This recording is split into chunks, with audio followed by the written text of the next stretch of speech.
前を向いた。いいドリブル。見ろ。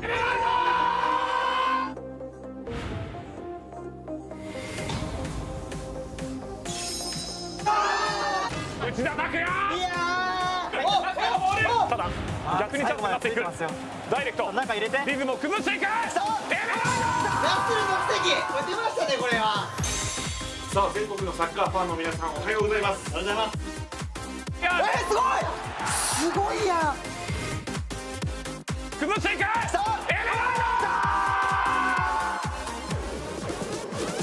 攻めに行かなきゃいけないっていう自分らしさを出していくしかないかなと。キープ。逆にいた。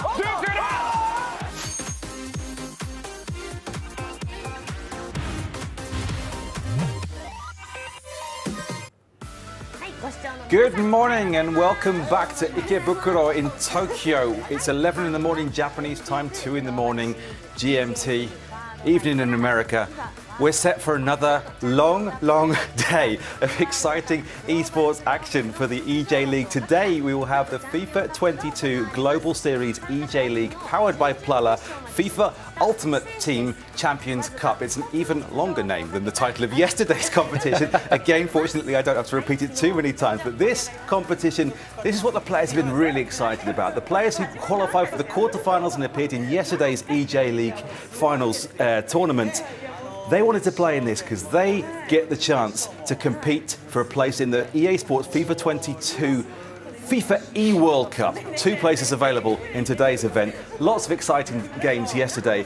Joining me once again is the English football journalist and rival to Andres Iniesta in terms of the J.League Global Popularity Stakes, Sean Carroll. Ben Mabley, a pleasure to be with you again. Yeah, as you said, yesterday was fantastic. We're both kind of newcomers to this world of esports. We weren't really sure coming into it, how we were going to do, but we really got into the games as they went on. The excitement, the players, the level they were playing at, the level of tension in the studio here. And today, we managed to get a little bit of sleep last night. We've had some coffee this morning. The players are raring to go again, as are we. And yeah, I think we're bringing 9 games in total. Plus, we're going to have probably golden goals, all that kind of drama again. Thoroughly looking forward to it, and hopefully, it will be as much fun as yesterday. Well, sleep is the issue because it's a rare opportunity, first time in a long time for the players too, to come to a tournament hosted on location as opposed to playing it remotely as has been the case throughout the pandemic. 8 players were here yesterday, they've been here early again this morning. The winner of yesterday's eJ.LEAGUE, eWorld, coming across from the other game, eFootball, winning at the first attempt in this one. I just spoke to him just now. I said, did you sleep? He said, not really, but I'll be fine today. I think he's on a bit of a natural high. I think so, yeah. And like you said, that they're playing at home, and we touched upon it a bit yesterday, but when you're in your own house, you can set your environment, you can have everything ready for you. The room's in the right temperature. You've got all the things you need by your drinks, your snacks and everything nearby. But here, they've come, they've obviously stayed in hotels overnight. There's that excitement of this being an event, especially during COVID-19 and the fact that there's been so few occasions for people to gather. Tokyo now is under a kind of semi-state of emergency again, where there are restrictions in place. So the excitement of all of that, and as you said, that natural high of being here, playing against each other, with people watching, not just within Japan. We've got the Japanese stream here, which is getting very, very lively. We're trying our best to match them. We'll probably lose our voices by the end of the day in doing so. But yeah, all of that is going on, and I think, it's all set for another great day of action here. Yeah, continuing on from yesterday, this is the first time that the eJ.LEAGUE has been presented in English as well as Japanese. We have most of the main feed on the screen behind us here in Japanese. They've got a few more cast members in their side of the studio than we do, but we're going to power on for about 10 hours a day. Yesterday we had 7 matches, 3 of them went to golden goal. Yes. One of them went to a second golden goal match. If it's a draw, then it goes on to that first goal wins. There wasn't a goal for 90 minutes. We were here for about an hour longer than we expected. We're not entirely sure how far we'll be today. Today there's a slightly different setup in the tournament. This time the players, they're not going to be using their J.League teams. Instead, they're going to be using the FIFA Ultimate teams that they're used to playing with on the PlayStation 5. Again, we're using FIFA 22 on the PlayStation 5, the latest graphics, the latest version. They've been practicing with their teams for months. This is the way that they express the way they want to play. And since there are 2 places available in the FIFA eWorld Cup, we have a sort of a repechage tournament. We have a sort of a re-anglicisation on the tournament diagram. I think will come up at some point. It's called a losers tournament. If you lose one match, you get another chance. In Japanese, it is called losers tournament, but it's a bit harsh, isn't it? It comes across a bit harsh. We can call it maybe the second chance tournament or the we're not really sure what you call it. What do you call it? Losers tournament? Well, is a bit hard, repechage is kind of the posh word for it. I think when we were at school and we played tournaments with the school teams, there was like a plate competition. If you didn't, if you got knocked out of the main cup, it's a little bit like that. So we'll have 8 players again, as you can see, the same 8 players who played in the eJ.LEAGUE competition yesterday. Jay, Mikey, Agu, Atsuya, eWorld, the champion from yesterday, Sledge, Nasri and Nyonyo. They will be redrawn into 4 quarter-finals, but losing one match is okay, because then the losers of one match, the losers of the 4 quarter-finals, then play semi-finals. In the losers tournament. They play in what's called the losers tournament. So we have A, B, C, D, the 4 quarter-finals. The winners progress to E and F, the semi-finals. The losers then go into these 2 matches, the quarter-finals of the losers tournament. They then play the losers of E and F, the semi-finals of the winners tournament, and then so on until we have 2 one-off places. Then the winner overall, the one player who wins all of their matches, they of course become the champion, and they qualify for the global playoffs for the FIFA eWorld Cup. But the winner of the losers tournament, there's another final there as well. We bring you that right at the end of the day. They get the 2nd place in qualification. They get the chance to play on the global stage as well. Yeah, it's quite a complicated thing. I think as the games go on, we'll probably get a grip on it more. But basically, once you lose, once you lost, that was it. It was your day over. You were out of the competition. Whereas today, you get that second chance. And it was something we spoke about a bit yesterday, where the pressure here, the tension, maybe it's hard to hit your stride. In the group stage, everybody got 3, 4, 5 games to kind of find their groove. If you lost one, we mentioned one of the players, Mikey, lost one of his games 8-2 in the group stage, still managed to come back and get through to the final. And he was involved in one of the epic games yesterday, where there was goals going back and forth, and he ultimately lost on one of those golden goals. So you get a slight element of that today, where if you lose, that's not your day over. You've still got that second chance to come back and keep going. As you said, it's going to be a long day, lots and lots of action, but the players look a little bit tired. We can see them just off screen here. Some of them are looking a little bit, whether it's just the tension, whether they're getting into the zone. They're all pretty much, except for one. Sledge is having a break, maybe scrolling through Twitter over there. The rest of them are there with their teams, prepping, getting ready and getting the training ready. And I think the first game we've got Jay. I can see Jay in the distance in his chair. I believe he's up against Mikey, Against right? Mikey. We had a little bit of a chat with Mikey after the end of the eJ.LEAGUE competition yesterday. He said he was much more confident going into today's because his FIFA Ultimate Team, he's ready, he's prepared. He knows that his team is pretty strong. However, at the same time, he said his first game is against Jay, which maybe puts him at a disadvantage in terms of their overall record so far. Once again, we'll go through the tournament rules. As we just explained, double elimination. You get a second chance if you lose one game, you get moved into the losers tournament. You get another chance to qualify. Again, like yesterday in the eJ.LEAGUE, home and away.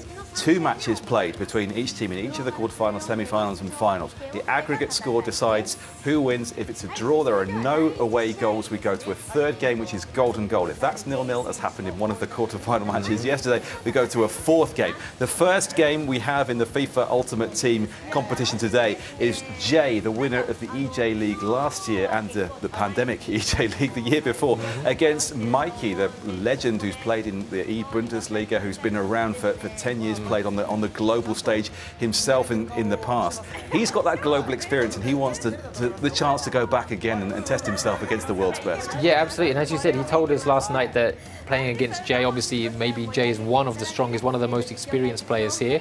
But we saw yesterday, Jay was in the first game too, and he was pushed all the way. He didn't have an easy match. He did manage to come through in the end, but it certainly wasn't easy for him. And you do wonder if he's maybe feeling a little bit of nerves now. He was dethroned yesterday in the eJ.LEAGUE. He's now coming in. He's got the first game again. Yes, there's that there's that extra chance of, as we said, the losers tournament. So he knows he's not going to be out if he loses the first game, but maybe that element of pride, having been dethroned, he wants to come back, he wants to show that he's still in the running and still at the top level. As we said yesterday, he is one of the 3 national team players for Japan as well. So he's going to want to show that he's still there, he's still good enough. And as you said, Mikey, as the veteran, I think he's only 33, so veteran sounds like a slightly strange word, but a lot of these players, are 20, 21, 22. As a veteran player, he'll know as well that this is a big chance for him. As we said, this is the tournament they've kind of been aiming for. Yesterday was big for them. I was kind of surprised that everyone, whether they won or lost yesterday, seemed quite relaxed afterwards. There wasn't really anyone who looked too disappointed not to have won. I think they're focused on this, and we can see here now the players' charts there, their strengths, and they haven't really got weaknesses. They haven't really got weaknesses, particularly the last year's champion, Jay. It's Hazome-san, the co-commentator on the Japanese official feed, has given us these charts to kind of describe the players' strengths and, less strengths, I suppose. They're not really weaknesses. At the top, attack, J, 10 out of 10. On the left, technique, J, 10 out of 10. On the right, defense, J, 9 out of 10. Bottom left, mental strength, 9 out of 10. And then the bottom right is the element of surprise, Igaisei in Japanese, rated at 8 out of 10 there. Mikey now, Voita Trinita, attack, 7 out of 10. Technique, 8 out of 10. Mental strength, 9 out of 10 is the experience there. Defense on the right, 7 out of 10.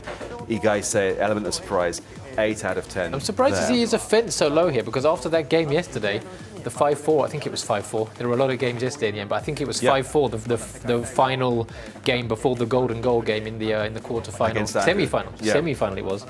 So his offence, I think maybe 6. We saw yesterday some of these. We wanted to speak about them actually afterwards and check. Maybe the charts need updating a little bit. Yeah, perhaps they do, because as a lot of the players have told us, each game each year is slightly different, and then with the regular updates in FIFA 22, there are you don't even need to download updates sometimes. There are minor updates that come in all the time. And the players said that between the group stages of the eJ.League 2 weeks ago and the finals now, the minor updates in the game have significantly affected the playing style. And some of the moves that they'd like to make in the past haven't been quite so successful now. We got the sense that as we went throughout yesterday, they were getting used to this. Yeah, I was about to say exactly that. We almost saw that throughout the day, where a certain tactic was prevailing across the games, and then once it became common, players were defending against it, and then the play was changing. So there were a lot of crosses early on, trying to take advantage of the tall attackers. Then that kind of faded out, and suddenly teams were trying to play it on the ground again, moving around, getting it out wide, switching play. So these players are all so familiar with themselves, with perhaps the exception of eBay, who, as you said, has come across from eFootball. But now as he's the champion, he won yesterday, so the players are going to know he is one also to look out for. And I think, yesterday the players were all leveled out at 90, right? That isn't the case today. These are all the teams that the players have picked themselves, that they usually are working with from day to day. So we're going to see maybe the individual skills of players coming through a bit more. Absolutely. And the expressiveness is something they've talked about. Ultimate Team gives them the opportunity to express their personalities, the way they like to play. Yesterday when we had the 90 overall mode with the J.League teams, all the players' attributes were equalised. It made it difficult for some of them, I think, to play the way they like to play. Today, they're representing their J.League teams, they're wearing the J.League kits, but you can see the team names, Vamos J against El Camino. It looks like J.League. When the play starts, you see Ronaldo in the midfield there, Traore at right back. These are not J.League players. Thiago Jallo is there, Marquinhos in defence, Theo Hernandez. We're now looking at world stars playing in Ultimate Team. This is how Jay and Mikey are going to look to express the way they think FIFA should be played.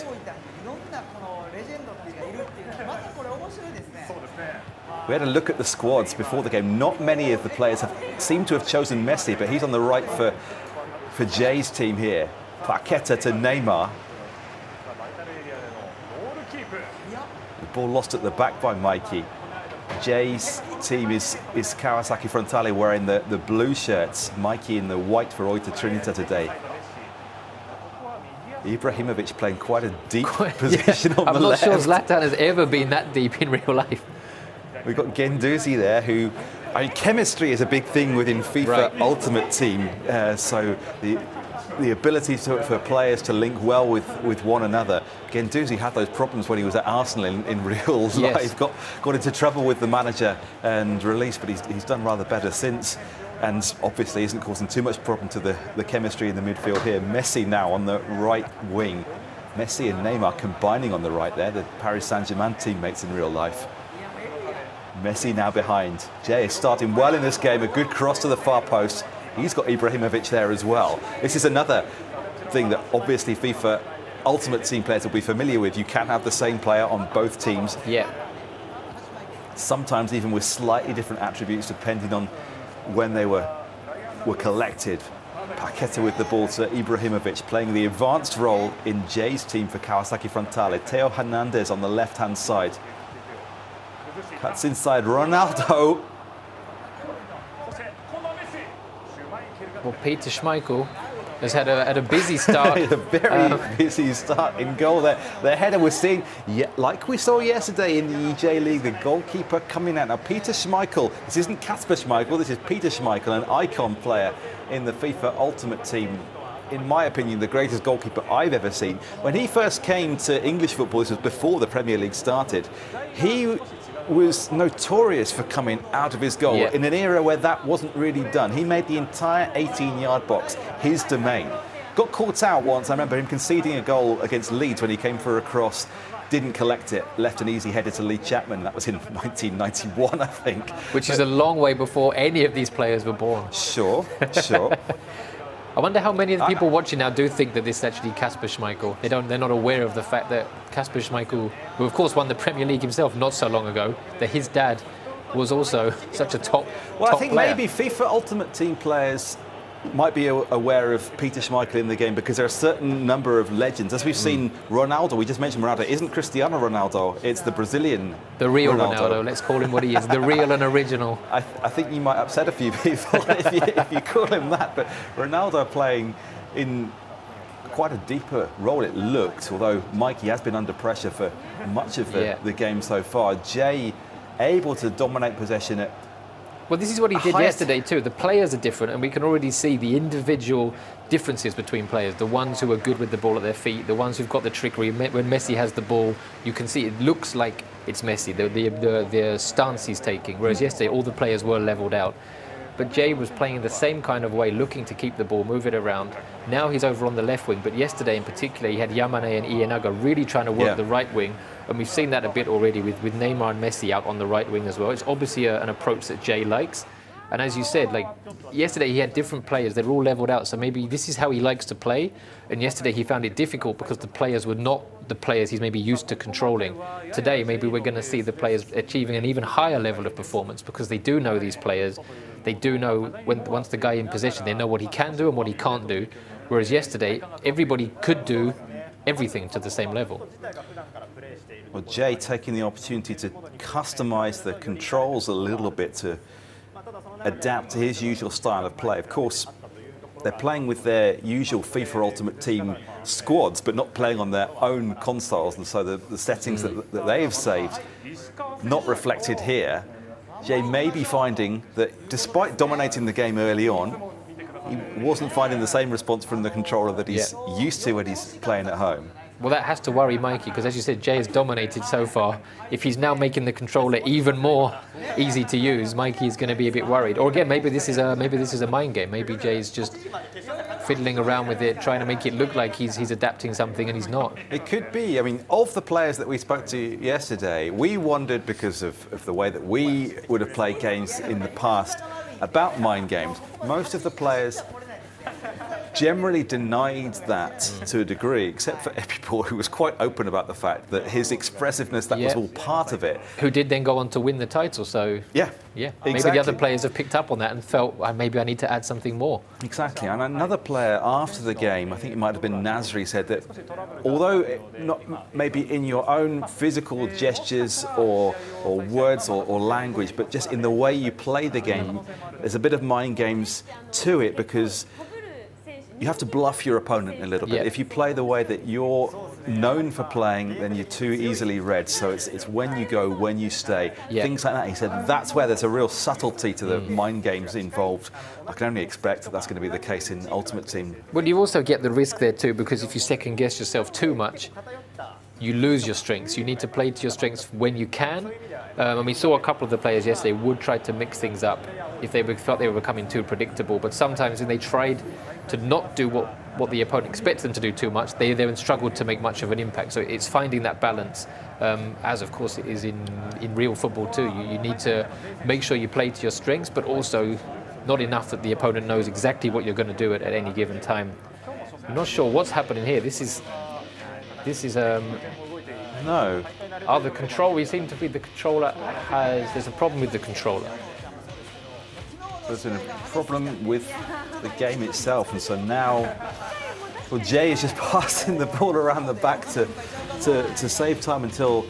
I guess this is a bit like in a real game of the ball. You know, sometimes the ball bursts and one of the players says to the referee they have to check it, give it a bounce. Well, I think what we've seen recently, particularly in the English Premier League, is referees having problems with their communication devices. Right. This is happening all the time. It happened in a long game in the Premier League just last weekend between Brentford and Wolves. The first half ran to 71 minutes in that game for separate reasons. Are we underway again here now? I think we're just testing the... Yeah, it looks like we're testing. So this might have to be restarted. Yeah. The Brentford-Wolves game, there was a nasty clash of heads between two Brentford players. That stopped the game for 6 or 7 minutes. Then there was a drone above the stadium, which was deemed a safety issue. The police was called. There was then a police helicopter surveilling the area. We might have a similar issue here. Ben, you're a very big star in Japan, so maybe some fans have worked out where we are today. I said at the beginning that we're in Ikebukuro, so yeah. We're on the 24th floor. We are up, so people can't get up here, but there is a window there. Maybe there's maybe one of your fans has tracked you down with a drone. Have you got is your phone have you got it on airplane mode? I'm not, no. We still haven't sorted out the issue. That game against Brentford and Wolves, 71 minutes in the first half. Then the second half was delayed for the communications problem between the referees. They have the communication between the 4 officials on the pitch, of course, and then you've got VAR as well, who, in England at least, they're not in the stadium, they're in a separate site on the outskirts of London in Stockley Park. Right. Where the Premier League studios are. And so those communication devices has to be working. There's no other way of relaying the information. And so many times recently, for some reason, they seem to fail. The game is then stopped for 5 minutes while somebody fiddles around with the device on the referee's back. This is the kind of stoppage that we've seen in real life for all sorts of technical reasons. Obviously, it happens more understandably within the game world, I suppose. Yeah, absolutely. It looks like the clock has been, looks like it's been slowed. No, the clock hasn't been slowed down, but yeah, we're definitely not back underway yet. Mikey not putting any pressure at all. Okay. So the message on the screen at the moment says that since there's no control actions at the moment, if no one does anything before the countdown runs down, then this game will be cancelled. I presume we're going to end up restarting, although they are passing the ball around again now. I thought they were going to let the clock tick down there. It was kind of a Mission Impossible kind of thing. This game will self-destruct. Yeah. But they don't want it to. So yeah, I wonder what happens in this case. You just assume they have to restart the match. You'd have thought so, because Jay was taking the control for 20 minutes. Then we saw him seemingly adjust the controller options, but since then we haven't been able to restart successfully. We're not aware of exactly what's going on, except for there's some problem with the Well, thankfully it's 0-0, so we're not going to have any issues with one player feeling slightly hard done by or anything like that. No one scored yet. Jay was pretty much in control of possession, but yeah, didn't really have any huge chances. There were a couple of half-sighters early on, so yeah, we'd assume they're going to start again, but maybe with it 0-0 they'll just try and fix the issue and play the second half. Well, there is a schedule to go through for the rest of the day. We'll have to wait. The schedule is already out the window. The schedule went out the window yesterday, and it's already gone today as well. Yesterday was supposed to be 8 hours. I think we pushed back, and we got to about 9 in the end. But today, well, 9 games to go. They're going to start this game again. So the 20 minutes that we've seen so far, that's not going to be counted. That's going to be scrubbed from the records. The statisticians are going to have to go back and make sure they cut out the last bits of of their records. I don't think this is... There's going to be articles written about this in years to come, the game that never was. Absolutely, absolutely. I mean, there are different rules for these sort of things. I remember in the J.League in real life, when games have been postponed midway due to weather conditions or other reasons like that, they're typically restarted at a later date from the point that the game stopped. Is that correct? Yeah, I actually went to one the first year I was here, way back in 2009. A game between Kashima Antlers and Kawasaki Frontale had that, where about the last 15 or 16 minutes was called off because of horrifically heavy rain. And at that point, I hadn't been to Kashima. And I thought, oh, I haven't been there yet. This would be a great chance, once in a lifetime to see this kind of game, even though it's only 15 minutes. Yeah. And fans not in Japan won't notice, but Kashima is a long way away. It's not the easiest to get to or get back from. So yeah, I spent a lot of hours getting there. And what was so good about it was they scored straight away. I think Kashima, I seem to recall they were 3-1 behind from the first game, as it were. They restarted the match with a free kick and scored straight from it. So it was almost like something that we've seen in FIFA with the games yesterday, where a goal just came straight away and suddenly there was something to play for. Sure. They didn't get another goal and it did finish as a defeat. But yeah, ordinarily in Japan, that is kind of what happens. It's quite rare that they completely replay the match, which is an interesting thing. Yeah, in this game, obviously, no one has to go anywhere. Someone will probably, they'll unplug it and plug it back in again and everything will be fine. Whereas in real life, obviously, it means fans having to travel all the way back to stadiums, all the preparation that goes into preparing the venue for the matches and things. Kashima obviously do own their stadium, or they're the kind of permanent resident of it. A lot of J.League teams, that isn't the case. Yeah, it's often municipal stadiums or shared stadiums, that's right. So the amount of preparation that goes into kind of dressing the stadium, getting it ready, making sure all the security precautions are in place, there's a lot. Hopefully we won't have that today, although this break is definitely dragging on, so we don't know. It's a little longer than expected. Yeah, in the case with clubs who don't own their stadiums in Japan, I mean, I used to go behind the goal at Gamba Osaka, as I was talking about yesterday.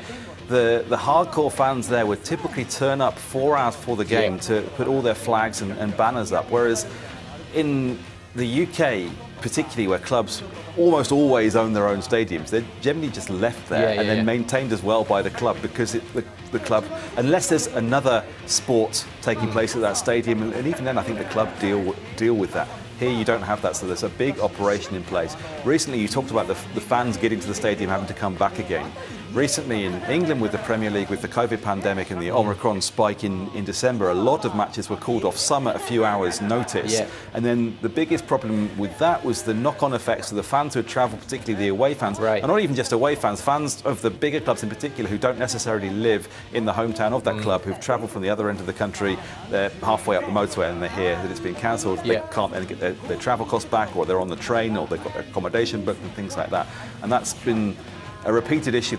Now we're in a brief international break across the world. This is why Japan are playing over just last week and last Thursday they played China, and they've got Saudi Arabia coming up this Tuesday. A massive game on the road to the World Cup in Qatar. We're here today for the road to the FIFA eWorld Cup. For the FIFA eWorld Cup. There are no internationals in Europe, so the Premier League clubs have taken the chance to meet together and decide to have slightly stricter rules about postponing matches, because it was deemed there are too many.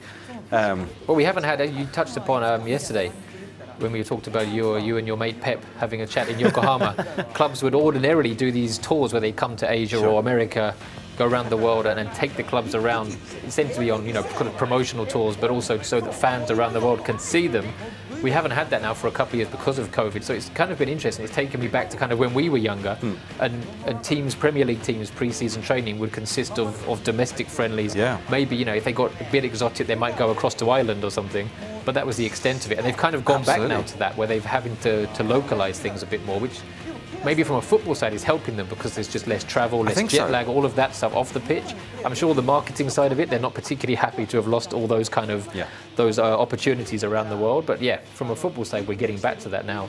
It's a real global enterprise, and we've seen both sides of it, as you say. In 2019, I think Chelsea also came to Japan that year. Manchester City came and played Yokohama F. Marinos. That was the game that I covered. And watching the pre-season friendlies in preparation for my Premier League work this season, Liverpool had a training camp in Austria, I think, and they played practice matches on a pitch with no stands. And there was a few people there, I think mainly staff and representatives of the two clubs, maybe a few locals, but it wasn't wasn't an official match open to the public, and it was like you say, it was something that you would have seen maybe 20 years ago. They played a couple of 30-minute matches. I think there was a 60-minute match as well, and they took that opportunity. Whereas now, in pre-pandemic days, usually it has to be a 90-minute match, well organised, at a big stadium, usually in a country far removed from where the teams are usually. Well, the players, we've got the players now. Mikey and Jay are both over, just out of shot over here, chatting to Nasri and Sledge. So we don't really know what's going on. There's a lot of fussing around going on over there. As we said, yesterday was a long day. Maybe the guy who hasn't bought a certain wire, he left it at home, and he's probably hurrying home to get it now. Maybe he left it on the train. Well, everything is supposed to be Bluetooth these days with the controllers, at least. Well, maybe they didn't charge them or something. I don't know exactly what the reason for the delay is. If someone did leave something on a train, nothing to worry about. In Japan, things do get returned. I left a scarf on one not long ago. Oh yeah. And I was worried about it. It's very cold here at the moment, so I went straight to the thing. They gave me all this information. Yep, you can go to this place and get it from tomorrow. I went there, and it was all nicely wrapped up in a kind of cellophane foam. It looked like they dry cleaned it. I don't think they had, but it looked cleaner than it had ever been since I first got it. And then once I took it back, I was obviously very grateful, because in England, once you've lost something, that's gone forever. Yeah. He said to me, "Oh, did you come on this train line today?" And I said, "Oh yeah, I did. I came from here." He said, "Okay. How much did it cost?" Wrote me out a nice receipt and said, "Just show this to the ticket guy and they refund you." So it didn't even cost me the money to go there. So if you ever want to get a free journey somewhere, if you're going to meet someone for lunch or something, lose something a couple of days before, go and pick your item up. And you'll get a I don't think that's in the spirit of the rules. But it's not in the spirit of the rules. But as we said, you need a little bit of gamesmanship from time to time. Although I think it would only work if you were going to that particular train station, because that is where the central kind of lost and found all gets gathered. So yeah, it'd have to be. It's fairly specific. Con. Well, I mean, we've got time to kill. We do have time to kill. We've been told we're still going to be waiting a little bit longer, although the players have at least returned to the game venue, so we're not entirely sure how long we have. Right now, as we just said, the Premier League and global football is stopped for an international break, even though European teams aren't playing. We've got the North American and Central American World Cup qualifiers, the South American World Cup qualifiers, and of course the Asian World Cup qualifiers, together with the final stages of the Africa Cup of Nations too. Japan got a narrow win the other day against China, which at least puts them, or keeps them in control of their own destiny in the World Cup qualifiers with 3 games to go. Absolutely, you were at the game. I was. It was very, very cold. It was very cold out there. You said it was kind of narrow. It was a 2-0 in the end, but they were fully in control. Sure. China didn't really offer much by way of an opponent. The big one for Japan coming up is the game on Tuesday against Saudi Arabia, who are top of the group, and Saudi Arabia edging ever closer. They're not quite there yet. They've dropped 2 points so far, is that right? And won all the other games. Yeah, absolutely. So I think a win for Saudi Arabia would almost certainly put them there. A win for Japan would take them one step closer. Then they have Australia coming up in March, and Vietnam. Australia are the team in third at the moment, just I think 1 point behind Japan. So it's incredibly tight. If Japan can get the win against Saudi Arabia, you feel that would give them the confidence to push them on. If they do come third, there is then a playoff against, there's 2 groups basically in the Asian qualifying. Sure. They would play the other third place team in one playoff. Then if they were to come through that, they would have to play against the South American playoff winner, which obviously fans in Japan are a bit anxious about that. Japan does not have the best record. The last World Cup, when they beat Colombia, was the first time they, or in fact any Asian team, had beaten a South American team in the World Cup finals.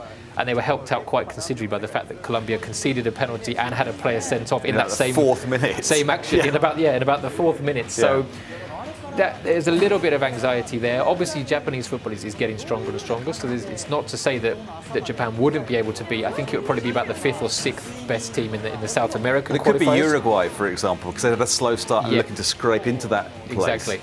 So there's an element of kind of nerves about that. Everyone wants them to just get it done, get through in one of the 2 automatic qualifiers.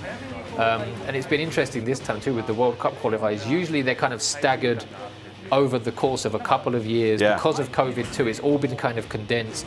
So they started back up again in the final round of qualifiers. I believe it was like September last year, and they were just playing 2 games, September, October, November, then back in January and leading into February now. So it's all been kind of condensed. So usually you see throughout World Cup qualifiers, when you look back at the first rounds, the players are all very different. Quite an evolution of the team. Exactly, yeah. The players maybe are in different form. You might have someone who's really in form in the J-League at one point, 2 years before the World Cup, 3 years before. And when you look back just before the World Cup finals, you think, oh yeah, I remember him. He was playing. He's not there now because he's fallen out of form. Maybe he's just too old now to be in the national team.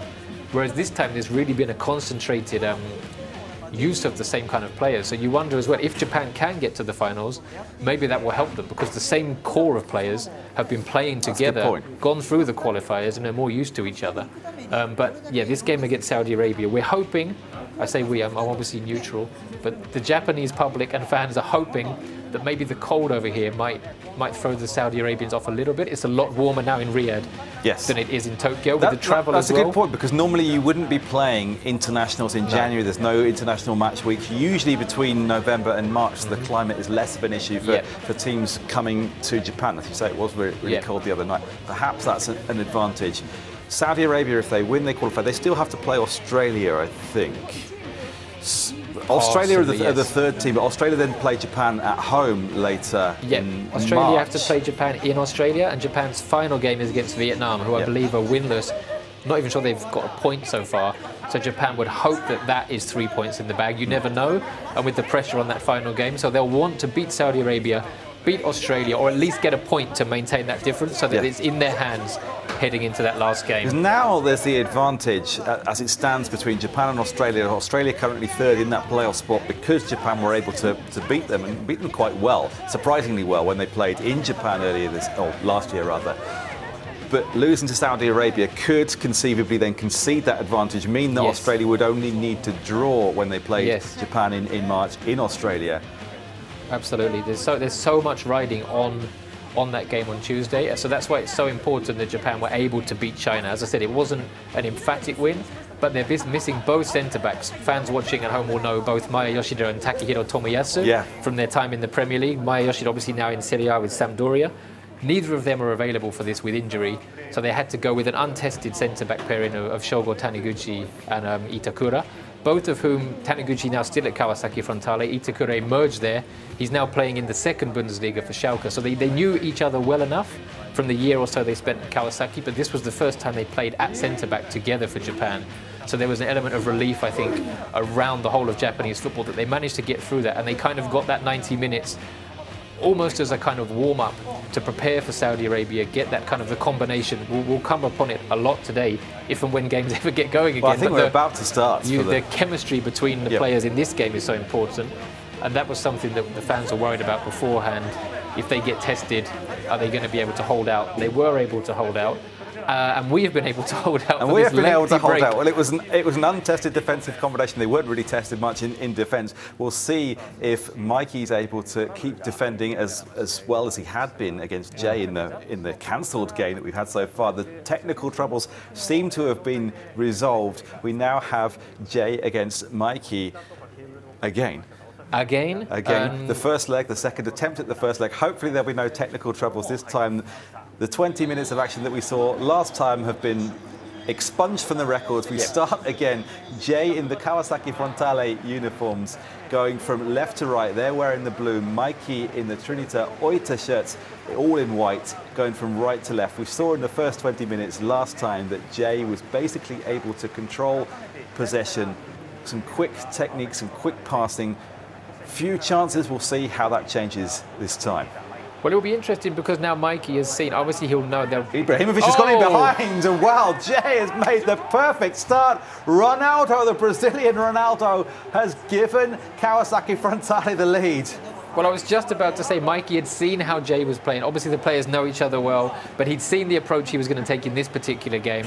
Maybe he was going to be able to better guard against it, but it's been the complete opposite. Jay came straight out again, built an attack from wide, cut inside as he likes to do, and the real Ronaldo has given him the lead, and Mikey now needs to respond. You're sticking with that, I'm sticking to it. I'm doubling down. We had a quick look through the squads of the 8 players. Of course, the players are able to choose from different players within the squads. I don't think Jay had Ronaldo starting last time, if I'm not mistaken, so he's made a couple of changes to his starting 11. Ronaldo there, icon player, with the haircut that he had in the 2002 World Cup here in Japan and South Korea. And Ibrahimovic has got behind Ronaldo with the knockdown. An absolutely perfect start for Jay. It's 2-0 inside 9 minutes.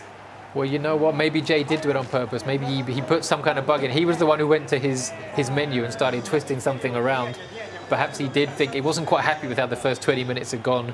He wanted to restart. You know, when we were younger and you'd play against your brother, if things weren't going well, you'd throw the controller or you'd switch it off and switch it on again and say, that doesn't count, you were cheating. Maybe something was bugging Jay, and he's done something here, because he's come back out and we are 11 minutes in. He's already 2-0 up. Ronaldo and Zlatan on the score sheet, and yeah, Mikey. Well, Mikey, as we were saying earlier, said to us after the final of the J.League competition yesterday that he was really confident about his FIFA Ultimate Team. The only thing that concerned him was that his first opponent was Jay. Well, his concerns have been realised in the opening minutes here already. We're now going to have to see Mikey control a bit more position, do a bit more attacking himself, see what he can do. He said that this was how he liked to express himself. At the moment, it's really been a back-to-the-wall job, but he's got a bit more possession now, with Mbappe on the right-hand side getting the cross in. Paqueta plays it away. Messi now combining again with Neymar on that right-hand side, as we saw a little bit earlier. Marquinhos with the big switch. I think that kind of big switch, but going forward with a really advanced fullback, is something we didn't see so much of yesterday. No, absolutely not. And this, you're seeing as well the difference in the pace of certain players. Yeah. And the players controlling them obviously know which ones to use and when to use them. Yesterday, with everybody being the same pace, having the same technical ability relative to the other players in the game in the same position.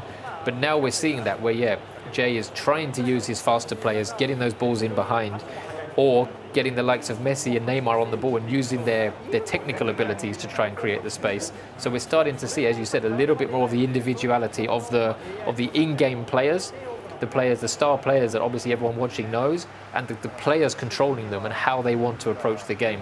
But Jay, yeah, absolutely dream start. As we said, he was dethroned yesterday. His opening game against Atzia yesterday had a little bit of a difficult time of it. Atzia dominated possession, and Jay in the end had to take his chances when they came to squeeze through. Then, of course, he lost his semi-final against the guy who went on to win it, eWorld. So he'll be very, very happy that after we've restarted here, to have taken a 2-goal lead. Obviously, he'll know Mikey is more than capable of coming back, as Mikey himself showed yesterday in his epic semi-final against Ago. He's more than capable of scoring goals, but he also does concede, or in that game, at least the semi-final, he conceded a lot too. So Mikey will be wary of conceding too many more, but he won't be afraid of trying to attack. And again, with his players, the ones he's used to playing with, he'll feel confident that he can find a way through. Here's Ronaldo. Both players picking Ronaldo in their starting lineups. This time Ronaldo wearing number 9 for Mikey's team. I think he's 10 for Kawasaki with Jay's team. The same number he wore in his first season at Inter before the 9 became available.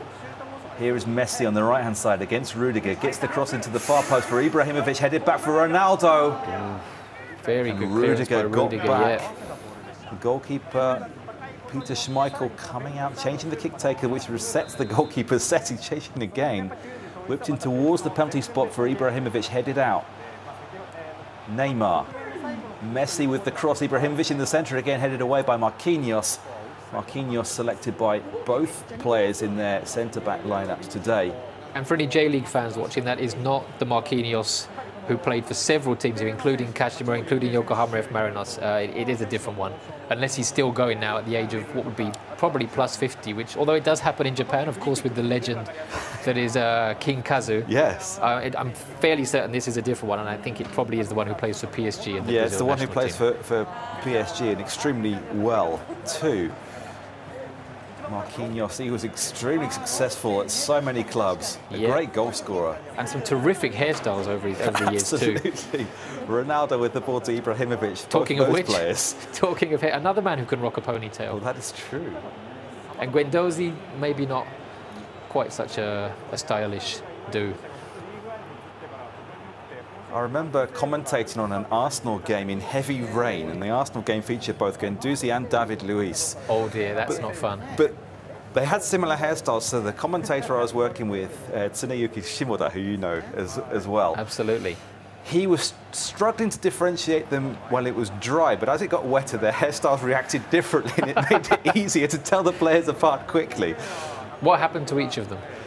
One of them, they maintained the volume, the other lost theirs, Right, and it just went flat against their head. I can't remember which was which. I think it was Guendouzi whose hair went flat against his head while David Luiz stayed. Ibrahimovic looks like he's through, caught behind. Offside. Well, Mikey's reacted well. Those 2 goals in quick succession. He's reacted well. He's limiting Jay so far. Over the top, though, for Ronaldo, headed across. That's absolutely beautiful.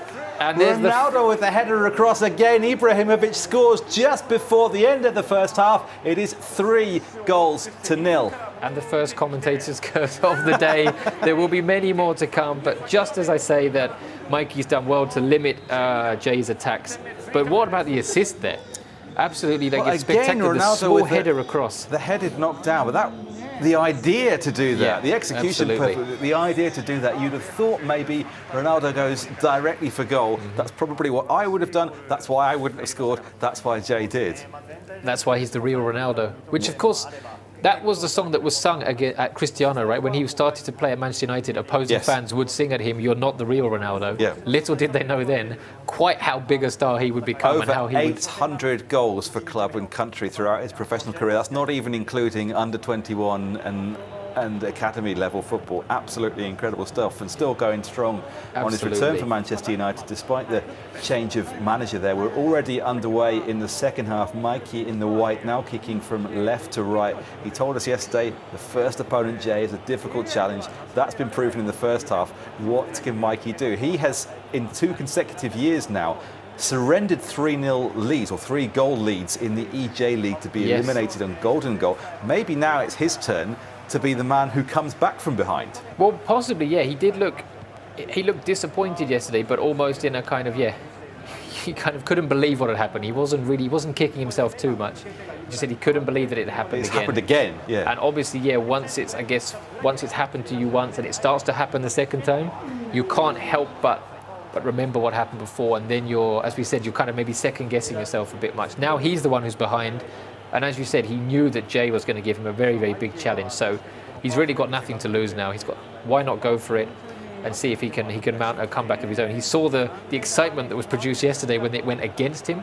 I'm sure he'll be really keen to kind of be on the right end of that today and be the one that everyone is celebrating. Well, Mikey, just like Jay, has got Ibrahimovic and Ronaldo in attack. It seems that his overall system is a little more narrow. It's a 4-3-3. They've got Mbappe in there as well, but it seems to be a bit congested when Mikey gets on the attack, whereas Jay is able to use the width a bit better here with Neymar on the left. Crossed in towards Ibrahimovic again, the knockdown to Fofana. Here's Ronaldo, turns, well blocked by Marquinhos. Messi, Ronaldo.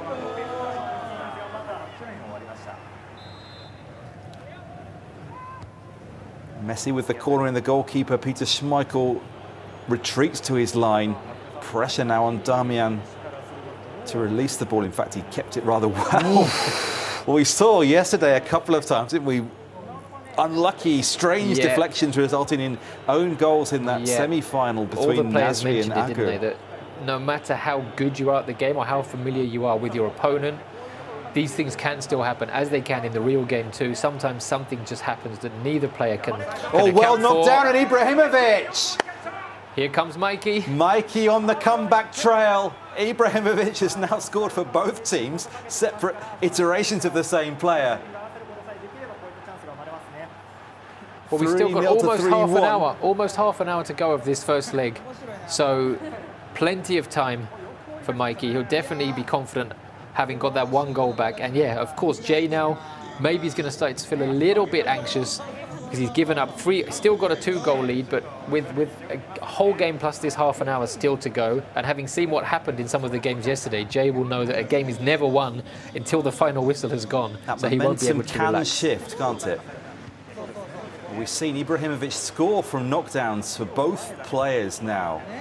Ronaldo's knockdown for Jay and Kawasaki. I think it was Barella's knockdown for Mikey and Trinita. Here's Paqueta. Or space for Neymar. Cuts in. Schmeichel saves, needs the clearance. Damian gets it away to Marquinhos. That was an incredibly cool piece of defending off the goal line. We touched upon this a bit yesterday, but if either of us were in control of the players, we'd have been smashing the ball out of play as quickly as possible. Mikey had the composure there to pass it to a teammate and play his way out from the back when the ball was half a second away maybe from crossing the line and putting this tie possibly beyond him. Well, when you were playing 8th or 9th tier football in England, somebody would have been shouting, "Get rid." Absolutely. That was pretty much all anybody ever shouted in 8th tier football in England, no matter where you were on the pitch, especially when I had the ball. Barilla now with the counter pass through to Mbappe, running at Rudiger. Just couldn't get it out of his feet in time. Sorry, it was Thiago Diallo, Rudiger at the other end, of course. Ronaldo.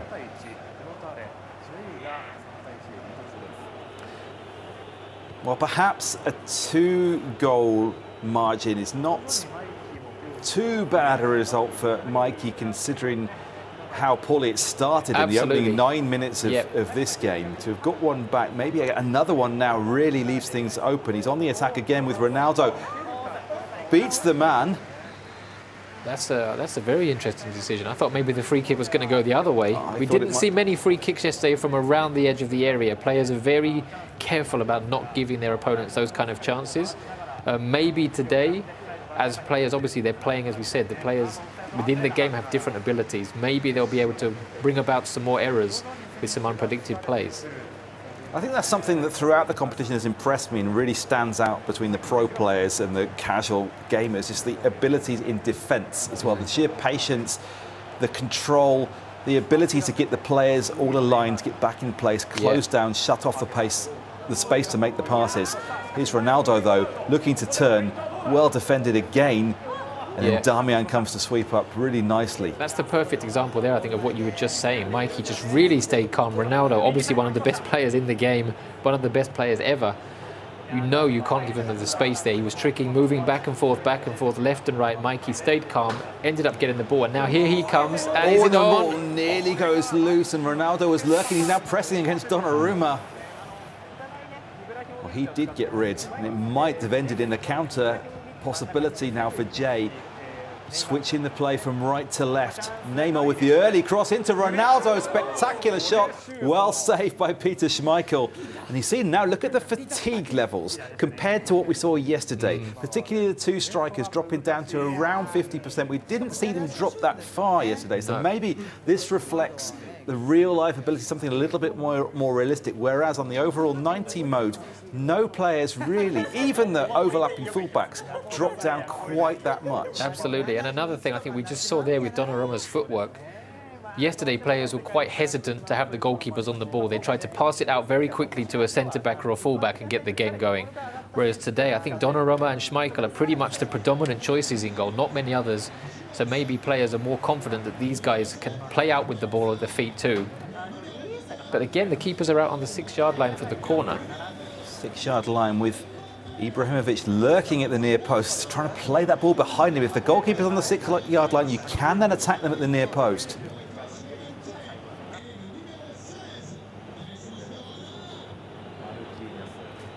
Maybe Mikey, as you said, is happy enough with the 2-0 difference. We still have another 90 minutes to go. And yeah, 2 of Jay's goals came in very, very quick succession, as you said, in the first 9 minutes.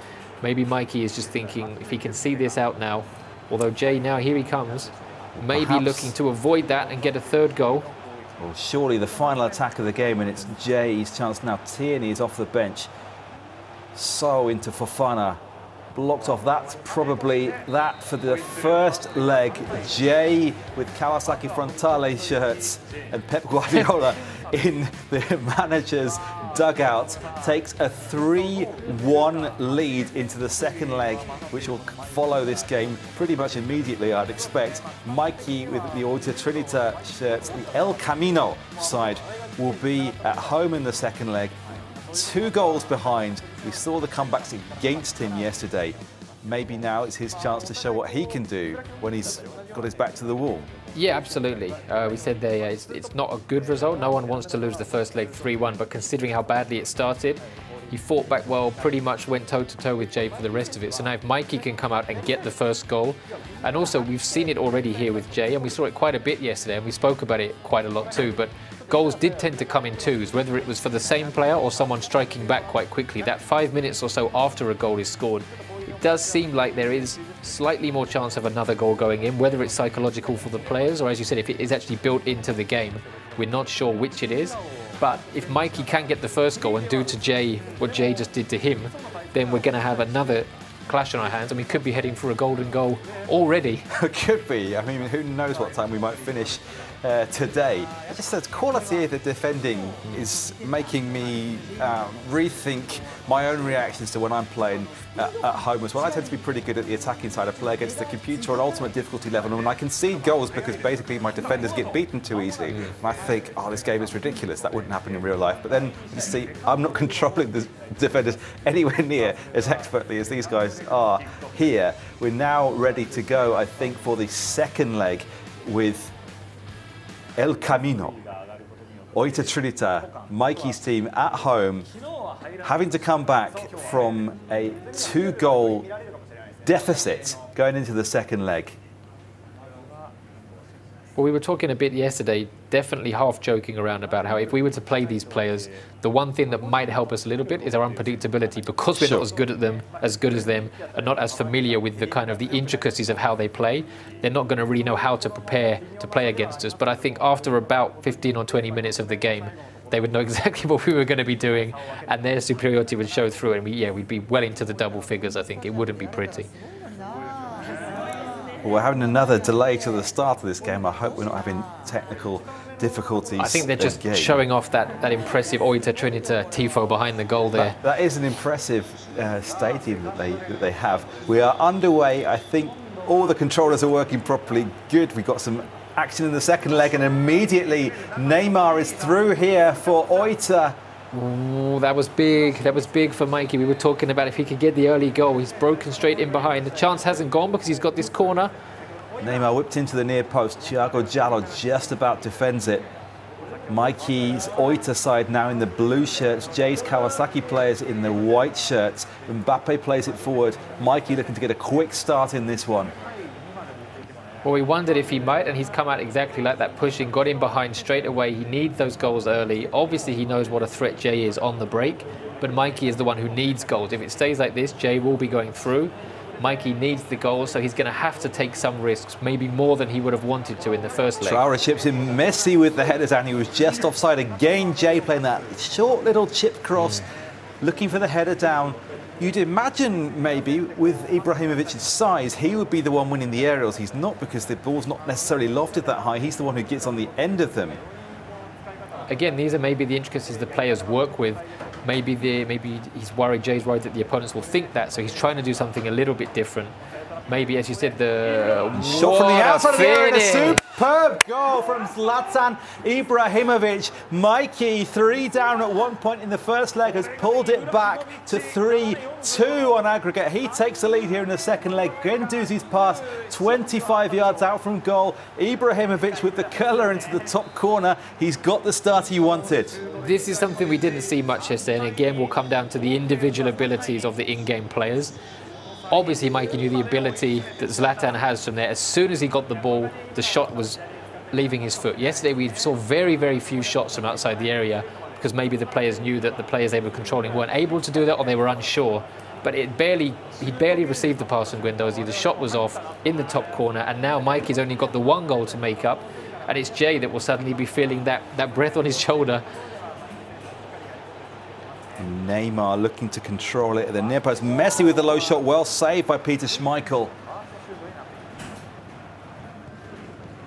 I think Jay did get 1 goal from outside the area yesterday, but it almost seemed like, I think, in the possibly the opening game, But there certainly weren't many. I can remember maybe 1 more, but what we noted too was there weren't even many shots being tried. No, because players just knew the chance of it and going in. When he did score that goal with Skagawa, we just wait for the cross to come in, and Schmeichel takes it in the battle with Ibrahimovic at the far post. That's a clash you'd like to have seen in real life, wouldn't it? Peter Schmeichel against Zlatan Ibrahimovic going for a...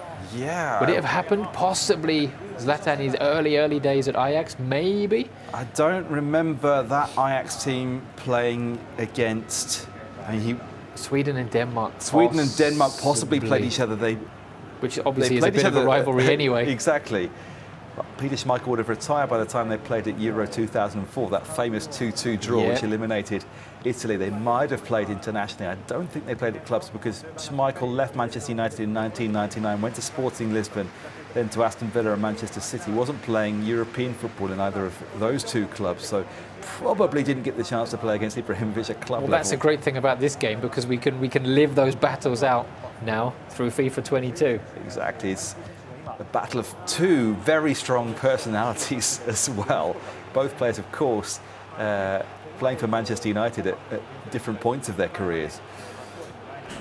That goal, coming back to Kagawa's goal when Jay was controlling Kawasaki frontale yesterday, it seemed that it was an element of surprise, but not something that necessarily been planned. It was probing, looking to create a space, wasn't getting through the usual way. So when he wasn't closed down outside the box, he tried something different. Whereas this goal from Mikey looked like it was something premeditated. He's done before. Yeah, absolutely. As we said, as soon as he got the ball, the shot was being taken.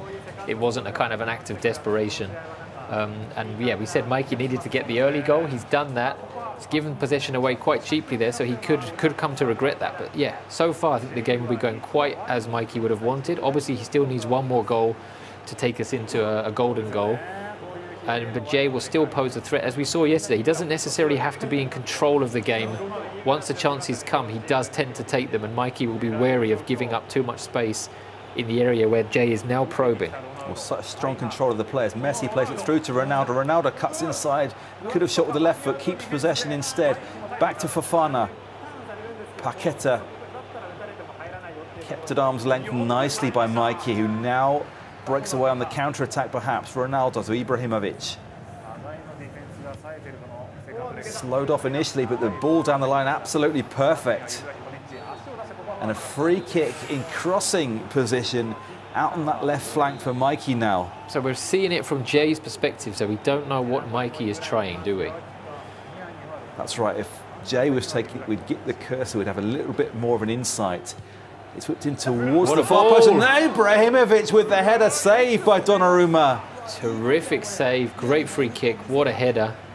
And Mikey will be hoping he can capitalise upon this corner kick now. Donnarumma out to the 6-yard line. Ronaldo comes in close for the short corner. Instead, it's taken out to the far side with Ibrahimovic's header knocked down, blocked by his namesake, his clone, and now broken away with Ibrahimovic for Jay's side. Kawasaki frontale. Vamos, Jay. Is it Vamos or Vamu? There's two O's, and I'm not quite sure how to pronounce it. Maybe it's a Vamo with a silent S. Or Vamu, maybe he's a fan of Vamo, that's correct. A bovine fan. Maybe you can ask him if we can ask him when he comes through. With him later. What's the deal with your name? Hopefully we get player interviews. I'm worried now because of the delay. We might not get to speak to the winner of this game. Yesterday, once the schedule did get condensed, sadly, we didn't get to interview the winner after a couple of the latter games. We were told immediately before we went on air today that there may or may not be interviews, and it kind of depends a little bit. Perhaps they were anticipating some of the technical difficulties that we unfortunately experienced. Well, we did say that fans, we knew we had some comments from some fans yesterday saying that they did really want to hear, especially from eBay after the final yesterday. They were disappointed not to. eBay did turn up for his interview. Yes. He was raring to go. He looked a bit disappointed when we said, I'm sorry, we can't. So we did say to them if we can even just get a quick word with everyone. So we will try our best to bring people responses from the players. As the champion, he did have media duties yesterday as the first half comes to an end. That 10th minute goal from Zlatan Ibrahimovic for Mikey's team, the only goal so far in this second leg. Jay has managed to keep the gap to one goal. He still has that 3-2 lead on aggregate. Yep, and it was, I saw there just quickly, it was 50-50 possession, so very tight. Maybe slightly more possession than maybe Mikey had in the first leg. Jay was dominating in that one, but Mikey has come out, and as we said, 3-1 behind from the first leg. He needs goals, he needs to take the initiative more. 50-50 maybe doesn't look like he's taking the initiative, but compared to previous games, he's definitely forcing Jay back a bit more. Getting that goal now makes things very, very tight, and we don't really know, as happened so much yesterday, where this game is going to end up. All we can do is watch and see how the players adapt to the in-game situation. Well, Mikey 2 years in a row in the eJ.LEAGUE, has surrendered 3-goal leads and been beaten on golden goal to be eliminated from the competition. Here in the first quarter-final of the FIFA Ultimate Team competition, he went 3 goals behind. It's now back to 3-2 on aggregate. He's got about 45 minutes to get that equaliser. But it's Jay who's on the attack. Fofana to Paqueta. Given away though, Mbappe. And a chance to break out here, Barella. Ball through, Neymar just about blocked off. Goes in with the press, Thiago Jallo clears away to Paqueta.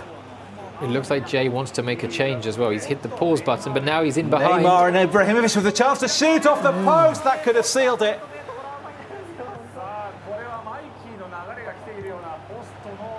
Ibrahimovic again, desperate defending.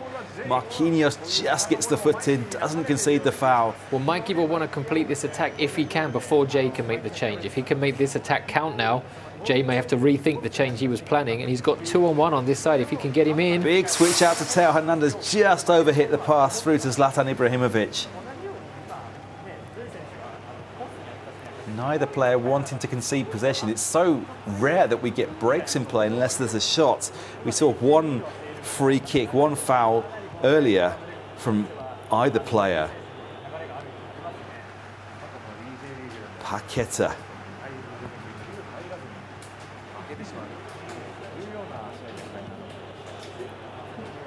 Jay controlling things with a bit more possession now. Now we have a throw in. Now we have a chance for Jay to make some changes. He's gone to an attacking 3-4-2-1 to really take initiative in this game. Or is he changing that again? He's got Diamond in midfield by the looks of things. Maybe to congest the park, control possession a little bit, or even without the ball, to just have that extra number in midfield. Well, he's obviously not happy with the amount of possession that Mikey is having relative to Jay's possession. So yeah, as you said, maybe he just wants to pack that midfield more, give Mikey less space to work in. It would leave a bit more space out wide, which maybe Mikey would try to capitalise upon, but perhaps Jay feels confident that his fullbacks can handle that and then break on the counter and put this tie beyond Mikey. Well, Mikey, we can't see his screen. We can only presume that he's likely making some changes as well. With about 30 minutes to go, Mikey's still needing that goal. So in this case, we can only see Jay's screen right now. Can Mikey see what Jay is doing too? So you cannot see what your opponent is doing and react accordingly. You have to wait till the game restarts and then work out what changes have been made. Okay. Yeah. So this is as if they've gone into the changing room and the managers are having a word and changing the tactics around. Well, I mean, this is mid-game, so it's as if making changes on the sidelines. But yeah, it's essentially neither player can see the other's screen. So we got insight into what Jay has done, what Mikey has done. We'll have to have a look around to. So they were doing that irritating thing where they cover their mouths so that the cameras can't pick up on it. It's essentially, yeah, the digital version of that. Which is one of the most irritating things nowadays. Rudiger, Varela. Rudiger in quite an advanced position at the moment. Damian on the right-hand side looks to play behind to Neymar. Cross to the far post. Ibrahimovic is waiting. Knocked down, cleared away by Marquinhos. Second ball won by the other Ibrahimovic. And now maybe Jay can use that number in midfield to keep a bit of possession. Here's Fofana. Said he's going out to the flank with Neymar. Looks like Jay currently playing with a reasonably flat 4. In possession, certainly, it's virtually 4-2-4 for Jay. Maybe attack, the best form of defence. Messi with the shot, Schmeichel with the save. Well, we've got a little bit over 20 minutes to play now, and Mikey, it does need a goal still. He does still need one. It's going to get to that point where he needs to find the balance. He has to push forward more, but be aware of the fact that Jay will pose a threat to get that killer goal that could maybe end this tie overall. So Mikey needs to be very careful, but also maybe he needs to start taking a few more risks, start mixing up his attack a bit more if he wants to get through and get the goal. Mikey press the pause button. He's going to make some changes. I'm not sure he made any substitutions during that previous break. waiting until a little bit later in the game to make his changes, but there's a ball over the top here that he's going to have to defend with Ronaldo. Marquinhos closing down Messi, back to Ronaldo. Theo Hernandez gets the block in. Damian out to Mbappe, controlled it well. Now there's a chance to break on the left-hand side. Ibrahimovic doesn't quite have the pace, but he's got through, he's got the strength. Ibrahimovic blocked off, Mbappe blocked. And Theo Hernandez knocks it away. Well, there we see the difference in the players' attributes. It looked like Ibrahimovic, 40 years old, didn't quite have the pace to get behind, but the strength and the experience, the way he used his body there. And again, some terrific defending, 2 blocks, the composure. They could have easily, as we said, an amateur player, someone who just plays casually with friends, would probably have panicked in that situation, lunged in and maybe given away a penalty. Jay did terrifically well to keep his composure, block both of them, and he's still got the lead, and we're now coming up 10 minutes to go. Can Mikey find a way through? Well, here's Ronaldo. I think we just saw about the second sliding tackle that we've seen over the last 2 days of action, and the first one in any central area of the pitch. That's the confidence that Jay had in the players he's used to controlling, in the team he's used to playing with. Here's Ibrahimovic at the other end for Jay. And now Mikey has the chance to make those changes. Perhaps we'll see some substitutions on Jay's side as well. We said in the first leg about the stamina of the players. Maybe you want to make some changes in the centre of the pitch. So coming on. Well, we did see that yesterday. Nasri, in both of his games, in the quarterfinal, I think it was, changed both of his central midfielders in both legs at the same time. And we asked him afterwards, and he said, yeah, it's just purely to do with the fatigue of the players and wanting to keep the energy, particularly in the middle of the pitch, because obviously that's where the transitions are taking place. That's where you're controlling the shift into defence or the quick breaks into attack, and he wanted to have fresh players in there, and especially yesterday with all of them being levelled out at 90, even if you're bringing on a player who maybe in the game usually would not be as good, it didn't count yesterday. Today we're seeing slightly more conservative changes, because I guess players need to pick the individuals that are going to come on that have the specific skill sets required for that situation. Well, that plus the chemistry as well, which is always such a big factor in FIFA Ultimate Team. If you have players adjacent to one another who play for the same team in real life, or in the same league in real life, or from the same country in real life, they're likelier to have the much better chemistry together. If you put one player into that mix who's different, it can affect the whole balance of the team.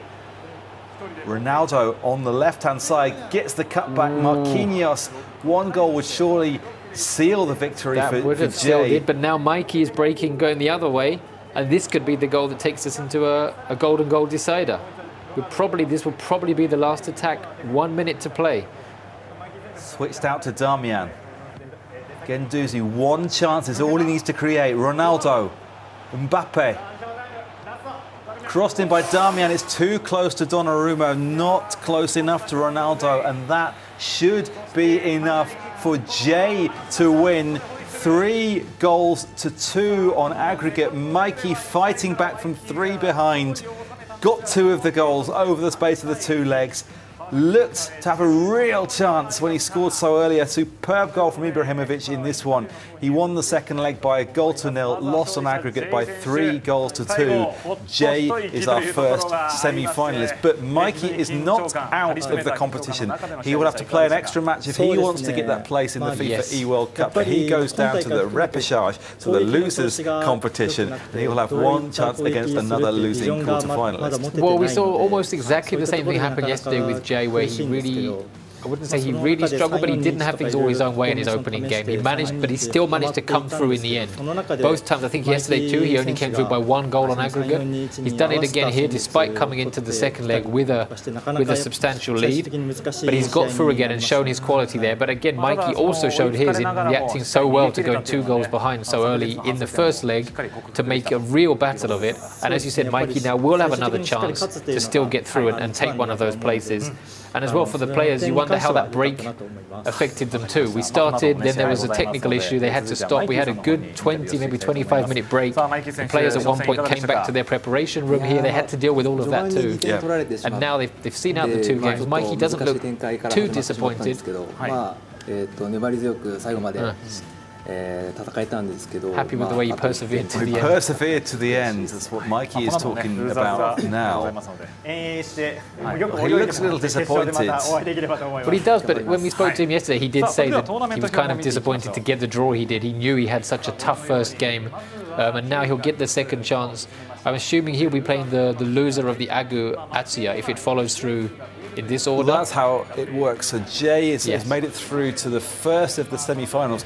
Even if Jay were to lose there, he would go down to the semi-finals or the quarter-finals, perhaps, of the losers tournament. It's a slightly convoluted system. It's difficult to explain in parts. Agu and Atsuya are next up. The winner of that will play Jay in the first semi-final of the winners tournament. The loser then comes down into this bracket to play against Mikey. So there is a second chance. If you lose in this side of the draw, that's it, you're out. If Mikey then manages to beat 3 more opponents, he will still be in the competition. He will still be able to get that place in the FIFA eWorld Cup qualifiers. And of course, that could mean that he could come up against Jay again later on if Jay were to lose his next game and fall down into this losers, this plate competition. It could come up again, and then we're going to see the thing that we didn't see yesterday, where players are coming up against each other on the same day. How do they respond? Are they going to adapt their tactics? Are they going to go with the same approach? All of this again, and we saw it yesterday, as we said, we saw this, the way the flow of the game has changed, the way the players were approaching it was changing. We might see that again today, and I think we are going to get a quick chat with Jay now. Jay has come and joined us. 勝利おめでとうございました。こんにちは。ありがとうございます。ちょっと長くなりましたね。いや大変な、なかなかやっぱ難しい試合になりましたね。はい。Well, Sean said it's a long one for him, a difficult one, and Jay admitted, yeah, it was a difficult game. 3点リードを取ってたんですけども、昨日そして去年マイキが3点のリードを失って逆転された経験をしてたんですけど、逆の立場になってそのカムバックの勢いは感じましたか？感じましたね。やっぱりなんかマイキー選手のその今日は追いついて勝ち越すぞみたいなその空気がちょっと横から伝わっていたのでちょっとドキッとはしてました。I asked about Mikey, of course, having gone 3 goals in front and then lost yesterday. Did he feel that there was a certain momentum for Mikey to be on the comeback charge this time? Jay said, yeah, absolutely. You could feel it from the seat next to him, the atmosphere coming across. He felt under the cosh a little bit. 昨日は川崎フロンターレ選手だけだったけど、今日は自分のチームでプレーする、その違いはどうでしょうか？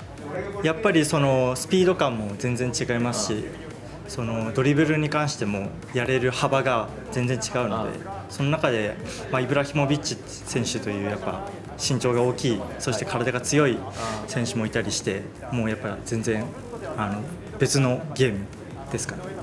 Sean was asking about the differences between playing with the J.League teams on the 90 overall settings yesterday and the FIFA Ultimate Team settings today. Jay said it's like a completely different game. You have different players with different attributes, particularly someone like Ibrahimovic who has that physical strength. It gives you different options of play that you can do and different dribbling skills as well, which is a big factor in this one. 昨日は残念でしたけども3連覇できなかったけど、今日のもう切り替えということはどうですか？昨日の夜は何しましたか？昨日はそうですね、その自分の振り返り、試合振り返って何がダメだったかっていうのを、やっぱりオフェンスがちょっとなかなか調子良くないので、そういった点で改善点を探してました。よく寝ましたか？よく寝れましたね。よかったですね。ちょっとそれはいいこと。肩は痛いですけど。Sean asked what he did yesterday to recover from that defeat and the end of his run of 2 successive eJ.LEAGUE titles. Jay said he went back, he looked at his game, he looked at what went wrong, and he said in particular the attacking side of the game hadn't gone the way he wanted, and that's what he needed to improve today. Sean then asked, did he sleep well? He said yes, but his shoulder hurts. それは姿勢ですか？姿勢ですね。やっぱりちょっと前かがみでやってるので、ちょっと負担はやっぱり普段からやってるので来てます。なるほどね。I asked about the shoulder pain. Is that something that stems from sitting forward in the seat when he plays the game? He says yes, and it's a regular problem because it's something that he does as a job. 次は次の試合の勝つ選手と戦うから、これから絶対戦わない選手、誰かがいますか？戦いたくない。戦いたくない。やっぱりその昨日決勝に進んでいるエビさんだったりアグ選手はちょっとなるべく決勝とかまでは当たりたくないなと思います。Agu in Sean asked who he was hoping to avoid in this competition. Jay said that, well, ideally, yesterday's finalists, Agu and eWorld, are players that he wants to avoid until the final, if at all possible. Unfortunately, if Agu wins this one, they'll be playing each other next, so that's not going to happen for Jay today. Jay, thank you very much for joining us. どうもありがとうございました。勝利おめでとうございました。Well done. Good luck. So we're getting ready now for our second quarter-final in the winners' tournament. Agu, the runner-up of the eJ.LEAGUE competition yesterday, after 3 incredible matches. Yes. But he had a bit of a nightmare, didn't he? Obviously, he made it through to the final, but he went behind by 3 goals in both of his quarter-final and his semi-final. And I think, although he managed to come back and get through to the final in the end, you do wonder if, I mean, Jay just said there that last night he was looking back over his play, trying to work out what he could have done better, what went well. You wonder if Agu as well was, once he got back to his hotel, was sitting there thinking, well, I just cannot afford to go 3 goals behind again tomorrow. I want to make things easier for myself. And it'll be fascinating to see. Jay just said he doesn't want to play Agu there. They obviously know each other very well. Both represent Japan as well. And coming up against each other so early on in the round, obviously the loser will then drop down again, so they will get another chance. But they'll want to build up that rhythm. Once you've lost a game, maybe it will set you back a little bit. You want to build up the momentum, as we saw eWorld did yesterday. He was confident from the start, and with each win, he just kind of grew with that. We were worried maybe the adrenaline would wear off for him. It didn't. So if a player can build up that momentum and stay in the winner's pool and get through to the final, that could really be crucial today. We're ready to get underway here with Blue FC Agu against Nagoya Oja. Well, of course, Blue FC, that's the City Football Group team, is it? Yeah, Blue Football is the professional esports team that Agu is a member of. A Manchester City fan as a child, now plays for a team run by the same City Football Group, controlling another City Football Group team in Yokohama F Marinos yesterday and using their same kits today. Agu in the Yokohama F Marinos kits playing the first leg of this second quarter-final at home in the blue, white and red. Kashiwa Racing's kits, the away kits, all in white, controlled here by Atsuya. He's the away team kicking from right to left in this first leg. Atsuya, the first player whose day came to an end yesterday. Yes, he was eliminated early on. Quite unlucky as well. He came up against Jay, and as we said, he only lost by the 1 goal on aggregate. And then, poor guy had to just sit around for the rest of the day watching everybody else play. And of course, he was here on his console. But then he did have, therefore, the most time to prepare with practice matches using his FIFA Ultimate Team. Agu, as we said, had the longest day of everybody. He played in the 4th quarter-final yesterday, so he had a relatively easy early afternoon. And then 2 incredibly long matches. Looks exhausted before the final, lost the final, had to deal with that disappointment. Now coming back playing the 2nd of the quarter-finals today. But on the attack with Ibrahimovic, maybe inspired by that goal Mikey scored in the second leg just now, trying a shot from about 18 yards. De Bruyne with the corner, Ibrahimovic header at the near post. Donnarumma well out to get rid of that one. De Bruyne with the cross, Ibrahimovic in there with the header, superb save. Donnarumma again here. We're seeing a lot of the same players as well cropping up here, which I assume people watching at home who are regular players of the game will probably know as well. There are certain players that most people will use, but that as well I think maybe throughout the day will be interesting to see the different players, you know, the ones that maybe not everyone has, how they can add a different accent to players' teams. Well, everybody seems to like Ibrahimovic. De Bruyne is seeing for the first time, Ronaldo for the 3rd time. Neymar is there. David Ginola, an icon player as well. David Ginola, my mum will be very happy to see him back out on the pitch. She was a big fan of him. On and off the pitch. Do you remember he had an appearance on Stars in Their Eyes? I'd forgotten, but yes, he did. You know what he sang? Do you remember what he sang? I don't know what he sang. Raindrops keep falling on my head. Fantastic. Stars in Their Eyes for those who don't know, those who aren't British or weren't around at that time. It was almost like a karaoke program that was very popular in the 1990s, but the members of the public who appeared on it, they dressed up to look like the celebrities, the singers whose songs they were singing, and were supposed to sing in as close a style as possible. David Ginola, in a celebrity edition, used his fame to get onto that. Here's Ronaldo with the chance, and the goal for Agu, 1-0.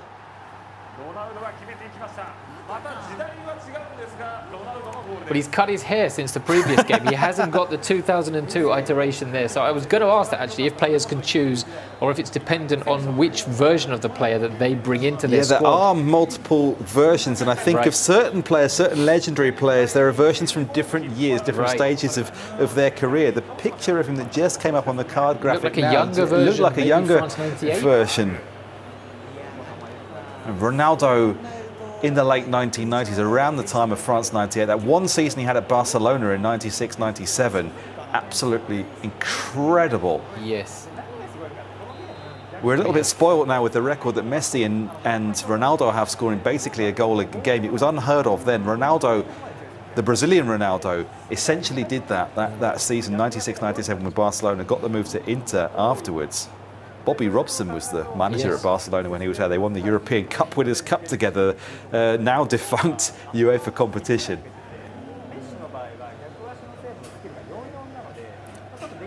Both teams packed full of stars. Agu overcoming the disappointment from yesterday. We were just speculating as to how the long day yesterday might have affected him, whereas Atzia had the chance to prepare the longest.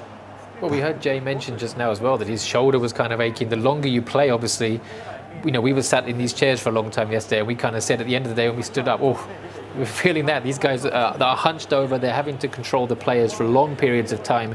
Even as we said, when they're not playing these official games that we are broadcasting, they're pretty much sat hunched over their screens over here, getting ready for the next games. It does take a toll. And yeah, Atzia maybe having only played that one official match yesterday, perhaps he will be slightly more rested, more ready to go, whereas Agu did, as we said, had a very long day. Physically and emotionally, he must be pretty tired. If he comes through here, we might get a chance to ask him about that. I think it might be interesting to ask all the players how they spent last night. You said you ran into eWorld earlier, and he said he didn't get much sleep. The adrenaline was keeping him going. So yeah, that could have an effect on the different players today too. Well, he had evidently other media duties as well. Because I saw him in the Japanese media today. He was all over it, Avispa Fukuoka, the club, have officially congratulated him for his performances. He was invited to the stadium, I think, to greet the fans at some point. So absolutely well deserved as well. Yeah. And I don't know if you saw it, hang on, we'll maybe come back, this is broken down, okay. We mentioned that he was using Nagaishi, who's not the regular goalkeeper for Fukuoka. Nagaishi, the player himself, the actual real-life player, sent a tweet to eWorld saying, thank you very much for using me in the game and congratulations. So there's this crossover now, between this esports world and the real world of football, and it's really crossing over. The players themselves are, I assume, getting into this and really, really happy to see themselves eJ.LEAGUE, out there. certainly on the Japanese accounts, was really trending. I think it was the 12th highest trend on Twitter in Japan yesterday. On my Twitter feed, certainly football as a topic comes up by default. Even people I'm not following, their tweets come up, and I saw so many tweets from people I don't follow talking about eJ.LEAGUE. Yes. Avispa Fukuoka fans getting really excited about it. A little bit of self-deprecation, saying, well, I've never seen Avispa win J1, but now at least in my lifetime I'll have seen an Avispa Fukuoka team become champions. So you wonder if the players, maybe Nagaishi will be in his manager's ear at pre-season saying, "Oh, look, see what I can do." Well, perhaps I just won the league. Perhaps fans have, taken a new appreciation to Nagaishi and players like that. Absolutely. Fans with an appreciation of 1990s French players will be supporting Atzia today, because as well as Ginola, he's got Eric Cantona playing on the right-hand side, now looking free on the far side of the pitch. Ginola looking to play to Cantona. Closed off by Teo Hernandez. Could have gone in behind the fullback there and they would have been in. And the ball over the top. It might be Agu who's in here. Ronaldo going for the header, blocked off and taken by Donnarumma. That's probably the last attack of the first half. 1-0. Agu in the Yokohama F. Marinos shirts, taking that lead Ibrahimovic with the goal, 5 shots to nothing. Yeah, I was going to say, Atia didn't manage to get a shot off there. There was some kind of promising play, especially towards the end there. We saw him almost break in. He's done well, as he did yesterday against Jay in his opener. Had spells of possession, looks comfortable on the ball, looks like he's got ideas going forward. But at this level, the players he's coming up against, he's been a bit unfortunate to get national team players in his first game on both days. Hasn't managed to get a way through yet. And as you said, gave up five shots to 0. It's only 1-0 behind. It's not been a very fortunate draw, that's true. Against, which suggests maybe why he doesn't look quite so happy there. But then at least on this occasion, regardless of the result of this match, and we have a second leg to come, of course, the loser goes down to play in the losers tournament, the repechage, the plate competition, whatever we're going to Although call if Atsuya does lose this, he'll then have to play Mikey, who yesterday got all the way to the semi-finals and was within a whisker of the final. But there are no easy opponents at this level, as we saw yesterday, just the sheer quality throughout the team. Kyle Walker is the right back for Atsuya, Cantona on that right-hand side, so 2 players with Premier League experience there. Varane now at Manchester United, of course. That perhaps adds to the chemistry. Paqueta through to Ginola. Closed down by Varane. De Bruyne with the pass out. De Bruyne, I don't know about you, I can't think of a better passer in world football than Kevin De Bruyne. Absolutely, the vision and the execution of it. And there's a lot of players who have the vision, it doesn't always come off. Yeah. And there are the players that have the execution, but they tend to play safe. He is able to just do everything, and it's so rare. A bit like, as a Gamba Osaka fan, you'll know well, but Yasuhito Endo, the most capped player for Japan, was at Gamba for so many years, back in J1 now with Jubilo Iwata. He was similar, where you'd watch him, and obviously he's got his free kicks, he does come up with assists and things, but it's not so much about the game-changing things. It's just when he has the ball, he almost never gave it away. He would always go to a teammate. You have those players that are reliable. De Bruyne has that, but also he has that ability to just try something that nobody else saw, and it would invariably come off. It's exactly that. I often say in commentary, he sees things that human players don't. So usually in the context of a pass, I remember when Manchester City beat Stoke City, I think 7-2 a few seasons ago when Stoke was still in the Premier League. De Bruyne just played a perfect arching ball behind the Stoke backline to the far post to set up an easy finish, and it just didn't look on. In commentary, you wouldn't have imagined that that's what he would do, because there just seemed to be no options except for going backwards. De Bruyne can pick that out. Maybe he can pick out Ibrahimovic or Ronaldo here. Agu using that play just as we've talked him up, De Bruyne has lost the ball in the middle of the park. And now this could be a chance for Atsuya, but he just can't get through, can't get into the final third and find any space. Agu's so disciplined at the back. As we said, he had to come behind from 3-goal deficits twice yesterday. And then once he went behind 3-0 in the final, that was it. He wasn't able to mount another recovery. Definitely wants to avoid that today. And so far, he's had pretty much the perfect with game. The shot.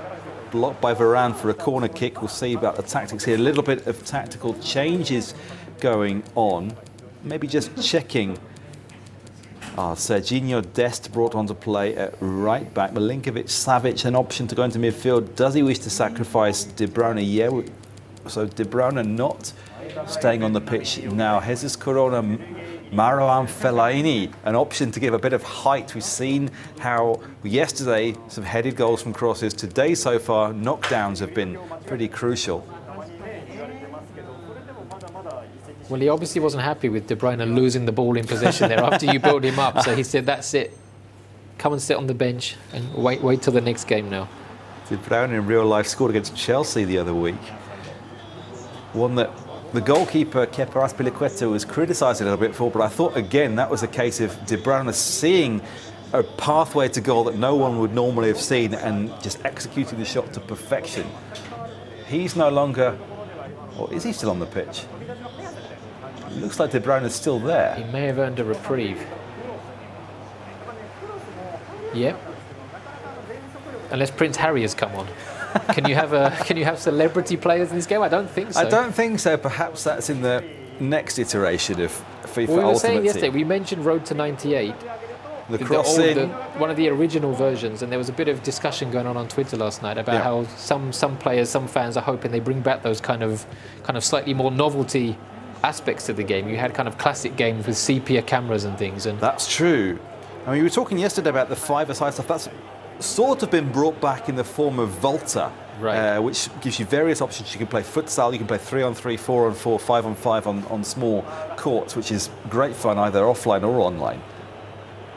Something that fans who can remember back to FIFA 97, FIFA 98, when you had that indoor football then, were calling for. It's kind of an updated version, merging into a little bit with FIFA Streets, which was a separate game for a little while. Yeah. It's part of the main game now. Maybe a place for Ultimate Team players to refine their technique on the ball on smaller pitches. Here's Messi, whose technique is perfect, but Marquinhos gets the header away. We haven't seen too many chances here. Perhaps Atzia keeping it at just 1-0 has then the opportunity to equalise when he's at home in the second leg. Yeah, I was about to say that. We're now getting to that period we've said all the way through yesterday's play too, where once you get to the end of the first leg, you need to be thinking that there is still another game to play. You don't want to get carried away and concede again. A 1-goal deficit is not the end of the world against a player as good as Agu. And especially, as we said, Agu had to come from 3-0 behind a couple times yesterday. He has shown that once it goes against him, maybe he struggles a little bit. Chipped over the top though for Ginola. Now Ronaldo, shot blocked off by Teo Hernandez, can't get to the second ball. Cantona was free on the right-hand side. And now this is where Agu could capitalise. Atzia had committed men forward. He's done very well, Atzia, there to just stop that break before it got past the halfway line. Yeah, but Agu could have broken there. Good pressure on the ball with two players. Just to buy himself enough time to reset into that defensive shape. But Mbappe in a little bit of space here, blocked off nicely by Delane. Ginola. Time for one or two more attacks, maybe. We're into the 87th minute. I have to feel this is the last attack. Messi to Mbappe. Ronaldo making the run. Could Atzia snatch something? This should be it. 1.5 minutes to go. Jonathan David chips it through to Ginola. Can't work the crossing angle, and N'Golo Kante covering the pitch as he does so well. Covering it again, blocking off Ginola. That is probably enough for Agu to hold on to the victory, despite the efforts of Paqueta in the end. Atzia unable to get that equaliser, really to create the openings. Agu, with that goal from Ibrahimovic, takes a 1-0 lead into the second leg. It's a narrow lead. I think Agu was fairly dominant. I don't know if we're going to see the full-time stats or not, but Atzia didn't have a great many chances. Agu didn't either, but he took his when it came. The 1-0 lead is very narrow. Agu will be pleased with the way he controlled the game, I think. Heading into the second leg, Atzia, as we said, he went out in his first game yesterday. He'll want now to mount some kind of comeback in the second leg. He had half a chance right at the end there where Ginola seemed to be in space. Maybe Ginola, I remember there's a famous scene where he did put a cross in at the end of the game, gave away possession, and France conceded and missed out on the World Cup, and then led to bad blood between him and the manager Gerard Houllier, sadly, which went on all the way until Houlier's death, I believe, tragic death a few years ago. Ginola maybe there was thinking, I'm just going to hold it in the corner. Absolutely right. Well, it was Ronaldo, not Ibrahimovic, with the goal. My apologies. But 1-0 earlier in the game. 6 shots to 1. Didn't seem like there was really many openings. Wasn't relying on great saves from the goalkeeper, but Atzia unable to carve that chance that he needed. Yeah. He's at least, though, stayed in the contest, stayed in the tie. He will now be at home in the Kashiwa Reysol home strips of yellow and black going into the second leg. Agu's side wearing the Yokohama F Marinos away strips of white and navy. Only 1 goal to come back from. Agu will know from yesterday's matches that, you know, even a 3-goal advantage is nothing in esports. Yes. 1 goal, it's still very much an open contest. Absolutely. I think it was a very tight game. As we said, Agu probably slightly edged it. He had a few more shots, but I think aside from the goal, there weren't any really clear opportunities where you felt that he'll be disappointed not to have taken it. Atzia now will need to come out. He was well organised there in possession. He does well to keep the ball, but I think he needs to add a little bit more. We've touched upon it time and time again, that eGuy said, that unpredictability, that kind of play outside of the box. I think he maybe needs to add something a little bit extra here to try and mix things up. Kashiwa Reysol, although they have a fantastic stadium in real life, it's not quite that big, not quite as imposing in this sense. Although it is probably one of the venues in Japan that creates the best atmosphere. In pre-COVID times anyway, when it's full, the fans really do, they can come down, get in the opposing players' faces and cause a really intimidating atmosphere. It's like an old-fashioned English stadium, sort of like a second or third tier stadium. They're not the highest of capacities, but very close to the pitch. Incredibly close, No running track, as you often get in some of the older stadiums in Japan in particular. Really close in, really fervent support. And we heard it yesterday from the players too, but there is an ever so slight, they feel, advantage to playing at home. We don't have away goals in this competition. No. But they do feel that the home team does get an ever so slight advantage, and you will hear the fans as well will be reacting as if they're the home fans. So if Marinos have a spell of possession, you will hear boos coming down now, whereas in the first leg that wouldn't have been the case. Well, we don't know for sure, but perhaps programmed into the game that gives the players a little bit of momentum.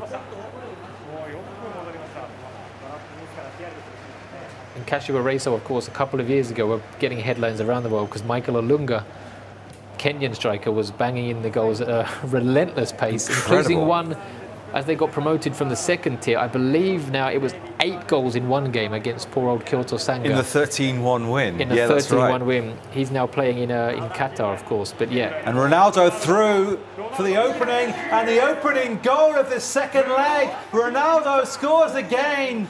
Agu takes a 2-0 advantage on aggregate. Well, it's almost a carbon copy of the first game, isn't it? An early goal, same scorer, almost an identical goal, ball in behind, ruthless finish. It's the last thing that Atsuya would have wanted, although, again, as we said yesterday, players did come back from larger margins, so it's still not beyond him, but he's not going to have wanted that lead to have been doubled over the tie, and he needs now to come up with something and be wary, because here comes Agu again with Ronaldo again. Ronaldo's silky skills and finished off by Kylian Mbappe.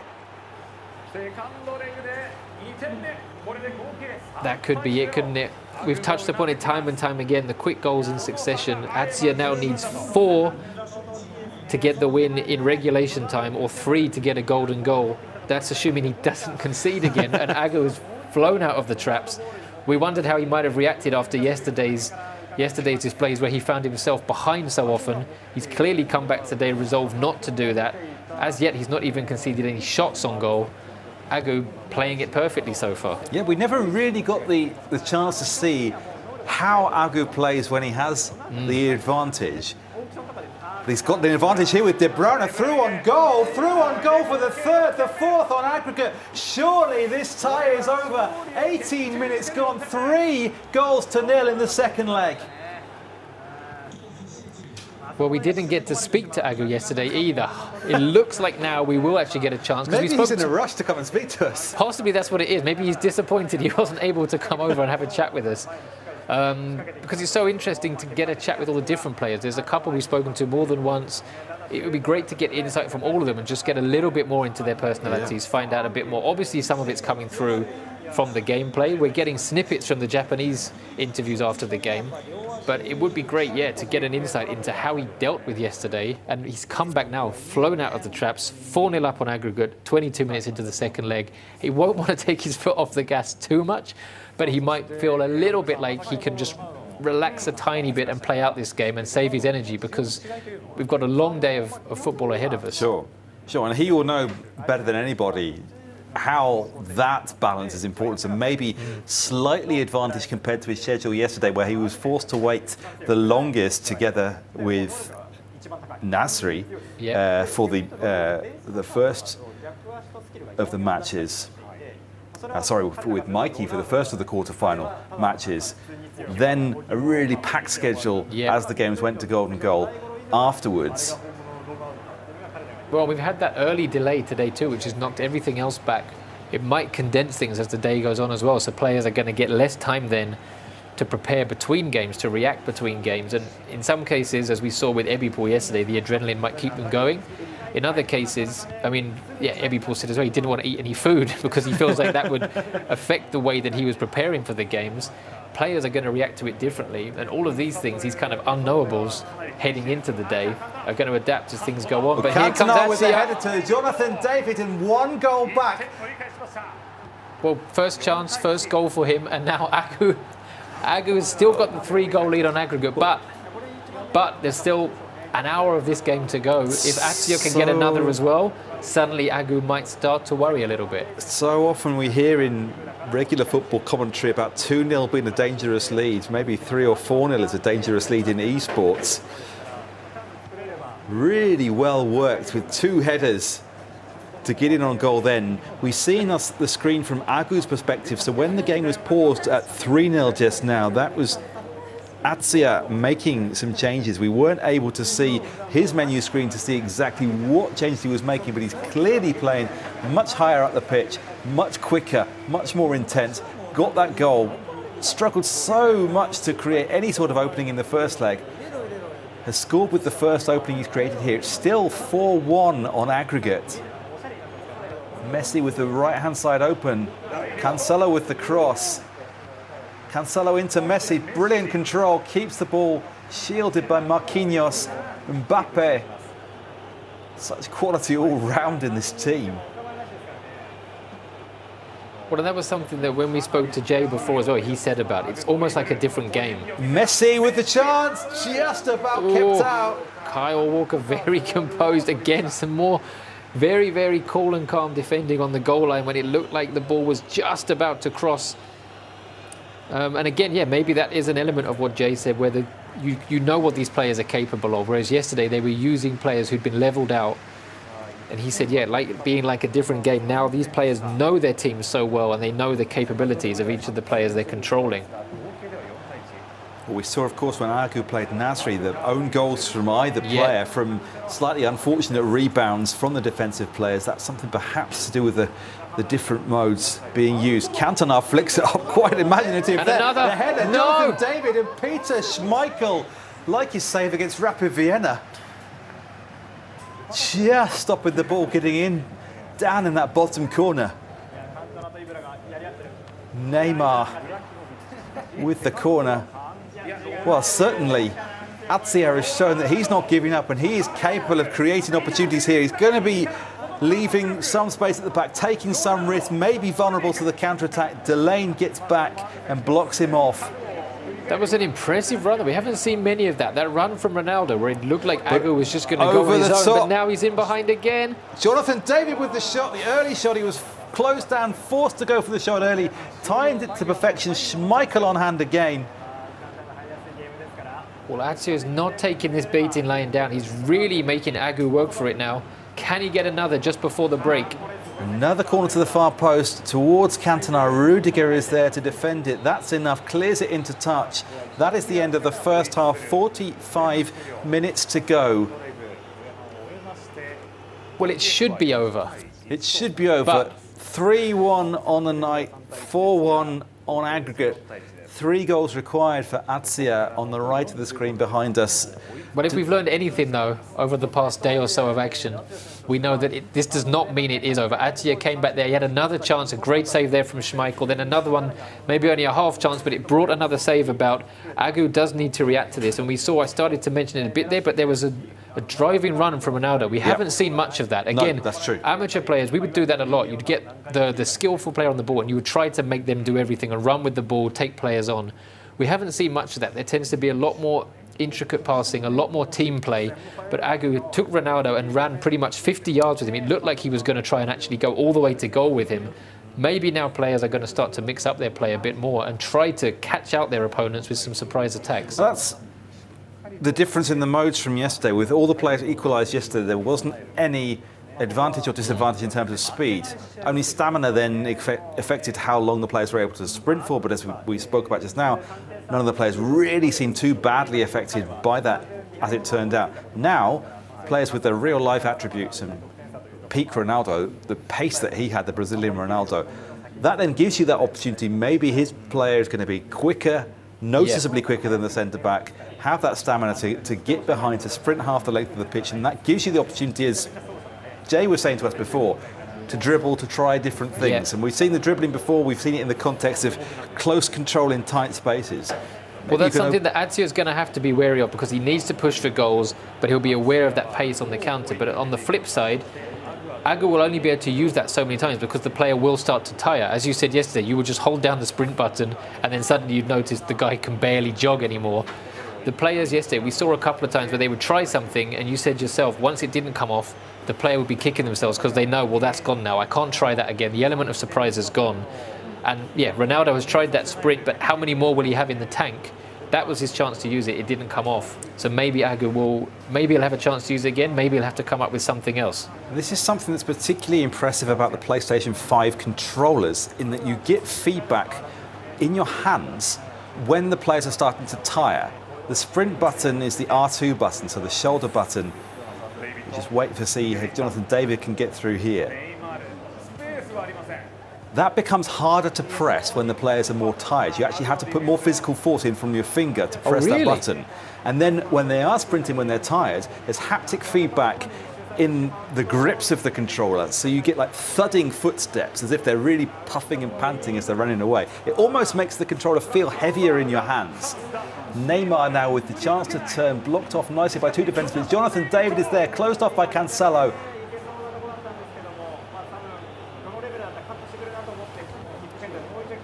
Neymar, Jonathan David blocked off by Varane.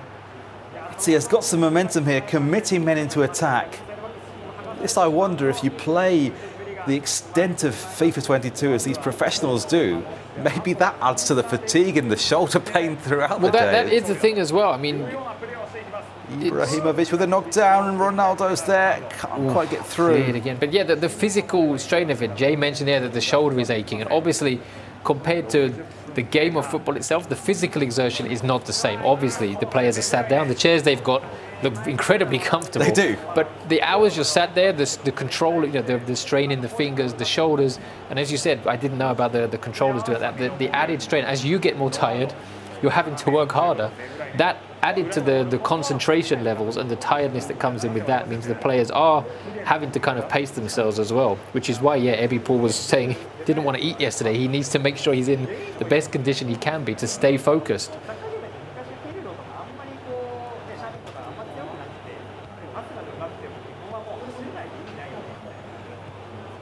Agu has got through the third quarter of this game, the first half of the second half.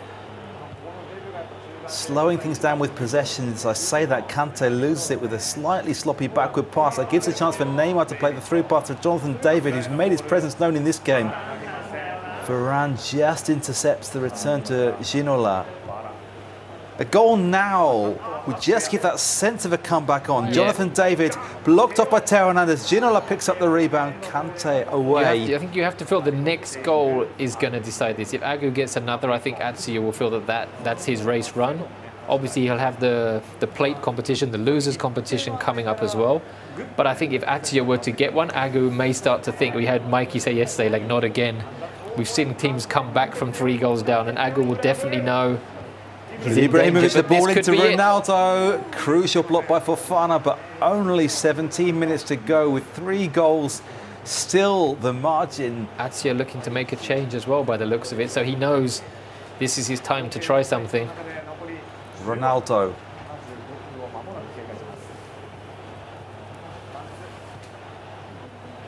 He's keeping the ball here. Running down that clock and now playing Ibrahimovic. Against Varane, Cantona plays away to Jonathan David.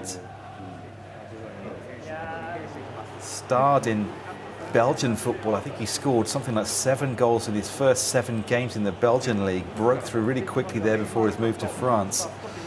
This could be the chance. Can he get it in behind the Kante again? Yep. That's what he does as well every weekend. Just looking at the players here too, we've got them on the screen behind us. They just stony face, both of them just completely engrossed in what's going on. Well, now it's time to make some changes. So we got, this is Agu's screen. Atal brought on at left, wing back, playing 3 at the back now, 5-4-1 the setup. It looks like he's going with Carrasco on as well on the right-hand side. Sometimes plays wing back for Atletico Madrid. Fellaini brought on for that physical strength and the aerial abilities. Fellaini came on against Japan in the last World Cup and caused a disarray. As you said, Japan were 2-0 up And Fellaini coming on was one of the substitutes who scored to get it back to 2-2. And then Japan, heartbreakingly, from one of their own corners at the death, were countered and they went out 3-2. Well, Jesus Corona is on for Atsia, as is eJ.LEAGUE. It's a Kato there as well. Ibrahimovic with a bit of showboating. Sure, the real life Ibrahimovic would never try something like that.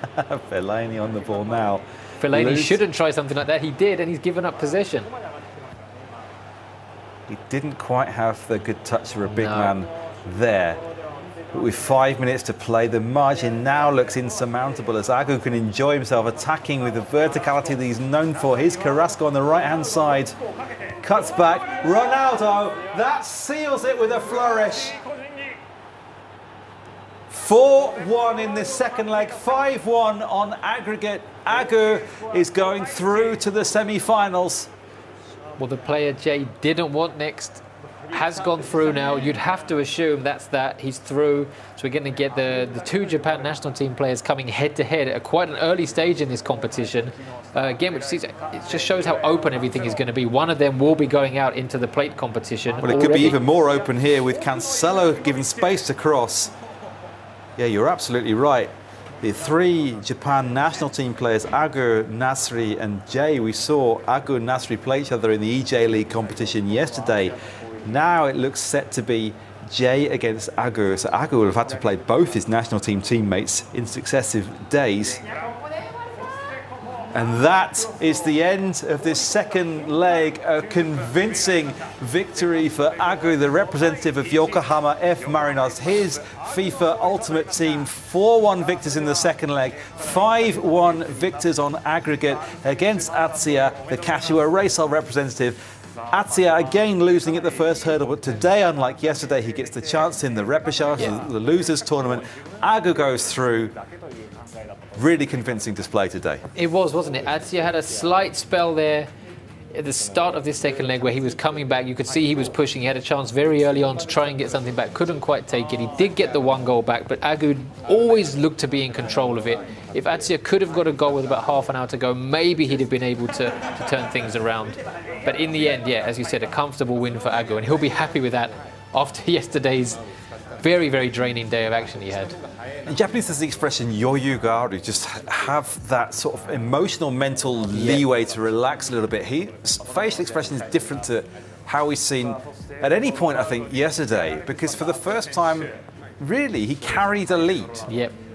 Throughout the group stages in his round of 16 games, so when he had the lead, he was confident, he opened up the play, he had vertical attacks. We didn't see that once from him yesterday because he never had that ability to do so. So the emotional leeway, the wherewithal within the game, he was under the cosh yesterday. Maybe in hindsight, seeing him now, that was on his face yesterday. We had we thought throughout the whole time yesterday, it was a poker face. Maybe it was just he wasn't able to do his usual game because he was usually having to come back from behind. Today he's had the lead. He carried that lead all the way through. He now plays J in match E, the first semi-final within the winners tournament. Yep. Atsia, as we just said, not eliminated as such. He goes into the losers tournament, the repechage plate event here, to play against the loser of the first quarter-final. J beat Mikey. J is through to play Agu.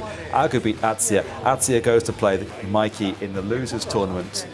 Well, it'll be fascinating. Hopefully we get time to have a chat to Agu here, because it'll be fascinating to ask him how he felt about yesterday. First of all, just it was such an exhausting day for him. What he tried to change, did he particularly do anything differently to come in and win that game so convincingly? And also, we spoke to Jay before, and he said he doesn't really want to play against Agu. We can ask Agu, what do you feel about playing Jay? What do you think about that? They obviously play each other so many times. Does he feel like he maybe has a chance against him, or is he also going to be very disappointed that so early on he's already coming up against one of his teammates? I mean, Jay is an extremely personable, really nice guy. Very honest with his comment there. Yeah. We wonder, because we talked with Evie Poole yesterday and a little bit with Nasri about the mental side of things, the kind of mind games that goes on. Jay was so honest there. You wonder maybe he wouldn't say anybody. Normally, football players, they would say, well, there's no easy games. All teams are good.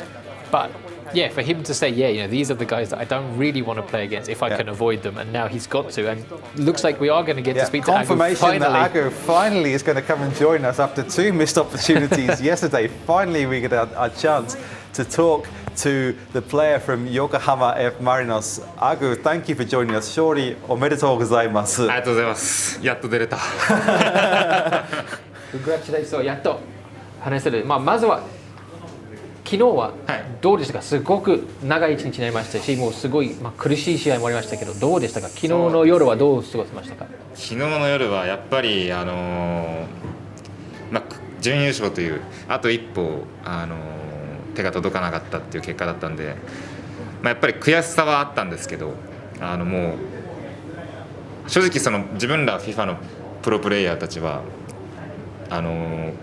重要な大会っていう点で見るとこっちのフットの方がグローバルシリーズのプレーオフ権とかがかかってるんで、それも大事なんで、だからしっかり切り替えて、明日臨もうと思ったんで、もうご飯食べてすぐ寝ました。Well, Sean asked first of all about how Agu reacted to yesterday, what he did when he got home after losing, and Agu said that, of course, he was disappointed to come second to lose the final, but as a professional FIFA 22 player, for him, in all honesty, the FIFA Ultimate Team competition is the more important because it gives you that chance to play in the FIFA eWorld Cup. So he thought, just get ready, look forward to tomorrow, today as we are now. He got home, had some food, went to sleep straight away, no problem.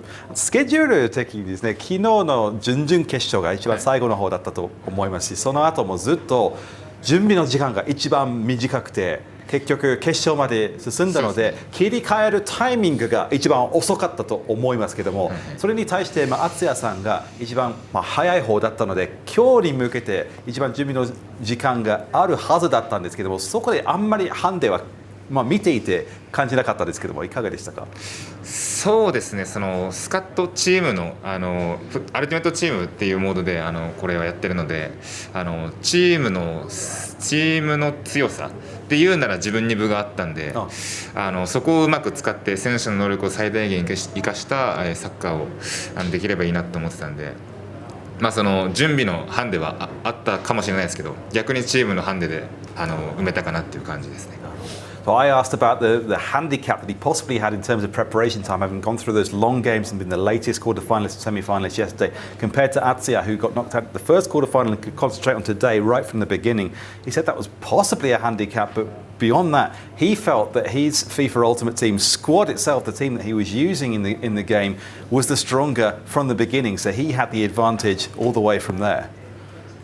先ほど J 選手と話して、J 選手はこれから同じ代表選手とあまり戦いたくないと言いましたが、次はもう直接対決やりましたけど、アグ選手はそれに対してどう思いますか。そうですね、昨日いい日本代表対決は自分がナスリに勝利したということで、昨日ぶっ倒してるんで、今日も同じ代表相手関係なしにもう自分がぶっ倒して、いい日本代表の中ではアグが最強なんだというところを見せつけてやりたいですね。We're seeing a bit of strength here. Sean asked about how Jay had said he didn't want to play one of his national team teammates so early in the competition. Agu said, well, I played another national team teammate in Nasri yesterday. I beat him. I'm now going to play Jay in the next round. I want to beat him, show that of the 3 Japan national team players, Agu is the strongest. Referring to himself in the third person, plenty of confidence on display.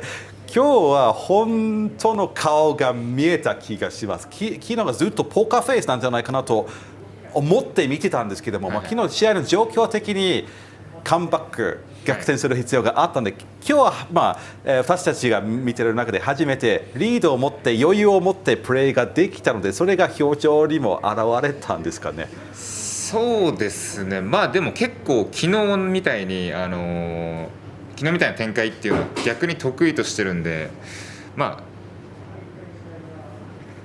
こういうポーカーフェイスの時もありますし、昨日みたいに結構追いついて感情を爆発させて勢いでいくのどっちかなんか二択だなみたいな感じですね、自分の中で。I asked him about his expressions. He seemed to be very poker face yesterday compared to today. He says, well, he has both. Sometimes he needs to play with a poker face. Today he could be more relaxed because he had that advantage. We now have to move into the next game. Agu, thank you very much for joining us. どうもありがとうございました。勝利おめでとうございました。ありがとうございます。Thank you. 楽しみにしてます。So the third of our quarterfinals, the first leg already underway. eWorld is the home team in the Avispa Fukuoka shirts. Yesterday's champion. The yesterday's champion now in the navy blue with his ultimate team taking on Sledge, who was knocked out by Nasri in the third quarter final yesterday. Sledge, the professional player employed by Shonan Belmare. He's away in the first leg, kicking from right to left in the white shirts and shorts. He's got Delane at left back as well. There are certain players within the game. Thiago Jallo is another who maybe aren't the biggest superstars on the European football stage, but within FIFA Ultimate Team they have the certain attributes. Paqueta, another here in the midfield, the Lyon, Brazil international midfielder, who the professional players like to choose.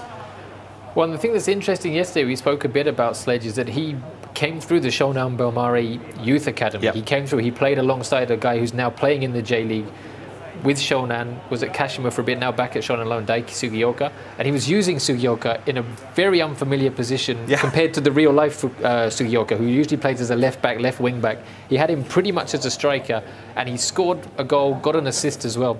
I'm kind of surprised to see that Sledge hasn't got Sugioka in the team. I wonder if Sugioka's had a word with him and asked him, you know, why am I not playing alongside Messi? Well, you have to wonder. But within Ultimate Team, of course, most of the players being controlled have overall ratings of somewhere between 80 and 93, I think, is the highest.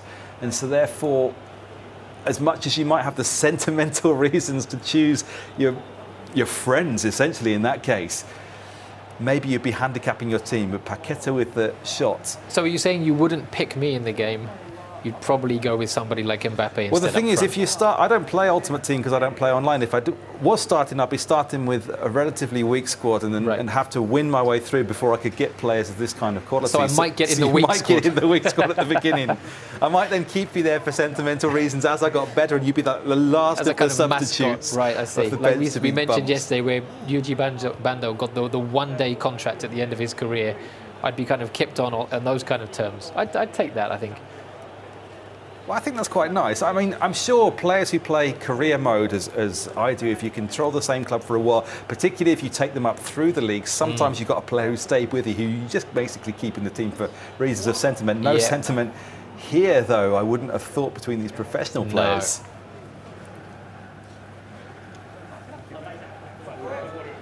And a chance perhaps with Cantona closed off by Thiago Jallo. I wonder how well the ratings do work, because we're seeing more and more in recent years that players are going from the J-League over to Europe and doing a lot better than maybe fans in Europe, clubs, media in Europe would have expected. We've seen it most recently, obviously, with Kyogo Furuhashi going over to Celtic, and he'd always looked good in the J-League, done well, was leading the scoring rankings before he left in the middle of the last J-League season to go to Celtic. And he's been a revelation since he got there in terms of from the European perspective. Nobody really knew much about him when he turned up. And now he's one of the names that people are talking about a lot. You do wonder if there's any kind of discrepancy in that ratings, and if maybe there is a way of bringing through these players a kind of a surprise. You would have thought, given the way that players like the guys at Celtic, Hatate, as we said yesterday, had a fantastic goal against Hearts just the other day, having joined Celtic this January. Tomiyasu went from only a handful of appearances for Avispa Fukuoka, the team played by... Oh, he played there for a lot. Certainly when they were in J2, he came through a lot before he went over to, I think he was in Holland, no, Belgium first. Belgium, right? well, he went to Sint-Truiden in Belgium. Of course. And starred there. It was quickly evident there were 3 Japanese players in the team. He was the youngest, but it was quickly evident, even though he was the defender, whereas you had Kamada scoring lots of goals, Endo, brilliant passing from midfield.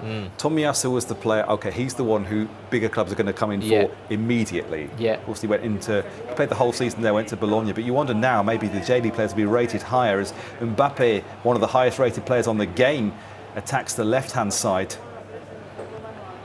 But there's probably an element too of who they're playing against. Now that the likes of these players are in Europe, their ratings probably will go up because it's clear they're playing at a higher level in Europe against higher level opponents and still achieving results. Whereas I guess there's an element of, like, as we saw with eBay yesterday, there's a kind of element of unknown quantity. These players are very good in the J-League, and for those of us who watch the J-League a lot, we know that there's not such a huge difference in the quality between the J-League and many of the leagues in Europe. But I guess for people that don't watch regularly, it's hard to get a gauge on them, and there is an element of potluck of, are they going to succeed or are they maybe going to struggle with that step up? Well, eBay stepping across from the eFootball series. Yep. And playing Ultimate Team for only the second season, but Mbappe has got in to give Sledge the lead. Well, now we see why he didn't start with Daiki Sugioka, and he's decided instead to go for the France international, Kylian Mbappe. A lethal finish against his real-life clubmate Donnarumma. Yep. Although I think in real life, I think here Sugioka probably would have put that away as well. So I have just checked Sugioka's in-game rating. His latest rating is 65 out of 100. So you look at the players on screen now, we can see Ebipoul's team, 91, 92, 93 forward line. That is quite a difference, isn't it? Would that change though? If you were to use him regularly and the team was to do well in your online games, would the rating go up, or is this ratings fixed for the entirety of this version of the game? Certainly if you used him within career mode, then if you use him frequently and he does well, particularly as a younger player, he'd have the potential to grow. And of the current Shonan Belmare squad in the game, Sugioka is one of the highest rated potential players. It would be unlikely he'd get somewhere as far as 80 or 90, although perhaps if, like Furuhashi or Tomiyasu, they go to Europe and succeed, then suddenly the developers, the researchers at EA Sports will think, hang on a sec, we've underrated this guy. But I just wonder, J-League players may be in the game underrated a little much in general, because the Belgian League, with the exception of the very biggest clubs, and the Scottish League perhaps too, overall the standard is no higher really than the J-League, in my opinion. And so perhaps the players who go there and succeed immediately, it's because they were playing at a similar standard already.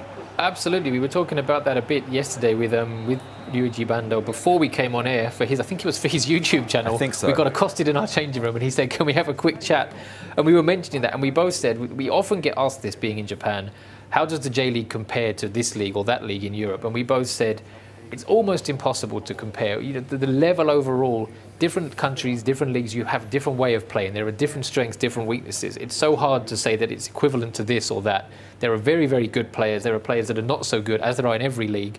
But I think, as you said there, overall, there is not a huge difference in the quality overall of the J-League or, the Belgian league, or the kind of what maybe would be seen as the kind of secondary level, the kind of entry league European leagues, where the bigger Premier League, Bundesliga, Serie A, La Liga are picking up their players. Early on here. That's probably the first clear side of goal I think we've had. Well, since taking the lead, certainly. It's been a close contest. Ebipoul was looking to make some changes earlier, looking straight away again. Perhaps his intended changes haven't quite paid off as he expected. Well, he did say he didn't really sleep much last night after winning the competition. True. So maybe and did he even eat dinner? We don't know. If we need to ask about it if we get the chance to. Did he have breakfast? You'd hope he's had something. I need to ask about his blood sugar levels. I'm worried. He's got plenty of adrenaline. Neymar with the corner, headed away by Cordoba. Ebipoul, as we said so many times yesterday, coming across from the eFootball series. Of course, the Konami series of games changed. The release of the eFootball game was delayed. And according to one of the interviews that went online last night, or perhaps this morning, he was saying that was a big factor behind changing, because for a while, he wasn't going to be able to continue as a top-level professional player in the other series of games. So had to swap for those reasons. He's given the ball away cheaply here, though, and he could be in danger of going too behind. Mbappe cuts inside, cuts back again. A fantastic finish. Sledge showing his skills. Mbappe with 2 goals in this one. Ebipoul, the eJ.League champion from yesterday, finds himself 2 goals behind in his home leg of this quarter-final match. It's interesting to see as well that Ebipoul yesterday, after he scored, was very vocal. really showing his emotions, but Sledge just as stony-faced as ever, refused to stand up, didn't want to get in Ebipool's face, nothing at all, just staying in his seat and focused on the game. And again, we're seeing that difference in the personality. I think personally, yeah, having seen how eBipool was reacting yesterday, if I was Sledge, I'd have been quite keen there to get up and have a couple of fist pumps as well. eBipool do a bit of sledging, perhaps. Do a bit of sledging, very, very. Maybe that's the way where he got his name from. I did wonder that when I saw it. I mean, sledging is mainly used in cricket in English, Yes. in terms of trash talking the opposition. First real chance for Sergei Milinkovic-Savic to play the ball forward and break the lines. He did that well, but Sledge has recovered nicely in defence. I wonder if this, in terms of advantages and disadvantages as well, Sledge, of course, is the more seasoned FIFA player. Yeah. Perhaps because this is the mode, the FIFA Ultimate Team mode is the one that the players always use. Perhaps this is where experience within the game tells. And perhaps eBipool, despite his obvious talent, this is where his lack of experience playing FIFA is at a disadvantage, more so than it was yesterday. Yeah, yesterday, as we keep saying, all the players were levelled out. So he came in as the outsider, and everybody is essentially using exactly the same team of players. They're all at the same level. And here comes Sledge again. A chance for Mbappe, deflected. This time he's gone for the far post. The two finishes so far from Mbappe have both been in the near post. That looked the more open. The goalkeeper comes out, Donnarumma, to punch the corner kick away. Theo Hernandez. Really, eBipool struggling to stretch the pitch. We haven't seen... But he's now... he's given it away. There was 3-on-3 there. He had the chance for the first time, perhaps, to get in behind. But Sledge again wins the ball, and it's now him mounting the attack. Gelson Martins flicks it into Ben Yedder. Well blocked, but on the rebound, it's 3! Wissam Ben Yedder has scored. eBipool under the cosh here. Looking distraught, looking in disbelief in his seat.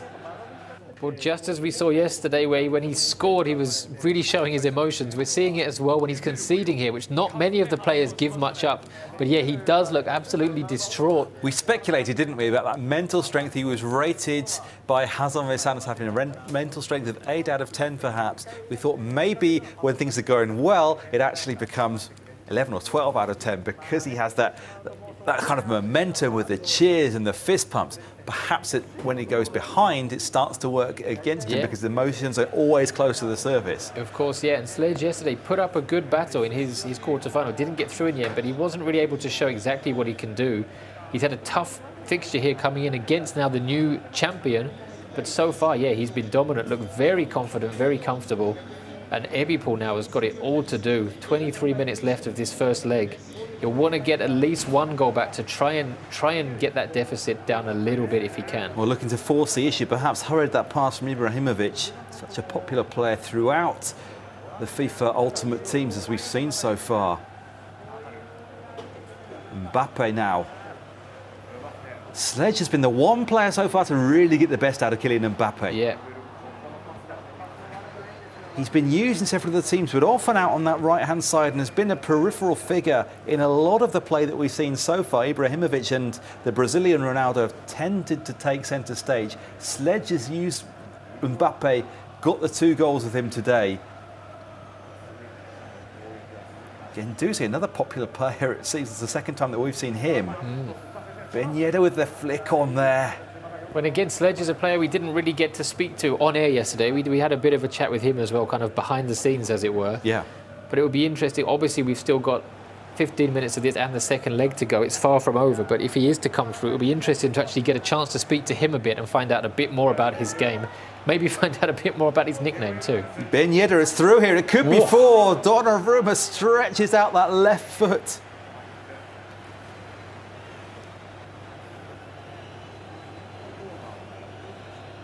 I think eBipool wants to pause the game, has already used his allocated number of pauses, wasn't able to do it, can't make any more changes at this moment. Ben Yedder on the turn, Cordova has blocked him off. Ibrahimovic wearing number 5 for eBipool's team, rather like Zidane for Real Madrid 20 years ago. Or Lee Sharp for Manchester United 30 years ago, or 25. I had that shirt, the blue and white one, with the yellow numbers on the back. I had Sharp 5 on the back stripes. of that. The stripes with the names of the legendary players.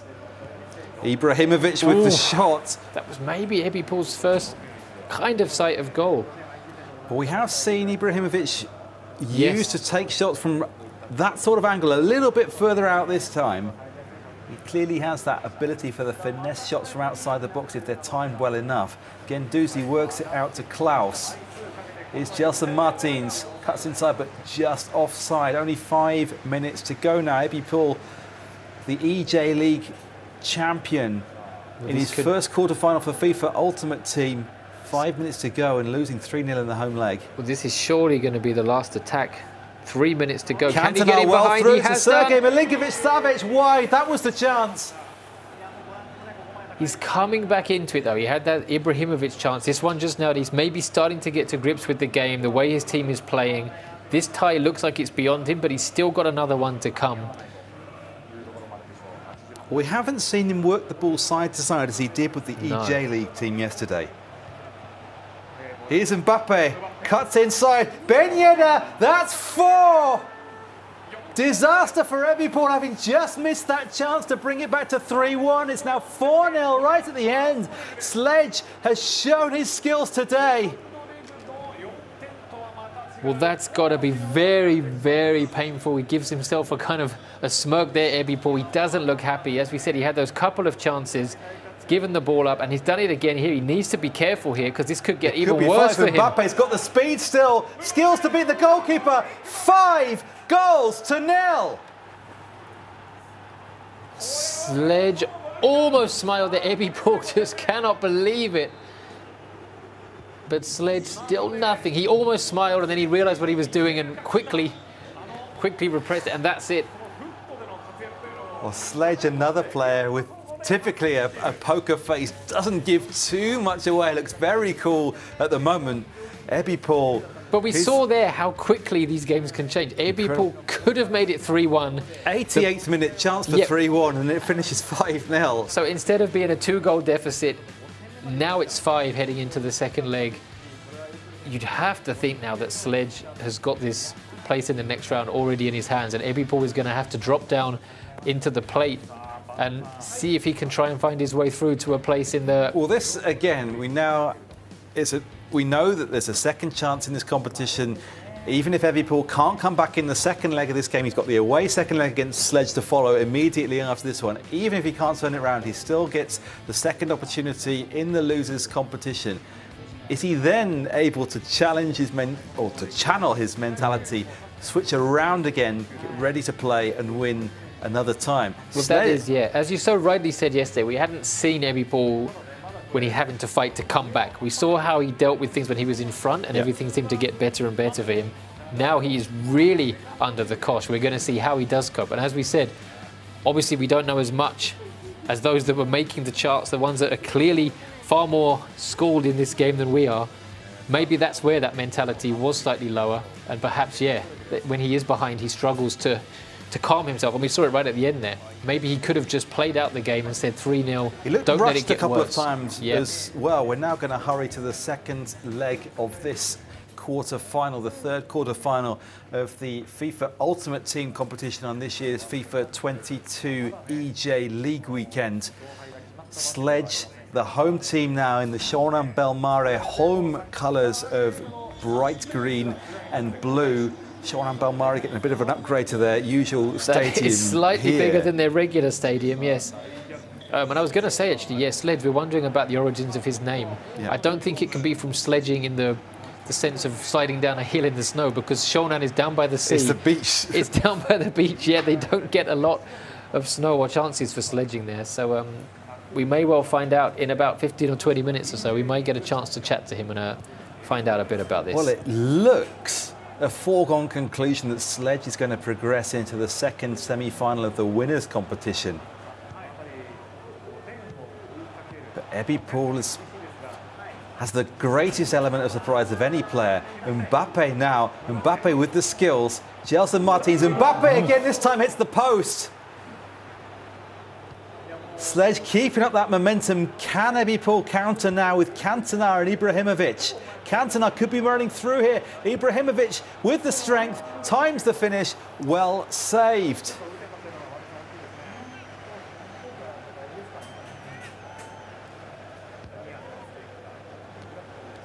Again, does his header. Paqueta plays it away.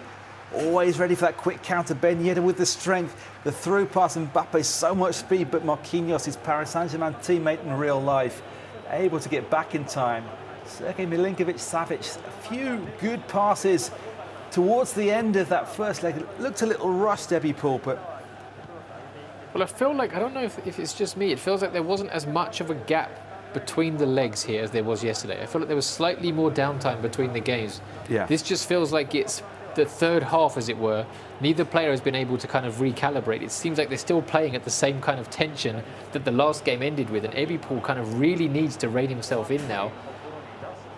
Which he might chance well perhaps. do. Oh, I think the grounded player maybe got in the way a little bit. Neymar there.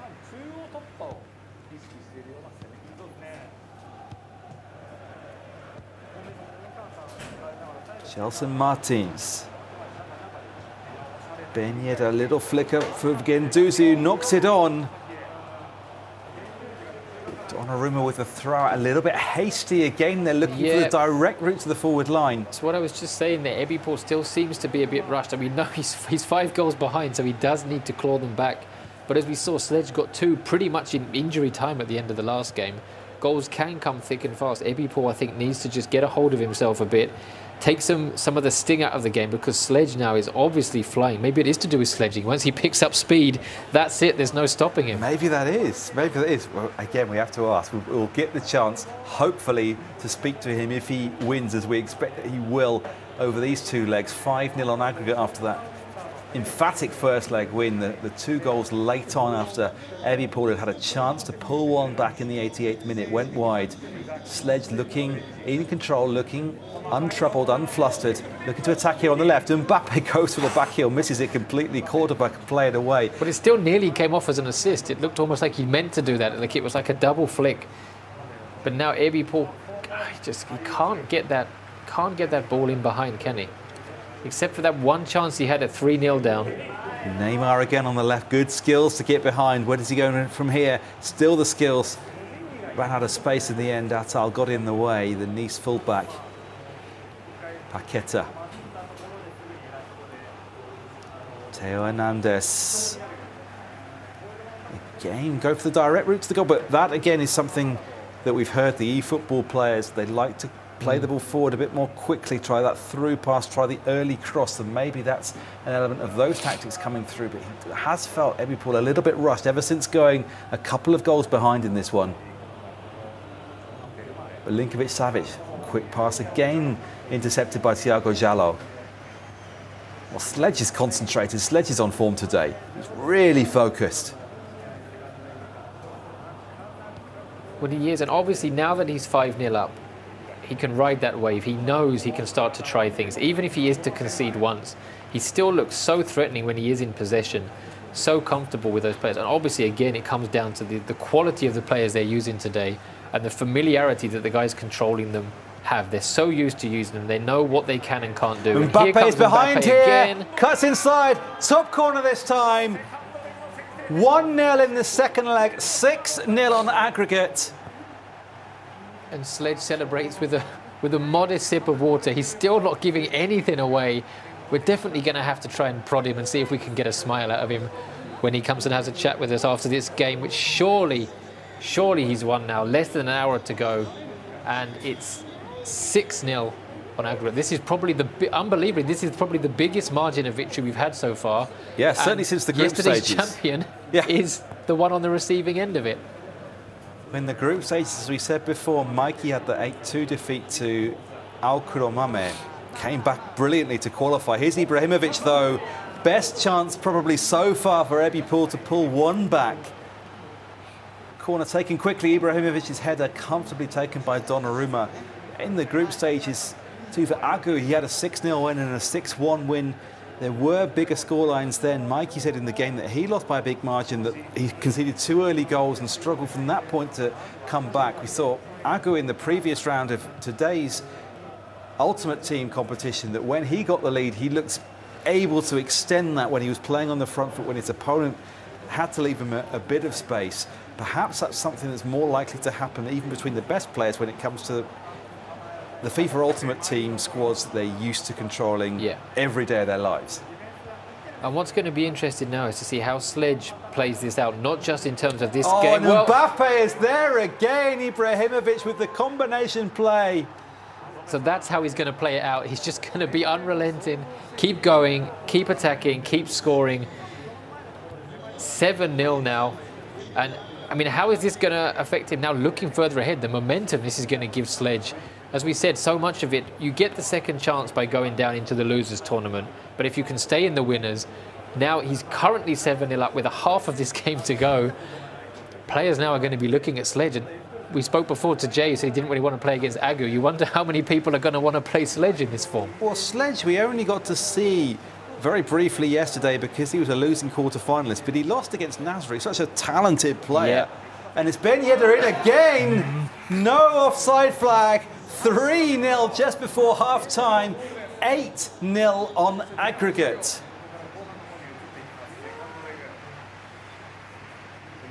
Another sip of water. He's going to finish that water bottle. Even if he's going one sip per goal, he's still going to finish that bottle by the end of this game, I think, Sledge. We've just seen on the screen behind us there. Ebipol, well, we said after the first leg he had to try and change things up and come back in and somehow turn around a 5-0 deficit. He hasn't been able to do anything yet. We touched upon the fact there was a very quick turnover. Maybe Ebipol needed 5 minutes to just get his composure. This seems like it's just the same game is still going on. We said yesterday that when we come to the golden goal and things, it's in effect as if a week has elapsed in between and it's a new game.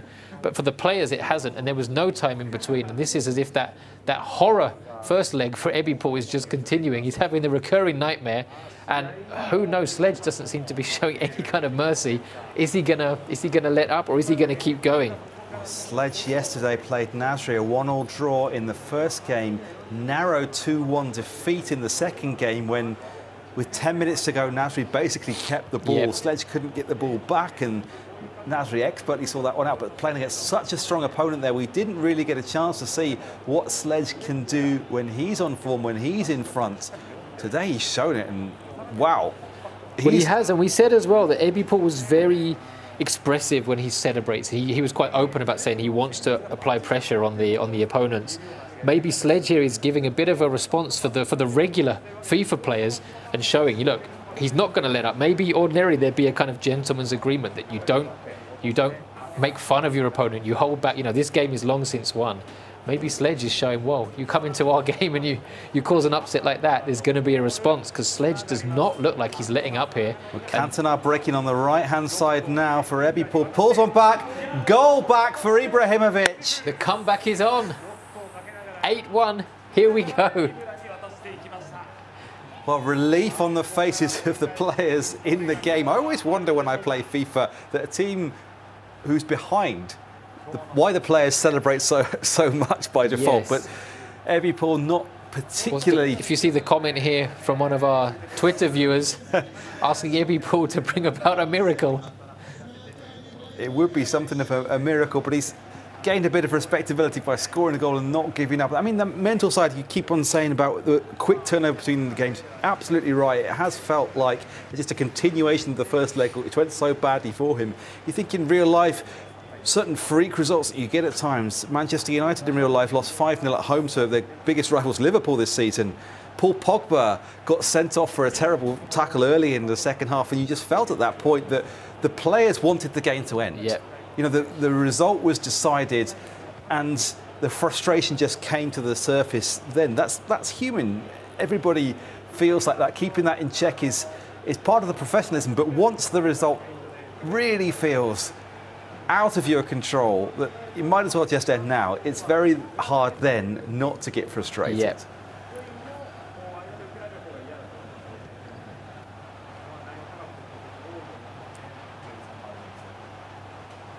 Gelson Martins, good skills again. Maybe going in a bit too quickly on the defence there, Ebipol. Ben Yedder can't quite get through though. 3-1 in this second leg, 8-1 on aggregate, the biggest margin that we've seen in the knockout rounds over the 2 days this weekend in either competition. Ibrahimovic out to Neymar. All over the top looking for Cantona. Cantona with the full head of hair, not the shaven head. So this is probably early mid-90s Cantona, maybe in his first couple of years with Manchester United. Probably pre-Karate Kid Cantona. Just yes. about. Yeah, I thought so, because it was after, when he came back after that, he had the short hair. Yep. And then shaved it further for the 96-97 season, where he had that famous chip over Lionel Perez in the Sunderland goal. Uh-huh.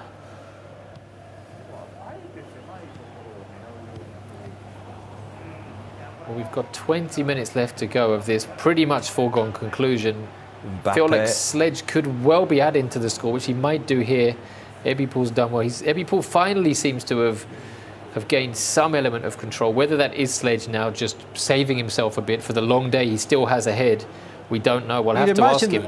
That plays a factor, certainly.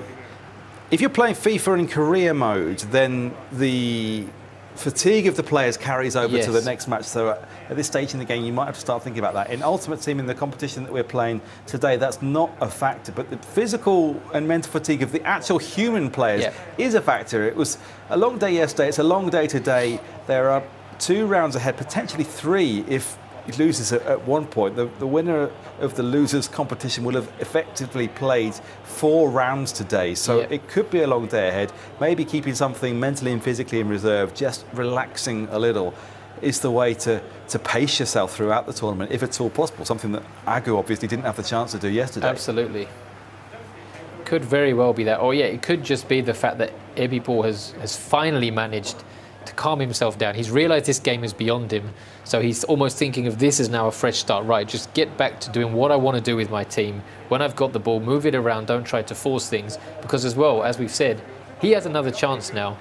He'll go down into the losers tournament and will get a second chance, so he knows this is not his competition over. He needs to get himself in check and start looking ahead now to the next game, because in 7 minutes or so, we'll hopefully be having a chat with Sledge and finding out a little bit more about him and what he's hoping to do in this competition. Yeah, and his roots, of course, in Sean Bamara, the academy. Yep. The player that he doesn't use in Ultimate Team, but uses in all sorts of attacking roles in the J.League competition. Here's Sergei Milinkovic-Savic with the pass through to Cantona, looked offside.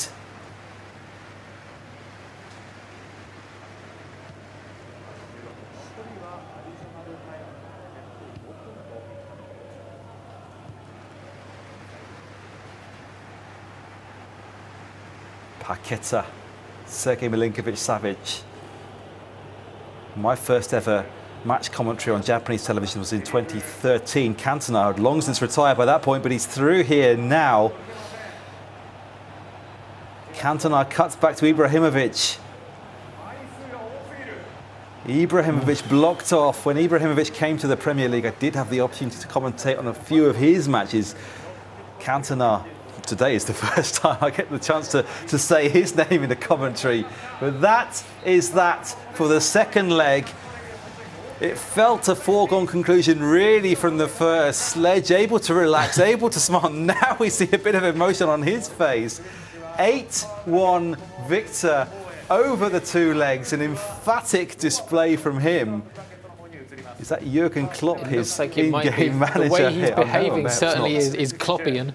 さあ昨日のチャンピオン、そして eJ リーグチャンピオンのエビプール選手相手でした。かなり緊張感あったと思いますが、いかがでしたか。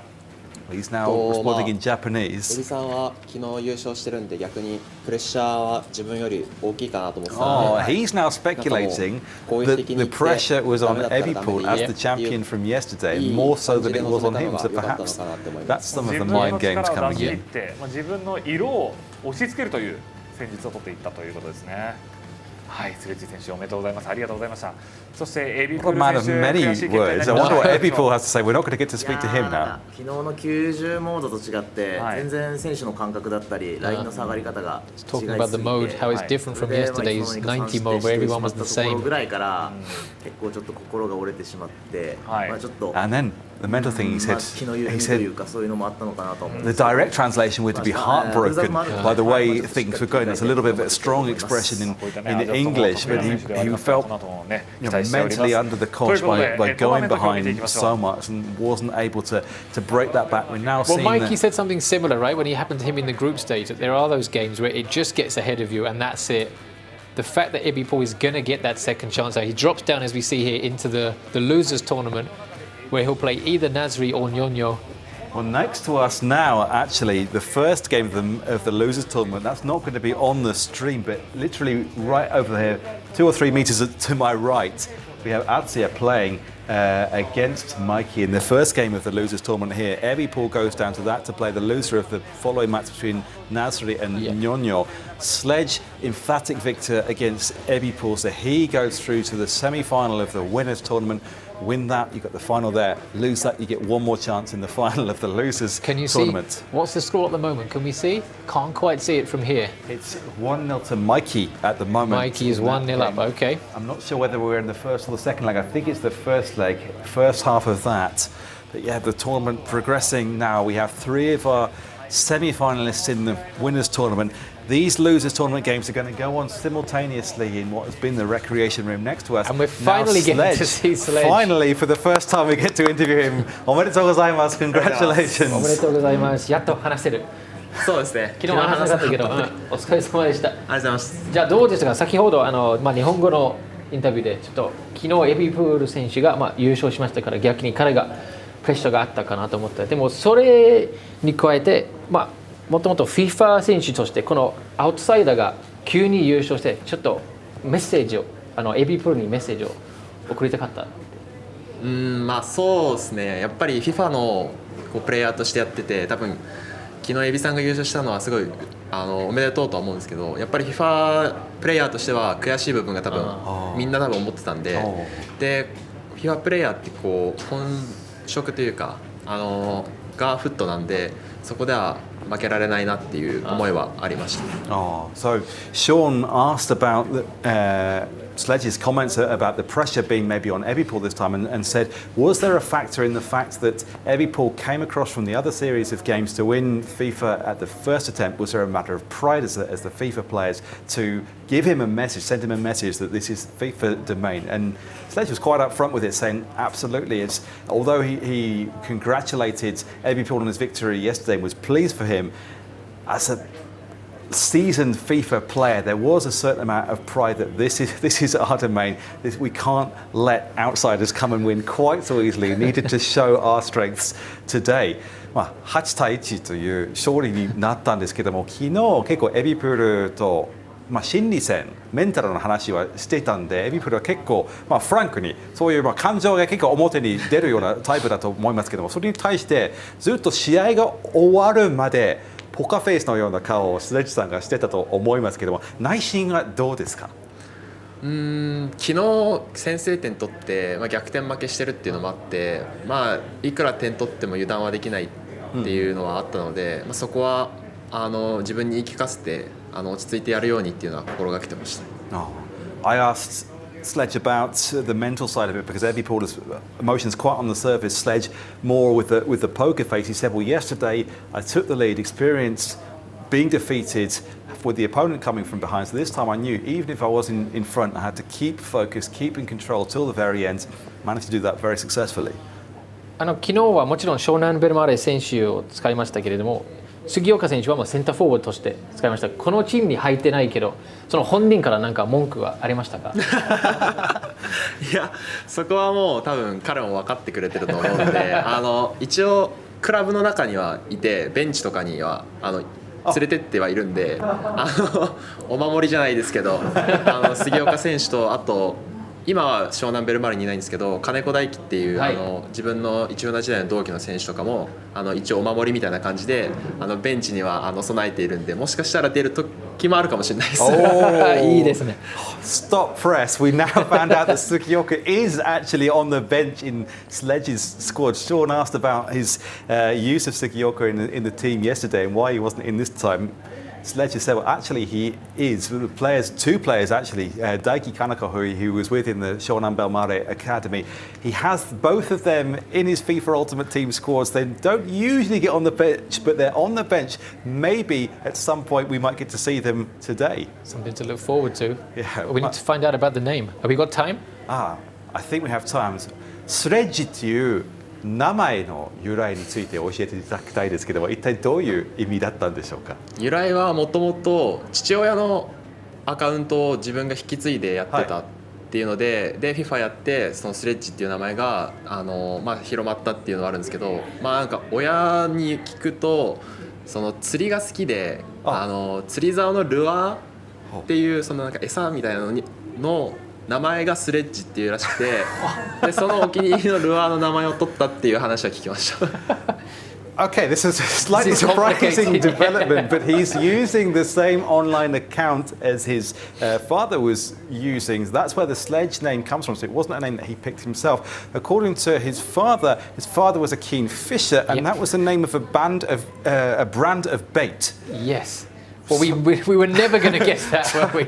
So we thought もしかしてなんかもう山で滑るようなスレッジなのか、そして英語のスラングでちょっとね、ヤジとかそういう意味のスレッジもあるんですけども、それじゃなかったんですね。That's the eGuy said. That's the unpredictability. We've got it even in the names. 意外性があります。じゃあインタビューありがとうございました。次も頑張ってください。ありがとうございました。おめでとうございます。We were thinking maybe sledging, as in the cricket abuse term, the trash talk term, maybe sledging down a mountain, nothing to do with that, a brand of bait. Who knew? Well, we never would have got that. However many delays we'd have had, however much airtime we had to kill, I don't think we ever would have got to that. So I don't think I've ever mentioned fishing in a sports broadcast in the past. I don't think, even if we'd had 2 or 3 hours of technical difficulties that we had to find Philip for, we'd have got there now. We're now ready to move to our fourth and final quarter-final in the winners tournament. Nasri against Nyonyo. Nasri in the Kashima Antlers shirts and shorts, the red strips today, kicking from left to right. He's the home team today. Nyonyo, who was knocked out by eWorld in the quarterfinals of the eJ.LEAGUE yesterday, he is in the away strip for Shimizu S-Pulse, all white today, going from right to left in this first leg. Ibrahimovic in yet another J.League uniform crosses the ball in, cleared away by Delane, another pick for Delane at fullback. Ginola's another popular player. Well, it was interesting there. We heard from Sledge. We got more about the origin of the name. We found out the Sugioka is there lurking, and it's good to see as well. We haven't really had, again, this is why it's so good if we can get to speak to the players. You get, as you mentioned yesterday, that kind of human element of it. He's carrying through his dad's name. Maybe in the beginning he didn't realise it was going to be on quite such a global stage. He's carrying through that name. And he's got 2 of these players that he came through with in the youth academy who are now playing as professional players out on real pitches. Yeah. He's got them in his squad too. We've got these links. I'm sure those guys are probably watching somewhere, keeping a track on him. There's these links as well. These players, they're playing, they're aware that their friends, family are watching them and keeping an eye, supporting them. Everybody out there is getting behind these players in different ways. And now we're going to see another fascinating game. Nasri obviously comes in as one of the national team representatives. A lot of pressure on him. As we said yesterday, a lot of support from Kashima Antlers fans. Nyonyo, who's done that interesting crossover of being a Jubilo fan, playing as their rival Shimizu, and he's in behind here, and he scored! With the cross to Ginola at the far post. Nyonyo takes the lead. Well, my mum will be happy. Ginola back on the pitches, back amongst the goals, and Nyonyo here, could he cause an upset? Right on the byline. Any further delay and the ball would have gone out. Wonderful cross in the end. David Ginola, we've seen him across a few different teams today. In his Paris Saint-Germain days, according to the card just now, before he transferred to the Premier League with Newcastle United, then Tottenham Hotspur. A wonderful player in that early 90s Paris Saint-Germain team who had the backing at the time from Canal Plus, the French broadcaster. George Weah, eventually a Ballon d'Or winner with AC Milan in that team as well. Was Mikel Arteta there in that period? That was slightly later. That was slightly after their sort of golden period of the early 90s. Of course, Arteta then looked exactly the same as he does now. Rai, the Brazilian captain, was there for a while as well. Back in those days, there were different restrictions in different countries on the number of foreign players that you were allowed to. Of course, I remember Manchester United being in the Champions League and they had to play against Barcelona without Peter Schmeichel, who we've seen quite a bit of today for various teams, because they already reached their allocation. I think it was 3 foreign players, wasn't it? 3 foreign players plus 2 assimilated players, which was players who had been in the football system of the country from a certain age, I think for 5 years from their teen years. But and Schmeichel was left out. I believe Gary Walsh played and didn't have. Yeah, they lost 4-0 at the Nou Camp. This is in 1994. But I mean, that's the kind of era in which Ginola and some of the other classic players that you see in FIFA Ultimate Team have come from. You wonder as well if the FIFA game, is going to introduce younger fans. A lot of the players, obviously, this game are younger than we are. These are players that we're familiar with. Yeah. It's going to introduce them, because I remember in the last year or two mentioning Eric Cantona to a... Well, here's Mbappe, the now the France national team star. He's turned it round. Nasri, who turned around that game against Sledge yesterday, has come back from behind to equalise here, 1-1. But I was talking about Eric Cantona, who was the legendary French player of our generation, and here now Kylian Mbappe, who is very much the dominant player for the French national team now, has come through. Nasri showing his quality and making it level, 1-1 after 25 minutes, and this game could still go either way. Mbappe on both teams wearing 46 for Ñoño.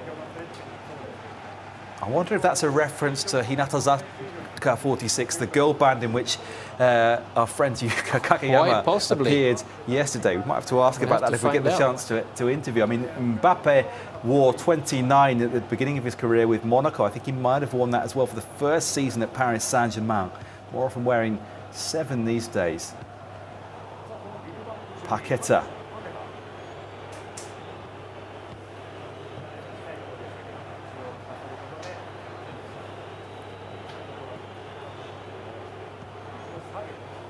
I had a look afterwards yesterday at the real-time comments on our English stream, and there were references to when is Yuka Kageyama coming on. Unfortunately, she was only on the Japanese streaming yesterday. Well, she was, but we spoke to her afterwards very, very briefly, and she started to speak to us in English, and we said, "What? We didn't know you could speak English." She said, "Yeah, I want to practice English," and you did say to her, "Well, why on earth didn't you come over?" There are, I think, 5, possibly 6 people on the Japanese stream. We were carrying it between the 2 of us. We could have gladly done with some company over here. Well, we've developed a bit of stamina yesterday to see us through for the rest of today as well. But here's Mbappe at the other end, number 46. Interesting decision there. I think he was caught between 2 minds. Maybe delayed the decision too much, had to put the power on just to make sure he kept the ball in play. Jorginho now, the Chelsea and Italy midfielder. I think we've got a really good close contest here. Plenty of turnovers in midfield now with Paqueta combining with Delaney. Mbappe trying to turn off the defender, really well shielded out. Ibrahimovic on the right-hand side for Nasri's team, the Kashmir Antlers shirts. Neymar. You think back to the early days of the J.League, where some of the greatest players in the world, like Gary Lineker and Dunga, Salvatore Schillaci, came to play in the J.League back then. It's slightly different now. For a while, the J.League, with the money that was committed at the end of the Japanese economic bubble period, was able to attract some of the greatest stars in the world. We're now seeing that in Ultimate Team with J.League shirts and shorts, but the best players in the world, some of the greatest superstars. Well, you say that, but my rival for attention, Andreas Iniesta, of course, is here with Vissel Kobe. They had Lucas Podolski and David Villa as well in recent years. So there are certain teams that are trying to make a splash in that way. It hasn't translated into results on the pitch yet by way of many titles. They've been in the Champions League a couple of times, Kobe, and won the Emperor's Cup a couple of years ago too. And they're starting to push on in the league too. They've brought back a few of the national team players. Yuya Osako, Yoshinori Muto are now there as well. So they're looked at as one of the teams that might challenge. But yeah, I think when Iniesta arrived 2 or 3 years ago, many people expected that would send them right to the title. It hasn't worked out yet, which I think again shows, as we touched upon before, that the level of the J-League now is higher than it was when it started. Then players could come in that were at the end of their careers and maybe didn't need to be quite at the level that they were 5 or 10 years earlier in their career. Now we've seen players, I mentioned Podolski there, He came over, obviously a legend of the German game, never really managed to have much of an impact. And they see now that the level of the local players is higher than certainly than it was years ago, and maybe higher than many people around the world perhaps think. Well, the level of the eJ.League is getting higher and higher as well. Nasri, one of the Japan national team players, in his quarterfinal here against Nyonyo. Nyonyo took the lead early in this one. Nasri has fought back nicely. That composure that he showed yesterday, particularly in the quarterfinal against Sledge, the narrow 3-2 win on aggregate. We spoke to him after that one. He said that it was almost difficult to breathe. Yeah. He was so tense inside. He looked composed on the surface. He looks pretty composed right now as well. But it is a tough battle. Nyonyo lost 2-0 to eBay in the first leg of the quarterfinal yesterday, 0-0 in the second. We didn't then get a chance to speak to him. I did have a quick word with him earlier about his Jubilo Iwata affiliations, and as we just see that attack break down, he said that he doesn't hide the fact that he remains, of course, a Jubilo Iwata fan, but as you mentioned yesterday, he likes to represent his local home prefecture of Shizuoka. He's doing well now. Mbappe with the cross. But he's wearing the Shimizu shirt there as well. Yeah. Which you would feel, I don't know, I just feel like, as a Manchester United fan myself, I'm not sure I could ever. I remember once being on holiday with a friend who was a Leeds fan, and there's a big rivalry between Manchester United and Leeds. And I remember once they kind of forced me, we were down by the pool, and they forced this Leeds shirt on me and took a picture. And it's this kind of like, you almost feel kind of dirty. It's the humiliation of wearing the rival colours.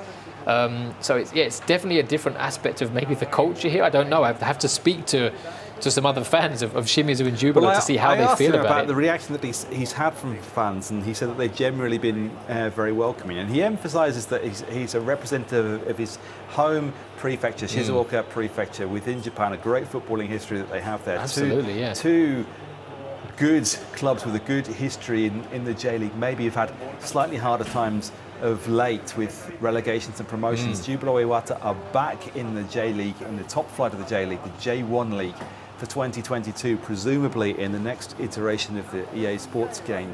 We can expect Jubilo Iwata to be in the J-League then.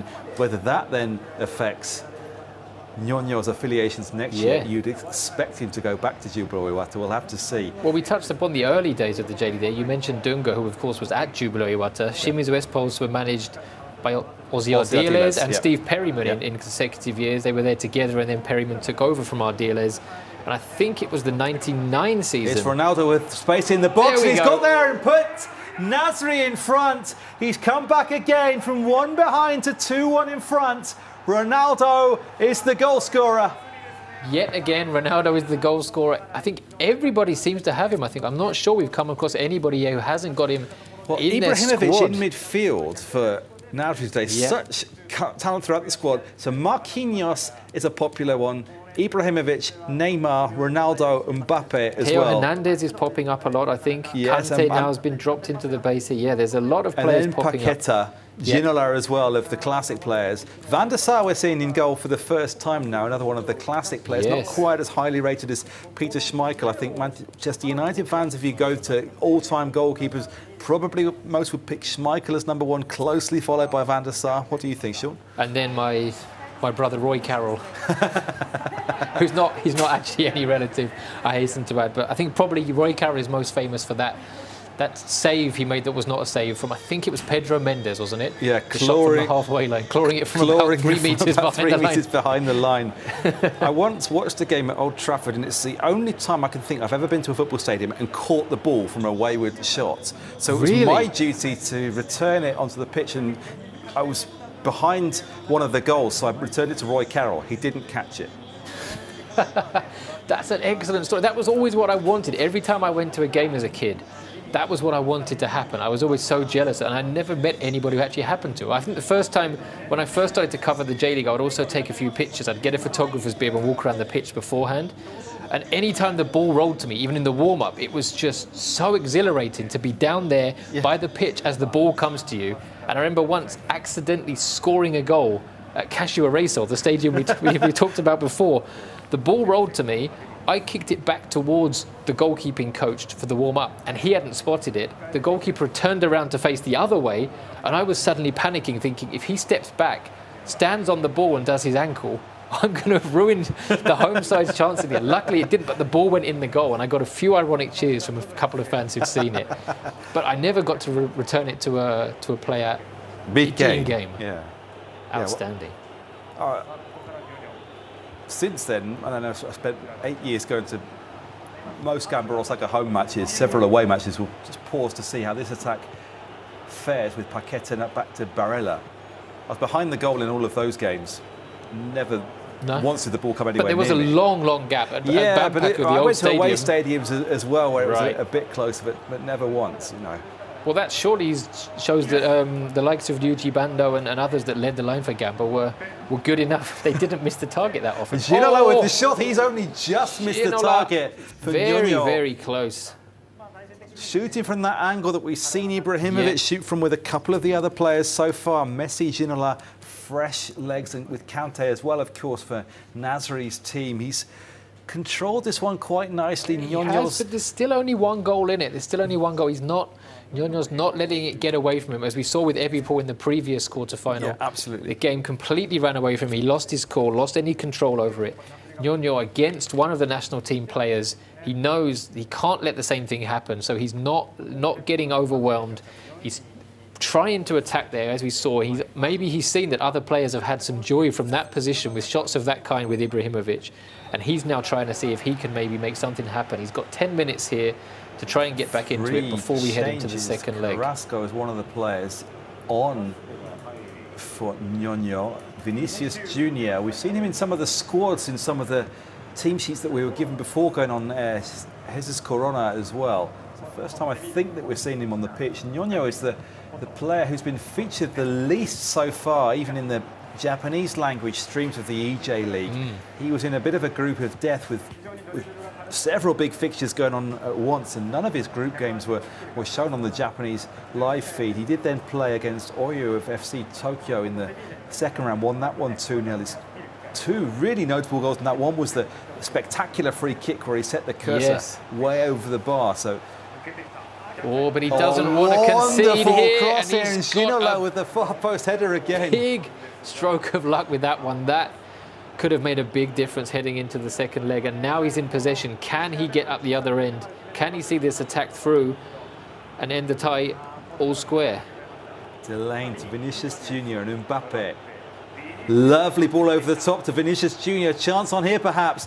Cut back, well blocked by Marquinhos. Corner kick.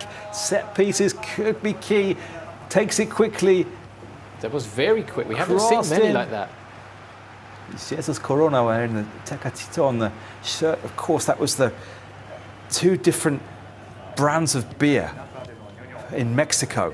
Corona and Tecate. And he was nicknamed after the one that isn't his name. Mbappe. Theo Hernandez with the clearance. 2-1, the final score after this first leg. Nasri turning things around after Nyonyo had scored early on to take the lead. Doing as he did, Nasri, in the eJ.LEAGUE when he beat Sledge. Looking composed, needing a little break in between. Nyonyo perhaps a bit rueful that he wasn't able to hold on, but still a really close contest. High quality. It was very, I was going to say, very high quality, very close game throughout, and then we had that frantic ending there where both players were clearly going for it. Nasri to give himself that 2-goal advantage, and Nyonyo hopefully trying to go into the second leg all square again. Both had chances. Nasri there hitting the post, which Nyonyo will be very, very relieved about, and then he couldn't quite see out that attack in the end. But I think, again, as we keep saying, heading into the second leg, it could go either way. Nyonyo, again, we haven't seen a lot of him so far, but I think what we have seen, he's definitely been a match for whoever he's played against. He was unlucky to go out in the quarter-final yesterday, so he didn't get through. He only got that one game. Today, even if he does lose, as we keep saying, he will drop down, get a second chance. And I think based on what we've seen so far, I think he's definitely a match for any of the players that are here today. We'll get to see him at least twice a day. I mean, we had obviously the interesting backstory with the two teams from Shizuoka Prefecture. Because we didn't have the chance to see much of him yesterday, I made sure to have a chat with him earlier. But And all of the players in this eJ.LEAGUE, extremely personable guys, very easy to speak to. Yeah, I was a bit concerned beforehand because it's obviously this is the big competition. Sure. I thought they were going to be nervous, and as well the image. Or just in the zone. Well, they're in the zone, yeah. But the image as well I had of the esports was, as you said, people play at home, it's remote, you're playing against each other. I didn't know how kind of open, how friendly they would be if they were not really keen to be chatting. If once they were here playing their games, they wanted to recreate that element of kind of isolation. And as you find with real life footballers sometimes, some of them are not interested in talking to the press or different levels of cooperativeness. Yeah, it's been the opposite. They can't chat enough. Even between games, you feel like you don't want to disrupt them, even when they're practicing, but they're quite happy to have a chat with you at any point. And hopefully, you don't know which way this is going to go. And obviously, we don't have any preference as to who wins or loses here. We haven't had a chat to Nyonyo yet. It would be quite nice to get to know him a bit more. We've been lucky enough today to speak to 2 players that we didn't get to yesterday so far. In Agu, and then of course Sledge, who I feel every time I say his name now, I'm giving that fishing company a free advertisement. I don't know what the rules are on that. From his father, so we don't know even if the company still exists. But we're at the second leg of this 4th and final quarterfinal is underway. Nyonyo on the attack in the orange Shimizu S-Pulse home kit, playing against Nasri in the Kashima Antlers away kit of all white, going from right to left in the second half. The FIFA eWorld Cup stadium looking particularly splendid, bedecked in the orange of the Shimizu S-Pulse supporters. Well, we started to mention it a bit earlier, then we got distracted again by one of the players rudely going close to goal. But at the end of the 90th, I think it was 99, Shimizu and Jubilo went to the end. They were played the deciding game to decide the championship. I think at that point it was split into 2 halves. You had the two championship winners, the first half and the second half of the season, who came head to head. Jubilo won it on penalties. And that is still a kind of something that lingers between the 2 teams. Shimizu have never been able to get that close again. Jubilo had some years of success. They're now back in J1. The Shizuoka Derby will be back this year in J1. And some famous players. We mentioned Dunga, obviously played for Jubilo Iwata. Freddie Ljungberg of Arsenal had a brief spell with Shimizu S-Pulse around about 10 years ago. So the clubs, they're starting to build this history, which again is another thing I think Japanese football in the early years didn't have compared to Europe. But now, clubs that have got 20, 30 years of history as professional clubs, that means now you've got 2nd, 3rd generation fans who are growing up. Their parents supported these teams, their grandparents supported these teams. Mbappe with the chance, Mbappe with the goal, no, it's Neymar with the shot. Talking of familial ties, Neymar Jr. there, obviously closely represented by his father. These are the things that are happening within Japanese game now, and Nasri's ahead. Nasri takes the lead in this second leg. The Shimizu fans still with their choreo out there. Neymar took the shot, the quick return pass from Ronaldo. Really quick play, confused me even then. 3-1 now the aggregate lead. Nasri so cool and going behind in the first leg, has kept that composure to break through when it counts now, but he may be caught behind by Ginola, well defended by Hakimi. Well, we've said it time and time again, but the most dangerous score, or the most dangerous deficit, seems to be 3 goals. So maybe Nyonyo will be best advised here to let another one go in, wave Nasri through, and then mount his comeback if he wants to get through to the next round. He may well be about to do that. Maybe play the through pass in. Ronaldo was looking to break behind. Stayed on side long enough, but Teo Hernandez now recycling possession with Barella now. Lucas Paqueta, Ronaldo, well defended by Skriniar. Paqueta. Certainly we're seeing a lot more dribbling, a lot more close interplay than we saw yesterday. Less use of the flanks, really. Neymar, when he gets the ball out wide, he comes inside with the cross, looking for Ibrahimovic at the far post. Nasri seems to be in control of this one at the moment. Jorginho with the crouching header though to Delane. Chiesa, Ginola, Mbappe. Ginola with the skills, Van der Sar with the save.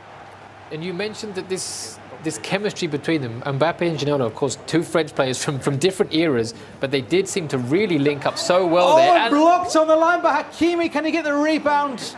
It's got to be questions about a handball there. I think it looked very close. But over the top, Mbappe could be through at the other end. Oh, There is a handball setting that you can put on in this game, but it's off by default. Right, so wasn't a handball then? It wasn't a handball. Can you choose, if it's on, can you choose to handball it on purpose and risk the red card and say, but it's going to stop, like Luis Suarez style? No, and I think that's why most people like to leave it off, because it's always accidental and there's nothing you can do about it. And it's usually the kind of handball decisions that you see in real life, particularly with VAR, and you think, oh, for goodness sake, why are you giving a penalty for that? You obviously couldn't do anything about it, but with the rules as they are and the precise definitions that you're given with VAR, that's kind of how it's applied when handballs are enabled in the game. So by default, they're left off. Usually players leave them off. Here comes Ñoño, in behind Chiesa with a chance. Can he square it? Can he pass it? He's got there. Ginola has scored. 1-1 on the day. Quickly to get the ball out of the back of the net. Well, I feel like this is the first time we've seen Chiesa. I'm not sure anybody else has Chiesa in the team, and he's been quite heavily involved for Ñoño out on that right side. Got in behind there, looked like he was going to take the shot on.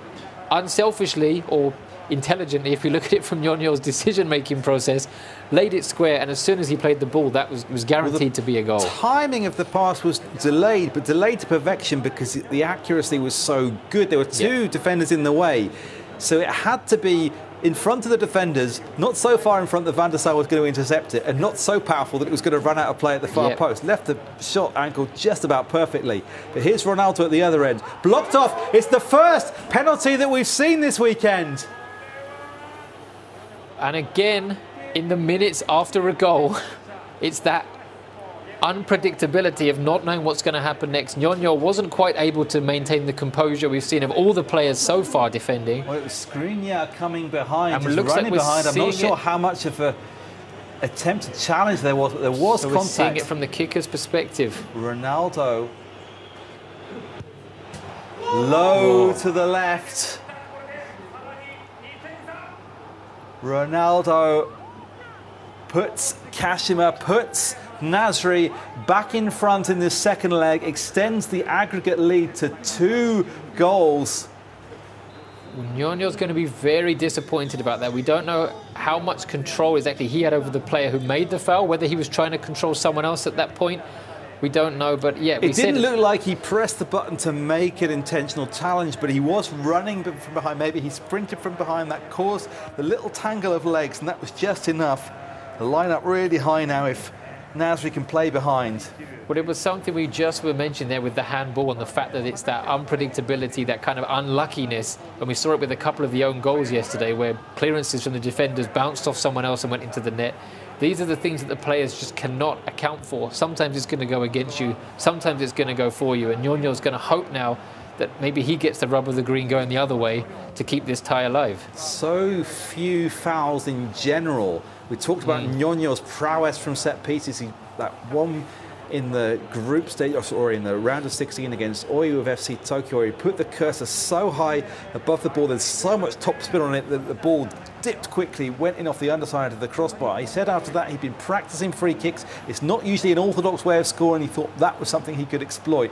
Well, we've seen so few fouls, so few free kicks in general here. This is the first penalty that we've seen at all in either the Japanese or the English live streams so far. 3/4 of the way through our fourth and final quarter-final match.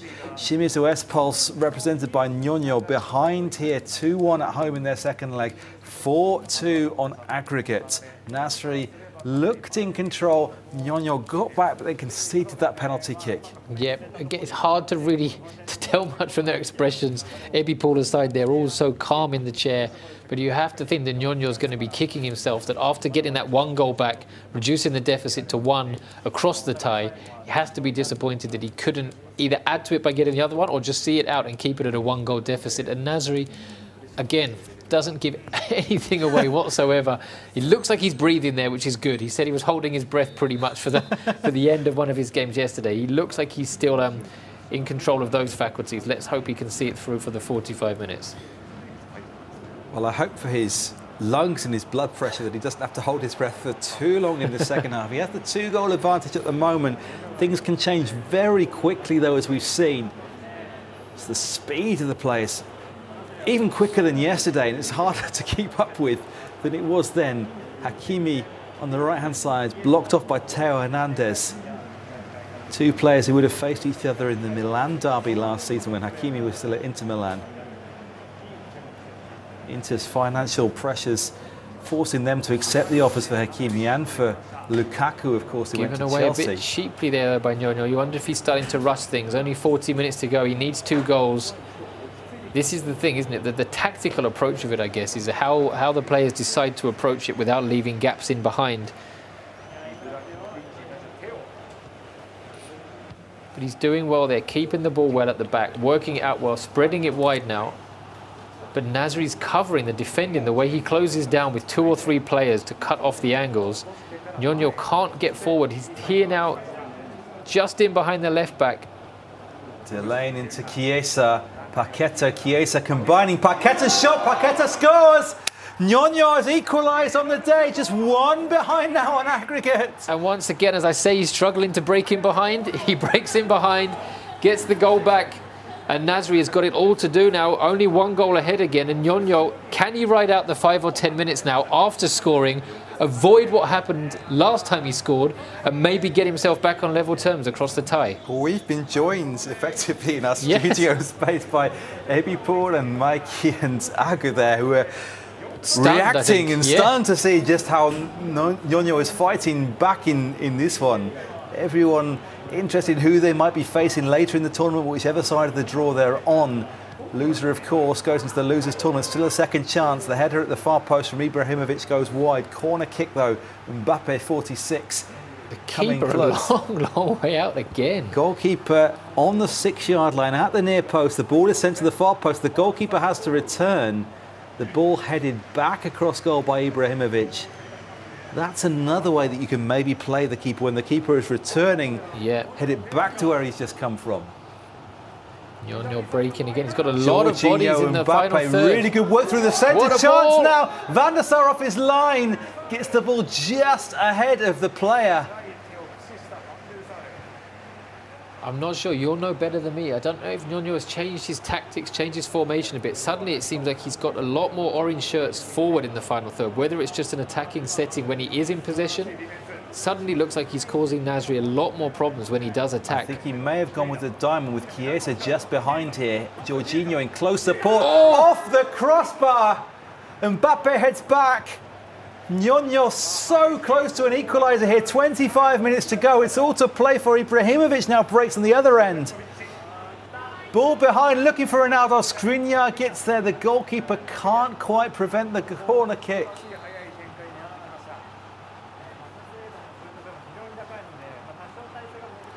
Mbappe comes close. The goalkeeper not so far to the near post this time, but 8 yards out. The looping header from Ibrahimovic. That's that little bit of bluffing between the goalkeeper and the attacking player. You see where the goalkeepers come, see how you could try to take advantage of that. Mbappe. Such close support from Chiesa here in that position in the hole. So many players committed into attack, but he's adjusted well at the defensive transition to just about delay Nasri. Get those players back in their own half. Well, we saw Nasri run down the clock yesterday, and I think it was his quarter-final. Yes. To see through the win and get through to the next round. Neymar in space to cross at the far post. It's Mbappe over the bar. But you wondered there, he was passing the ball around. It's too long, I think, to keep out these 20 minutes. He can't play that way, but if he commits too much, Nyonyo is looking more and more of a threat on the attack. Corner to the far post. Ibrahimovic with the header down. Again, it's that battle between Ibrahimovic with the aerial. The goalkeeper, Donnarumma. Where is Donnarumma going to position himself?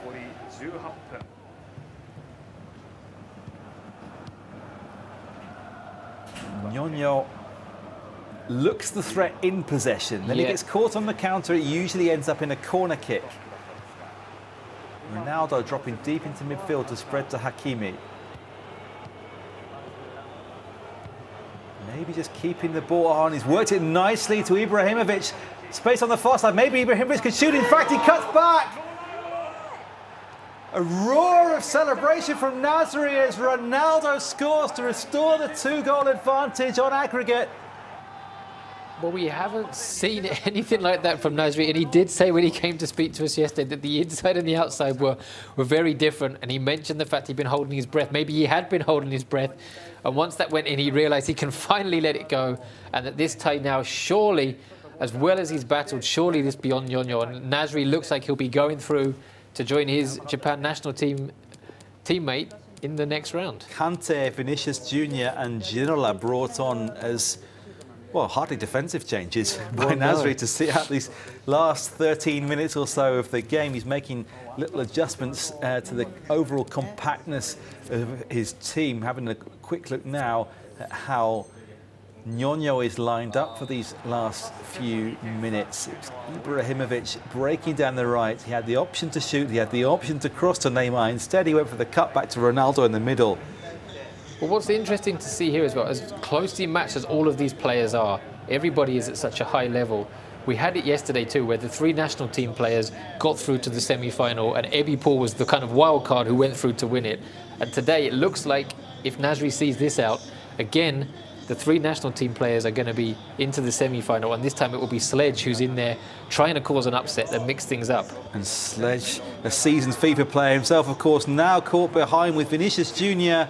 2 against 1. The goalkeeper out, Donnarumma out, Mbappe shot his block, Ronaldo shot his block, Skriniar gets the double block in. Double block. To just about keep Nyonyo in this contest. He'll need 2 goals, though, in the remaining 8 minutes to take this to a 3rd game and golden goal. Delane, Vinicius Jr. Delane again, welcome by Vinicius, well saved by Van der Sar. It's a corner kick in front of the Shimizu fans behind the goal there. Played in short to Mbappe, tries to cut back, loses possession, and losing possession just in terms of the amount of time lost can be so painful at this point. It's now a 4-man counter-attack. Mbappe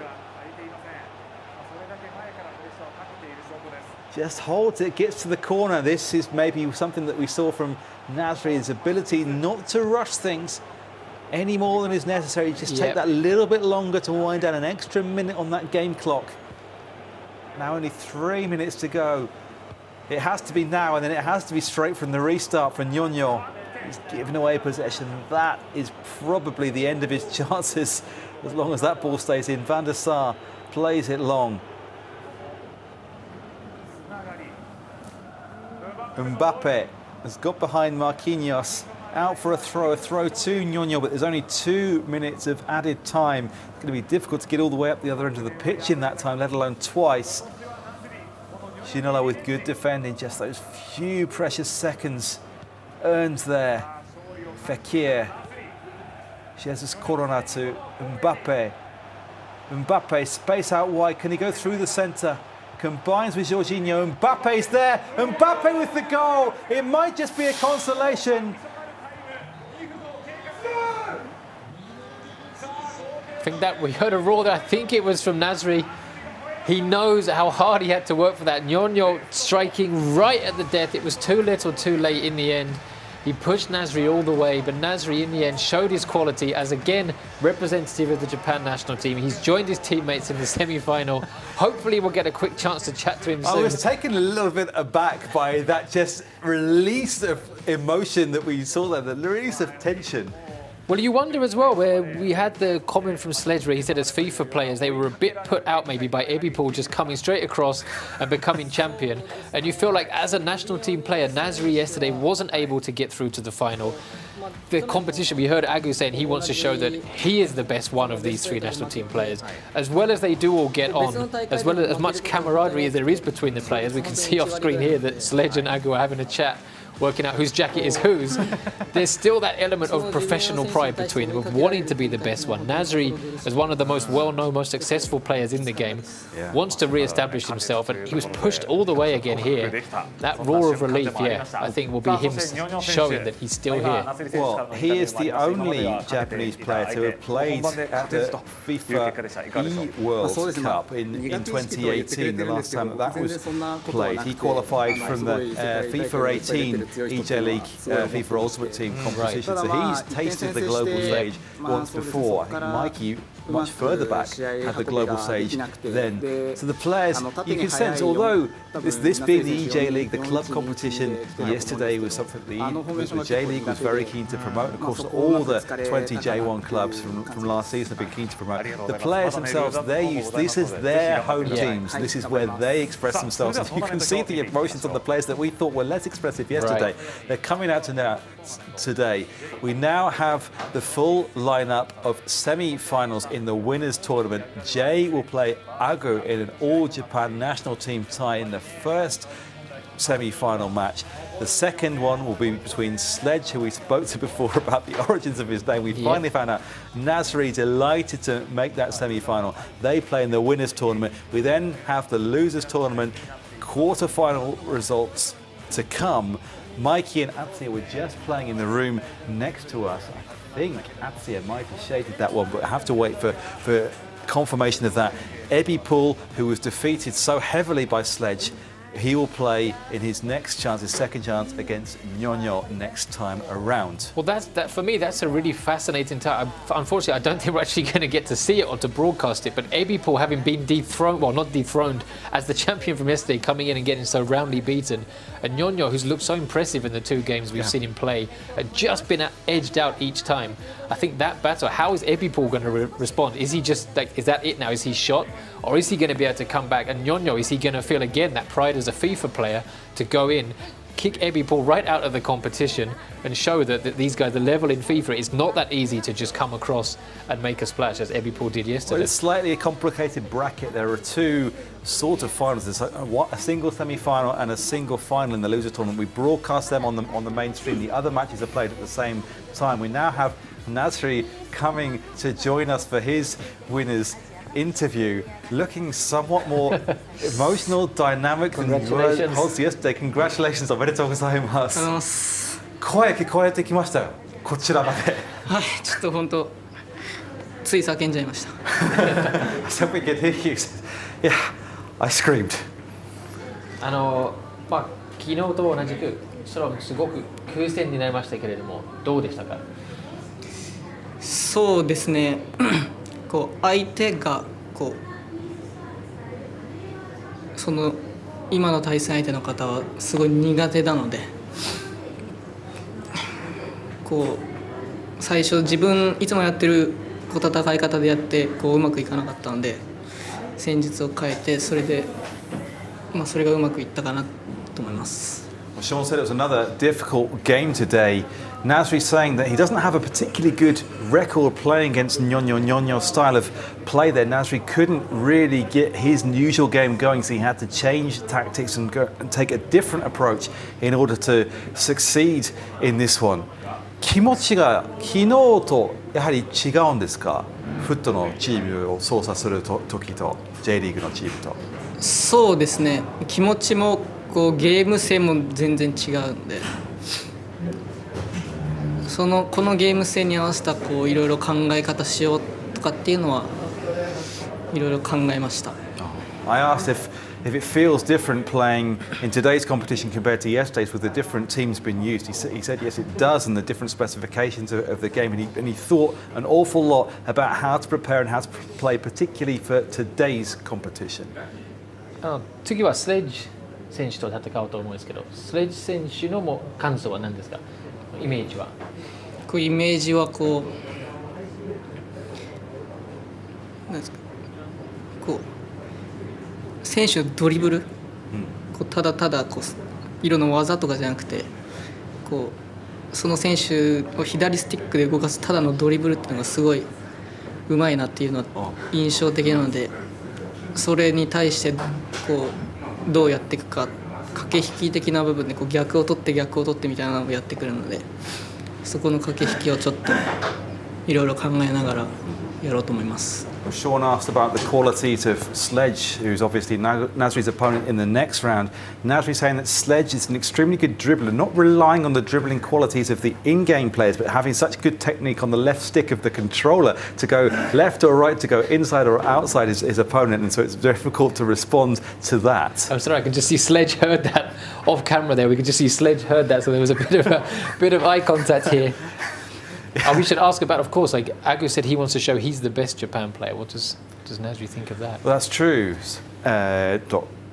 日本代表の選手3人お揃い、次のラウンドまで勝ち上がっていると思いますけども、アグ選手とインタビューを行った時にその代表選手の中で自分が一番強いということを見せたいという話をいただきましたけども、それに対してナスリ選手の思い、ぜひ教えていただきたいです。まあ多分冗談で言ってると思いますね。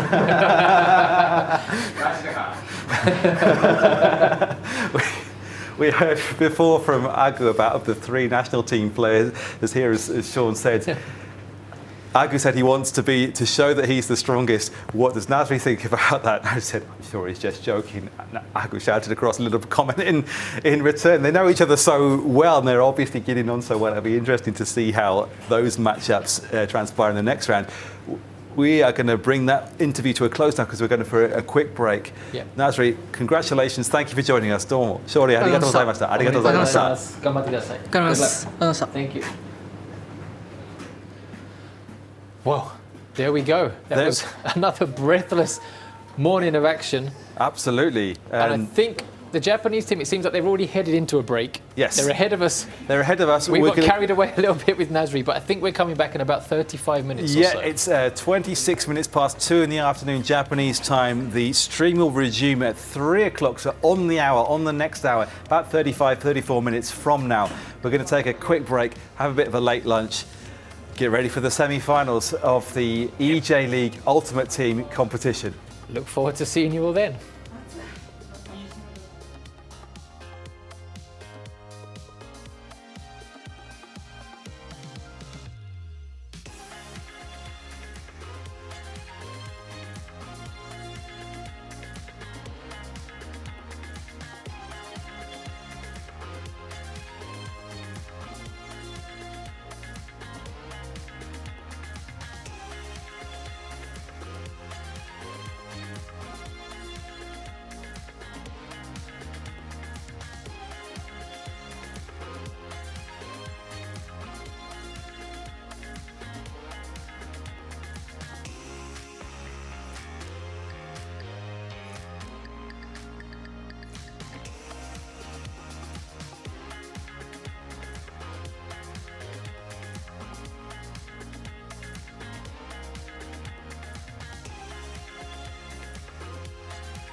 We're back. Welcome back to Tokyo. It's 3 o'clock in the afternoon here. It's 6 in the morning GMT. Wherever you are around the world, esports fans, J.League fans, welcome back to the semi-finals of the eJ.League, FIFA 22 eJ.League, FIFA Ultimate Team competition. We've got through 4 quarterfinals. Easy for you to say, Ben. We have got through the quarterfinals. We got off to a bit of a false start there. We had a couple of technical issues. The game was completed. We got through the 4 quarterfinals in the end. We all broke for a very quick lunch break. We bumped into a couple of the players again milling around, and Bando-san and Shono-san as well. Everyone grabbing a quick bento for some lunch, quick swig of water, and now we're straight back on air. We've got some what proved to be some really fascinating semi-finals coming up, and unfortunately we're not going to show all of them, but off screen as well we have got the losers bracket that's going to be going on as well. We'll keep you up to speed as best we can with the results in that game too. Yeah, they're going to show us the results later. We've already had Atsuya and Mikey playing their first round of the losers repechage competition. Coming up just to my right, eWorld and Nyonyo are getting ready to play in their game as well. A second chance for everyone who loses a single match in the main tournament today. So the 4 quarterfinal winners go through to the 2 semi-finals. The losers of those 2 semi-finals still get another chance in the next round of the losers competition. That one goes on simultaneously until we get through to 2 single matches. Whoever comes through them, the loser of the main final plus the winner of the previous match in the losers tournament, between the winner of the 2 semi-finals and the losers tournament. It gets hard to explain. It's easier when the whole chart is on screen. But right now, you could have literally said anything then. I think I'd zoned out about halfway through. Right now we're going to bring you the 2 semi-finals of the main winners tournament for a place in the FIFA eWorld Cup. Jay is the first player up. He was the top seed going into the competition. He was particularly strong and particularly impressive in the quarterfinal against Mikey, who fought back. He did valiantly. He fought back well, and Jay is coming up against Agu, obviously. Jay, I just ran into to Bando-san quickly. I said, who do you reckon is the favourite? And he said, he ummed and ahed a bit and said, maybe Jay. Jay, obviously the reigning champion of the eJ.League until yesterday. Was disappointed with that. He's come back, looks strong so far. His Japan teammate here, Agu, has already said that he wants to show he is the best of the Japan national team players, which kind of seemed to have put Nasri, the third of them, out a little bit, who we spoke to just before the break. He said he thinks Agu was probably joking. We did apologise to him after and said, we don't want to cause any tension. And I think it was Agu who said, no, keep going, keep asking us about it. So the players are enjoying it. It's all a very friendly rivalry. There. We've just seen the charts up on the screen. As we mentioned yesterday, Hazame-san, the commentator in Japanese, has given these characteristics of each player. Agu has a 10 for everything. And there's a celebration right next to us. Nyonyo has just scored against eWorld in the losers match. You probably heard his voice behind. They're playing 5 minutes into the first half of, I think, the first leg there. Yep. eWorld has fallen behind. Looks very focused. He looks to come back. Jay and Agu, the 2 national team rivals. I'm just a bit worried. We know how eWorld celebrates too. So while we're commentating here, you might hear a few roars. We'll try and fill you in with what it means. Neither me or Ben will be roaring unless something happens on the game. I can see Nyonyo's screen from where I'm sitting. I can see both of them looking very intently at the moment. But the match we're going to be covering is between Jay and Agu. And as I was just about to say, Hazame-san's ratings of the 2 players. Agu rated 10 out of 10 for everything except for the element of surprise, you guys here, which was still 9 out of 10. So 49 out of 50, rated slightly higher by our expert co-commentator, a former champion of esports in FIFA himself. You wonder, with the obvious sort of elements of pride between the national team players, whether that matters anything to Jay. If anything, maybe Jay seems unfazed in general. I think so. As a 2-time champion, I guess he already knows he has that on his resume. He's got that done, so he's got no pressure to show and get those results. He's done it before. Of course, he wants to win again, but he's done it. Agu coming up now, obviously wants to try and get his hands on the title himself. As we said, he's a representative of the professional team now, the City Football Group. I think Nyonyo may have scored again. Oh yes, Nyonyo, 15 minutes into their match, 2 goals to nothing. eWorld conceded 8 in the game that he lost, and he doesn't seem to be able to correct that. I had a quick chat to him. I bumped into him in the corridor.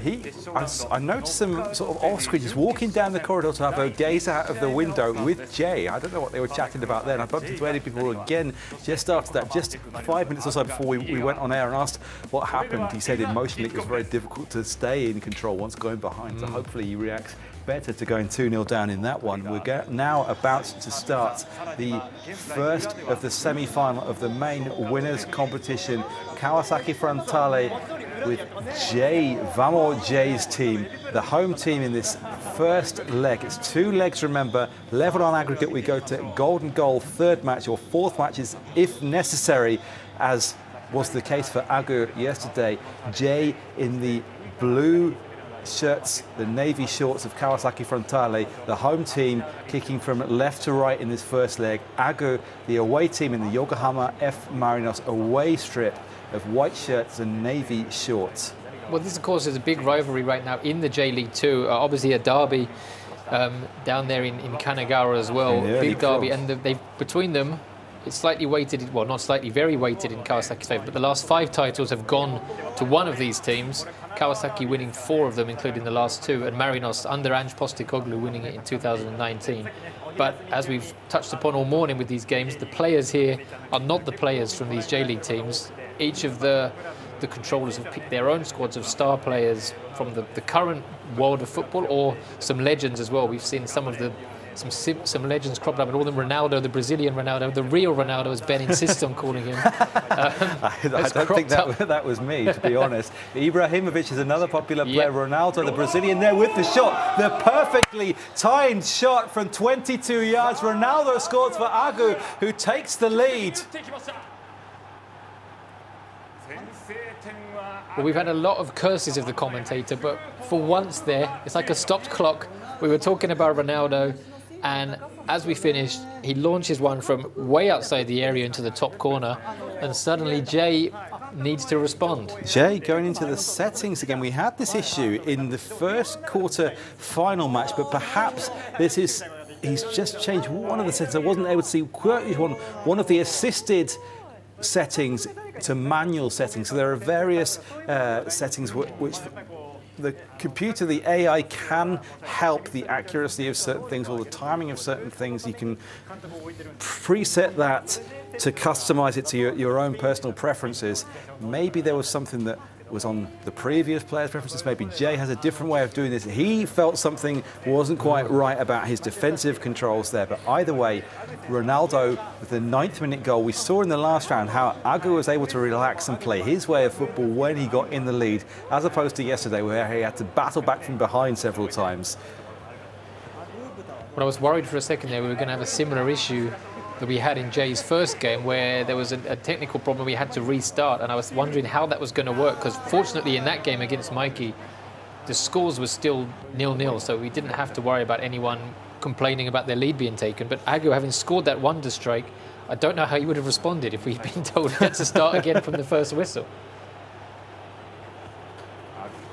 Well, he might have been asked to do Leeds against Aston Villa from the Championship a few years ago, and the goal was conceded deliberately. Thiago Jallo with the header away there. Maybe a chance to was it Janssen? Who was it? Someone got very upset and didn't want to concede the goal. Pontus Janssen, who's now at Brentford. Will break now for Ibrahimovic to break through, and the touch just a bit long gave Peter Schmeichel the chance to come out and collect the ball at his feet. But that's unlike Jay. Normally when he gets a chance, he takes it. We saw it yesterday and to an extent today too in his first game. But another roar, we're not sure who that came from off screen. 3-0 to Nyonyo in the knockout round of the losers competition. Another difficult start for eWorld. Now Kante on the break for Agu. De Bruyne.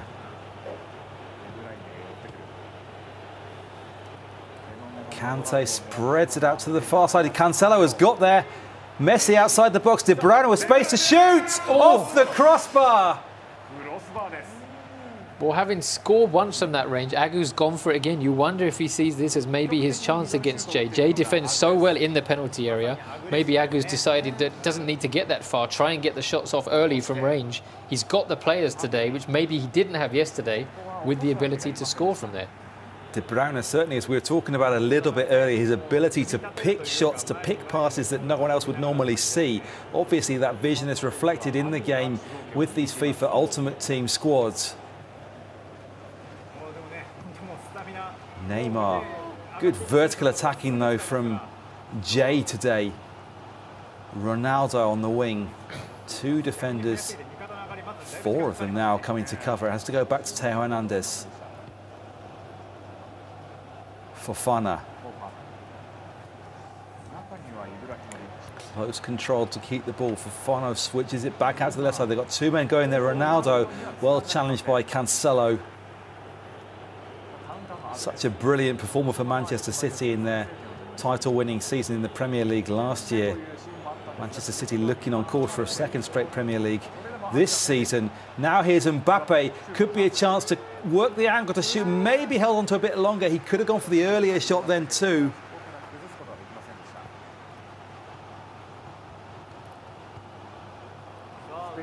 Ronaldo caught behind again. His vertical attack seems to be working the left side really nicely for Jay. Agu getting back, but Ibrahimovic and he's hit the post. Did Schmeichel get a touch to it? Oh, could have had a corner there, but got a touch that he probably regrets now. But yes, some great work out on the left. I think it was Ronaldo and Neymar linking up very well again, as you said before. They're the same nationality, different eras, same nationality, so it means that the chemistry is good. They really linked up well. And Ibrahimovic, we've seen a lot of him today, mostly because everyone seems to have him in their team. But he's caused a lot of damage in the final third for pretty much everyone who has him, and he looked a threat there again. Kante with the big switch out to João Cancelo.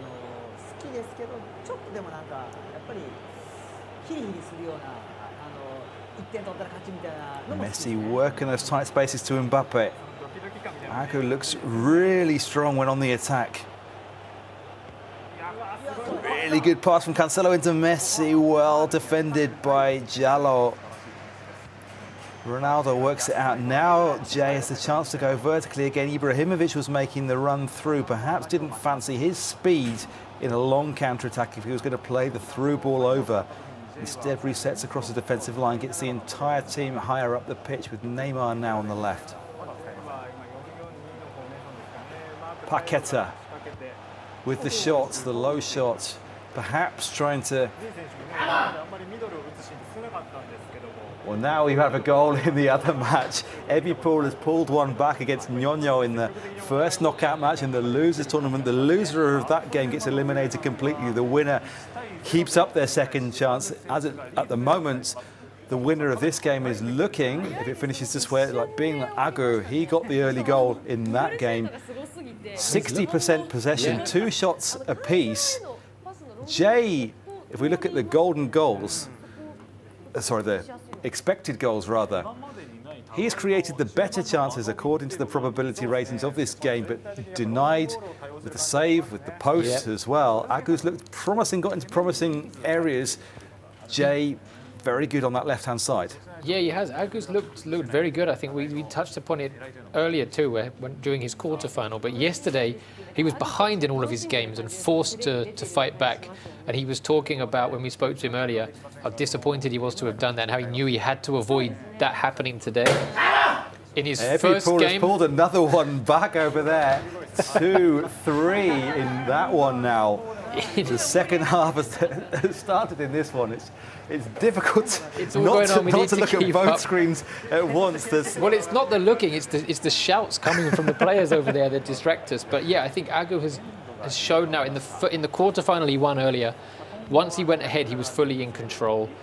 And he's done the same here. He's gone ahead, he's looked confident. He's playing against his fellow Japan teammate, Jay. Very, very good player. And Jay usually so good on the ball, but Agu's not afraid to try and attack again himself to add to the score. And we saw as well a bit of Agu's confidence when we asked him about playing against his fellow national team. He said he wants to show he's the best. When we asked Nasri about that, and Nasri said, oh, he's probably joking, Agu was saying, no, I was being deadly serious. He told us, keep talking about it. So he's, again, it's obviously kind of tongue-in-cheek, but he's got that confidence. He wants to show maybe a bit, his pride may be a little bit hurt after yesterday's He says it with a smile, that's for sure. But yesterday, of course, it was a difficult and a long day for him. He obviously reset, got going, ready to go again today very well. He said he had some dinner and then just went to bed very quickly. I did pretty much the same. And I wasn't even playing yesterday. Ronaldo Thiago Jalad as well. I mean, these players so evenly matched. I think I saw that Jay had the better pass record against Agu, but over the top here beautifully. Just wouldn't fall at the feet of Ronaldo with the 2002 haircut.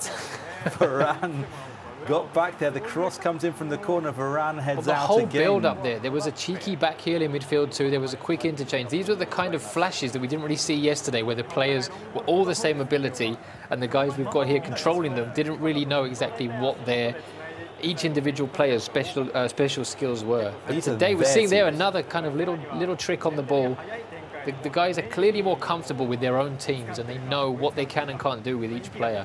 And the ball over the top there was terrific.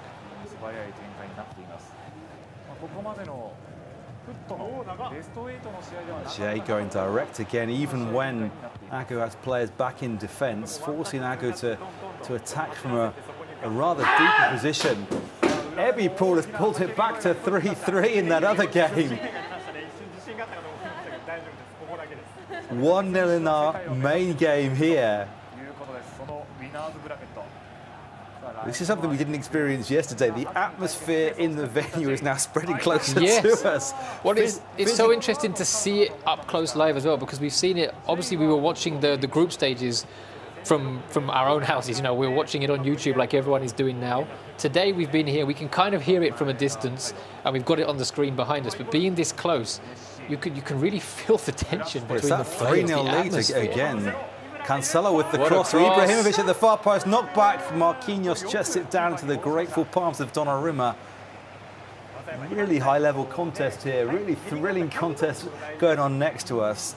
All very different types of players. Agu showing yesterday that going 3 goals behind isn't necessarily the end of it. eWorld reflecting that at the moment next to us here. But we need to somehow focus on this game that's on the monitors in front of us. The monitors in front of us. And we keep just getting into it again, and then we hear a roar just off to our right. Well, they're about to finish their first game. Theo Hernandez here to Kevin De Bruyne. He gets the pass to Ronaldo, who shoots from distance. Agu still with that 1-0 lead. We're going to see some tactical changes now from Jay. Maybe looking to remove some of his more tired players. Jay, we've got the second leg coming up, so Jay knows he doesn't have to force the issue yet, but he's a goal behind, and obviously now we're getting down to the latter stages. These are players who they must have played each other so many times. These national team players, Jay, Nasri and Agu, must know each other so well that the margins between them are going to be so fine. Jay doesn't want to go into the second leg 2 goals behind. He knows obviously it'd be better if he can get a goal back here and go in on level terms, but he doesn't want to overcommit and then find that he's got even more of a mountain to climb. Although yet again, as we're seeing off screen here, 3-goal leads don't seem to mean anything in this competition. Yeah, absolutely. The first leg of the first knockout round in the losers competition is just finished alongside us. Nyonyo took a 3-0 lead in that one. eWorld pulled it back to get a 3-3 draw. So that now goes into the second leg with Nyonyo, the home team, in the second leg there. We're into the latter stages of the second half of the first leg in this one, the first of the semi-finals in the main winners competition. The loser will get a chance in the losers competition again, but here's Ronaldo through for Agu, squares it for Ibrahimovic. That's 2-0. Well, I was just saying that is not what Jay wants to happen. He'd probably rather just go in 1-0 than commit too far forward and get caught out. Agu, it's exactly what he would have been targeting, having himself had to come from behind so many times yesterday. Now he's 2-0 ahead, 13 minutes to go of this first leg. Surely it has to be advantage to Agu, who said he wanted to show he is the best of the Japan players, and so far he's doing that. Well, once again, the timing of that square pass, which had it been ever so slightly off, would have just gifted the ball back to the defenders, but he got that one absolutely perfectly. A really good break from the right to left there. That maybe Jay can pull something back with Messi on the right flank. Close controls against Theo Hernandez, knocks it in for Traore. The cross comes up towards Ibrahimovic. Schmeichel punches away. Ibrahimovic saves the corner, so possession goes to Agu with only 7 minutes remaining. in the first half. Wonderfully weighted ball down the right for Mbappe. 2 men in the box. Ibrahimovic joining from outside. Donnarumma with a save. Fantastic technique on the volley. Ronaldo comes to collect the loose ball. Flicks it back inside, blocked off, and Theo Hernandez gets it away. So the substitute looks to launch some sort of a counter. eWorld has taken the lead in the second leg to 4-3 on aggregate there. But here comes Jay in the game that we're watching. Can he pull one back? 3 minutes to go, 2.5 minutes to go. Agu's won it back. Can he add a third? Not like that, he can't.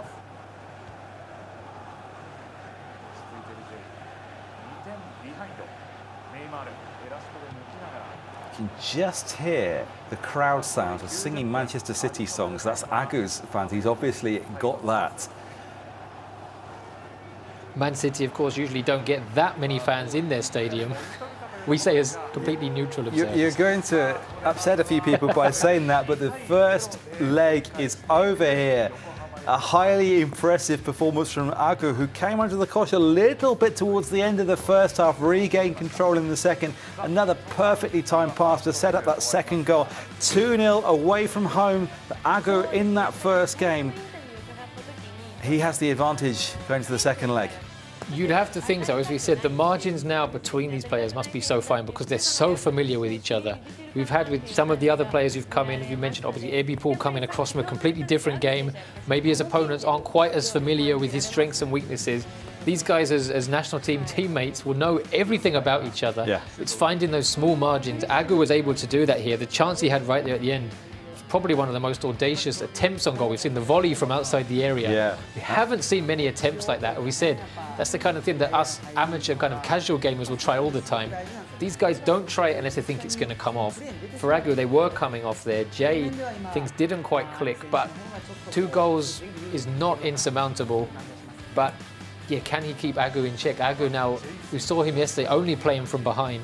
Today so far, he's been ahead all the way. Yeah. He's ahead again now, and he looks confident. And Jay now needs to show his pedigree. Well, the different players have had different fortunes when it comes to expressing themselves with their ultimate teams and with the J.League teams yesterday on the 90 overall settings.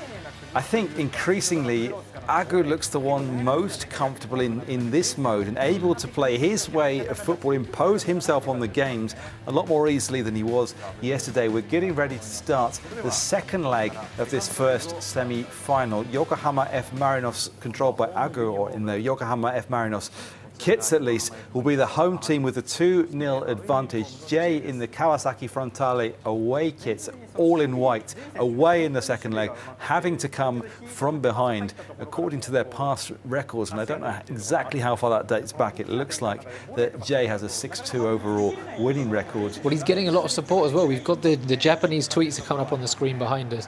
A lot of the messages coming through now are showing support for Jay. We don't know exactly which one of the people, many people in this studio are picking out the tweets. We don't know if they're picking them out to give the underdog, the guy who's behind, a bit of a boost or not. But yeah, the last few that we've seen on here have all been for Jay.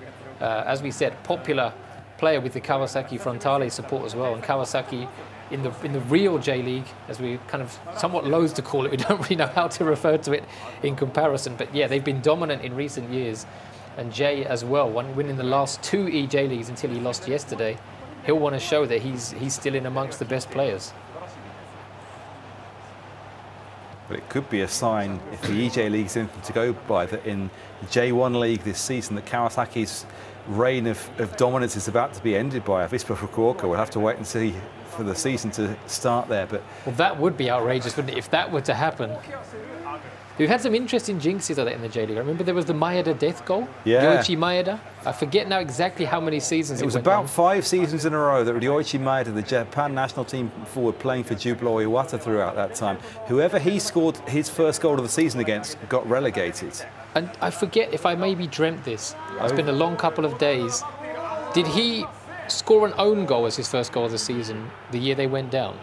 Or have I imagined that? I don't know, but it would be relatively perfect if he did. It's a sensitive subject amongst the Jubilo Iwata fans because, I mean, it's surely only a bit of fun, but sometimes the same topics of football humour don't necessarily translate in different countries, and some fans got a bit annoyed when people mentioned it, saying, hang on, it's not his fault, he's not doing it deliberately. Obviously, he wasn't doing it deliberately. But anyway. Well, if he was, what power? Like, why is he wasting his powers on that? He should be using it for good. Well, maybe he only had one. So maybe he only had one. De Bruyne passes out from the back. Agu with that 2-0 advantage from the first leg. Jay has got to serve something a little bit different. Having said that, having gone behind in the first leg, he did have some really good vertical attacks. He's now been caught out in that same fashion by Mbappe, crossing towards the far post, looking for Ibrahimovic, but Donnarumma came to collect that one. Well, Jay needs to make sure he takes his chances here. In the first game, he had a couple of half chances, didn't take them. Usually, that is his strength, taking the chances when they come, and he didn't. But now 2 goals behind, if and when he manages to break down Agu's defence, and Agu has looked very solid so far today, if he does manage to get through, he has to capitalise on those chances and maybe, see if he can dent Agu's confidence a little bit. Kante, De Bruyne and Messi passing the ball around the midfield. It's a pretty luxurious midfield trio there. Mbappe plays it forward towards Ronaldo, cut out, and Fofana carries it away. Jay now looking to break on the left with Ibrahimovic. Good adjustment again from Agu to get the defenders back. Forces the big switch out to Neymar. A lovely diagonal back across to Theo Hernandez. There's a chance here if the cross comes into Ibrahimovic. The knockdown looking for Ronaldo, just trying to control that player off the ball. But it was great defending again, and now is he in behind? No. It could well be with De Bruyne here. Ronaldo with the turn. Paqueta just about got in the way after Marquinhos couldn't quite clear up.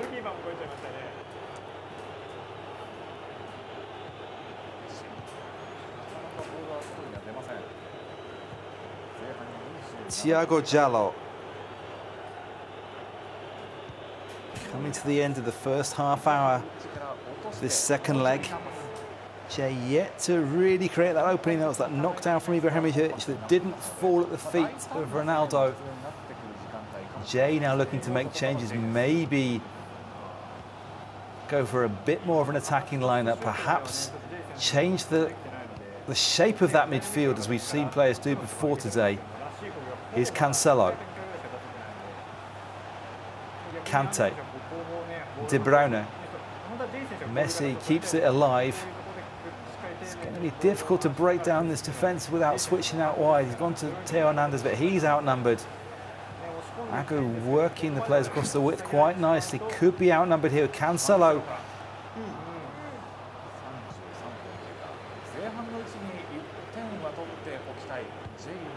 Messi with the ball over the top. A collision between Ronaldo and Marquinhos. No foul given. Agu's moving the ball around so quickly when he has it. It must be difficult for Jay to set his defence. Agu's moving it left to right, forward, back, just constantly shifting. His players are not having more than 2 or 3 touches in the ball before they move it on. I say as his player in possession, Kante, dribbles around with it for half an hour in the middle of the pitch. But he doesn't want to give Jay any hints as to what he's trying to do. And he knows he's got that 2-goal lead. He's almost made it through the first half without conceding. Well, Jay's so compact and so narrow in defence, but forced narrower and narrower by these switches of play. But the issue that Jay has got is not just not conceding. He needs to try and get a goal himself. De Bruyne with the shot saved by Donnarumma. Just worked that little angle that we've talked about that maybe only De Bruyne would see.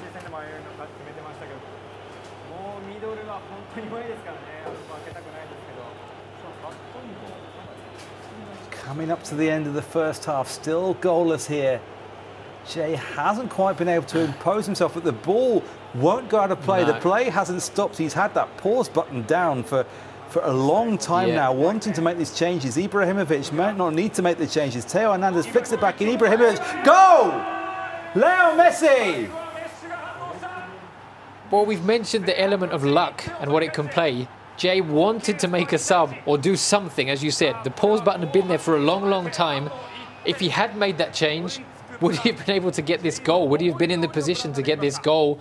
It's come through right before half-time, and now He's only 1 goal behind. And how is Agu going to react? Again, we're looking at the screen behind us.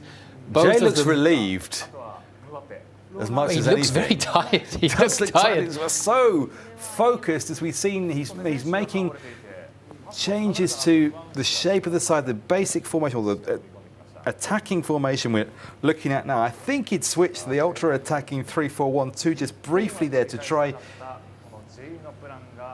to get more men into attack. Either way, it worked out nicely. Leo Messi with a superb first-time finish. Is that Messi's first goal today? We've seen a lot of Zlatan, we've seen a lot of Ronaldo. This season in real life playing for Paris Saint-Germain, because you've got Mbappe and Neymar then as well, Messi has played a lot of the time on the right-hand side, and so maybe his default setting within the game is defaulted there. If you have a player of Messi's quality who's available to play on the right, there are several other players of similar ability, Brazilian Ronaldo, Ibrahimovic, who can play centrally, so perhaps Messi seen as the best available right winger on the game, and therefore you take the sacrifice of maybe not playing Messi in the most dangerous position, because then you can get an extra really super strength player in the team. Either way, Messi does get his first goal of the day, 1-0 to Jay at half-time. Things have gone a bit quiet off screen as well, so we're assuming eBipo is still 1-0 up in the second leg. Still 1-0 up, 4-3 on aggregate with about 11 minutes to play in the second leg there. If Ñoño So we'll probably get a roar in about a minute with either Ñoño levelling it up or eBipo completing another comeback from 3-0 down. We've seen a few of them over the last couple of days. And that would then take him through to the next round, where he would face one of the losers we're about to get from our 2 semi-finals. I think, if I understood what you were saying earlier correctly. That's correct. So the winner between Ñoño and eBipo now will play one of the losers of either this game or the second semi-final in the winners' tournament. And we already have Atsia is through. He beat Mikey in the other losers pairing. Yeah. So Atsia will probably play the loser of this. Yes, we think. I think that's right. And now eBipo has scored again. 2-0 in that one, 5-3 on aggregate. Having been 3-0 down. And 3 goal advantages seem to be the most dangerous thing in eJ.LEAGUE this weekend. So many times, that's the 3rd time that we've seen in not all that many ties overall. No. Just incredible. Well, it's something we touched upon even before the first match yesterday, I think, the mental side of it, the psychological side of it, that even casual gamers, when you're playing against your friends, there's that level of tension between you. There are certain people you don't enjoy playing against, that you have good form or bad form against, and it doesn't necessarily mean is you're better or worse. Oh, good defending. But yeah, we have these kind of battles, and we're seeing that today, that as soon as someone gets 1 goal back, something changes. Oh, superb ball over the top. Ronaldo could be one-on-one here. Doesn't go for the chip. Donnarumma comes out to narrow down the angle. Crucial save. Well, how big could that be for this tie? Ronaldo didn't go for it early, tried to drag the ball wide, go round the keeper and tuck it in. Donnarumma with the save, and now Jay on the break could make him pay. This little period of play could be so crucial. We saw eBipo in the last round. He had that chance to get back to 3-1, didn't take it, suddenly conceded 2 goals. He has now just won his game, eliminating Ñoño from today's proceedings. eBipo goes through to play one of our semi-final losers here. Mbappe tries an ambitious shot from well wide on one side. It went well wide on the other. An ambitious shot. Mbappe ambitious. Very, very good. Messi to De Bruyne. Kante over the top, looking for Ibrahimovic. Looking with the time remaining. The next goal feels so important. If Jay were to get it, he's level on aggregate. If Agu were to get it, a 2-goal advantage with the limited time remaining. Neymar. Ibrahimovic moving off the ball. There's one defender that was deeper than the rest of the line.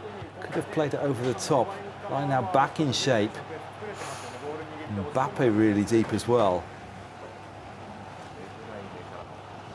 Agu is playing with 3 centre-backs at the moment. Mbappe is one of the wing-backs, so without the ball, Mbappe dropped right back into a back 5. 2 in centre midfield, 3 up front, so 5-4-1 essentially. Becoming 3-4-3 in attack, but maybe not wanting to take too many risks. Jay in the 4-4-2, he adjusted his depth and his width settings at half-time, looking for a little more compactness without the ball, then to spread the play a bit more with it.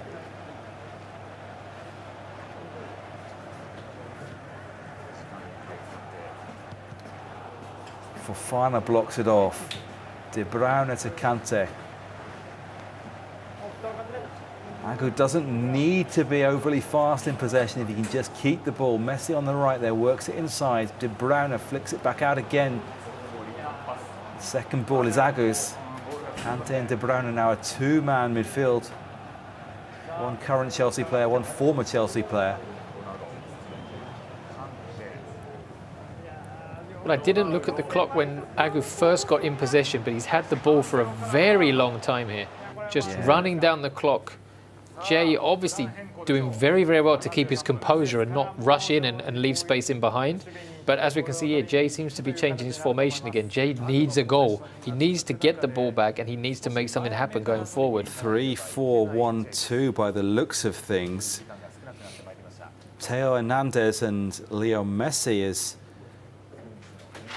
the extremely advanced wing backs. The midfield of Paquetá and Fofana, Neymar behind the front two now. Did you just say Messi as a wing back? I'm not sure I've ever seen that before.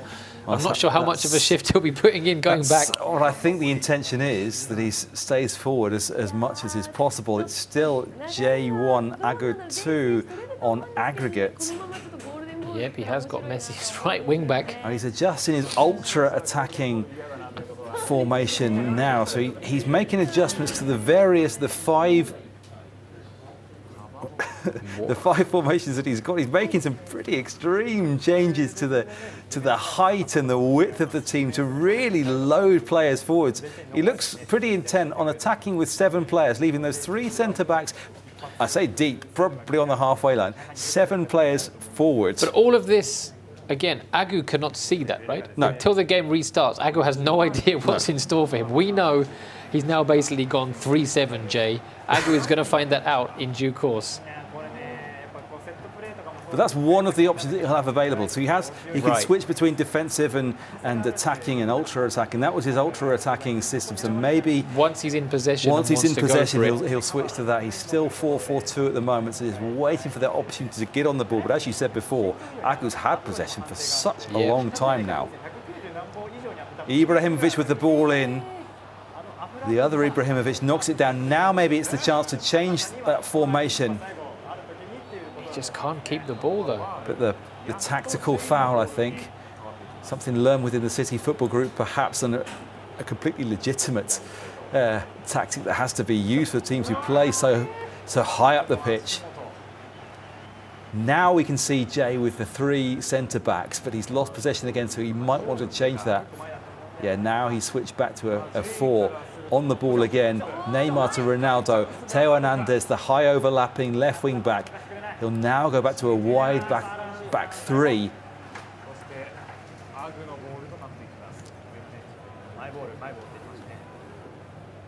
It's okay to have that 3 at the back and 7 attacking players, but you need to establish the possession really well. Whenever he's had the chance so far to switch into that setup, he's lost the ball too quickly for it to be of any use, then has to readjust defensively. And he's only got 6.5 minutes here to try and win the ball back, get it up the other end, somehow break down Agu's resilient defence and get the goal to take this to golden goal. Ronaldo's got behind the defender here, who recovers well. Marquinhos adjusted. Agu probably won't mind as long as he can keep possession. Cancelo out on the wing. The throw-in goes Jay's way. That's exactly what he needed. Just needs to establish possession now. Works it out of the tight space nicely to Fofana. Maybe now Jay can get to that 3 back, get Messi in that right wing back role, get 7 players up the pitch and now look to attack. 3 at the back it is. 3 centre-backs up around the halfway line, 7 players in attack. Agu congesting the pitch. Jay just needs 1 goal to take us to our first golden goal of this Ultimate Team Day. Cross comes in. Neymar on the turn. Defended beautifully by Teo Hernandez. Only 1 minute of added time. Ibrahimovic just needs to keep the ball here for Agu, and he will be in the next round in the final. Schmeichel with the long kick. Agu is our first finalist on the FIFA 22 Global Series eJ.LEAGUE FIFA Ultimate Team competition. And he looks delighted. He knew the level of his opponent today. Yeah, you saw that there. I don't know if you saw that on the screen behind us or not yet, but we saw the kind of, there was the social distance fist bump he gave Jay. They've got a partition between us just as we have, but Agu, I think, yeah, relieved to have got past such a strong opponent, but also we wondered how he was going to cope being in front. Yesterday he was behind all the time. Today he's looked very, very assured. He seems very confident, very aware of the capabilities of himself and his team, and he's looked very, very strong. ここの2人って実は結構古くから年はまだまだ若い部類なんですけど、結構古くからやってて、でナスリが最近出てきて活躍しだして。このプロ世界に He and Jay have played each other many times in the past. なのでやっぱここの2人での試合っていうのはやっぱ個人的にはやっぱ本当にさっきも言ったように特別な思いというか so it's ありますね。 Particularly special feeling to play against each other. Jay nodding along. They are, as we said many times, Japan national team また同じ代表のナスリが上がってくるかどうかは分かりませんけど。そうですね。And of course they could 上がってきてほしいですね。 still take tickets into the yeah, playoff stage. Jay is not out yet. He now drops down into the lower bracket. Agu now has 2 chances to qualify for the FIFA eWorld Cup. If he wins the regular final to win the overall competition today, obviously he qualifies. Even if he loses there, he still gets to play in the final of the losers competition, where victory then would seal another qualifying place. He looked quite emotional. It looked like he might be tearing up a little just speaking after beating Jay. Jay will have to go through 2 matches. He needs 2 wins in a row now in order to seal his qualifying place. Well, we had some tears yesterday. Not actually for 3, in fact. Yeah, of course, he has to win 1, then get through to the semi-final of that, and then beat the loser of the winners.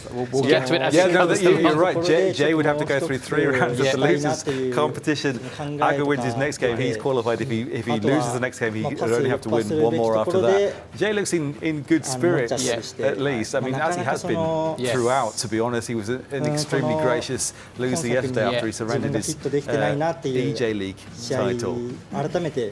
But yeah, we'll hope we don't get too many tears over on this side of the petition. Yesterday, Hasumi-san was quite emotional. Not even the players. The Japanese broadcast team were quite emotional at the end of yesterday's tournament. Yeah, we're hoping we can keep things light and happy over here. But yeah, it's obviously the emotions are running high. Well, we commented on this afterwards, and here's the tournament grid as it stands right now. So Agu has just beaten Jay in the first of the semi-final matches of the winners tournament. Next up, we'll have Sledge versus Nasri for you. That should be a really high-quality contest. Yep. The winner of that goes through to play Agu in the final. The winner of that wins our tournament today and qualifies for the global playoffs for the FIFA eWorld Cup. The losers tournament going on at the same time. We've been bringing you results or bringing you updates from the action that was going on right next to us now. The losers tournament, the current round of that has finished for a little while. The winners of the 2 matches there will play against the losers of the 2 semi-finals here. So we have to wait for those semi-finals to be finished. And we have to wait now, I think. Hopefully we're going to get a chance to chat to Agu again. Yeah, He's coming over to join us. Like it. So we heard his thoughts about proving himself to be the best of the 3 Japan national team players. Well, he has just beaten one of them. He said it was a particularly special feeling. We'll have to ask probably different questions to the ones he's just been given. Just to give a quick update, Atsuya did beat Mikey in the first game of the losers tournament. eWorld came back from 3 down to win 5-3 on aggregate against Nyonyo.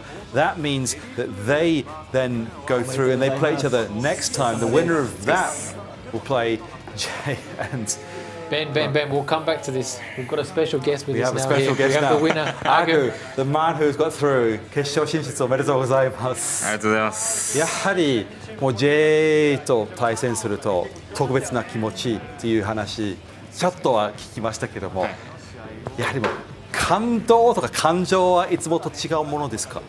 やっぱ他の選手とやるときよりかはそのまだ e スポーツっていうものが日本で栄えてない時期に、まあ、お互い趣味でやってて、で結構のめり込むぐらいお互いが趣味でやってる時期だから、もう中学生高校生ぐらいの頃にオンラインで知り合ってて、そこで結構こうやってワンオン形式の対戦をバチバチやり合ってたんで、本当もう10年近く前から、でその e スポーツっていうのが普及してきて、ナスリというプレイヤーが FIFA17、18ぐらいに出てきて、で自分らもこの e スポーツの道にまた帰ってきてというか、もうその挑戦っていうか、e スポーツが普及してからは挑戦なんですけど、まあ、なのでこういう場所で試合するときはやっぱ J だったりとかナスリと試合するときはやっぱ特別な思いがありますね。I asked him about the specifics of what's special to play against his national team teammates like Jay. He said they go back about 10 years to when they were both at secondary school and when esports wasn't really a thing yet and they were just playing for fun. They met online, playing FIFA, were amongst the best players online in the online community, just as casual gamers then, got really serious, got to know each other. Then esports became a thing. They, together with Nasri, who came along in about FIFA 17, FIFA 18, when the tournaments got bigger and bigger in Japan, they then got to know each other in real life as well. They've played each other so many times throughout what's almost half of their lives, and that's what makes these contests particularly special. 先ほどの試合の要因は何だったと思いますか？ぶっちゃけた話していいですか？ぶっちゃけた話、J は本調子じゃないんですよ今。もうやっててすごい感じますし、そういう話はもうなんなら相談されてるレベルで聞いてたんで、まあ、できることなら本調子の J とやりたかったなっていうのはあったんですけど、まあもうこれは勝ち負けの世界なんで、まあもうそこはもうなんか逆にそこにこう譲歩して情けかけたらいけないなと思ったんで、もうちゃんと完封なきまでに試合してやろうと思って、まあ勝てたんでよかったです。Wow, a really direct and straight answer here. Sean asked what was the key to victory over Jay. Agu said straight up, can I be honest with you? Sean said, go for it. Agu said, Jay is not on form at the moment, and he was aware of that going into the game. But this is a world of winning and losing. You can't take your friends' feelings into account when it comes into the contest. You have to go and not feel any sympathy, go for it, take advantage of the weakness when it comes, and that's what he did and got the victory. じゃあ次はナズリ選手かスレッジ選手、もし希望であればどちらと戦いたい決勝で？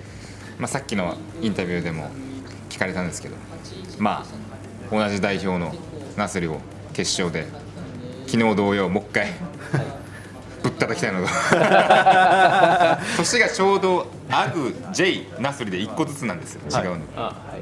なのでもうここは代表ではキャプテンの自分が、もう年下のやつら全員をペンペンペンとやってあげたいなと思うんで、まあナスリ待ってます。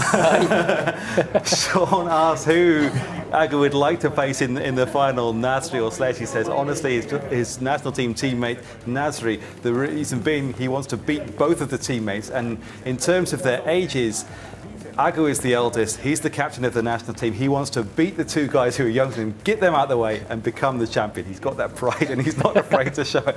Thank you very much for joining us. どうもありがとうございました。 Good luck. ありがとうございました。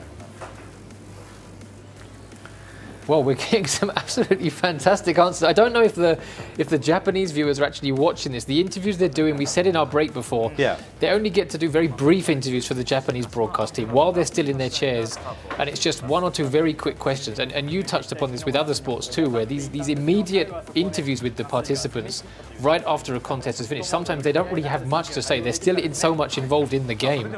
By the time they come over to us, we get a little bit more time with them. We're getting to ask them not necessarily probing questions, any more probing than the Japanese team, but we have more time to go back and forth. And the style of the question is maybe a little bit different as well, and, and maybe like when a footballer in real life speaks to a different country's media, and they may give more direct answers. Perhaps you're not having to worry about who's listening to you, and they feel more relaxed when they come and speak to us. Well, I did put a tweet out during the last game telling people in Japanese, come and check this one too. So I'm hoping some of the Japanese fans are watching this and seeing this kind of more in depth, because again, we touched upon it in the break before, but we're really enjoying this kind of human side of it. The fact that the players have got their own personalities, the relationships between them, all those kind of things. Agu's saying there that, yeah, you know, Jay's not on form, and I knew that.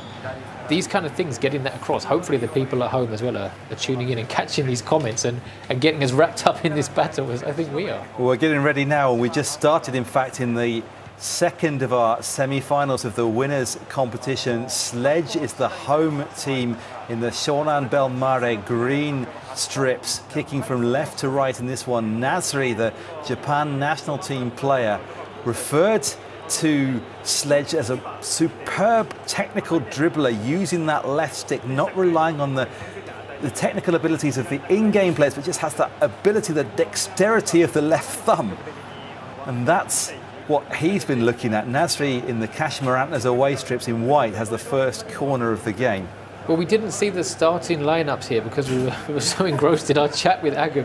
I'm wondering if Sledge has put Sugioka on the bench for this one. This is a huge game. Or would he save him for, if he gets through to the final, will he save him and have him on there as a... He said he's not really a mascot. It's kind of sentimental, but he's there. But he could be taking the advantage here with Ben Yedder on their counter-attack, well defended by Hakim, who's got that pace. Neymar breaks through, though. Neymar with the skills, that dribbling on the left stick that Nasri was talking about, such a threat from Sledge. But then Ben Yedder was lethal in the quarter-final as well. Came up with at least 2 goals, I think, as he completely destroyed Ebipol. What was the score in the end? 8-1, I think it was, yeah. Yeah, Ebipol then going 3 goals behind in the first round of the losers competition, coming back to win 5-3. So, you know, those good and bad runs that we talked about. Well, and Agu's saying he wants to play Nasri, he wants to reassert his authority within the national team kind of hierarchy, as it were. But Nasri's not got an easy route to get there. Sledge is not going to be an easy opponent to get by. And yeah, if he's still riding high on that wave after that 8-1 victory on aggregate, we could have another upset. Yesterday, nobody really expected Ebipol to get through to the final. He ended up winning it on his debut in the competition. Oh, really good pass to Mbappe. No offside. Mbappe scores. Sledge takes the lead in the second semi-final.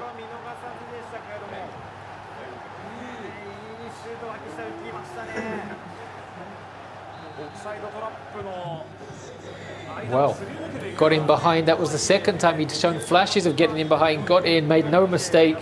And now Nasri needs to come from behind. We've seen pretty much every player involved has come from behind, I think, at some point over the last couple of days. Usually they have a bit more of a gap than 1 goal, but Nasri now needs to make something happen. Over the top. Well, Nasri, of course, he's come from behind. He came from behind in the last round as well. He came from behind yesterday.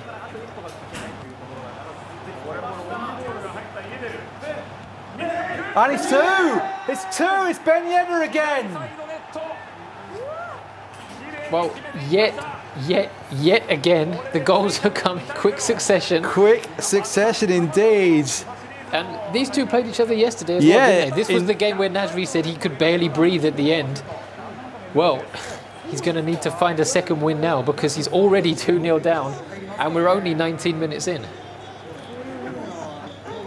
Well, this was a quarter-final lineup yesterday in the FIFA 22 eJ.LEAGUE club competition.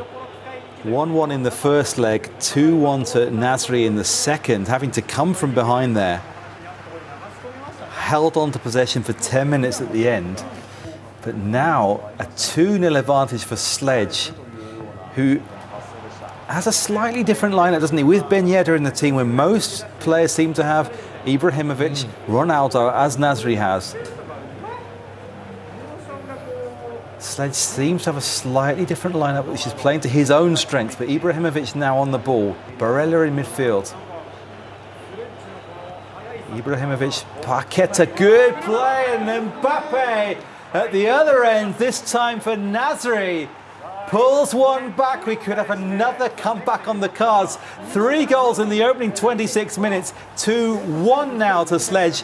Nasri right back in it.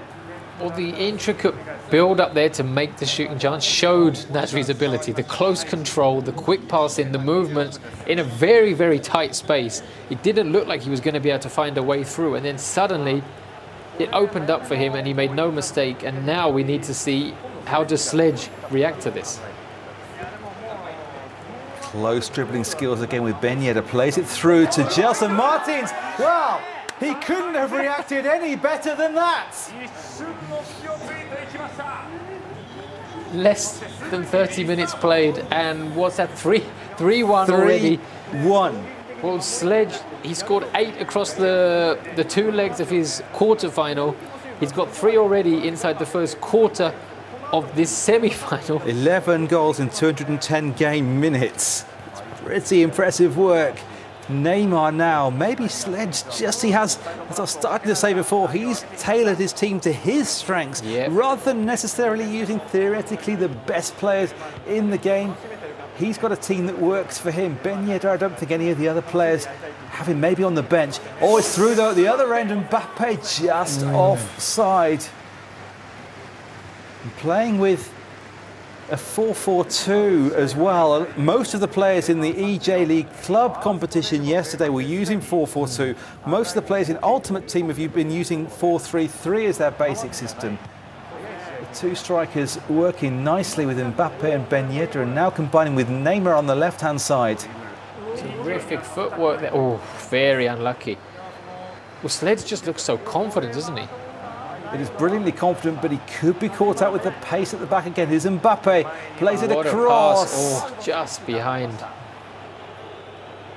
Took the difficult option maybe to catch his opponent out by surprise. Paqueta plays it in though. Neymar, Mbappe, 3-2. And yet again from Nasri, the intricate play in there. The ball as it came in, we'll see probably here in the replay who it was who laid it off. Right in front of the goalkeeper, could have been tempted to control and shoot. Instead played the pass off, and it was a tap in then for Mbappe. Neymar laying it off, I think, the 2 Paris Saint-Germain players.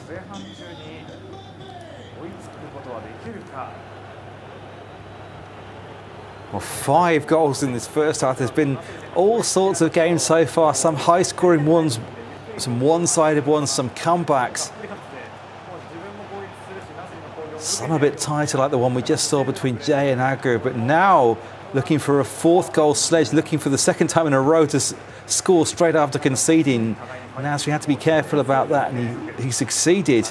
Quite aggressive with those defensive controls to come and close down a very high line in this 4-4-2 system from Sledge. But those pace up front, the pacey forwards that Nasri's got, I think he's made a slight adjustment to the midfield to maybe make it easier with Neymar in behind just to play those strikers through.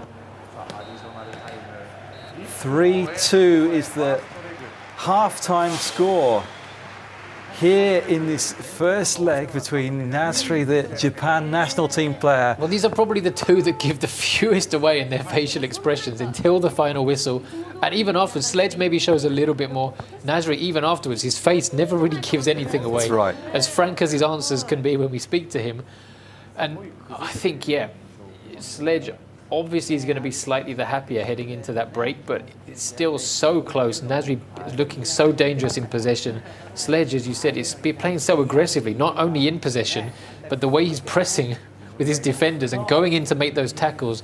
If he gets the ball, the quick counter is on, but if he doesn't, he risks Nasri getting in behind and scoring again. And you have to feel, I hope I don't jinx it here, but you have to feel that there's just going to be a lot more goals to come across the remaining 1.5 legs we have here. Well, the second half underway with Nasri in the white strips, kicking from left to right, 3-2 behind going into this second half. Paqueta. I keep wanting to say crisps after you say that. Every time I hear it. Thiago Jallo works it out. Guendouzi. Klaus. Gelson Martins. Again, other teams have had perhaps more famous names than the players used by Sledge, but he's got the chemistry working perfectly for him.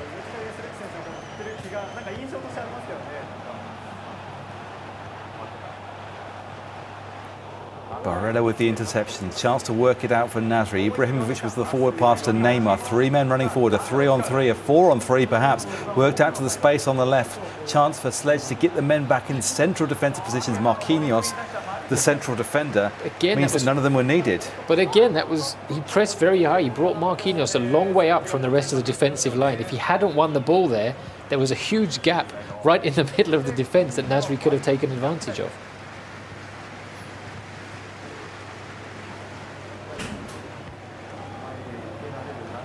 Mbappe. It's got through. Neymar, those dribbling skills again on the left stick. Can't quite squeeze it past Barella. Is there a chance for a counter-attack now for Nasri? Paqueta.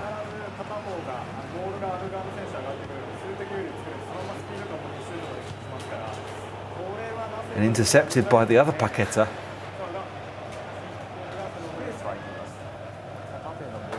Just hear Sean having a little giggle to himself every time that happens. Klaus. 5 goals in the first half, none yet in this second.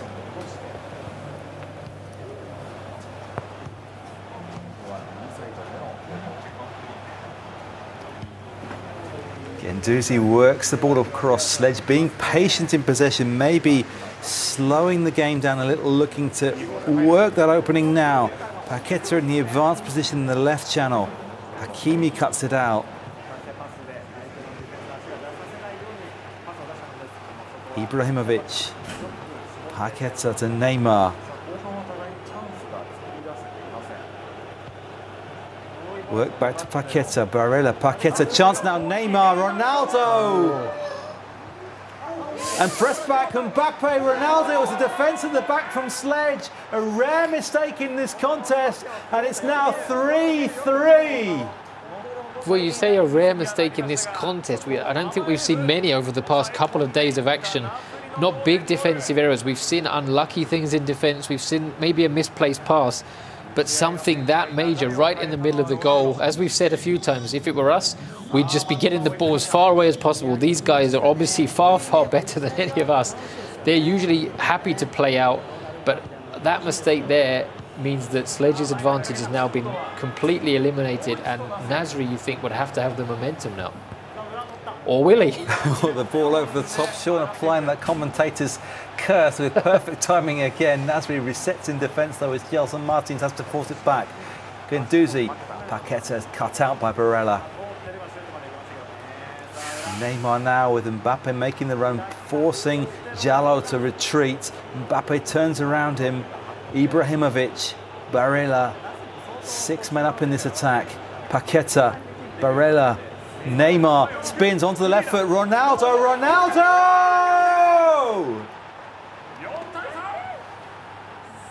4-3!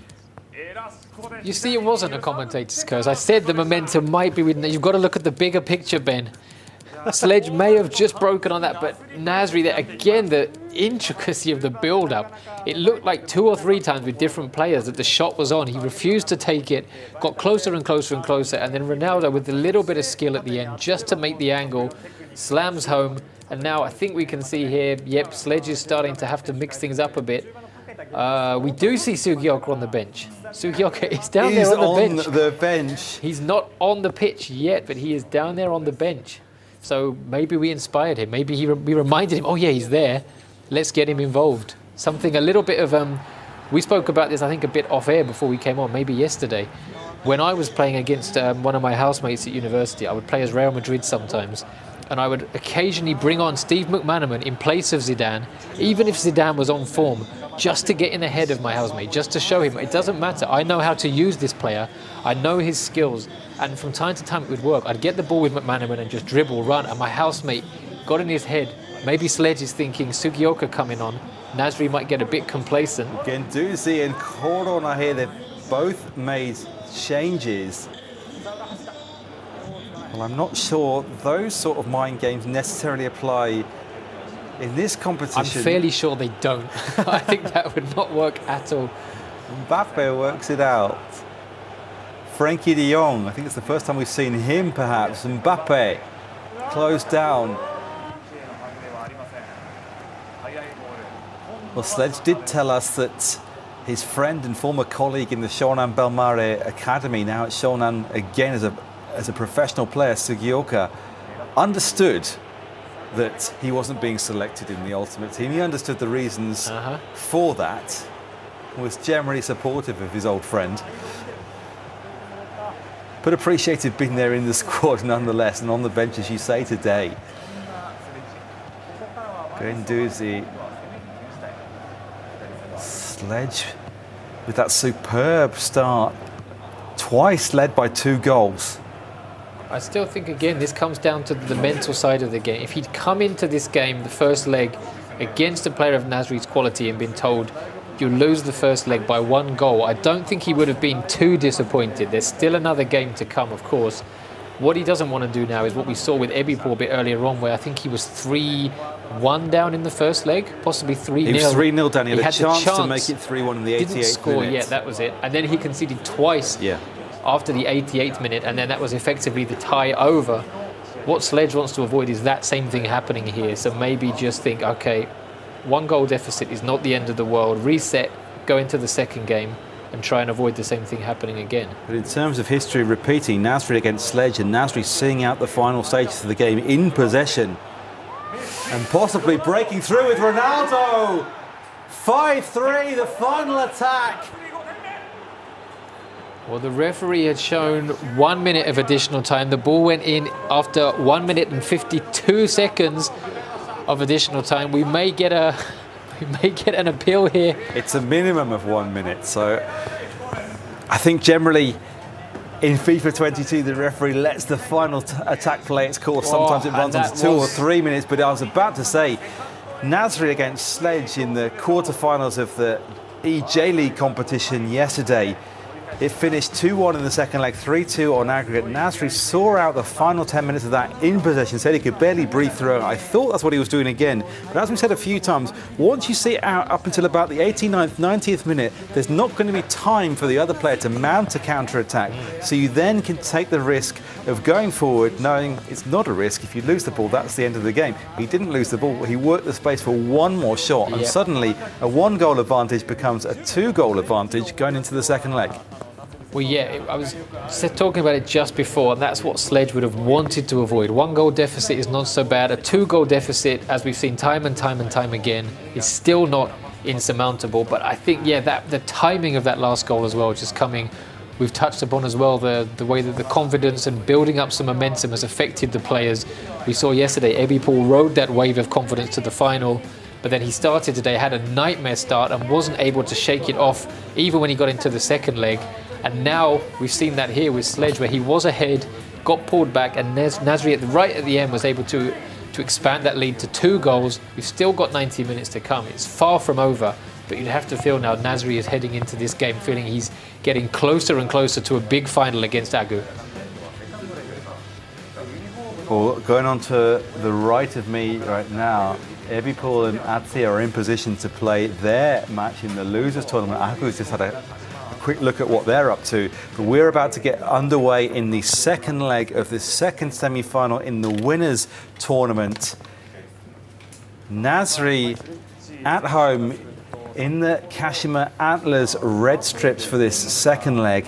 Sledge in the away strips for Shonan Bellmare. He's in all white now. 5-3 the first leg score. When these two players played each other over 2 legs in the eJ.LEAGUE yesterday, only finished 3-2 on aggregate. A very tight one. That late goal for Nasri gives him a 2-goal advantage, and it's him who starts the second leg in possession. Mbappe closed off by Marquinhos.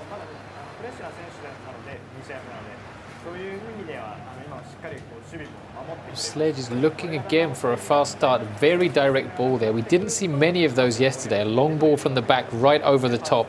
Players tended to prefer to try and build up slowly, look after the ball and get into dangerous positions. But he's not afraid there to just lump it long and hope he can force an error from Nasri, get bodies up in support.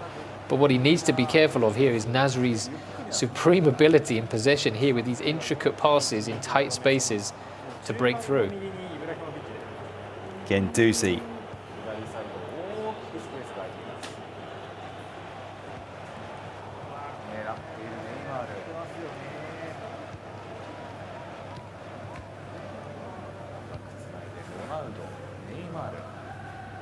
Sledge in that 4-4-2 shape with Delane starting the second leg at left back, Klaus at right back carrying the ball along the space on the far side. There's a switch on. Gelson Martins has to check back.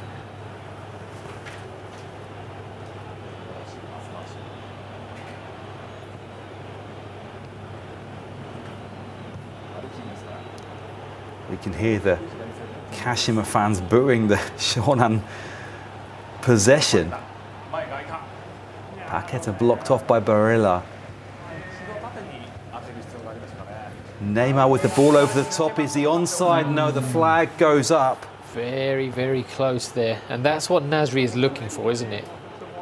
Sledge has to push forward. He has to keep quite a high line there to try and force the issue. If Nasri can get in behind quickly, and we've seen, obviously, once Ronaldo, the real Ronaldo, gets going, once he's in behind, he rarely misses. In fact, we haven't seen Cristiano Ronaldo, I don't think, at all yet, I don't think he's in anybody's squads. He's not even been on the bench. We had some provisional squads I think we were given before the day today, and I think one or two seem to have him on the bench, but yeah, we've not seen any action. But Mbappe has got behind here. The right-footed shot saved by Donnarumma.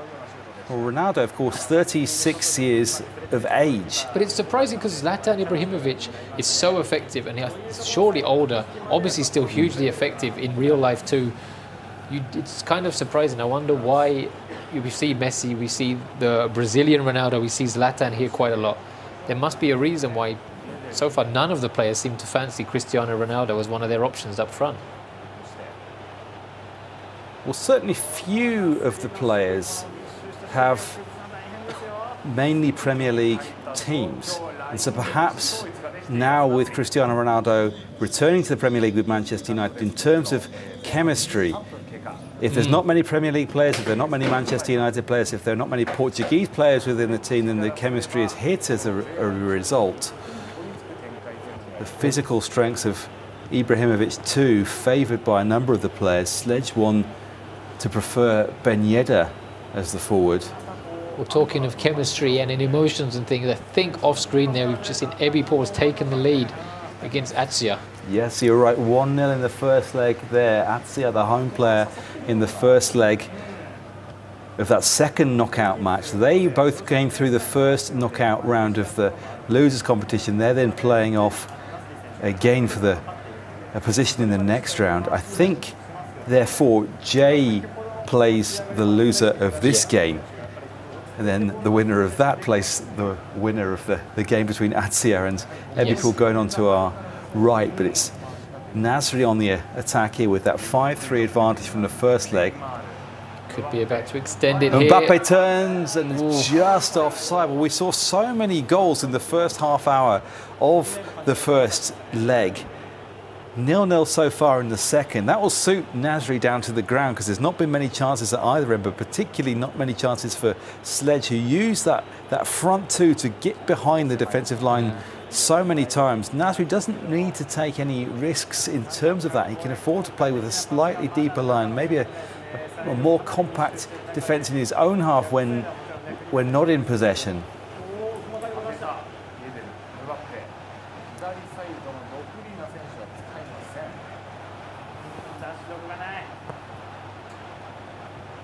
Neymar flicks over the top on the volley from Ben Yedder. He wasn't offside.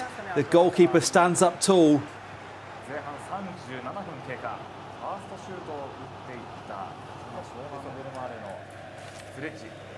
Van der Sar in goal for Nasri.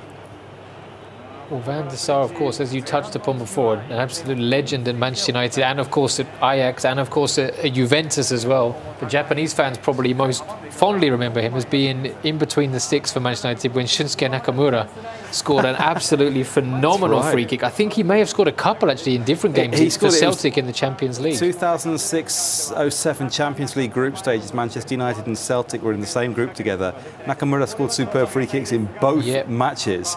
Still, I think, revered, obviously, in Celtic, but still known, I think, by European football fans in general as one of the best set-piece takers of his generation. Absolutely. And still famous, of course. I think a few videos have gone viral as well on the internet over the years of him doing a kind of New Year's challenge on Japanese TV where he puts the ball into like a moving bus or something from a long distance.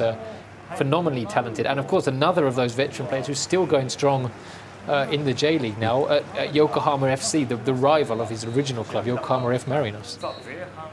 Yeah, that seemed a slightly strange decision in terms of his relationship with the Marinos fans. Perhaps J.League fans, particularly given his legendary and veteran status, a bit more forgiving. Nasri, a legend now of eJ.LEAGUE, and taking the 5-3 lead from the first leg into the second half of the second leg. No goals in the first half.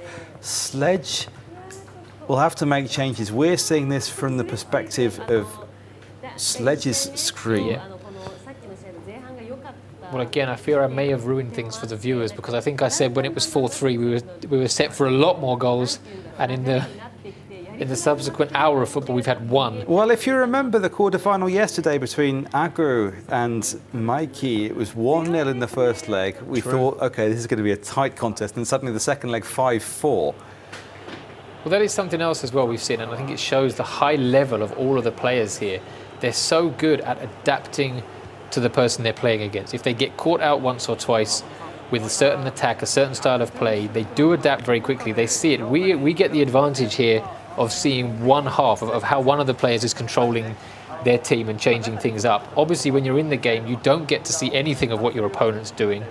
All of these adaptations that your opponent is making, you need to pick up on what they've done just from the flow of the game, while you're still trying to control your team and work out how to take advantage of your opponent's weaknesses as well. So there's a lot of processing having to go on just to keep the concentration and understand. Sometimes we're struggling to work out who's come on, who's gone off. Ibrahimovic to Neymar. Another goal now, give him a 3-goal lead. Paqueta. Mbappe, if the pass had just connected, it seems, by Could the Mbappe's break be on? standards Is to he in be. behind? Couldn't quite get the angle for the pass. Looked like it would have been an easy chance for Mbappe had the pass connected. Well defended in the end by Sledge. Could be crucial considering the time remaining. I know that 3-goal leads have not been any sort of guarantee in this eJ.LEAGUE weekend. Just look at the time on the clock, 35 game minutes to go. 2-goal margin. Seems like it could be turned around. In the losers match going on alongside us, Atsia has equalised against eWorld. It's 1-1 there. They're still in the first leg, I think, of that one.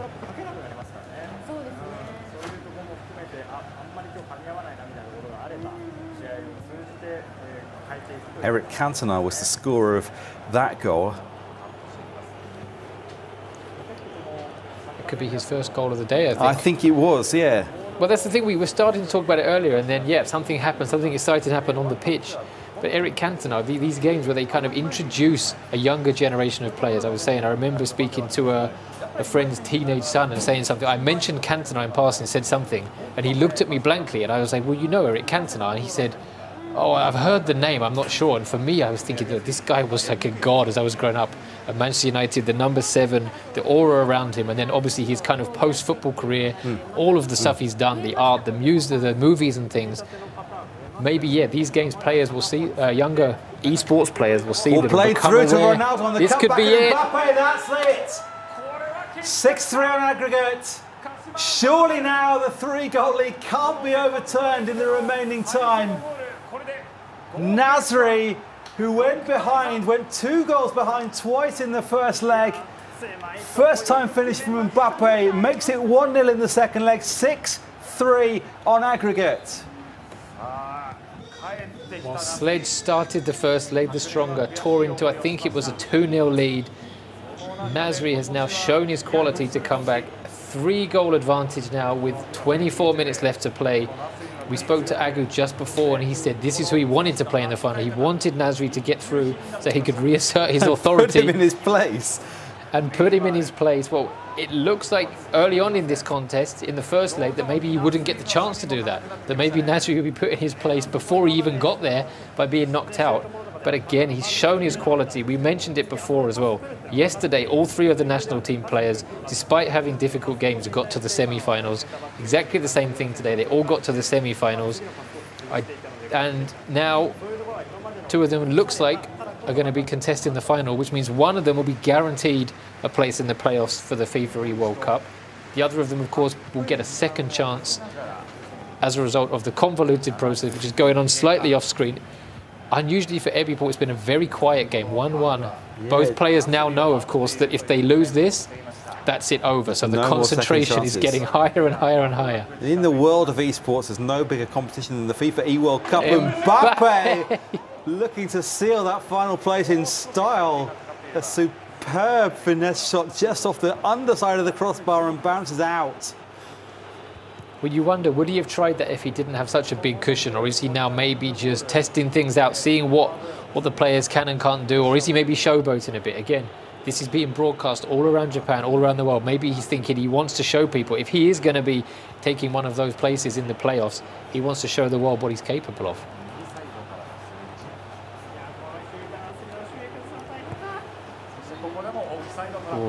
Well, that's right. We saw yesterday the most epic game between Agu and Nasri in the semi-finals of the eJ.League, the one that went to 4 matches. Then we've had no golden goal today. It looks like going into the final, don't jinx it just yet. Unless Sledge can find, he's moving to an extremely attacking system by the look of it, or at least giving himself the option with the ultra-attacking adjustments that he's making now. If he wants to play with his ultra-attacking tactics, these are the ones that he's going to be using.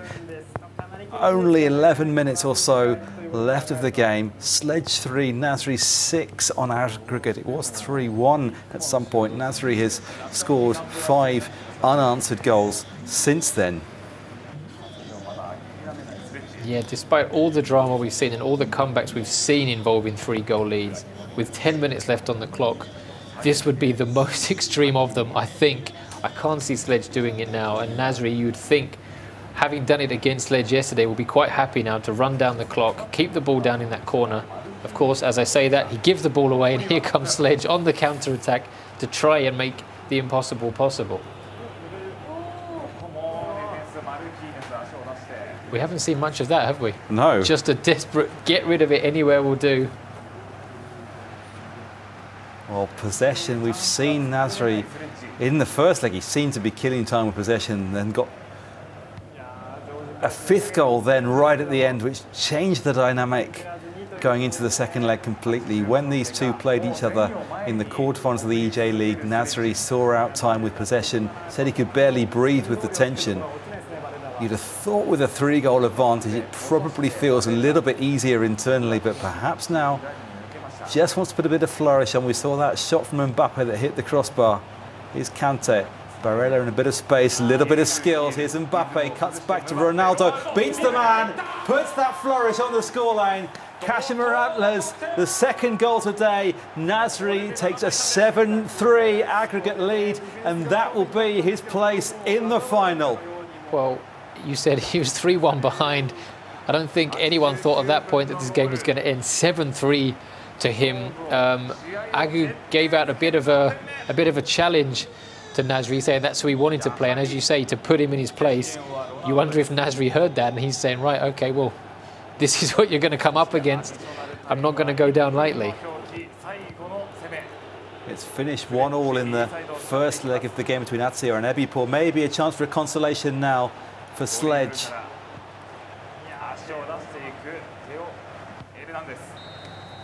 And that's the final whistle. A Ronaldo-style, Cristiano Ronaldo-style sue from Nasri there.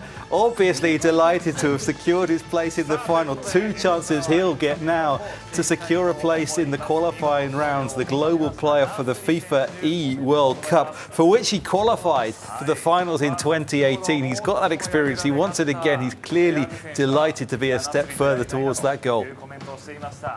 Well, yeah, we just touched upon it there. When he was 3-1 behind, we knew that he wasn't definitely out of the running, but at that point Sledge was flying high, especially after his quarter-final victory by such a huge margin. We felt like maybe Sledge was going to do what eWorld did yesterday and kind of surprise the favourites. Nasri did come back, as we said, we hadn't ruled him out from, but he did it in such emphatic form, as you said. to score so many goals unanswered, to be so dominant, even though Sledge was still trying to play positively, he couldn't really get a look in. And Nasri, you said there, gave a kind of, as we've seen over the last couple of years, slightly uncharacteristic to be so expressive at the end of it.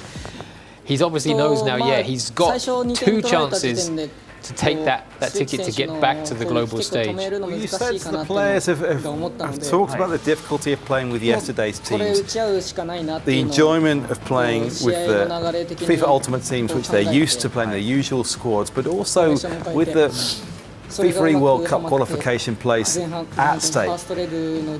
They seemed so joyful when they got through the round of 16 in the eJ.LEAGUE to get this chance, and now, because they have the rivalries and the friendships with the other players, been able to play each other on a stage where they feel they can express themselves. It seems like these emotions and their personalities are coming out more today. Yeah, it came out earlier on as well with the interview we did. I forget who it was now, we've done so many. But where he said, yesterday's competition was so important for them. They all wanted to win it, but they were looking at this weekend that this was the day, because they knew that there was that ticket to the playoffs at the end of it.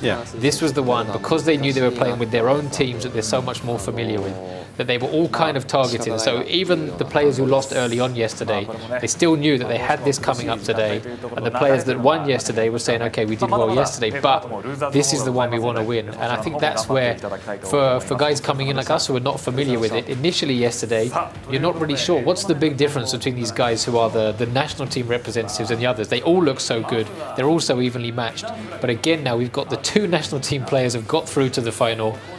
They showed their quality in those tight games, even at 3-1 behind in the semi-final. Nasri didn't panic, kept the control, had a storming comeback, and now here he goes into the final. One of them will guaranteed to get the ticket. The other one will drop down and get the second chance to maybe still go through. So we could see both of them getting one by the end of the day. Yeah, Jay, who's just walked past us here, will go into the losers tournament next. He'll play the next game in that competition. He lost to Agu earlier, who progresses to the final, along with Nasri, who's just beaten Sledge. Sledge will get another chance as well. I think they play against Jay, Sledge against Jay in the losers tournament next time. Yeah, of course. So size of frustration. Sledge is still not out of the running. He's still not out of the running. He drops down and gets the second chance against Jay. So Jay, the other Japan player, could still come through and could come up against the loser of the final. His other Japan teammate could have a rematch. Could do. Or there could be a third game in 2 days between Sledge and Nasri. Again, this is a potential matchup in the final of the losers competition as well, if Sledge makes it through there.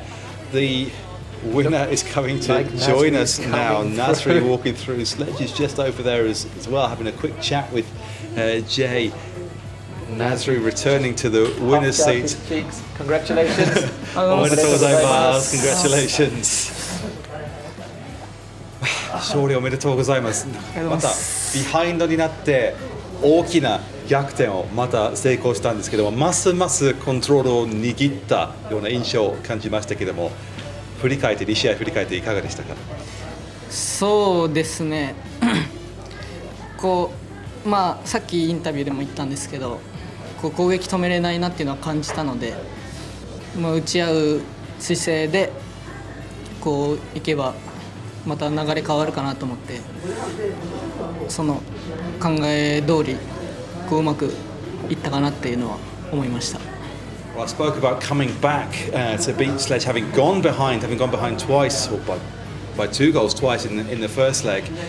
Nasri saying that he realised early on, having gone behind, that defensive play wasn't going to work against Sledge. Sledge's quality was too good for that, so he had to go for a high-scoring match. A screen there next to us as eWorld takes the lead in that game. But Nasri was saying that he had to make it a high-scoring game, go for the attack, and that was the only way he was going to win. Once he did that, he realised he was able to do that to a higher level than his opponent, and it went the way he expected. この次の決勝戦が近づいてるより自信についてるそれぞれの勝利で自信がつくか、それより決勝が近づいてる。今日もちろん eJ その eWorld カップのプレーオフの出場権もあるから、よりプレッシャーが感じますか？で次はもちろんアグ選手と戦うのは。そうですね。ここまで順当にいけば来れるっていうのは多分周りの予想も多分ここまで来れるって思っわれてたと思いますし思っていたので、まあ、そこまでプレッシャーっていう感じはないですけど、まあ、でも勝ったら決まるっていうのはやっぱ試合になるとやっぱ緊張とかプレッシャーになるかなっていうのは思ってます。Sean was asking us, as eWorld takes a second goal in that game, Sean was asking about the pressure and the confidence of winning through versus the higher stakes going into the final. And as we're saying that most people expected this final lineup. It's the two national team players. Obviously, as Aku said earlier, maybe Jay had confidence issues and these two were expected to get through. It's gone that way so far, so he's not really feeling the pressure. He's just going the way he was expecting all along. 次はアグとの対戦ですけども、前回のインタビューでちょっとその2人の関係とかについて話を聞いたんですが、昨日はおそらく eJ リーグの歴史に残るすごい対戦があったと思いますけど、それもあって今日に向けて何か影響はあるんですか？それとも操作するチームが違うからまた全然別の話になりますかね？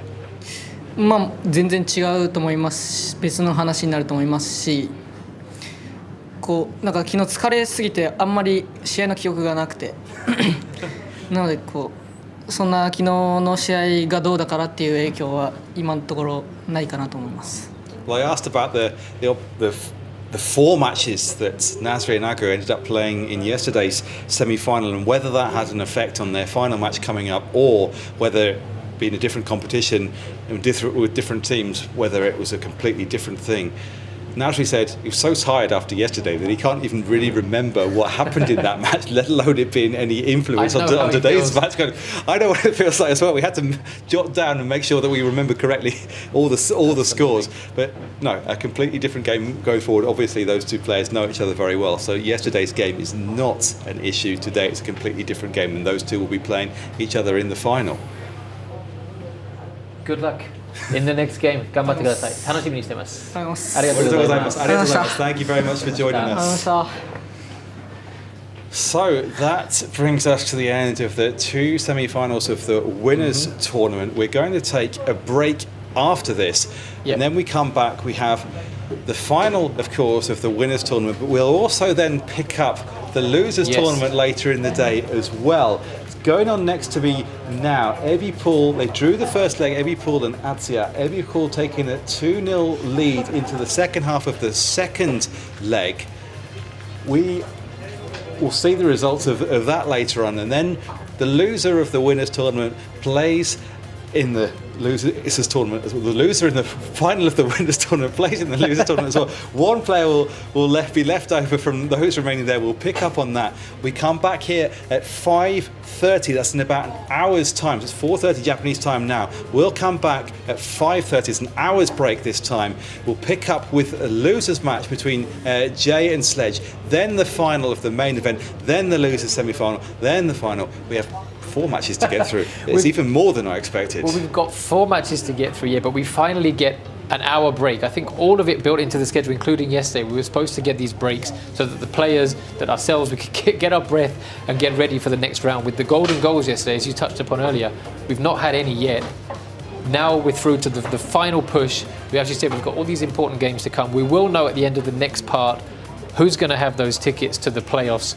But for now, I think all of us and all of you at home can take a well-deserved break, and we'll be back with you in about an hour. Well, they seem to have added an extra match to the streaming schedule, but we're happy with that because it's going to be a high-quality one. Absolutely. As Sean says, we'll be back in about an hour.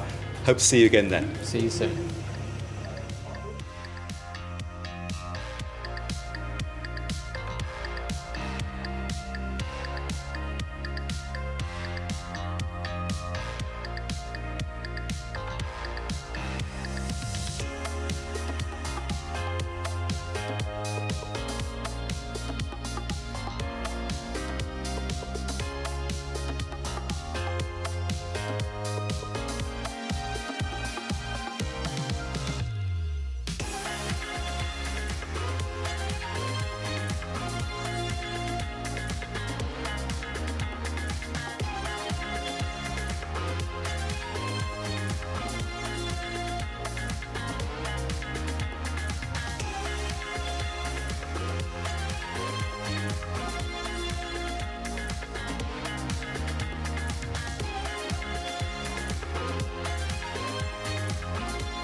We're back for the final part. It's been 2 long days of intense competition. The losers competition, the winners competition going ahead at the same time. We now finally know the results. We've got 4 matches to bring you in the final stages of the FIFA 22 eJ.LEAGUE FIFA Ultimate Team Champions Cup. The losers competition has been going on in the space right next to us here. We've heard the shouts, particularly from eWorld a few times. Just to quickly go over the results so far. Atsia beat Mikey 5-3 on aggregate in the first game there. eWorld came back from 3 down to beat Nyonyo 5-3 on aggregate.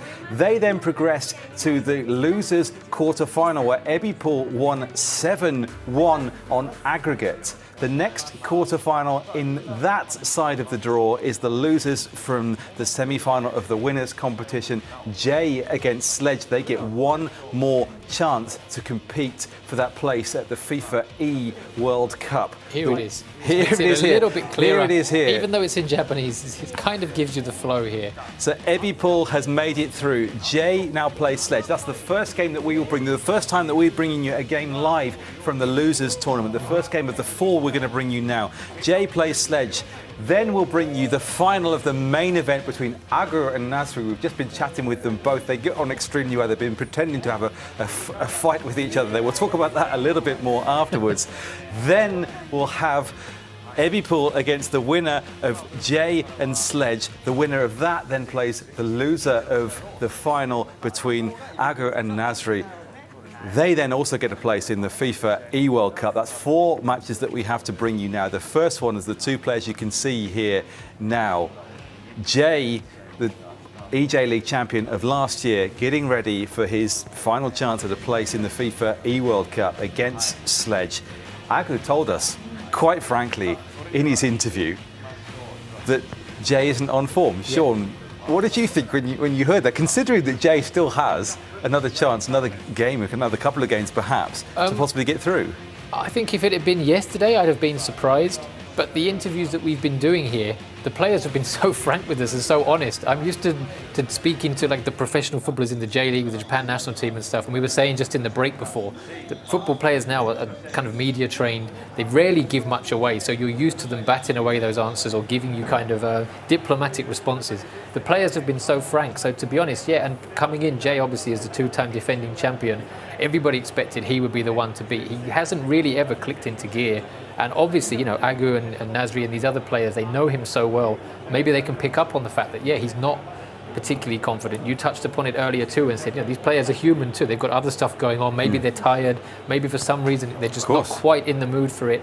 So I wasn't particularly surprised. But yeah, I don't know about you now. The game, obviously, you can see here is already underway. But we had a nice break there. We had a good chat with Nyonyo, who we hadn't sadly had a chance to speak to on screen. Got to know him a bit. Saw a few of the other players around. As you see, we saw Agu and Nasri. We said, can we take a picture of you before the game? They were pretending to rough each other up. Agu said he reckons he's going to win each leg 5-0 and take it 10-0. Nasri obviously was equally as confident. So yeah, that break now, I feel kind of reinvigorated. We've got the last 4 games. It's the last push now, but having that little bit of a break, now everything's laid out in front of us. We know what's coming. The 2 places are going to be decided. I'm thoroughly looking forward to the games now. Well, the first topic for our attention is this second quarter-final, the final quarter-final of the losers side of the bracket. And it's Jay on the attack in the Kawasaki Frontale home strip of light blue. Kicking to the right, kicking against the crossbar. Neymar, the rebound is put away. Jay takes the lead. Leo Messi, we were talking that in the earlier matches, he was in a lot of the teams. He wasn't scoring any goals. We've now seen him score twice. Jay, supposedly not on form, but he's now taken the lead in the first half of the first leg of this quarter-final against Sledge.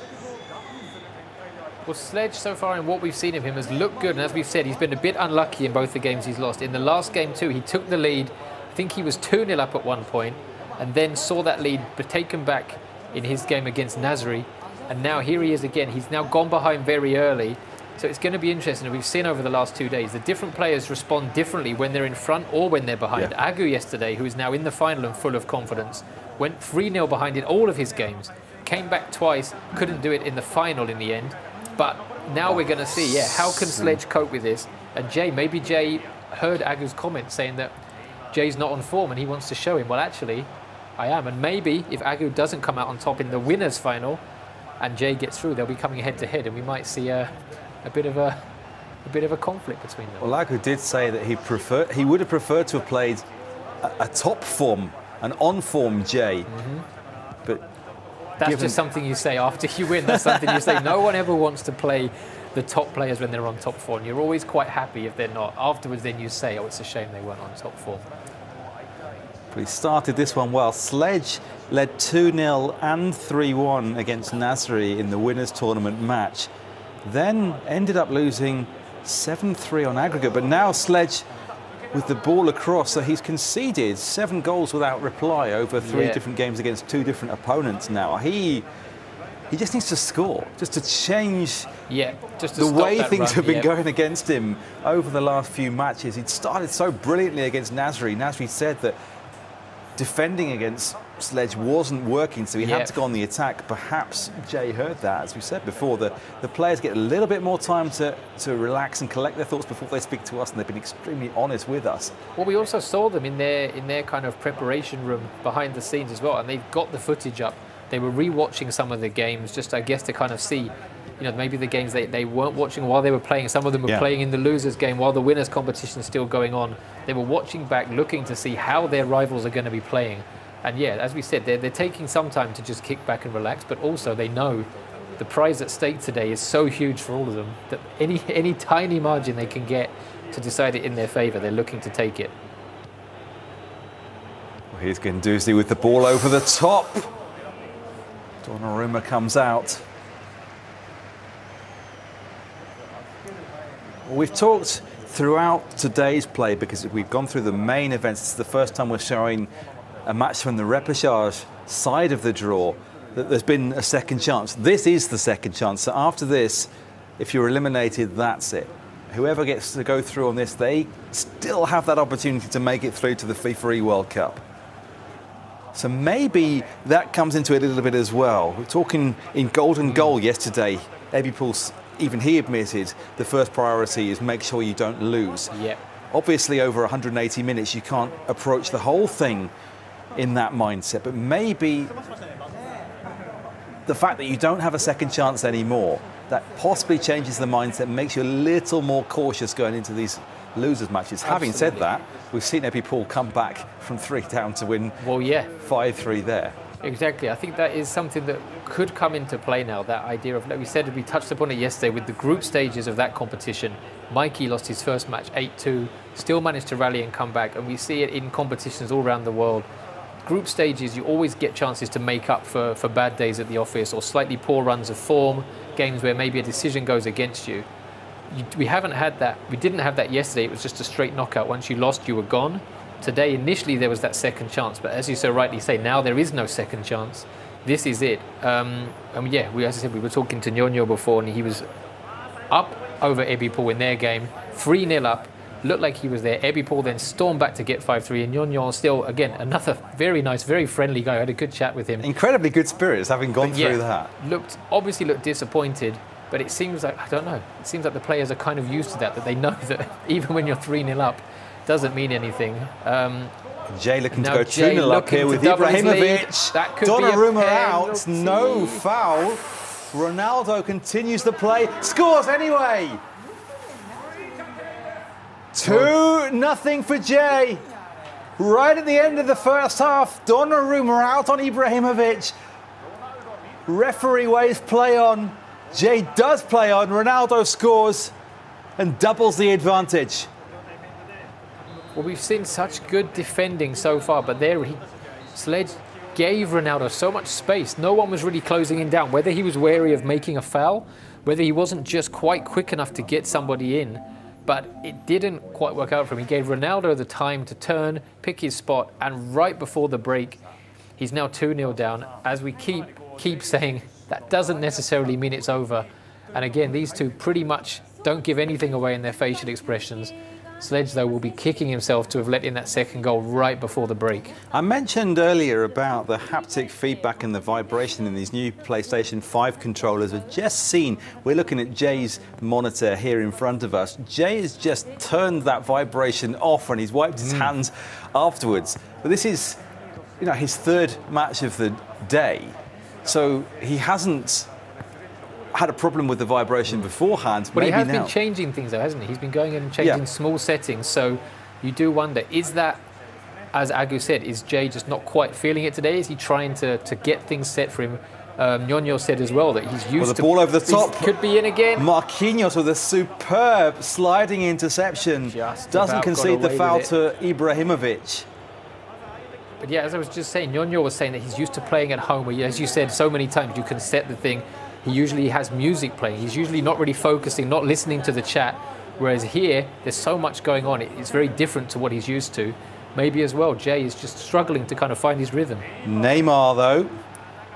Sledge with that trigger control, the left trigger control that Nasri was so impressed with. To get really close footwork and dribbling skills. Mbappe shields the ball nicely. Guendouzi, Jay not conceding any space in the defence. Gelson Martins.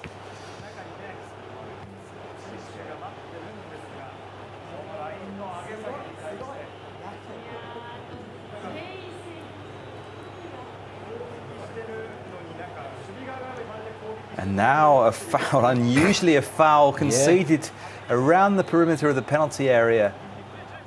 We've seen this from Jay's angle. Sledge on the controls, plays the short one into Ben Yedder, who's done so well for him throughout this FIFA Ultimate Team competition. Now a chance for the counter.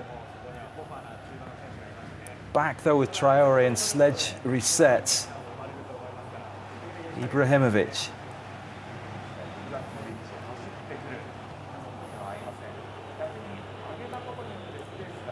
Ben Yedder's there, and Mbappe works it out to this open side. A bit of space for Gelson Martins to go forward. Seen off nicely. I suppose most casual players are likely to keep most of the settings, both within game and for the PlayStation itself, the controller itself, at their defaults, and only change the little things that they notice. The players who play all the time, they have their own settings at home. And as Nyonyo was saying to us, you set them at home, you try different things, you find what works for you, but then you don't remember what they are because you've tried a few things, you move this thing up, this thing down, and then when you've got the balance, you keep it that way. What a pass. Oh, very, very good defending there by Marquinhos. But then when the players come here on a different PlayStation with a different controller and they're given the opportunity by the staff, set it up how you like. But if they haven't noted down exactly how they have it at home, then you don't have it committed to memory because the PlayStation remembers it for you. That's exactly the problem I have when I'm cooking rice. I try different ways, how many cups of rice, how many cups of water, and then I found a way and I didn't write down what it was, and then a week later when I tried again, I was back to square one. So I know how they feel. I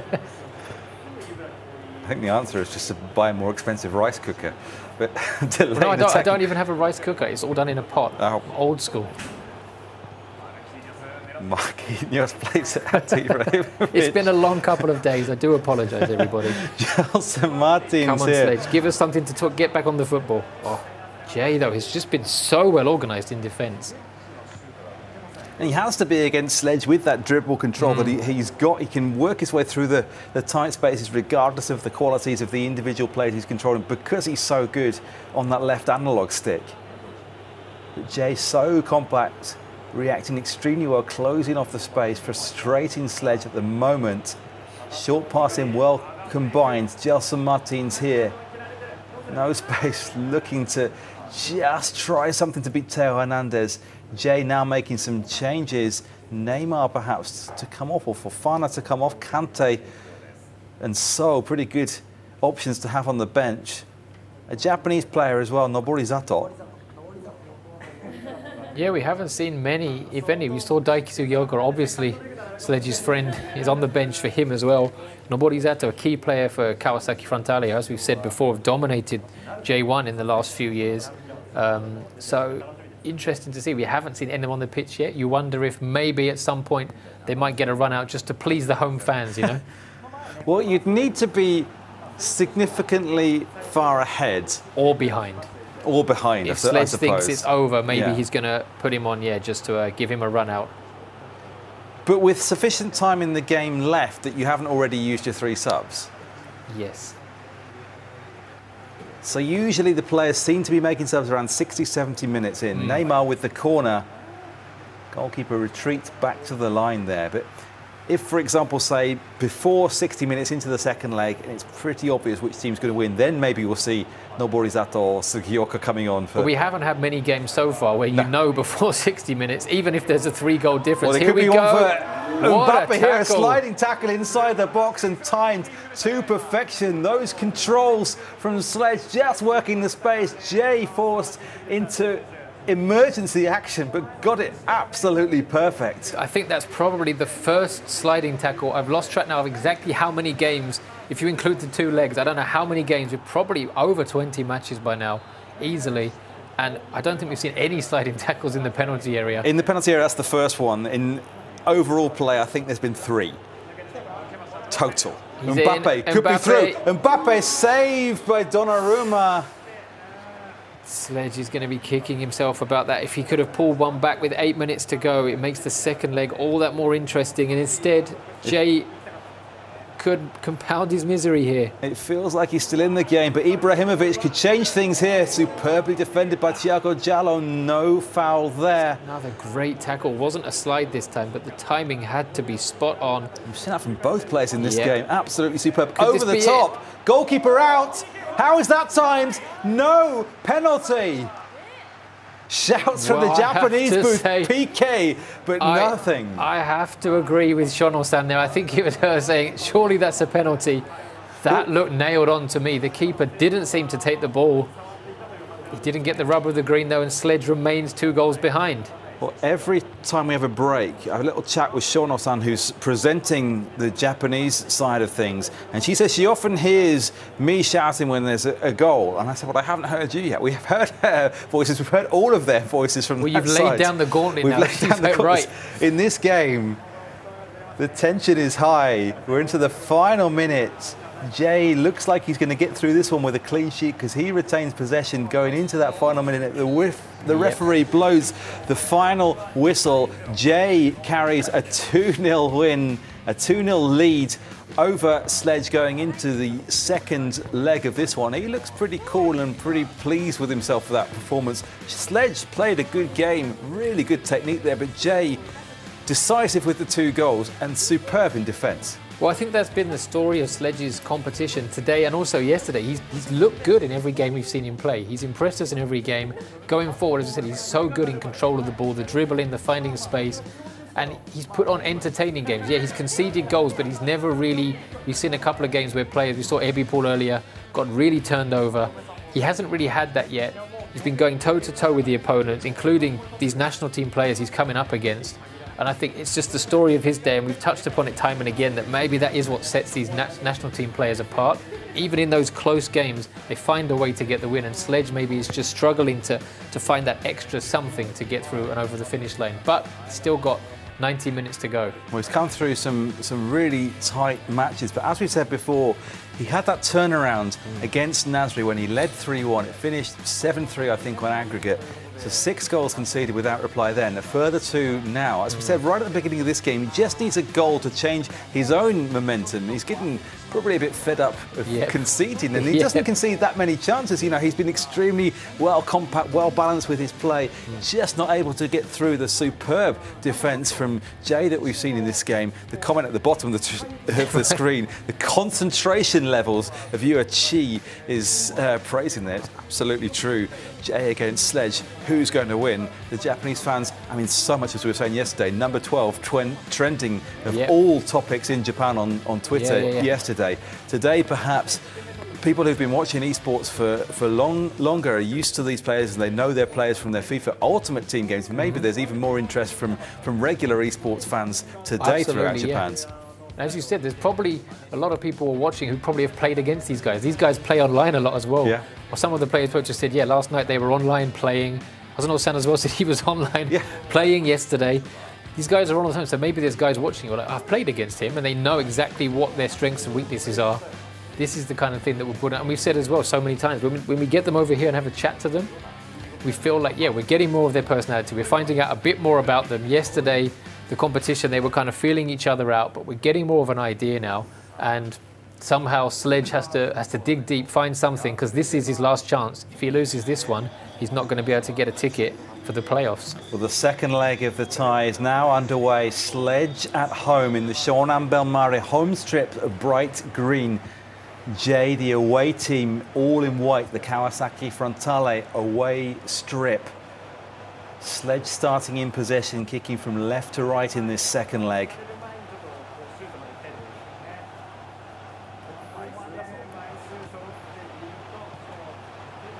When you said that Sledge needs to change his luck, he needs to get a goal. Obviously, he wants to score early, but I think equally as important is the fact that he doesn't concede again too soon. If he can just keep going, keep riding it out, keep it at 0-0, maybe Jay will start to get a bit complacent, maybe Jay will get a bit frustrated, running out of ideas of how to break through. If Sledge can then get one in the second half, maybe then Jay will start to get a little bit nervous. As Agu said earlier, he doesn't feel that Jay is on his best form at the minute. If Sledge can score, there's that old adage of scoring too early. If Sledge can just not concede again, break that run, and find a way to stay in the game, maybe late on he can mount something of a resurgence. Well, here's Fofana with the ball over the top, superbly cleared by Thiago Jallo. There's all sort of physical tactics, formation systems, setups that you can use, but the mental approach as well, how you actually go about it, how much you commit to attack, even aside from the tactical adjustments that you can make. Gelson Martins here. As you say, not conceding is important, so there's no need necessarily for Sledge to go out too attacking early in the game. Well, especially because we've seen so many times goals tend to come in pairs. If he can get one and rattle Jay a little bit and follow up with another one, then the momentum would swing in Sledge's favour. And as we saw earlier on, once he started to score, there wasn't much stopping him. Oh, superbly worked for Paqueta and well defended by Marquinhos. Oh, but giving away at the back again, just those little he did it on mistakes purpose. He played it off him. It was a wall pass. 1-2 off the shin, perhaps. Neymar with the ball forward into Mbappe. Ben Yedder, he hasn't really been able to get Ben Yedder into this game, unlike the previous matches. Sledge. He needs to get Sugiyoko on up top. We might see him today. Down the flank though for Neymar. Jay on the attack. The early cross into the penalty area, lofted up towards Ibrahimovic, headed away by Delane. Paqueta to Neymar. Into Ronaldo. On the turn, on the finish. 3-0 on aggregate. Ronaldo opens the scoring in the second leg. Well, that's exactly what Sledge did not want to happen. He's finally, you can see his expression there. He kind of knows. He said he wanted a goal, but he definitely couldn't afford to concede. Lovely pirouette in almost no space to do it. I don't know how he managed to pull that off. Really superb close control. A 3-goal lead now, so you have to assume, based on what we've seen so far, that's going to be Sledge moving on into the final, right? Well, comebacks from 3-0 down have been the theme of the eJ.League finals this weekend. Well, he needs to strike back now. He needs to get a goal back as soon as possible, or this could become something of a hammering, you feel. Jay looks more relaxed in his seat. Sledge's expression not giving away anything as always. Here's Ronaldo again working the space. Closed off by Marquinhos. Had to get that right. Fofana, Ibrahimovic, Messi. Jay taking control of this second leg. Effectively a quarter-final in the losers tournament.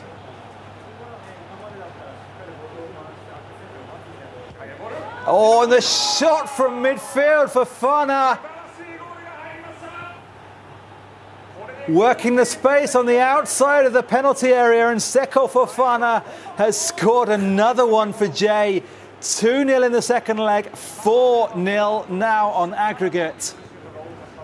Well, it's really not been Sledge's tie, has it? He just hasn't been able to gain a foothold. We said that he couldn't really afford to concede early in this match. He's now done it twice in the first half an hour, so he needs to start committing more men forward. But Jay really seems to have found his rhythm.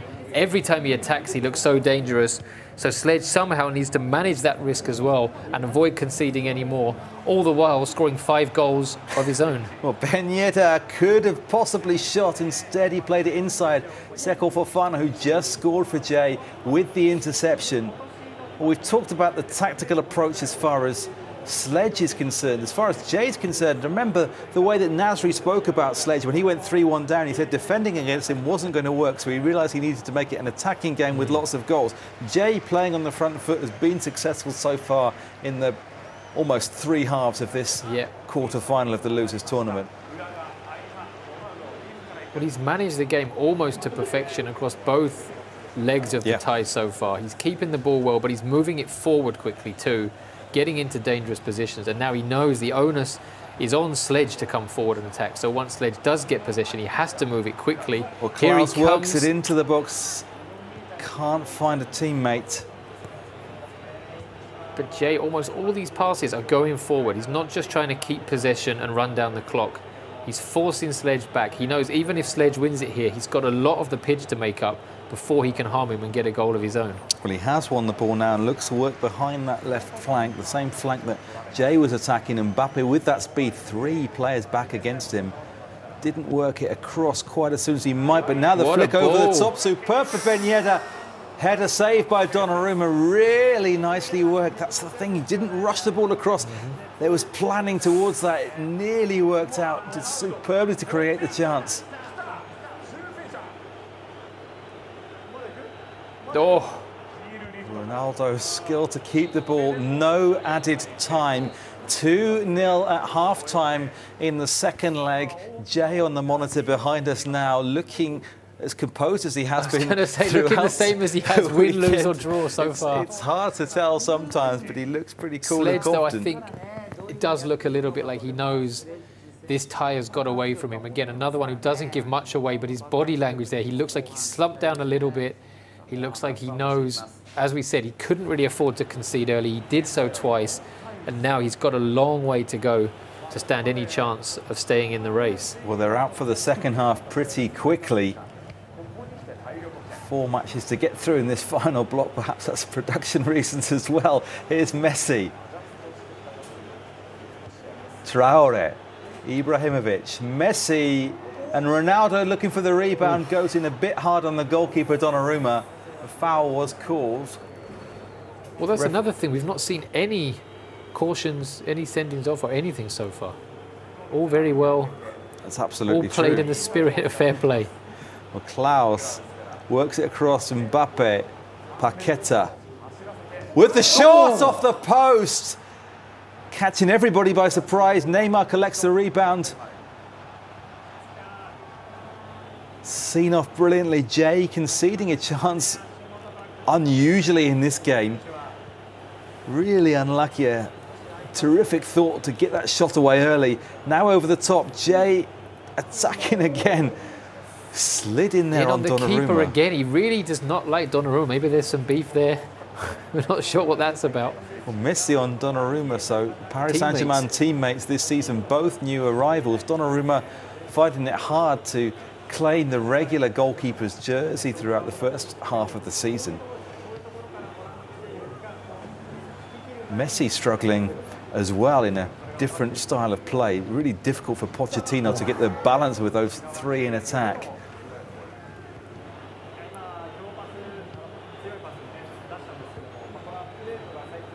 Well, perhaps he could converse with one of our players today, because several of them seem to have worked out quite well how to pair these star players, how to get them to work together. Well, it has been a theme of Messi in this tournament today, that in the opening games he was relatively quiet. Playing on the right-hand side, it was more Ronaldo and Ibrahimovic who were scoring the goals. As the tournament's progressed, as we come into the second half of the action, Messi has become more and more to the fore. Perhaps that will happen in the second half of the season in real life. Here's Neymar, though, flicked across. Ibrahimovic, goal! 3-0. Ibrahimovic with the header. The man who was scoring all the goals at the start of the FIFA Ultimate Team competition has scored another. J leads 3-0 in the second leg, 5-0 now on aggregate. Well, we were talking in the first leg about how there haven't been many games where there's a chance for players to make substitutions at 60 minutes. Well, the game hasn't really ever been settled by that point, but you think now 5-0 with 25 minutes left to play of the second leg. It looks like this is done and dusted, and it looks like we're going to have Jay going through, so the national team player keeps his chances alive of getting that playoff place. Well, here's Mbappe though. Chance to pull one back for Sledge, perhaps a shot on in midfield. Gelson, Martins and Paqueta combining. Neymar. It's just so tight in there. So many players all pretty much in the D. Sledge keeping possession. Unable to break through, and it's Jay who breaks away. 20 minutes to play, 5 goals the aggregate deficit. I think you're right. Certainly as far as Sledge is concerned, if he's going to use Sugiyoko at any point, it's now or never. Yeah. And this tie seems to be beyond him, but if he can bring Sugiyoko on and Sugiyoko gets a goal, they'll always have that. And Sugiyoko in real life could tell him, if you used me earlier, exactly, things might have been different. Maybe that's why he doesn't want to use him now. Sugiyoko, the Shonan Belmare player on loan back at the club from Kashima Antlers. What a ball. And Neymar is through here. Oh, had the chance to play it square. Instead went for the shot. Superb save from Donnarumma. Sledge, of course, in the Shonan Belmare Academy as a player himself. Didn't make the first team there, but has stayed friendly with his teammate at the time, Sugiyoko. Has him in his ultimate team squad. Has a chance to score here with Ben Yedder. Over the goalkeeper this time, down to the far post. Sledge has one back. Ben Yedder again, the man who's been on form for him throughout the day. Hasn't really had many chances in this game against Jay, but he puts that one away superbly. Well, I think Sledge deserved the goal. I think we can't really argue that Jay, over the course of the 2 legs, has been the better player. He's kind of controlled things. But Sledge hasn't given up. He's continued to try and come up with answers to the solid defence that Jay has put up. He's had a couple of half chances. He looked to get through. He missed one just before that. And I think he deserved that goal. If he can get another one now, I think a comeback is still obviously beyond him. But if he can get another one just to salvage a bit more from the match, I think that would, certainly wouldn't be something he doesn't deserve. No, certainly not. Sledge has made a real contribution to this competition both yesterday and today. Ben Yedder combining with Mbappe. Ben Yedder's there again. Donnarumma, another superb save.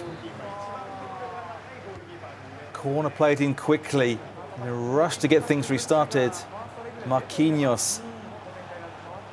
Gelson Martins, Ben Yedder is the onside just about. Thiago Jallo gets the challenge in. Neither player pausing the game for those substitutions. Only 3 minutes to go. Paqueta.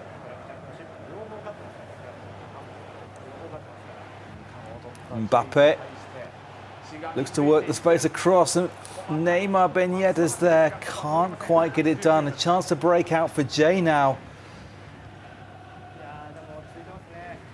This is probably the last play of the game. Played forward to the goalkeeper. Donnarumma keeps it alive. Perhaps one chance at the other end if he can play it forward quickly enough. Intercepted by Marquinhos. That will be it. Jay is the winner. 3-1 in this second leg. 5-1 on aggregate. He progresses to the semi-final of the losers tournament. Where I believe now he is going to take on eWorld. He will play eWorld in the next round. So we have the final of the winners tournament, the main event today. That is our next match. Then Jay will play eWorld. The winner of that plays the loser of the winners final for the second qualifying place. It's starting to come a little bit clearer now that there are less games. It's starting to come a little bit clearer as to what's going to happen. But I think we need a different name other than winners tournament and losers tournament, just to stop having to repeat the word winner and loser all the time. time. But Jay, he looks relieved, he looks happy to do that, to be through to the next round, to retain that possibility of making it through to the FIFA eWorld Cup. Next time he plays eWorld, who of course they played yesterday as well. eWorld breaking his way past the FIFA veterans, the Japan internationals, to win the eJ.LEAGUE yesterday. A harder start for him in the FIFA Ultimate Team competition. Sledge is talking now. 強引に持ってかれちゃったっていうところでちょっとメンタル的に厳しいものがあったなって Referring いう to のが the mental shock, the sort of emotional shock of conceding the goal from his own mistake with the ball at the defender's foot in the penalty area, knowing that when you play against a player of Jay's ability, you can't concede easy goals. You don't want to give up too much of an advantage, and conceding the goal that way, he said it was difficult for him to recover from mentally. Well, of course, and we've spoken about that quite a bit, the mental side, the way that you manage to control your emotions or not, as we've seen with some players not wanting to do that, wanting to be more expressive. But I think all the players throughout the interviews we've had today, they've touched upon the fact that, yeah, today, because there is something that they all want at the end of this contest, the closer they get, you feel more pressure. The closer you get, obviously, then you know you're that much closer. It's within reach, but the pressure then multiplies. And maybe Sledge felt that. And just any one error, any one piece of luck that just goes slightly against you suddenly throws you off course. And the level of the people you're playing against, you cannot afford to be off course. And there, yet again, Jay has shown such composure. Well, the players eliminated so far, Mikey and Nyonyo here. Atsuya has gone out. Sledge now has gone out. So eWorld and Jay play each other in the semi-final match of the losers tournament. The next match that we have for you is the final of the winners tournament between Agu and, let's get it right, Nasri. It is. So we've still got the 3 national team players are still left across the final 4 players. They're all still in there. Agu and Nasri have 2 chances. Yes. Because the winner of this gets the ticket, they're safe, they can sit down over there and relax knowing their work is done. The loser still has another chance down here against the winner of this game to take the ticket. So and an advantage perhaps in terms of schedule. Obviously, Agu and Nasri, as we just spoke to each other, they want to win. Agu said he's going to win both games 5-0. They get on well, but they've got this friendly rivalry between them. They want to win that, but they have the advantage also of schedule. If they do lose that, eWorld and Jay then play next. They can wait for them and have a bit of time to relax and recover. eWorld and Jay will have to go straight into the final, whoever wins. Without any time to turn around, Jay has come to join us. Congratulations on the win. おめでとうございます。完勝に近い形だったかなと思いますけども、そんな気持ちでしたか？そうですね。まず守備がうまくいっていたのが大きな要因かなと思います。I said it's almost a perfect win for Jay today. He said it felt like that, and the most important thing about it was that the defensive side went well in that game against Sledge. この前私たちはアグ選手と話して、ちょっと今の J はいつもの J とちょっと違う、調子はちょっと違うだけど、この試合を見ると全然違うじゃないかなと思う。すごく強いけど、なんかどうですか？今ちょっといつもよりうまくいけないですか？そうですね。大会通してうまくはいってないですね。その中でやっぱ攻撃面が良くないので、でもこの試合はそのよりシンプルにパスもシュートも、パスは本当にシンプルに動かしてでシュートは見えたら打つっていうのを意識して、それがうまくいい結果につながったと思います。Sean asking about Agu's comments earlier, saying that Jay isn't on his top form at the moment.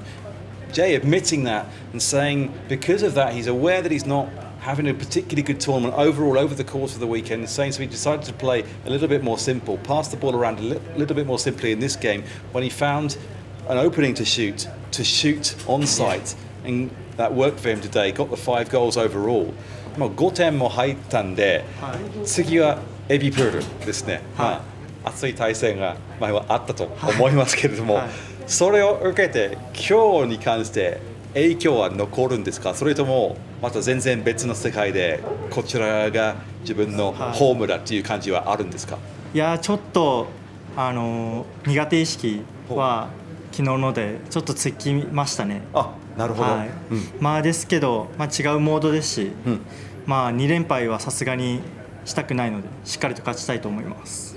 Well, I asked Jay the same question that I asked earlier about Ebipol, whether the game yesterday has any influence on him going into their losers semi-final today. He says it does. There's still that regret, that feeling that maybe Ebipol is not the kind of player he's best suited to beating, but he has to go into this game with confidence anyway and take on the player regardless.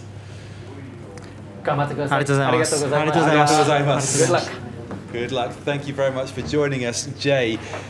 We are now getting set for the main event today. It's not the last event today. We still have 3 matches to bring you. The first of those is the winners' final to decide the grand champion of the FIFA Ultimate Team Champions Cup for this year's FIFA 22 eJ.LEAGUE. Jay, very honest about his current form and about the fact that losing against Ebipol yesterday has left a mark on him. Yeah. Well, he didn't only lose against Ebipol, but as the 2-time defending champion, he was dethroned by him. Ebipol not only knocked him out, but went on then to become the champion, as we've said many times, on his debut in this competition, having come across from a different game. And we spoke before, and the players were saying, you know, they want to kind of show that it's not that easy to just come across and establish yourself as the number one. So Jay, I think maybe there'll be an element as well of wanting a little bit of revenge. Ebipol suffered a big defeat in his first game, has come back very well, recovered, as we said, from 3-0 down to win 5-3, then had an emphatic 7-1 win against Adsia. So now Ebipol maybe is starting to find his rhythm again. Maybe this morning he was a bit tired, a bit overwhelmed by all the excitement from yesterday. Now, as you say that, we have a bit more of a grander entrance as we saw for the latter stages of the eJ.LEAGUE club competition yesterday. Agu, our first finalist. Another comment that Jay said at the end, he said it's a different mode today, different to yesterday, so he can use that perhaps to his advantage. These two know each other extremely well. Nasri walking in now on the right-hand side of the screen in the Kashima Antlers shirt. Well, we saw them both before. They're looking very serious now. They're on the stage, the lights are going, all the eyes are on them. But when we saw them beforehand, kind of backstage as it were, they were kind of messing around a bit. There was a good atmosphere between them. But now, it is that kind of thing. Like, as you say, in a real foot match, once they cross the white line, that's it. Friendships kind of go out the window. And you can see now that they're in the chairs, they've got the controllers in hand. Neither of them want to lose. There is that professional pride of wanting to show that they are the better player. Of course, there's still that respect, that friendship between them, but they both want to win, and they were obviously joking around in the pictures. If you see our Twitter feeds, them pretending to punch each other, coming kind of close to fisticuffs, but they're joking around. But I think under that there was that element of they both want to win, and they both seemed genuinely confident that they were going to be the one that would win. And they both approach these interviews slightly differently. Agu is extremely confident, all said with a smile, all joking, but he expresses that confidence. He says what he thinks. Nasri then denies what Agu has said without saying necessarily anything in return. He's not interested in the trash talk. He just bats it aside. Agu, the Japan national team captain, the older of the two players, as he said to us in his interview earlier on, he's the senpai, he's the captain. The other two should be below him in the hierarchy, and he wants to bat them aside. Well, that is something that is so big stereotypically in Japan, that hierarchy of the respecting the elders, of maybe older people within teams, within companies, get slightly more responsibility, slightly more respect in a sense than the younger ones. I think in the esports world, maybe that's not the case. We've seen Mikey is the most experienced here.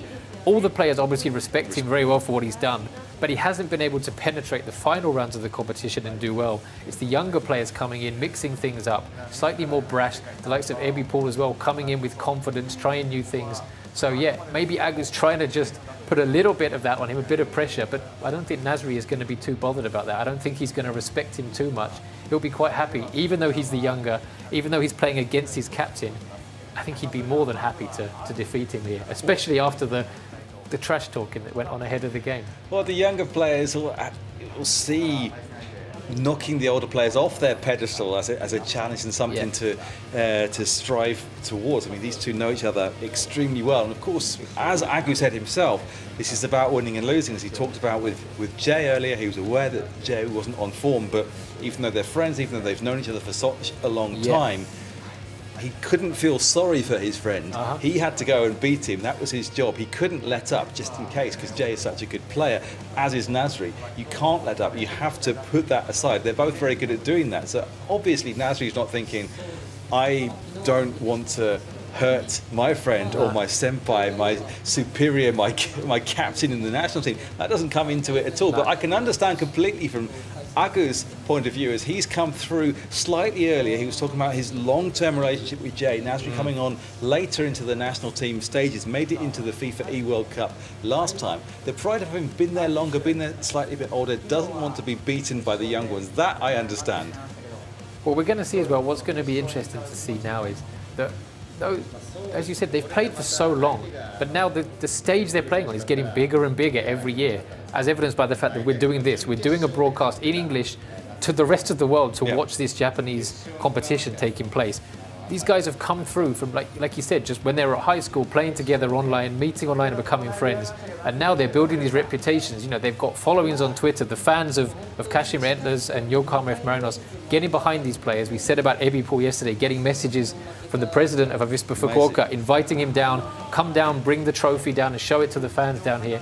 It's getting onto a bigger and bigger stage. So for these guys, they probably couldn't have foreseen that, as you said, like almost 10 years ago, when they started playing online because they just loved playing the game. Yeah, it's really interesting to hear someone who's been there through the entire development of esports and the eJ.LEAGUE, as Agu spoke so frank. I think he's quite aware that coming onto the English feed and speaking to a slightly different audience of the need to perhaps give us that background information, which maybe the viewers of the Japanese language feed take for granted, are already well versed with, or Hazami-san has been able to explain better than we have. But he's able to give that background, and I've been really impressed with the way he does that without necessarily needing to be asked. He brings that in, aware that we're not necessarily aware, or the viewers aren't necessarily aware of everything that they've been through, explaining that in context, putting it in context and giving it that human side, not just of 1 day or 2 days or the few weeks of this competition, but the 10 years that have gone into this, since before esports existed as a concept. Yeah, absolutely. You've touched upon it so many times now, the human element of it, and we've built that up over these 2 days, coming in, as we have done, as pretty much, as we admitted, kind of outsiders. Obviously, we cover different football. You're covering the European games. I cover the J.League team, so we're used to seeing the football from that sense, coming into this. But over the last 2 days, seeing the level of the play, but I think people at home, the viewers watching at home, if they're into the game, they're watching it and they'll be aware of how high the level of play is. But being able to see these bits behind the scenes, as it were, the chats with the players over the 2 days, see how the story develops, how the different personalities come through, that's something that's going to bring them through. So as well as seeing the actual content of the games, maybe certain people are preferring the way that Agu's personality comes across. Maybe others like the fact that Nasri, as you said, is more calm and controlled and doesn't kind of get too involved in that back and forth of the trash talking. People will now be picking sides, not just based on which team they support in terms of J.League team or the style of play, but which personality they most identify with and want to get behind. Absolutely. I mean, these two, they're in good humour as they're talking with the hosts and the commentators on the Japanese side of the studio just over there.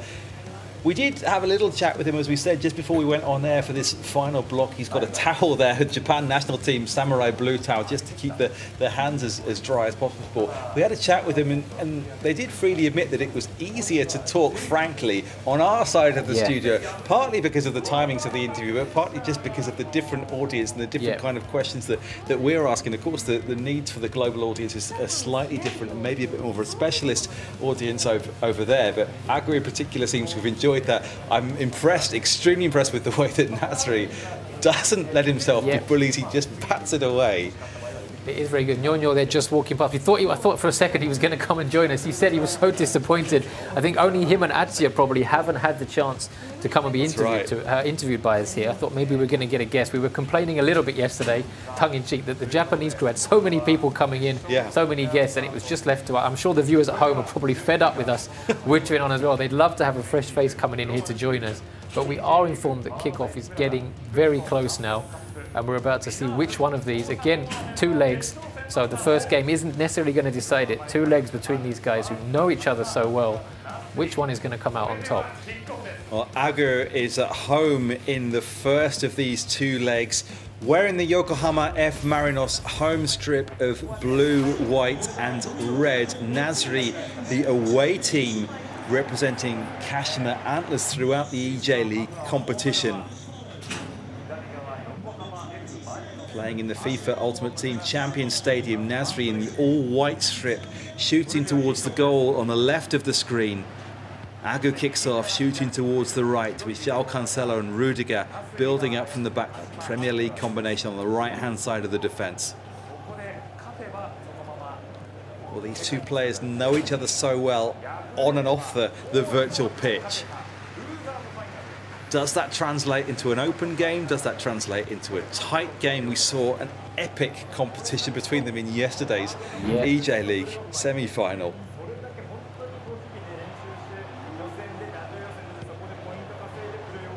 Level on aggregate that one was. It went to golden goal. Golden goal was 0-0 after 90 minutes. We went to a second golden goal match before Agu made it through, having been 3 down at one point in the second leg.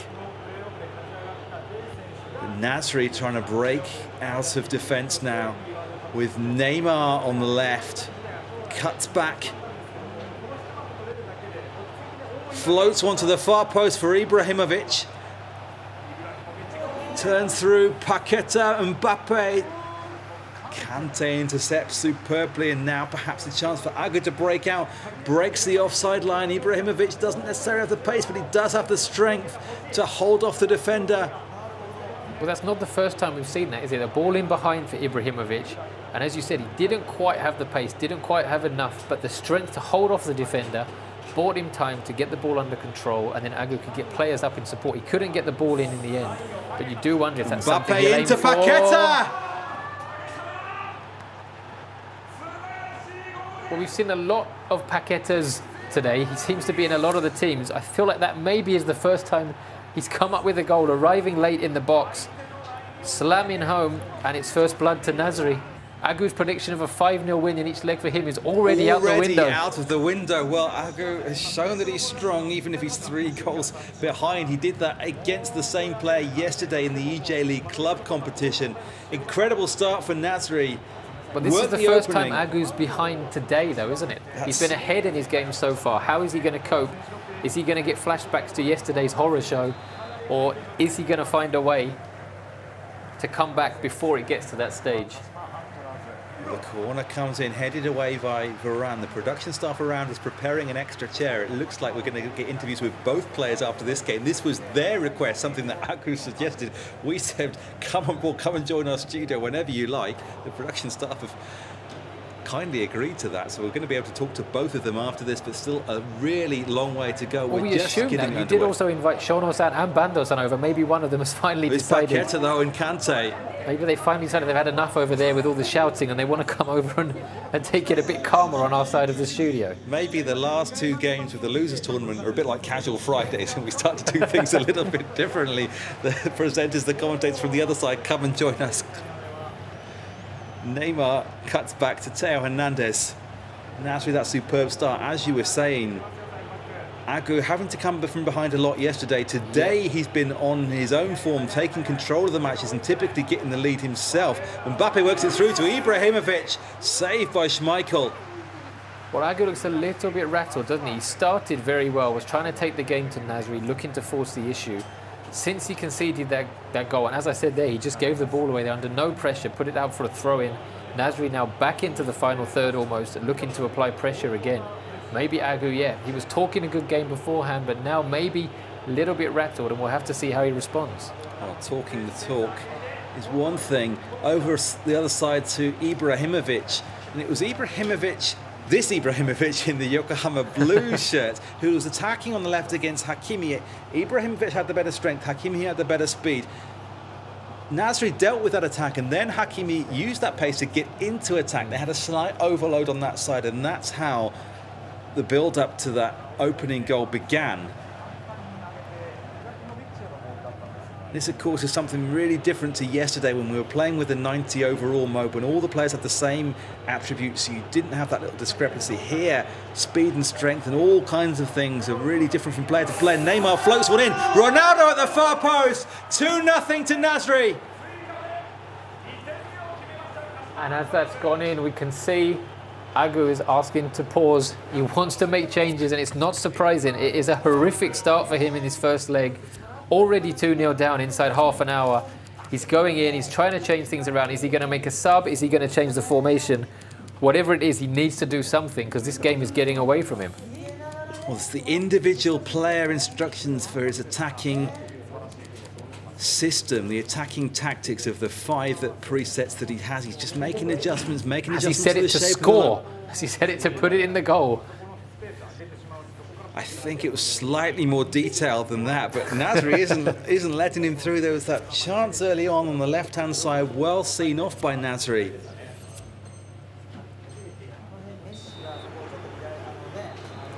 Well, now it's going to be fascinating to see how Agu deals with this. Of course, he wants to come back, he wants to win this tie and get the ticket.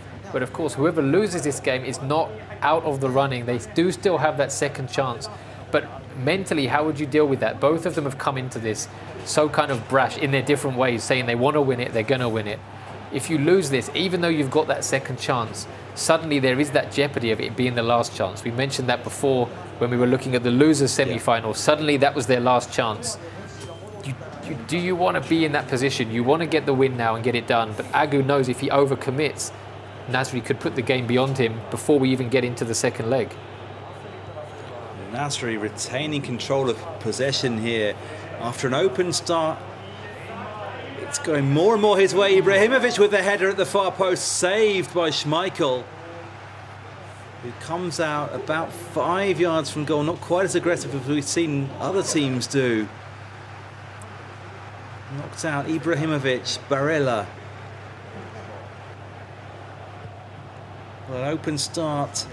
Agu looking pretty promising in the early stages, but as soon as that attack down the right-hand side led to the opening goal, ever since, Nasri has been almost in complete control of the game. Agu's tactical changes haven't really affected things so far. Well, Nasri has been so good at knowing when to press and knowing when to just keep the ball, pass it around in the middle third and not forcing it. He knows he's got that 2-goal advantage. Of course he wants more. 2 goals is not enough to decide the tie, but he also knows he doesn't need to commit. Just probe around. Agu now gets a cross in. And at the far post, it's Ibrahimovic. Agu has got one back.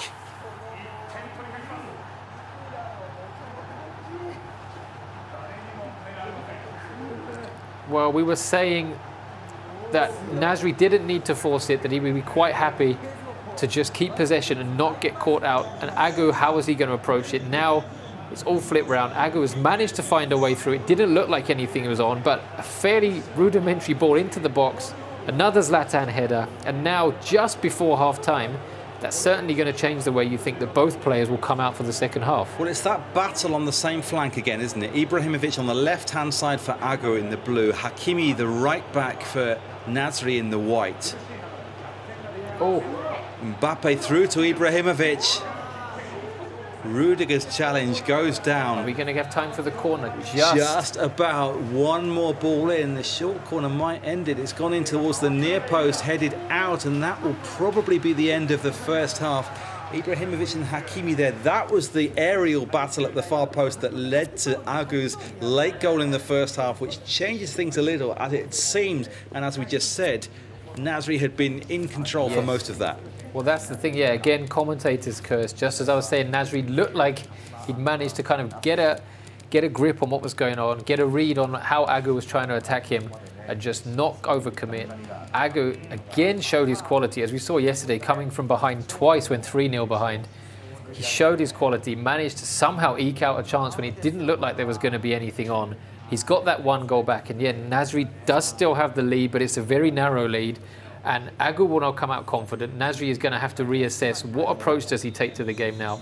Does he want to change anything, or does he want to keep going as he was and be confident in his own ability to find a way to get through and extend the lead again? Well, Nasri, as we said before, has shown a great ability to adapt to the game. He's made 2 changes at half-time, which isn't something that we've really seen. Frenkie de Jong is on, also Leo Messi is on the Antlers shirt here on the right-hand side.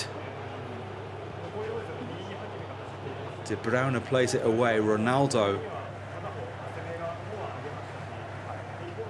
just seen off before he could play the through ball to Mbappe running behind.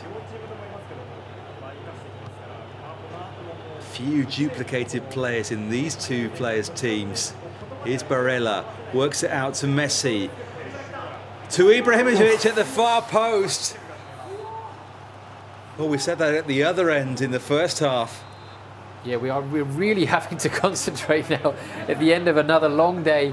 Two players, both with a lot of the same players in their teams. We're really having to focus. Lord knows how tiring it must be for the players themselves to keep focused on their game and keep a focus on trying to prevent their opponent from doing what they want to do. Here's Barella. Frenkie de Jong. Ibrahimovic. De Jong. Barella, Messi, Mbappe! Superb move! Through the centre, through the right channel. Kylian Mbappe with the finish. Nasri restores his 2-goal lead.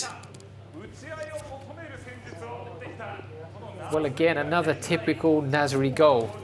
I was listening to your commentary and it was just player name, player name, player name, player name, and suddenly there was the space. Almost all one-touch passing, just shifting it around, changing the angles, just daring Agu to kind of commit something. Agu trying to be careful, keep players in the penalty area, not give up space.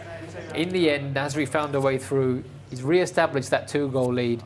Again, there's still a lot of football left to play. We've still got the whole second leg and about 35 minutes here. But Agu will be disappointed, I think, to have let Nasri get that 2 lead back. Well, Nasri's shown that ability to adapt to the situation of the game and how things go. He said after he beat Sledge in the previous round that defending against him wasn't working, so he had to go more attacking, go for a more high-scoring game, turn that around from 3-1 behind to win 7-3 on aggregate, just as Agu was getting his way back into this game. Quite unusually, Nasri made 2 half-time substitutions. They were involved in the build-up, Messi and De Jong, to that goal. But now a chance to hit one back with Ronaldo, well defended by Marquinhos. Agu has made changes as well. 60% possession for Nasri so far and controlling things in midfield again at the moment. Kante sees him off. Kante to De Bruyne. Messi.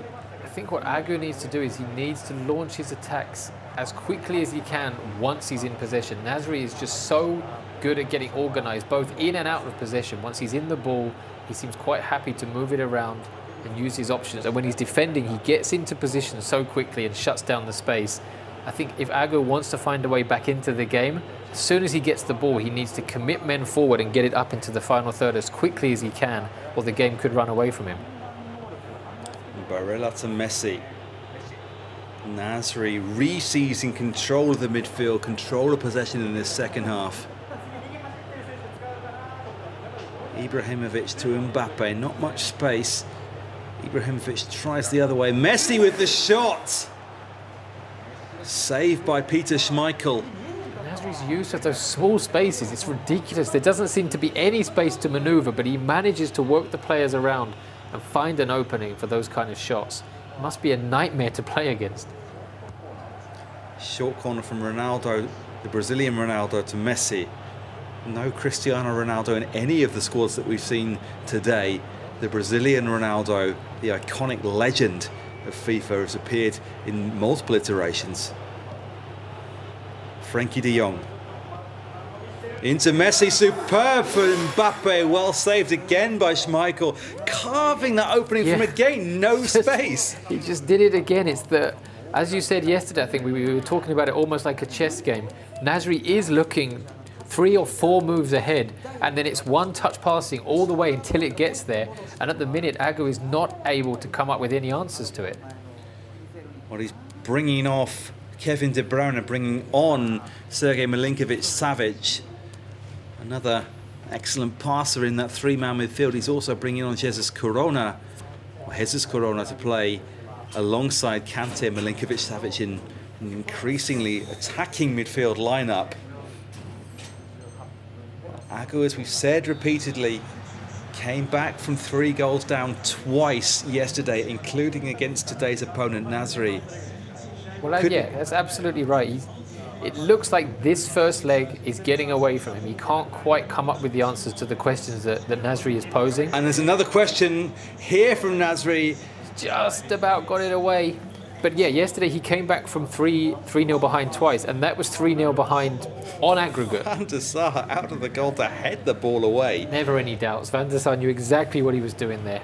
But maybe Agu's listening to you, because he did launch the attack extremely quickly and directly there. Well, I think he should. I've been watching this for 2 days. I'm clearly an expert on what the players should be doing. But no, seriously, yeah, if he is listening, I would tell him definitely do not listen to what I'm saying. As my housemates at university will tell him, I'm not very good at these games. But yeah, I think, as I was saying before, Agu, he's 2-0 behind now. If he can avoid conceding again in this match and somehow change his mentality, as Japanese players always like to say, kirikaeru, change the mentality going in the next game, he will know he did it yesterday twice, including, of course, against this opponent. He'll be confident that he can still turn it around. But he doesn't want to overcommit and get caught out again and see the lead extended too much more. Serginho Dest, one of the substitutes, Agu having made all 3 of his changes now. Giving the ball away though to Ibrahimovic. Similar battle here as the opposite way around with the other Ibrahimovic in the first half against a faster but slighter right back. Won the aerial battles, won the physical battles, lost out in speed, wasn't able to recover in defence. Now it's a similar dynamic between Ibrahimovic and Serginho Dest, perhaps, for the other sides. What a rare mistake there by Nasri, giving the ball away cheaply. And yeah, you wonder if Agu can get enough players forward but still keep the cover there to capitalise. But look, Nasri already, all of his players back in his own half, so compact, so hard, you can't see any spaces. Really well seen off there, just as Agu, for the first time in a while, had managed to get the majority of his outfield players into the attacking half of the pitch. He wasn't going to be able to work a direct attack, but maybe that was the chance to just build some possession, gradually work towards the goal. That hasn't happened. We've seen Nasri is so capable of seeing out time with possession, and as he showed against Sledge, add an extra goal in second half, additional time, which then changes the dynamic again going into the second leg.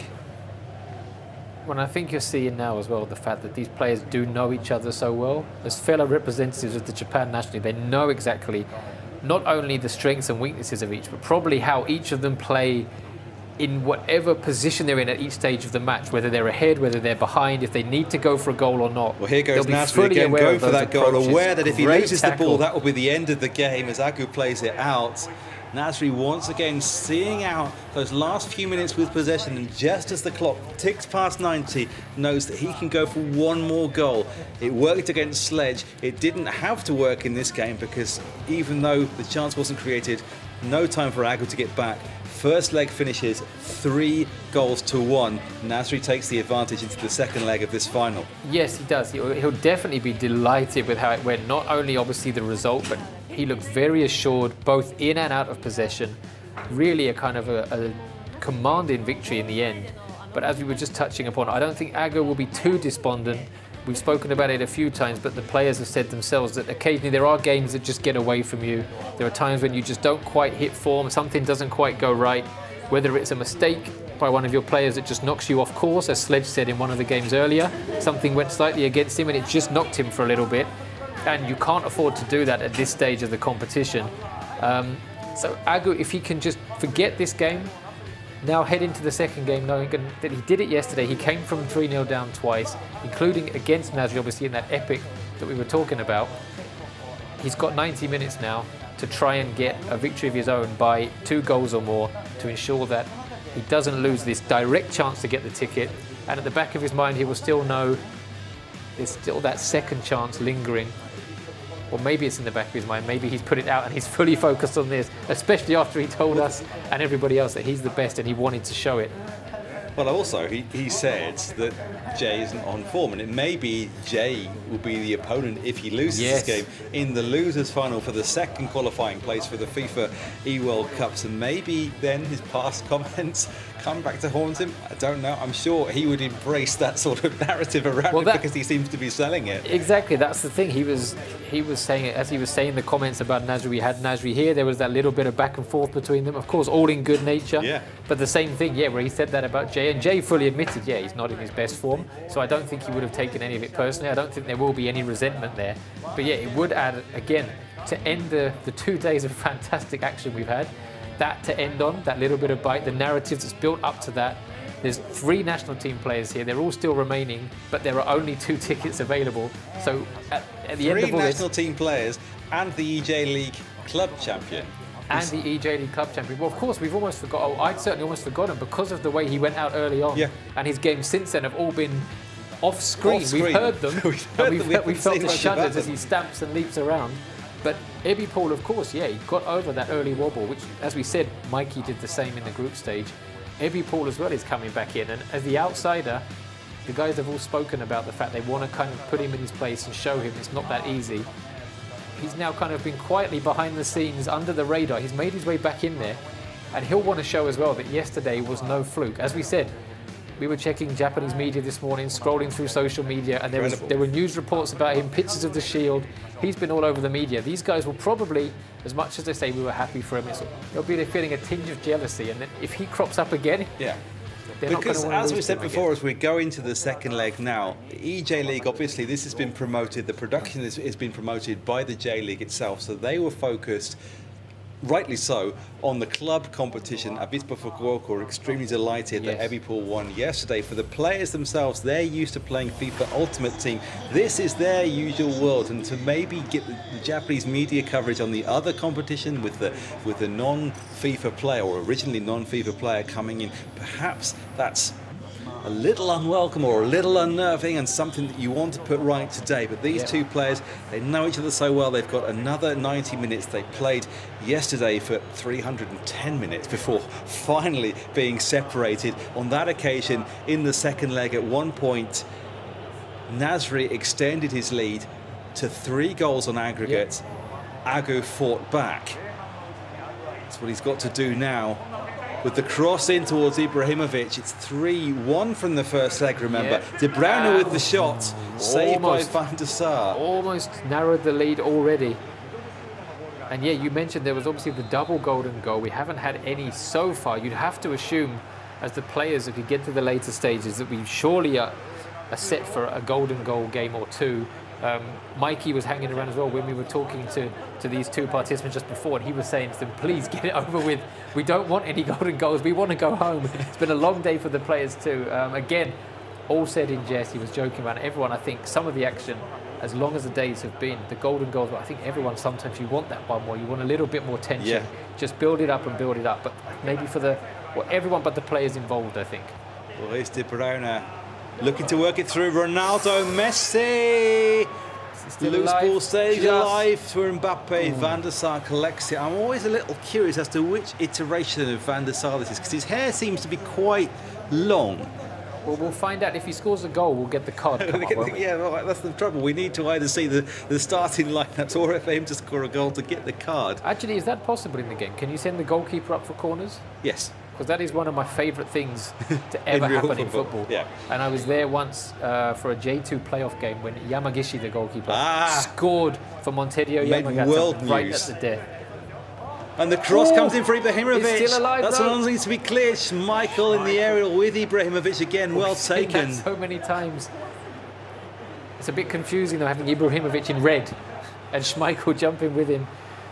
I'm more used to seeing Ibrahimovic in the yellow of Sweden against Schmeichel. De Bruyne looking to work that space. Ibrahimovic now back in defence and getting the interception in. Good work from the veteran striker playing on the right at the moment. Theo Hernandez. Nasri with that 3-1 lead from the first leg. Still 0-0 in the second. Paqueta, who scored that goal, used by so many of the players in their ultimate team squads.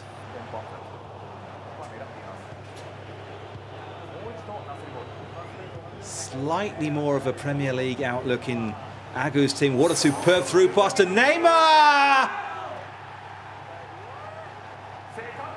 Well, he's 3 goals behind again against the same opponent.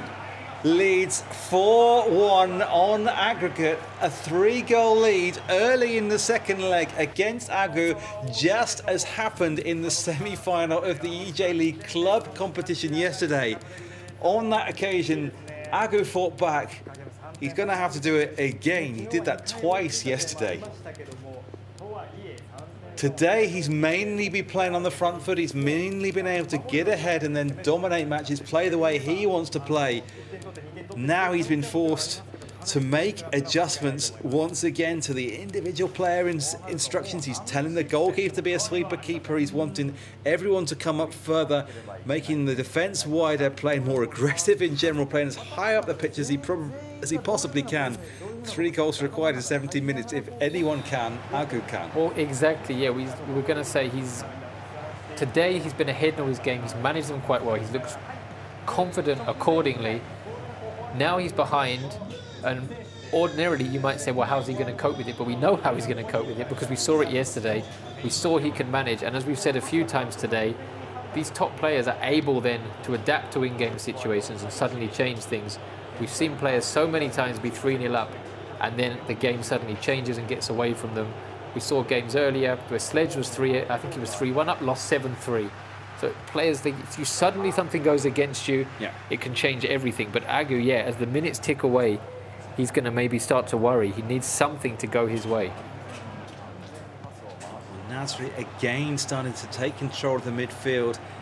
Just as we saw twice in the first leg, both in the first half and the second half, the changes that Agu made haven't yet been translated into a change in momentum of on the pitch. Maybe when he gets possession or can get the ball behind, push that team up. Nasri's so good at seeing things out.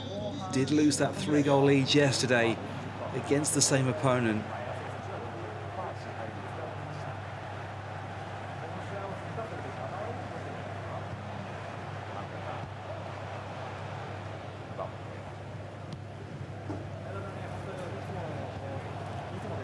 Both players leaning forwards, focused on their screens. Looking to probe that opening. Finally, Agu's managed to turn the ball over. Messi, though, is crowded out superbly by Neymar. Mbappe, ball behind. Schmeichel out quickly. Given that instruction by Agu to perhaps play more as a sweeper keeper, given the situation of the game, out quickly, goalkeeper charge. Won the ball extremely well. It was important that he did so.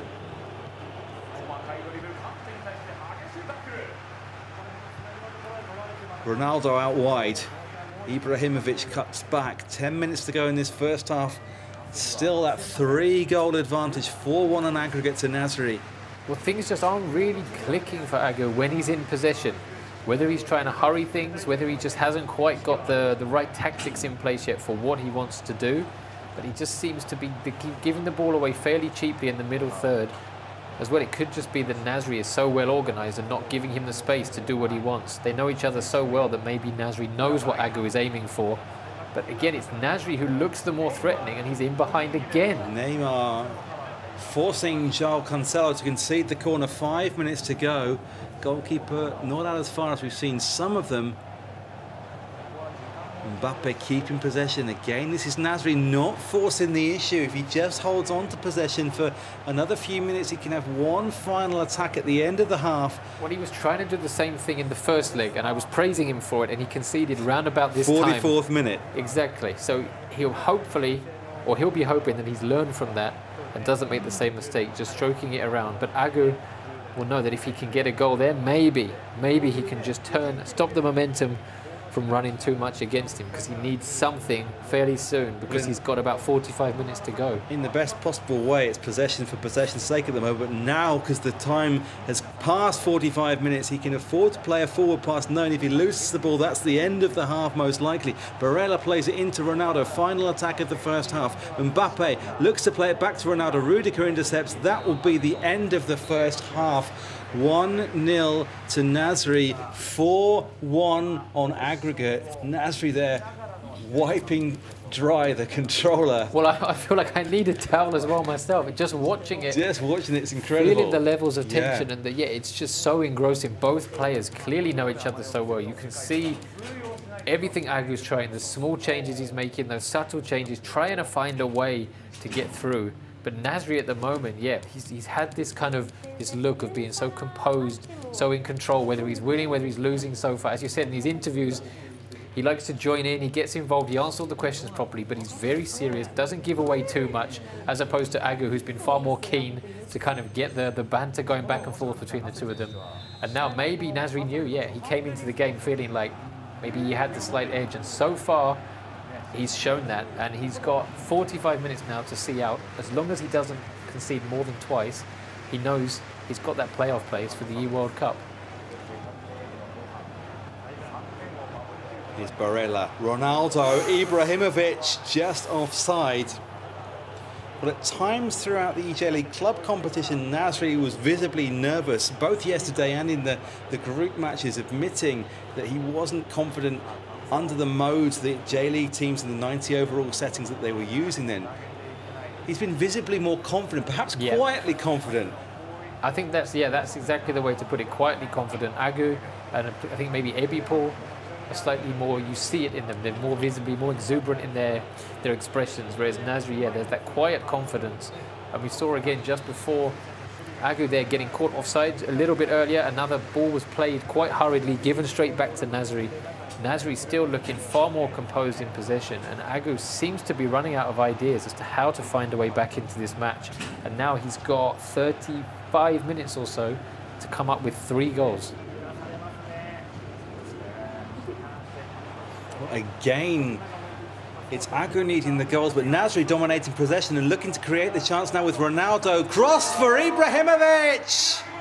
2-0. 5-1 on aggregate.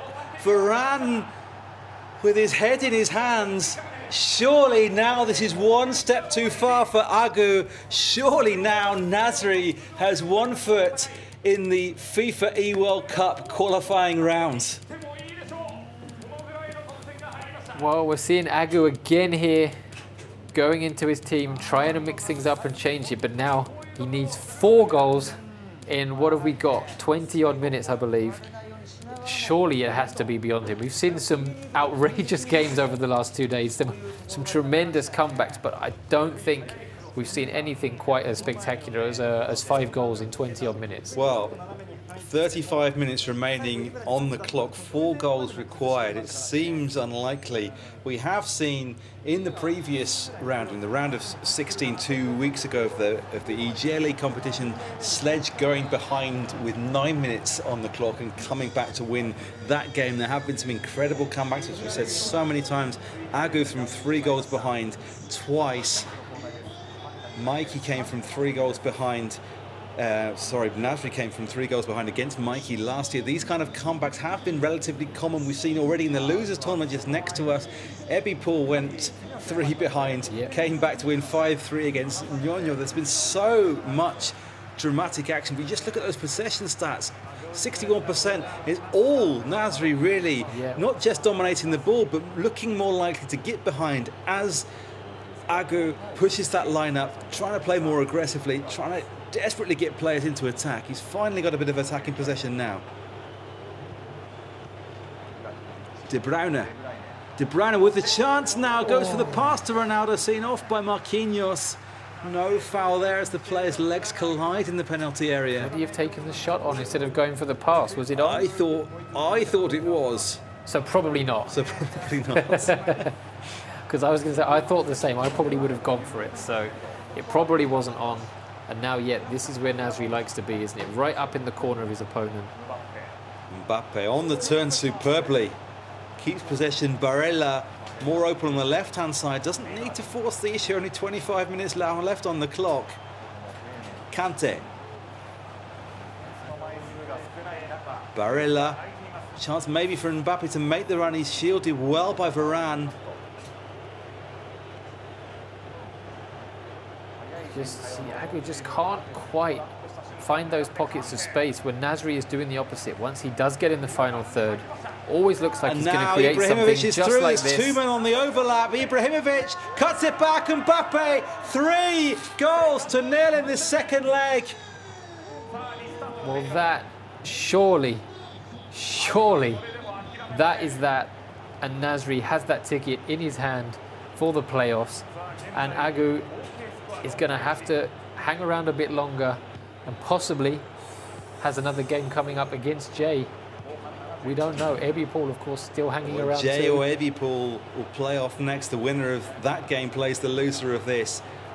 And Nasri would be quite the humbling for Agu after he talked a big game beforehand. We're hoping that both of them will still come, whether they'll both still be up for it. I'm sure Nasri will be very happy to talk to us. But we'll have to ask afterwards whether that playfulness from beforehand maybe served as some motivation for Nasri. Just taking the cool, calm, quiet approach coming in and saying, yep, okay. I'm sure he's joking, I think he said. Well, that's been reflected in his play. He's been cool and calm throughout this competition. He showed throughout, even in the group stage, the ability to adjust his style of play so calmly, so effectively, depending on the opponent, depending on the needs of the situation, never really letting the game get away from him. Of course, he suffered that big comeback against Agur yesterday. He then said, it's a different game today. He doesn't even remember what happened yesterday, and it was a long game. Just went to sleep afterwards. I can join him with that. I can barely remember what happened in the previous that ability match. to, as you say in Japanese, kirikaeru, so the reset of the mind, of the mentality going into this one. And it's often said in Japanese as a cliche, but when Nasri has spoken in that context, you did nothing but believe him, because he was completely honest about it. There was no sense that there was anything lingering over from yesterday. He knew from the beginning. I remember hearing when they were playing from home in the group stages and the interviews were conducted in Japanese over the telephone then, talking about his worries, his lack of confidence playing with the J.League teams in the 90 overall mode. He's talked completely differently about the Ultimate teams throughout. And so it's completely convincing what he said. He's got plenty of experience. He played in the FIFA eWorld Cup 2018, making it through from the eJ.LEAGUE and then through the global playoffs. Then Japan International, as we said so many times, he's never managed to win the eJ.LEAGUE before. He missed out on that yesterday, but well supported by Kashima Antlers fans around the country. He wasn't able to deliver the eJ.LEAGUE title for them yesterday, but now the FIFA Ultimate Team Championship is the one that he had his mind set on, and it's just been an utterly convincing display over these 2 legs. Well, it has, and you mentioned there the fact that he's got the support of the Kashima Antlers fans, and everything you said there pretty much sums up Kashima Antlers as a club too. That's what they've done over the years. They just have got the job done, picked up titles. They're the only team to have won 3 titles back-to-back, 3 years in a row so far in J.League history. I remember their most recent title as well in 2016 when there was like a 2-stage system. I don't believe they won either of the stages, but they got through the kind of playoffs they were at the end of the season, won the semi-final, the final against Urawa Reds, their big rivals. They lost the first leg at home 1-0, went away from home, conceded early, they were 2-0 down, then came back, scored twice, won the league title on away goals, and it was like that kind of summed them up. They found a way, didn't really concern themselves with what was going on around them, what other people were saying, just focused on winning trophies. We talked about them yesterday going to the Club World Cup, playing against Real Madrid, taking them to extra time, and Nasri here has done it today. Looking like he is the champion, a deserving champion of the FIFA 22 eJ.LEAGUE FIFA Ultimate Team Champion Cup. Nasri in the Kashima Antlers shirt celebrates a rampant 6-1 aggregate success over Agu. That's probably the most emotion we've seen from him over the 2 days. Stood up, finally let out all that tension, because as we touched upon before, he now knows he's got the ticket. Agu still does have a chance, but now Nasri can relax, can sit back in one of those chairs over there with his fellow participants and just enjoy the last couple of games with the rest of us. Well, Nasri and Agu spoke to us before we went back on air for this final part. They both want to join us afterwards. The production staff have prepared an extra chair, an extra microphone, so hopefully they're going to do that. actually been spoken to on the Japanese stream. 今のところですけど immediately after the 22 game. はいい結果を出せて本当に嬉しいです。昨日は95ポイントということでまた違ったモードでした。ただ今回は世界を目指すための試合、ベスト8からの試合ということで日本一に輝きました。改めてこの日本一に返り咲いた今の気持ちはいかがでしょう。鹿島アントラーズに入ってから優勝とかタイトルっていうのが本当に1個もなくて、いつも2位とか3位とか4位とかいいところまで行ける優勝がないっていうのがずっと続いてたんで、この2年間なんで本当に鹿島アントラーズのサポーターに1個タイトルを自慢できるようにできたのは本当に嬉しいです。今日は本当どの得点決勝の得点を全ても超えるというところ、そして試合後にも超えました。それぐらいやっぱり思いがこもっていた試合だったんでしょうか。そうですね、先ほども言ったんですけど、鹿島アントラーズのサポーターが本当に温かくて、SNS とかの反応もそうですし、鹿島アントラーズのクラブももちろんこの2年間たくさんサポートしてきてくれたので、1個タイトルっていうので答えられたのが本当に嬉しいです。Yeah, this message at the bottom of the screen. Congratulations, Nasri, cashing out their first title of the season. Said as Ikkan, meaning the first of hopefully several for the Kashima Antlers perspective. 疲れすぎて試合ある選手との試合の記憶とかがなくて、He is representing Avispa Fukuoka. Okay, it's a separate kind of thing to the team that's playing in the J.League, but for the fans, it's another representative. And in Japan as well, you know, representatives of companies, obviously teams, football teams used to be representatives of companies. So there's this feeling of course, it's a different sport, it's a different thing to the team playing in the J.League. But he's one in representing them. He was getting messages from the president, from the goalkeeper he was using, saying, "Hey, thanks for using me, congratulations." And yeah, Nasri touched upon it there, saying he wanted to win something as a representative of Kashima. What we said, Kashima have got that history of winning things. Maybe he felt that pressure of thinking, well, I want to add to that. I want to be something else, a small part of that. And mentioning the fans and the support he's been getting. I feel like that was actually something I wanted to ask when he was here before. You know, seeing the shirt there, I wanted to ask him, did he feel a kind of pressure, a responsibility to playing for that? Well, he's just told us there that yes, that was something that was preying on his mind.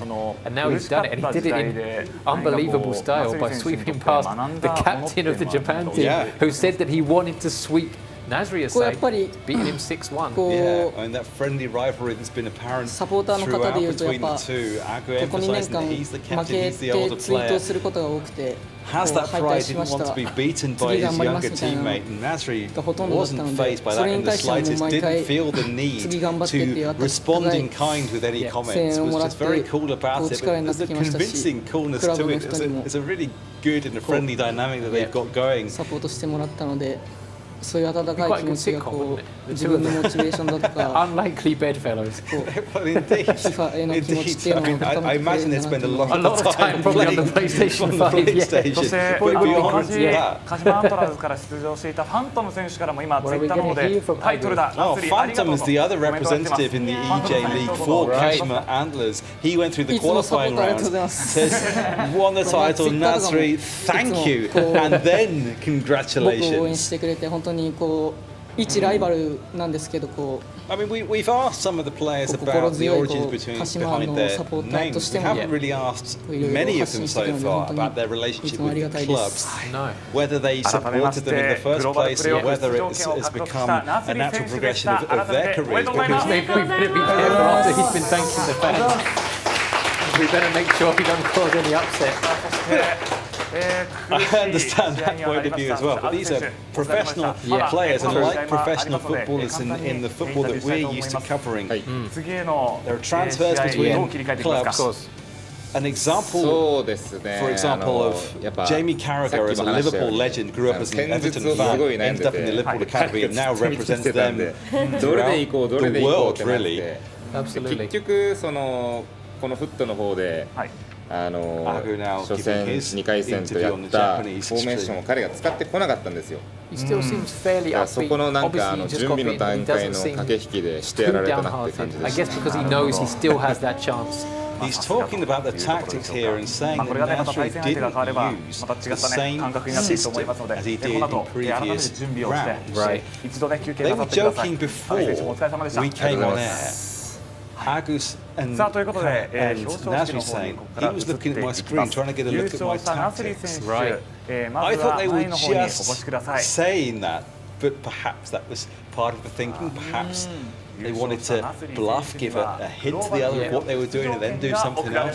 Which is exactly why I guess you have that big round of applause for the champion. Yeah, that's exactly why you have that unpredictability thing, because we said they know each other so well that you need to do something slightly different. And we were joking around about it, saying if we were to play against them, we might get 5-10 minutes of the game time probably, where maybe we manage to get a few things past them because they're not going to know what we're trying to do. Chances are we're not really going to know what we're trying to do. It might work out, but very quickly they would get a read on us, so they obviously get a read on each other.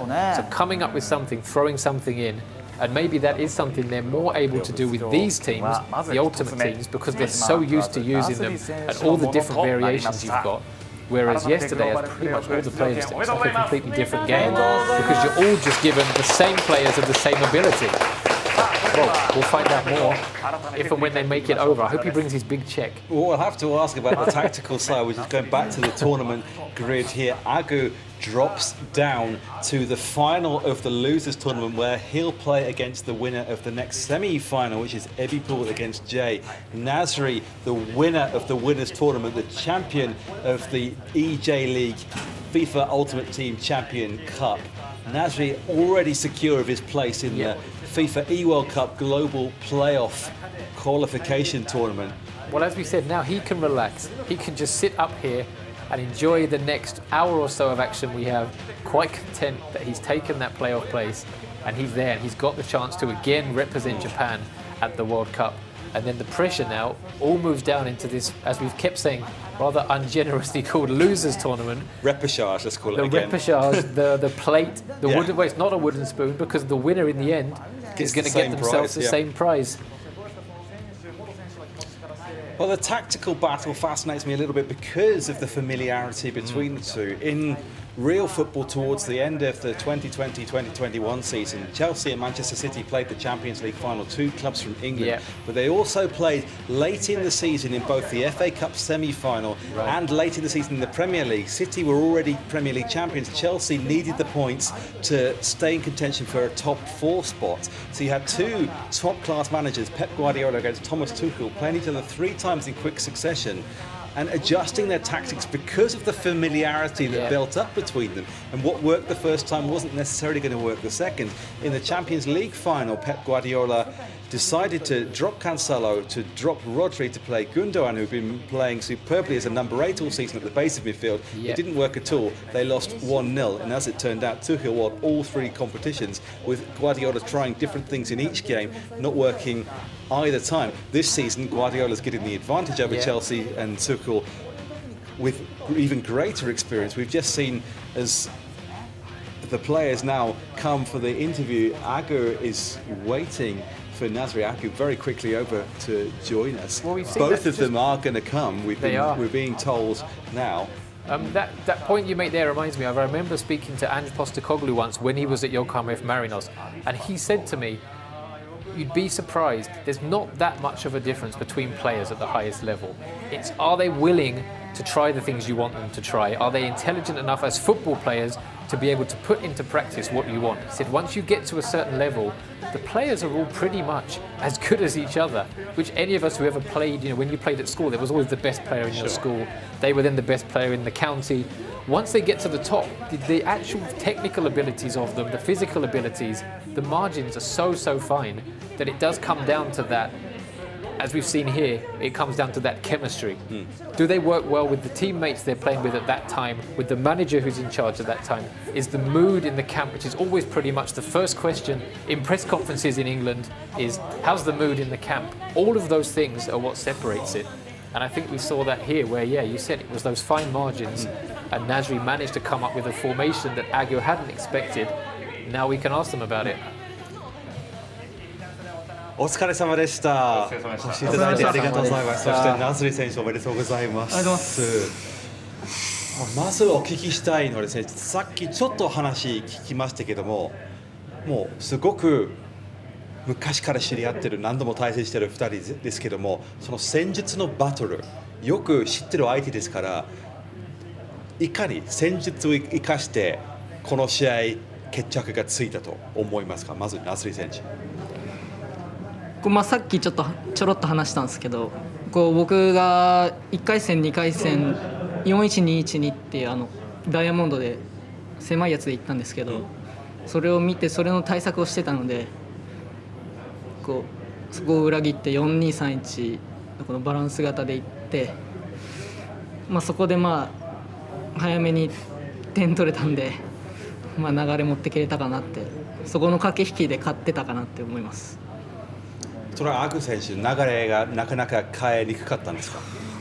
駆け引きというよりもはやもう成功技ですけどね練習を見られてたんで、練習をでもなんていうんですかね、見せないっていう、誰かがもう体で押さえとかないとこいつ絶対見に来てたんでマジ誰か大人頼みます、次の大会マジでこいつせこいっすI'll translate what they both said. I asked about the tactical battle. Nasri said, first of all, that he'd been using a diamond midfielder 4-1-2-1-2 system throughout, and he decided to switch to 4-2-3-1 in this game because he was aware that Agu was preparing to play against that. Agu said in response, yes, I know you were aware because you were looking at my screen, and I need somebody next time, a member of staff, to come along, stop him from looking at what I'm doing in practice preparation because it was difficult for me once behind to get back into the game.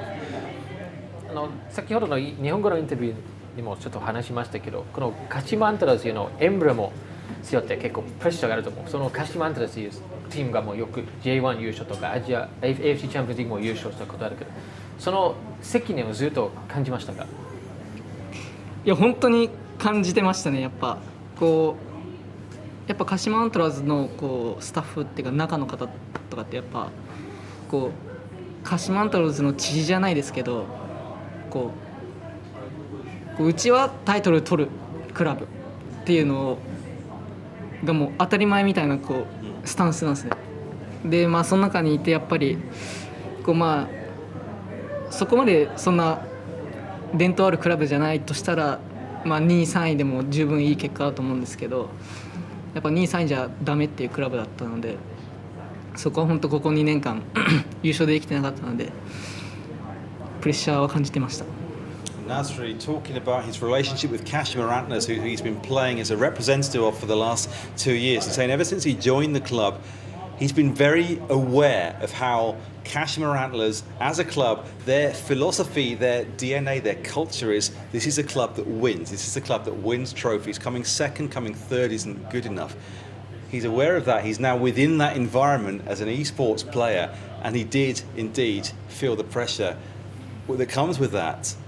じゃあ同じようなことについてアグさん、横浜 F マリノスの、e スポーツでのエンブレムの下で書いてあって、その横浜 F マリノスもすごく歴史ある日本の中でも、ビッグクラブだと思いますけども、そこのクラブの、環境とか雰囲気とか、そしてそのゆかりについて教えていただけますか。そうですね、今ナスリが言ったようになんならもともと彼はマリノスの e スポーツチーム所属だったんですよ。あ、そうでした。そうなんですよ、はい、で今は自分がこういう eJ リーグだったりとかはレンタルっていう形で、もともと自分は別のプロチームに所属してるんで、サッカークラブが持ってるチームじゃなくてゲーミングの方の、プロ e スポーツチームなんですけど、なのでその eJ リーグとかこのマリノスさんでよく出させていただいてるんですけど、ナスリには絶対に負けんなとサポーターの皆さんからナスリだけには絶対に負けんなと毎回DM まで来るんで、昨日は勝ってたんでよかったですけど、今日は、フットモードとはいえマリノスの選手たちを使ってないとはいえ、このトリコロールのユニフォームを着てナスリに負けたのはちょっとサポーターの皆さんには本当に申し訳ないです。A very honest response from Agu talking about his relationship with Yokohama F Marinos and giving us the information that I wasn't aware of. Nasri is a transfer from Yokohama F Marinos to Kashima Antlers. He used to be part of the Yokohama F Marinos setup. As we've talked about before, Agu plays in his own professional esports team within the City Football Group banner. When it comes to the J.League competitions, the eJ.LEAGUE competitions, he represents almost as a lone player to Yokohama F Marinos. But because of that past relationship that Nasri has with the same club, the supporters tell him, whatever you do, don't lose to Nasri. And he's just apologised with a smile on his face, I'm sure, underneath that mask, but apologised to the Yokohama F Marinos supporters for unfortunately going against those wishes and losing to the one player he's not supposed to lose to. 最後にアグ選手はもうまだ終わってないけど、まだあと1試合チャンスはまだ残っている。その試合に向けてどうですか。そしてナジ選手はやっとこの長い2日でやっと休めると思いますけど、どうですか。この後はどう過ごしてましたか。じゃあ自分からあと1試合まだ自分は残ってますけど、相手は今日やった J 選手もしくは、昨日やった決勝でやったエビプール選手のどちらかなんで、どっちかといえばもう今日は逆にエビプール選手とやって昨日のリベンジをしたいなと思いますね。だからもう J とのいい代表対決はもうやったんで、エビプールさん勝って待ってます。はい、ありがとうございます。Well, Agu talking first of all about his coming up. He has another final to come in the losers tournament, and he said rather than playing another Japan national team match against Jay, who's already faced today, he'd rather play against Ebipol, who he'd lost against yesterday, and get revenge for that. And there was a question to Nasri as well. 僕はもう気軽にもう見るのは本当すごい楽しいので、この大会昨日今日はちょっと対戦相手決まる試合とかもう気持ち悪くて見れなかったんですけども、緊張でもうそういうのがないので、もうただただ楽しんで見たいっていうのはありまして、あといい日本代表で一番強いの僕です。No. Me. Nasri asked about how he's feeling now and what he's going to be doing next. He says that the eJ.LEAGUE, this competition in general, is just so much fun to watch. But yesterday he was nervous for his own play, his own matches, that he couldn't really watch any of the others. He's looking forward now to having time to relax and enjoy the final 2 games of today's competition. And he just added at the end that against what Agu said earlier of the 3 Japan national team esports players, I'm the strongest, says Nasri. Agu in response says, no. I forget the impression that this rivalry, this very friendly rivalry, is going to continue for a long time to come. Thank you both so much for joining us. ありがとうございました。Nasri選手、ごちそうさまでございました。Agu選手も頑張ってください。Me is number one.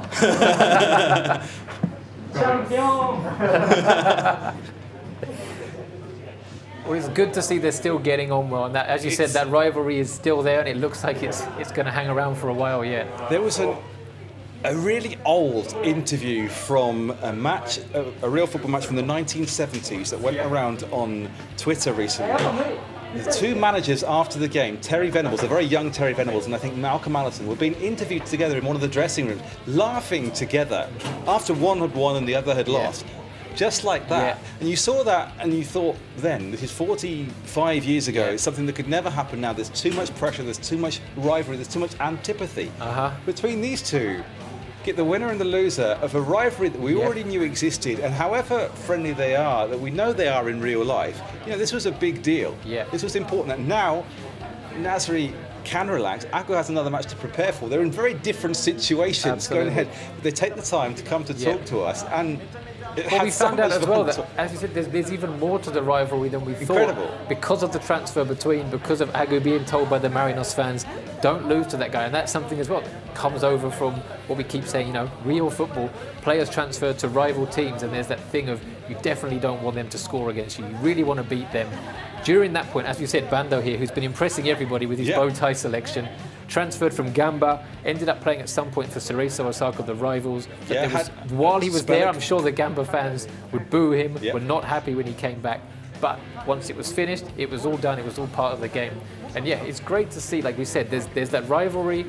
And for us coming in from the outside, we weren't really sure how the tension was going to be among these players who were usually playing remotely, especially during COVID, don't get many chances to get together. But all the times we've seen them behind the scenes, we were worried there a little bit after the game finished in such that fashion. Yeah. Was Agu really going to be up for coming over? He was talking the game before, 6-1 defeat, but yeah. He was the first one. He was ready for a long time exactly. before we actually got talking. We're now going to move on to the semi-final of the losers competition. Only one semi-final because, of course, the winner plays Agu for the final place in the FIFA eWorld Cup. eBay, the eJ.LEAGUE champion yesterday, representing Avispa Fukuoka at home in this first leg, made nationwide news.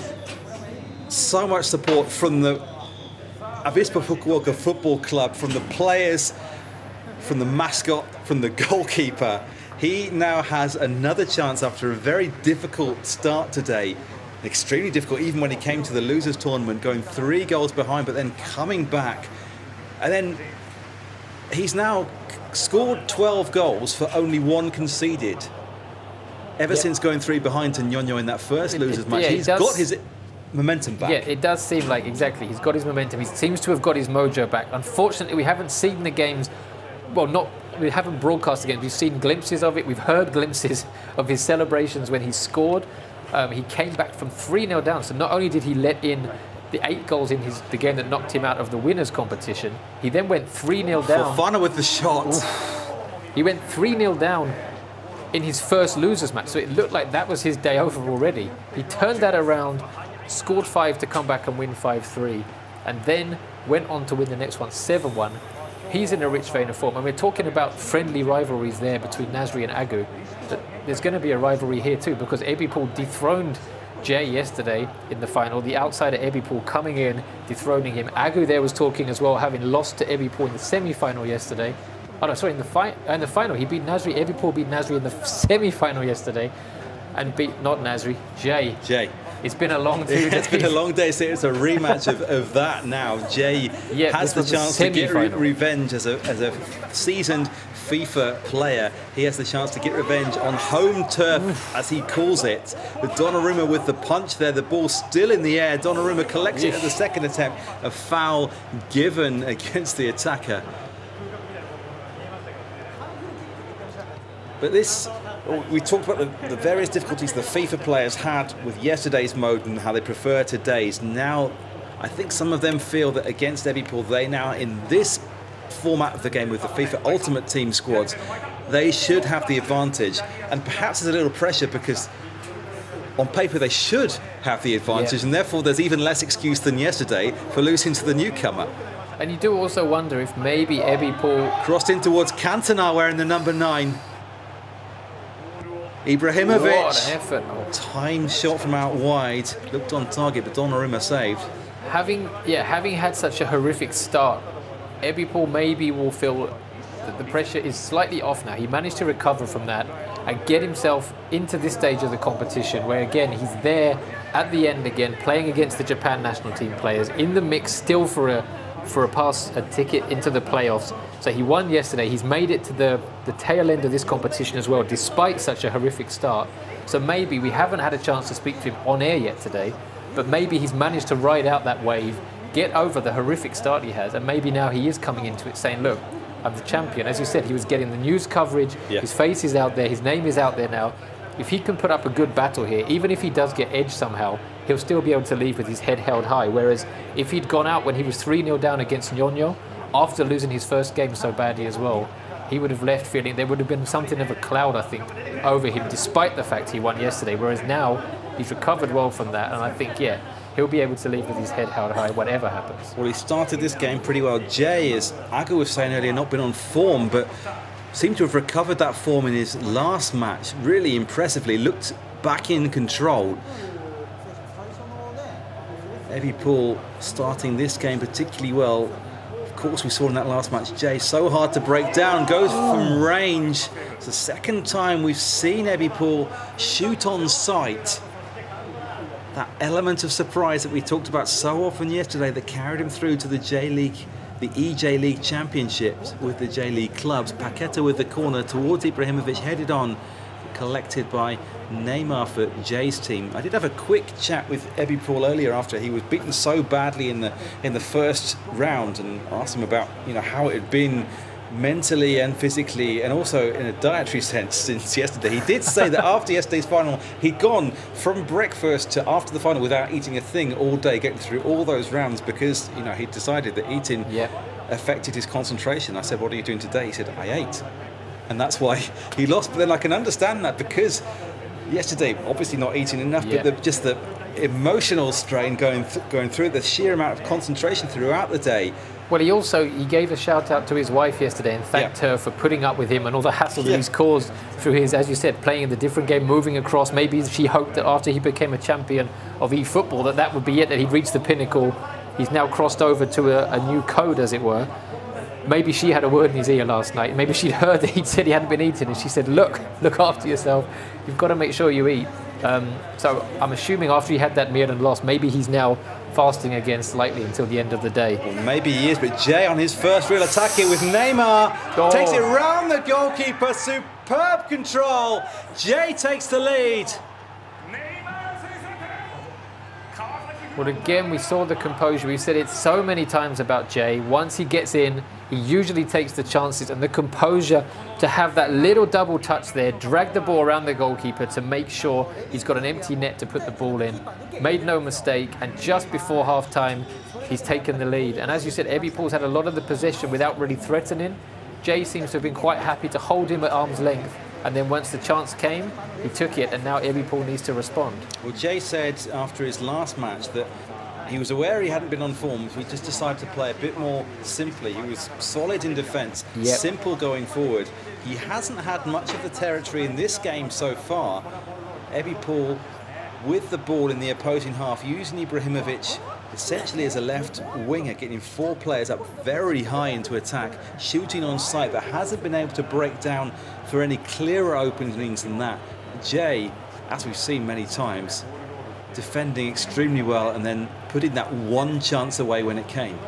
Well, we saw that yesterday from Jay too. Even in his first game against Atzia, he pretty much let Atzia have the ball. He was quite happy to sit men behind the ball, let Atzia pass it around in front of him without giving up any space. And then once he saw the opportunity to break, he took it, got in behind and got the goals that he needed to get through into the semi-final. In the end, as we said, he lost that semi-final against this opponent, was dethroned. Now he's getting his revenge, although we're only a quarter of the way through the contest. Well, we've seen Agu against Jay already today. Agu won that one, spoke very frankly afterwards about Jay's current performances. A rematch, if it finishes this way, would be on the cards for the second qualifying place in the FIFA eWorld Cup global playoff. If eBay can turn it around, he played against Agu yesterday. Agu smarting a little to be beaten by a player who's come across from eFootball. I was reading some of eBay media interviews yesterday, which is pause for this attack as Ibrahimovic carries the ball and well defended by Marquinhos. eBay talking in the media about how, having switched from eFootball because of the delays in the development of that game, he decided if he didn't succeed, if he wasn't able to prove himself to settle in as a FIFA player within 1 year, he thought he'd give it up and focus on a real job, as he put it. But within a year, he's become the eJ.LEAGUE champion, and he's got the header off the crossbar here. Well, that very much sounds like his approach to the games. He came into the game yesterday saying he was confident, he's aiming to win it, he's got nothing to lose, and you feel like that's the same thing. He came into the whole game of saying, well, I'll give it a go. If it doesn't work out, I'll try something else. We were speaking to Nyonyo before, and he said, yeah, you know, he has another job, he does other things. He's not sure yet, does he want to pursue this and keep going to be just a professional? Does he want to keep doing it as a hobby? Or these different players have different motivations for doing it, different ambitions of how far they want to go. And for eBay, that seems to reflect his personality and the way he plays too, of the, you give it a go, if it doesn't work out, it doesn't work out, there'll be something else. And that's what he did from coming across from a different game. Did well in that, well, let's try something else, see how it goes. And that is how he's been playing as well. Lost his first game today by a horrific scoreline, went into the losers competition and went, okay, well, let's turn it around, let's try something different. And it's been working out for him. Worked out the space again though, and Ronaldo scores.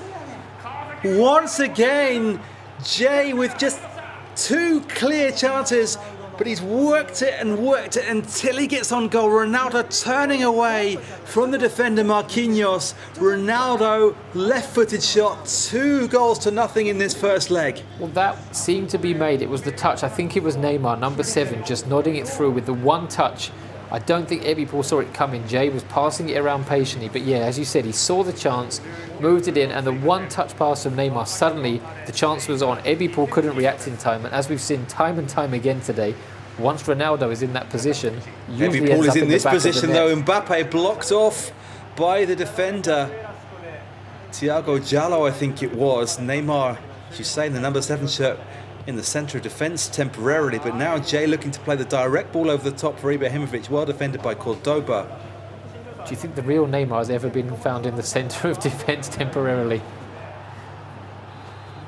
Perhaps not even temporarily, certainly not in recent seasons. Of course, that's the difficulty that the Paris Saint-Germain manager Mauricio Pochettino has with 3 such talented attacking players, and that's usually enough to win most Ligue 1 matches. When it translates to the Champions League stage, the defensive balance is difficult to get if they're not helping out in defence.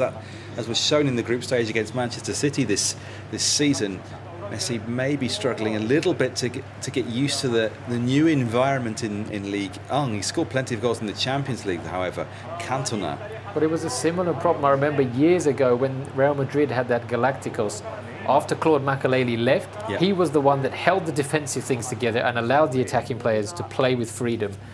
He, I seem to remember, said, hey, you should be giving me at least close to the money those guys are getting. I'm just as important. Madrid said, no, you're all right.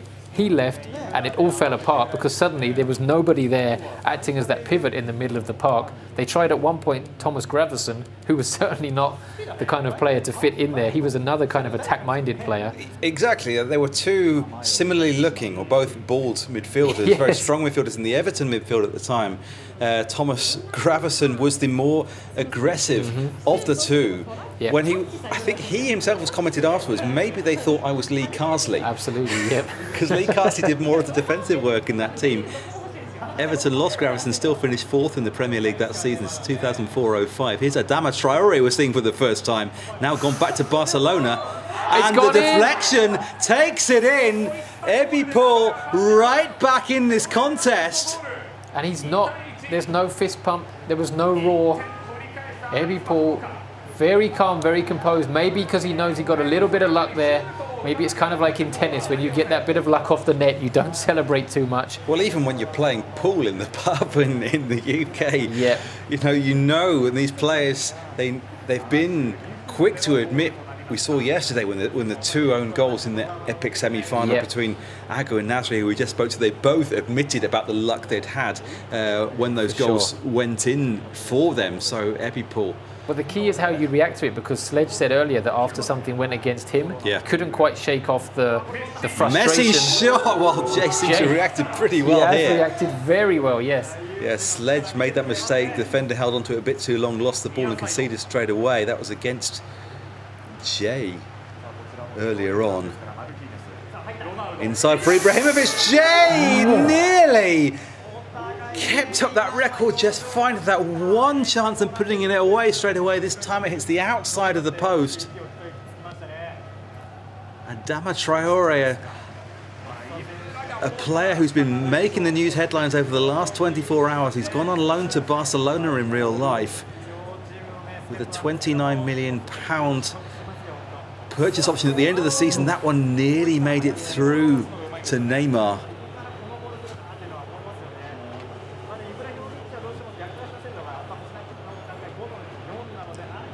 Rumoured that Adama Traore rejected any opportunity to go to Tottenham because he was unwilling to play a wing-back there, was willing to take lower wages to go back to Barcelona. In the ultimate team for, I think, the first time today that we've actually seen him. Fofana plays it through. Ibrahimovic with the opening. Marquinhos with the block. Ronaldo now. Ronaldo's worked it for Jesus Corona. Jay restores that 2-goal lead. Well, Ebi Paul was trying so hard there to just not commit. Ronaldo was moving back and forth, left and right, just looking for something, looking for a way through, and Ebi Paul was just desperately trying to cushion him away from the goal, make sure that he wasn't doing exactly that. Found the space, got it in, and now there's that 2-goal lead re-established right at the end of the game. Again, it's not insurmountable. We've seen eWorld come back before. Everybody here today and yesterday pretty much has come back at some point, but it's going to hurt to have conceded. Having got himself back into the game, it's going to hurt to have again given up the chance when you know Jay usually takes them. There's difference, even if eWorld hadn't been able to equalise, the difference between this one finishing 2-1 and finishing 3-1 seems quite significant, particularly given the timing of the goal, but perhaps Adama Traore can do something about that. Breaking down the right-hand side, keeping it in play on the byline, shielding it well, getting the cross in for the header, and Zlatan Ibrahimovic, superb timing. Now we see some emotion. This time he did celebrate, eyes wide, fist pumping. He knows that was exactly what he needed to do after conceding that disappointing goal. Adama Traore, you were talking about there, he sent him on. It was his first appearance, I think, for any of the teams today. Just about kept it on, and the kind of play that Wolves fans have been used to seeing over the past couple of years, driving down the wing, keeping it in, dinked it up to the back post. And how many goals have we seen like that the last couple of days? Dinked up to the back post, and the striker just about gets the advantage to nod it home. Certainly that seemed to be the surprisingly effective route to goal early on in yesterday's eJ.LEAGUE matches. Jesus Corona again, now one last attack, 2 minutes of additional time, so if Jay can just hold on to the ball a bit now, he can play the forward passes, maybe chance for a counter though. Didn't run down the clock quite enough. Mbappe, if he gets the ball further forwards, Traore is there, Donnarumma out, collides with Traore but gets the ball clear. The final chance doesn't quite materialise. The first leg finishes eWorld 2 for Avispa Fukuoka, J 3 for Kawasaki Frontale. Still very much all to play for, we were just saying. Difference between 2-1 and 3-1 is big. eWorld knew that, so he pulled it straight back to 3-2 and all to play for. Absolutely, and again, it comes back to that mentality where we felt maybe he was underrated, and then after his first game, we said, oh, okay, well, maybe that was right. But he's responded incredibly well to such a horrific start, and now we've seen it in this game too, where he's gone behind against the champion he dethroned yesterday, one of the most experienced players who's looked a bit off colour, and Agu said to us, yeah, he's not up to form, but has still looked very much in control in pretty much all of his matches. Conceding that late on against Jay, you can't think there's many players that would have the confidence, the composure to come back again, pull back a goal. eWorld did it with a player we've not seen from anyone else. Yep. Again, something a little bit different, kind of an outsider's different choice. Players on his bench overall today. He's got Cuadrado on the bench in that first game. He obviously has the opportunity now to make changes going into the second game, perhaps bring other players that we haven't seen so far from his FIFA Ultimate Team squad. He's laughing and joking there as he talks with the Japanese cast on their side of the production studio. Plenty of tea. Well, that's what he was drinking all day yesterday. That is what he was drinking all day yesterday, a lot of it. And yeah, maybe, as we said, he does look a bit relaxed there. After he had that heavy defeat in his first game today, he did look incredibly disappointed with himself. And then conceded 3 quick goals to Nyonyo in the first Looters match as well. Yeah. And as we said, that wasn't broadcast, but from here I could see his face, and he did look kind of crestfallen. He couldn't believe after the high of yesterday, he was suddenly on the brink of being dumped completely out, and dumped out off camera too, without having had a chance to really show this was the champion. You know, people would have seen the news yesterday and thought, I missed that. Oh, there's some time tomorrow. I want to catch a glimpse of him. If that, he would have been feeling, is that all they're going to see of me? Yeah, hammered on camera and then looking like losing off camera. Exactly. But he came back well. He's done it again in this game, and now Jay's on the ball straight away. Second leg with Jay, the home team, so wearing the blue jerseys of Kawasaki Frontale's home strip.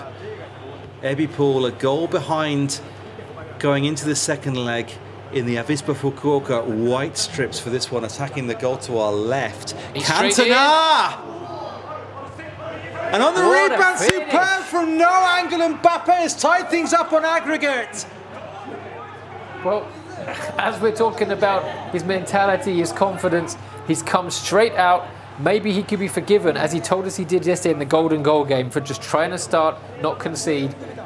Complete opposite. He's come out straight on the attack. Little flick from Zlatan out wide, little bit of showboating, gets it in the box. First shot was blocked, and as you said, no angle, it seemed, but still took the shot on in the back of the net, and now it's up to Jay to try and come up with something to get himself back in the lead. Fantastic action. We saw Jay against Sledge going into the previous round with that 2-goal advantage. We were wondering how Sledge might approach the game, talking that maybe he could go in defensively, just keep in the game and then go for it afterwards. eWorld, we wondered how he would go into this one. He hasn't gone into it defensively at all. In that game before, Sledge conceded 2 goals again. The tie quickly went out of control. eWorld has approached this one on the front foot. He scored a goal very early on. It's now 3-3 on aggregate. But here's Ibrahimovic looking to put Jay back in front. Well, of course, Jay's not going to be too worried because as he's shown here's time and Mbappe, again, he might be worried here. Be worried? Mbappe dinks it up, looking for Cantona, well taken by Donnarumma. But yeah, Jay will know that he's still got more than enough ability to score. When the chances have come, he's taken them. The one he didn't take, cannoned off the bar from Ibrahimovic. Yeah. It was as good as a goal. You can't really get much closer than that with your strike. So he'll know that chances probably going to come his way, but he's going to be worried because eWorld has shown that he's not afraid to attack, try something different. And as we saw yesterday, these kind of regular FIFA players are still trying to get a read on this guy and trying to work out exactly how to defend against him. Well, we've talked about the mental strength of eWorld so many times. He was rated maybe lower than some of the other players by Hazan-San, the co-commentator on the Japanese feed, the expert, the former champion himself. We talked yesterday about how maybe because he's such an emotional guy, the emotions are always close to the surface. When things aren't necessarily going well, possibly that's a problem. When things are going well, he gets better momentum than anybody else. That's how it worked out yesterday. It looked like the flip side of that coin was coming to the fore earlier today when he conceded those 8 goals against Sledge and probably 3 against Nuno. Between those 2 games, I spoke to him, he said, yeah, I was gone. Yeah. Essentially is what he said. He's a kid he just lost his mentality completely. We saw him punching the table when he was 3-0 down. Yeah. I thought then, okay, yes, he is gone. Yeah. He came back into that one and that momentum has stayed with him. He thrashed Azia 7-1 on aggregate. Come through into this one, now playing Jay again. And it looked like Jay had regained his control. It looked like this was another difficult game, but now Neymar is through. Cuts it back and just wide from the Brazilian Ronaldo. That's possibly the first chance for any of the iterations of Ronaldo have missed all day. But yeah, what you were saying is completely right. I think once Jay got that 2-goal cushion towards the end of the first leg there to make it 3-1, you're kind of thinking, well, maybe that is it. Maybe eWorld's day is over. He got that 1 goal back, tore out of the traps at the start of this, took the lead. He's still playing very positively. He is leaving space in behind, which you have to think Jay is going to try to capitalise upon. But now, there's no telling which way this game is going to go.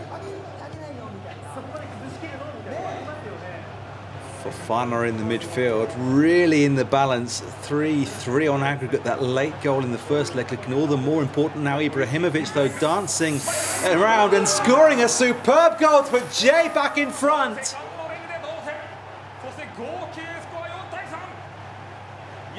1-1 in the second leg. 4-3 on aggregate. But it was similar to the Ronaldo goal from the first leg. He was moving around with his back to goal. eWorld was obviously afraid of too much contact and giving away a penalty, but you need to find that balance of don't give him too much space. Try and usher him away from the goal. He couldn't quite do it. And again, as we've seen for so many of the teams today, once Ibrahimovic has got the sight of goal, it usually ends up in the back of the net. But yeah, okay, it's a setback for eWorld, but he'll know he's got more than enough going forward, and well, he's got the crossing towards Ibrahimovic again, wearing the number 5 for eWorld's team. Milan Barros, when he was at Liverpool, as a striker, wearing number 5 as well. I think John Hartson at Coventry City is the only other time I can think of where a striker was wearing number 5. But of course, Zidane wore it in that legendary Real Madrid side as an attacking midfielder. Neymar wins it. Paqueta plays it forward very quickly. Mbappe looking to play Neymar in on the outside flank. Committing men into attack here. Losing the ball initially. Gets fortunate with the rebound. Does there be pull? Atal plays it in quickly to the far side. Ibrahimovic heads it back. An inventive one to Teo Hernandez. Early cross into the far side. Goalkeeper out. Cantona in the aerial with Donnarumma. Cantona in his playing days, a solid header of the ball, not necessarily the tallest, not necessarily the one you'd expect to be going up with the big English centre-backs of the time in the nascent Premier League. Messi's cross, it's gone loose. Just about survives, maybe a chance for one more attack now as Neymar plays it over the top. Mbappe could be in here. Chance for Ebi Paul. Goalkeeper out. Gets just enough of his body in the way.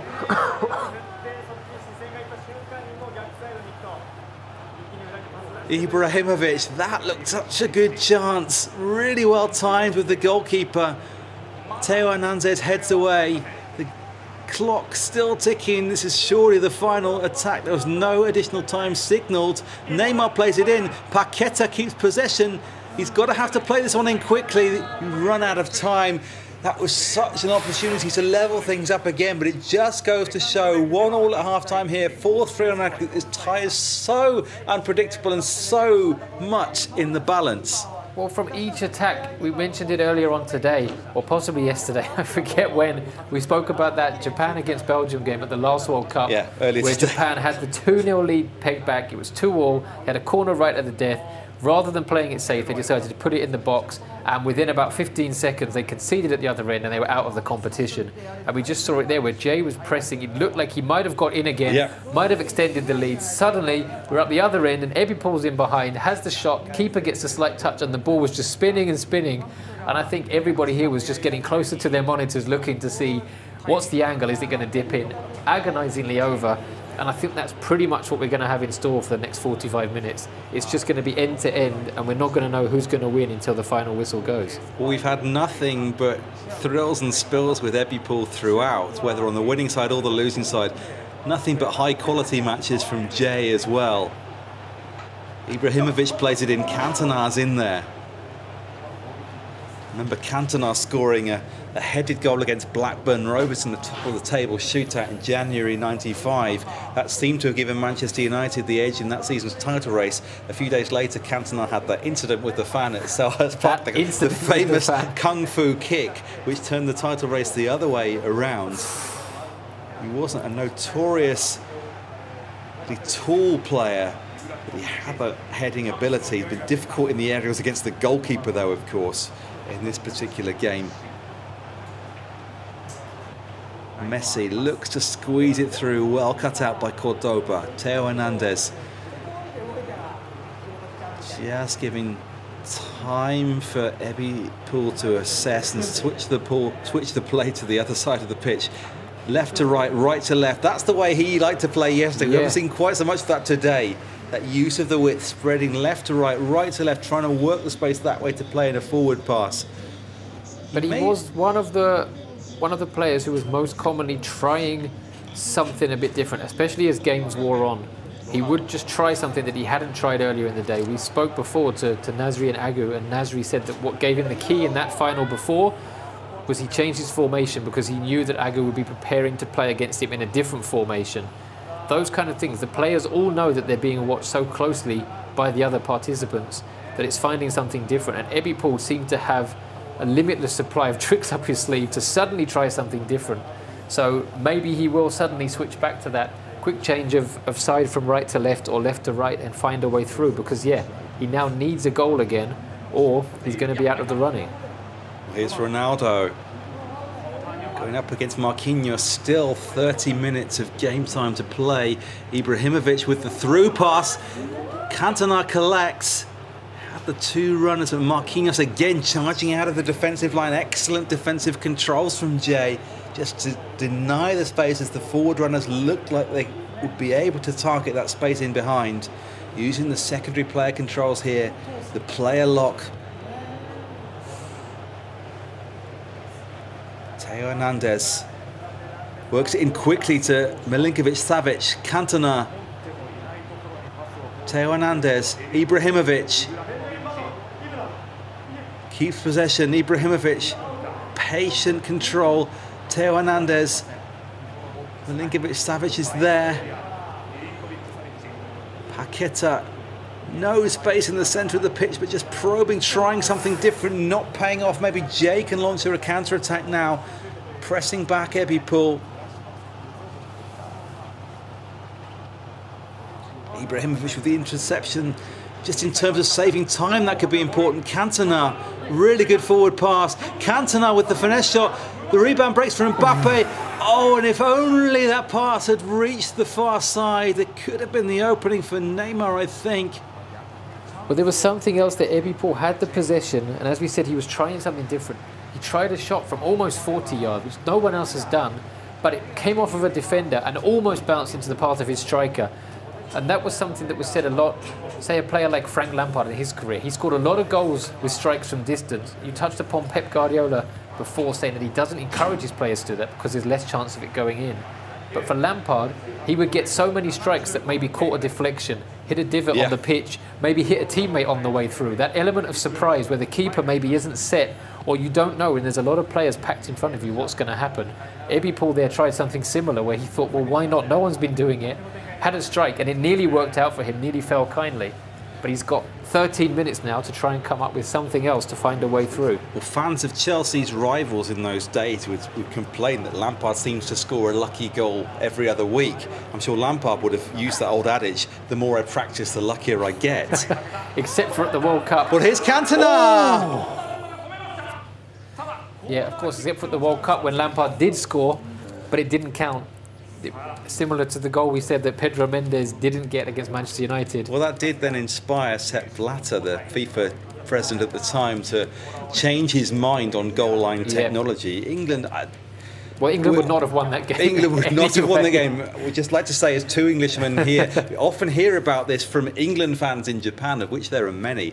Had it not been for that, it could have been 2-2. England could have got back into it. No, I'm sorry. As an Englishman watching that game, we were really lucky to have any chance of getting back in there. We fully deserved the 4-1 defeat. Ebi Paul now with the chance from the corner, the goalkeeper on the 6-yard line. We've seen it from Ebi Paul's perspective, so he looks like he's playing it into the near post towards Ibrahimovic. Neymar wins the header. Looks like Ebi Paul's going to get the second one with Felipe Anderson. That's the first time I think we've seen him today.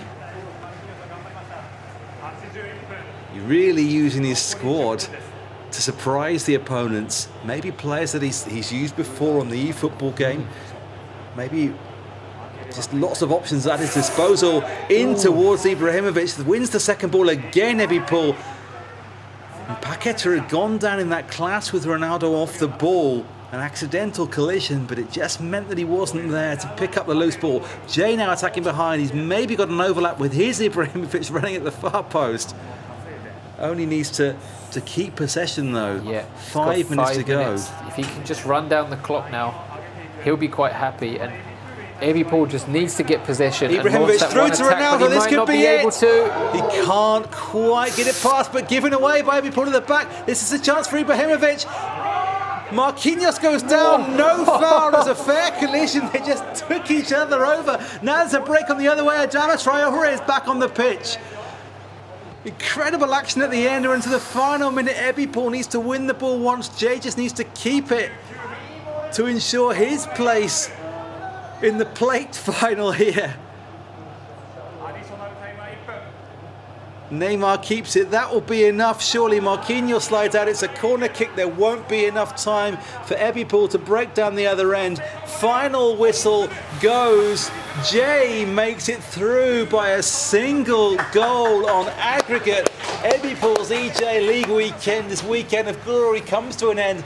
Jay, the eJ.LEAGUE champion of last year, gets his chance for revenge against Agu, his Japan national team teammate, in the final, who beat him earlier on the other side of the bracket. The second time they'll have played together. Jay has since recovered his cool, recovered his form, and saw that one out in the end.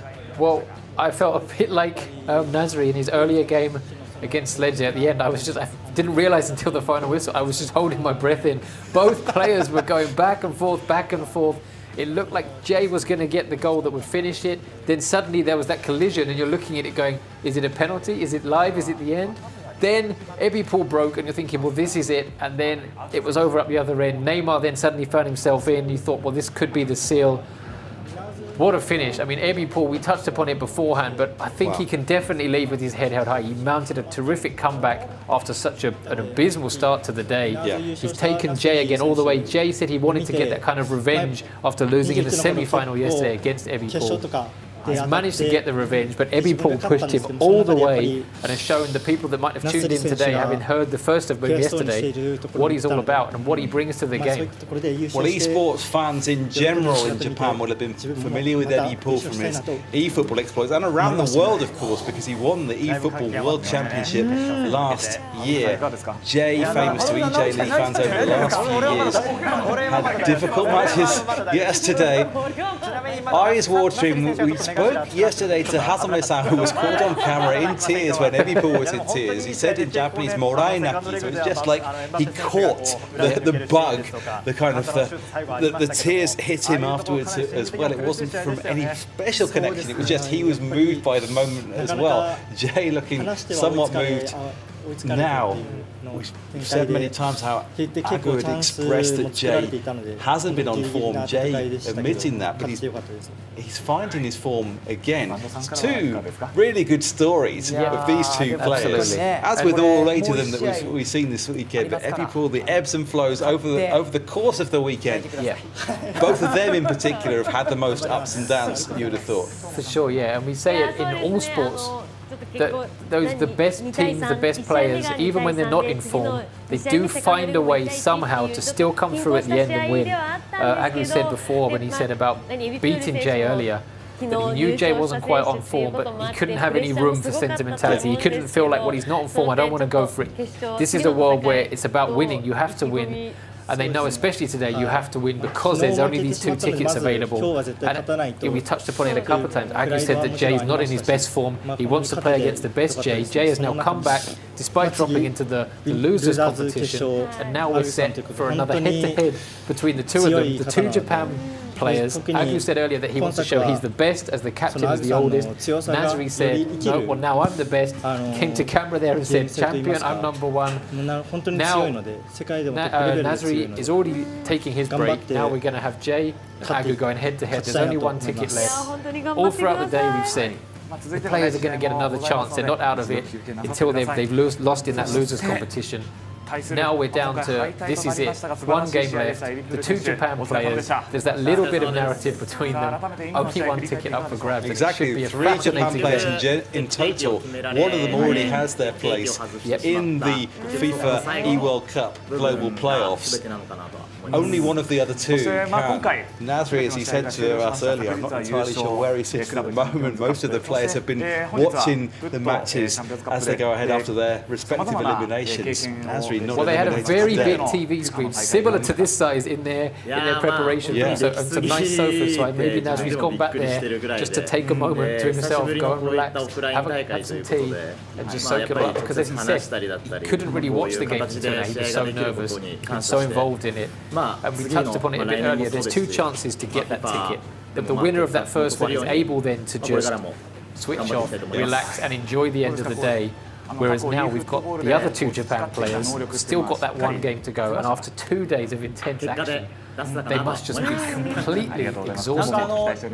eWorld speaking with a big smile now. Of course, he was the eFootball World Champion last year, coming across to the FIFA games this year. He's able to speak with a smile. I'm sure he would have wanted a chance, maybe, to compete on a global stage in the other game as well. But to win the eJ.League in his first attempt in his first year, he's already made big nationwide news. He has made his mark. He has left his name on esports, on eFootball, and amongst regular J.League fans who may not necessarily have watched any of the eFootball before, any of the esports before. Absolutely, and as Nasri and Agu touched upon when they came over here, like these guys, today they're not playing with J.League players, but they're wearing the shirts, and that is bringing the J.League fans who are watching online, supporting through Twitter, whatever, they're getting this attachment to them and realizing, yeah, well, this guy is representing our team. As you said, there's the transfers between them like there is in the other version of football, but these guys are representing them. They're putting the teams out there, getting them publicity. As you said, he was all over the media this morning, which kind of surprised me. I didn't realize it was going to get that much coverage, and he's held his head high after a terrible start, come through and shown what he's about. Maybe it's a little bit early for him to be going into the World Cup. Maybe these Japanese national team players a better place to be going in for now, But yeah, eWorld definitely one to watch in the coming years. But we're not going to be able to get an interview because there's such a little turnover between now and the second final match. We're going to take a little bit of a break now. We're going to be back on air at 15 minutes past the hour, so that 8:15 Japanese time, 11:15 in the morning GMT, 15 minutes past the hour wherever you are in the world. So it's only a brief break, only about 17 minutes. Time to put the kettle on. Time to put the kettle on. Have a cup of tea, come back for the final match of this long weekend, this long and thrilling weekend of eJ.LEAGUE. We'll be back after a short break.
We're back for the final match on the final day of the FIFA 22 eJ.LEAGUE. Still one place remaining in the qualifiers, the global playoffs for the FIFA eWorld Cup. Another chance for Jay and Agu, the two Japan national team esports teammates, to play off to be the second qualifier for the global event. Absolutely. It's been a long 2 days, so much action, so much excitement, so many comebacks, so much drama. And now it's come down to this after all of that. The two national team players, they went head-to-head earlier today. Agu just about came on top. Afterwards, he said he felt that Jay, who was the two-time defending champion of the eJ.LEAGUE that we had yesterday, dethroned yesterday, he said that maybe he felt Jay wasn't quite on his best form. We asked Jay about that and he concurred and said, yep, I haven't quite been able to click into form. But after dropping down into here, the plate tournament, Jay managed to progress all the way through. Just came through against eWorld. Now here he is. Again, he's got the chance to show Agu that, well, actually, I'm still here and I am in form, because the two national team players, their teammate Nasri, the third of them, already has his ticket. And now we've got one left, but there's two players. One of them is going to go home disappointed. The other one is going to finish very relieved. Yeah, absolutely. As we said all day, as the tournament disappears from the screen again. If you lose once, you still have that opportunity. Yeah. Jay lost in his second match earlier today against Agu, dropped down. Agu lost the grand final, wasn't able to win the FIFA Ultimate Team Champions Cup, but now it's the losers final, as it's called in Japanese. Well, they haven't got that second chance now. No. Everybody all day, they've had that in the back of their mind. Agu just had it in the main final that he lost against his teammate Nasri, a comprehensive defeat. Maybe in the back of his mind we said, well, he knows this game's gone, he's got another chance. We've had that throughout the day. There are no more chances after this. The winner takes the ticket, the loser gets nothing.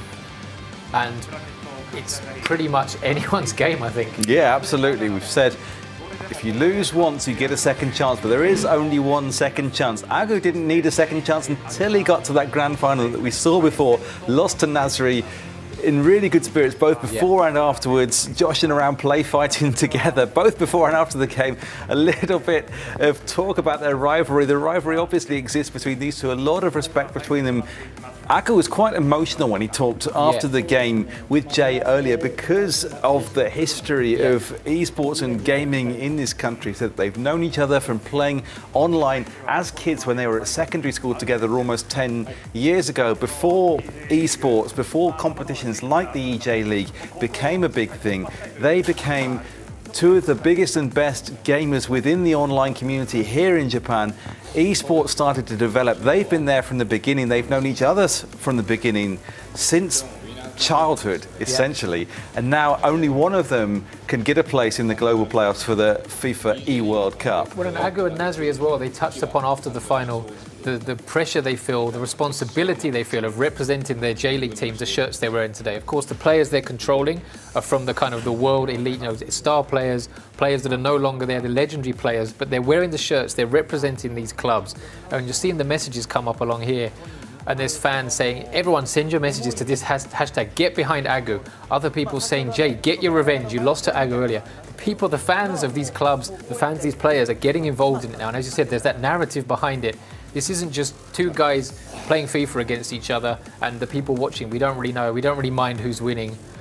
There's a narrative behind it. As you said, there's 10 years of playing against each other. It's built up to this stage. People all around Japan, people now, as you said, back in England now, people are probably waking up on a Sunday morning, rubbing the sleep out of their eyes, seeing what's online and watching this. There's a story behind this, and yet they've now got something huge to play for. Nasri, the guy who's already got his ticket, has been to the World Cup before. I believe he's the only Japanese player to have been there.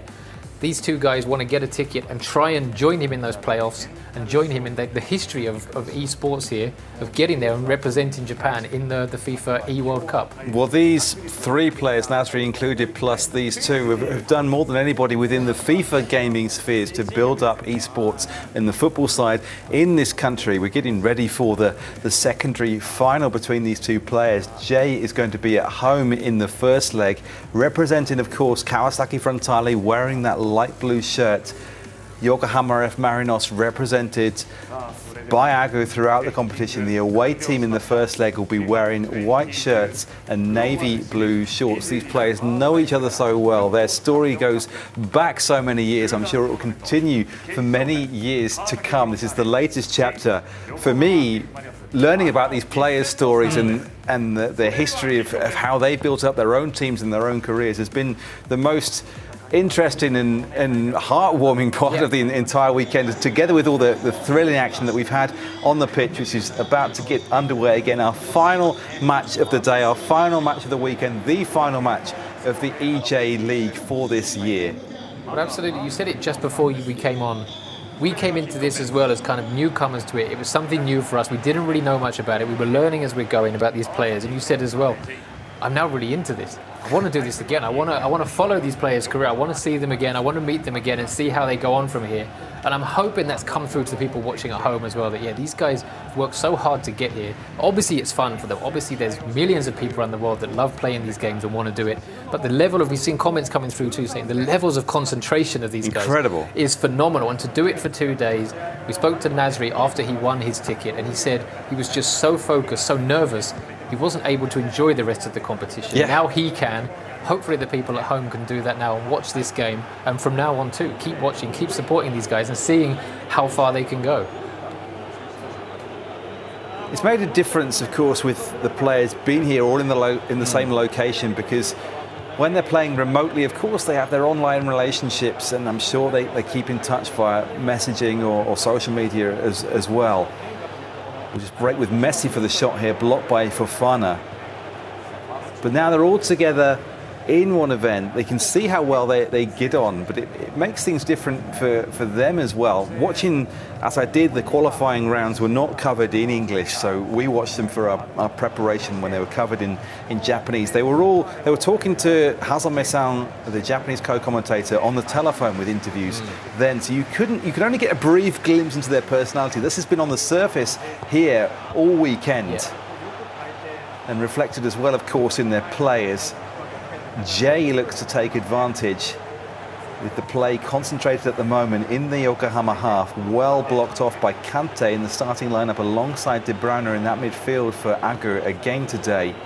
Messi works it through to Mbappe. And now João Cancelo. So much promise, so much ability on that right-hand side. Work back across to Kante. De Bruyne, patient, looking to invite the pressure perhaps. Mbappe can't squeeze it past Theo Hernandez.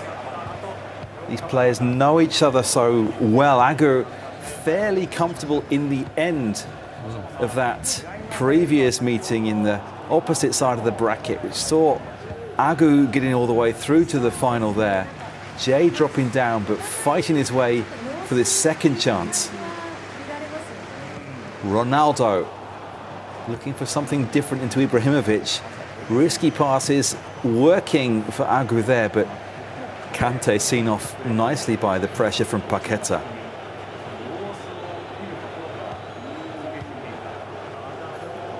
De Bruyne with the through pass, well seen off by Marquinhos. Messi picks up the second ball, plays it outside to Cancelo.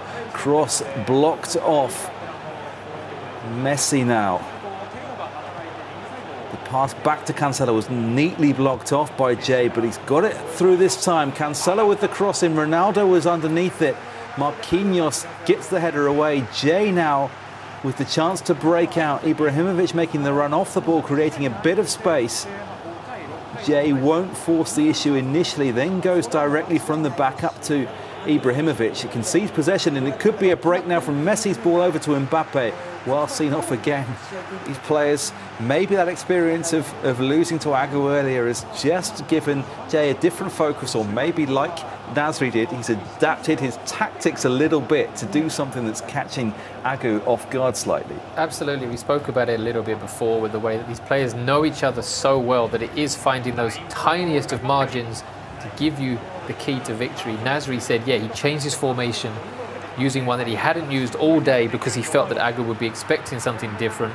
Agu said, yeah, you know, he was looking at my screen, he was checking what I was doing in training, joking around, but those kind of margins. And yeah, Jay, having lost earlier on, you know, they often say in sports that sometimes losing is better for you than winning. It teaches you something you were doing wrong, shows you something about the opponent, you take it on board, and next time you come back, try to do something different.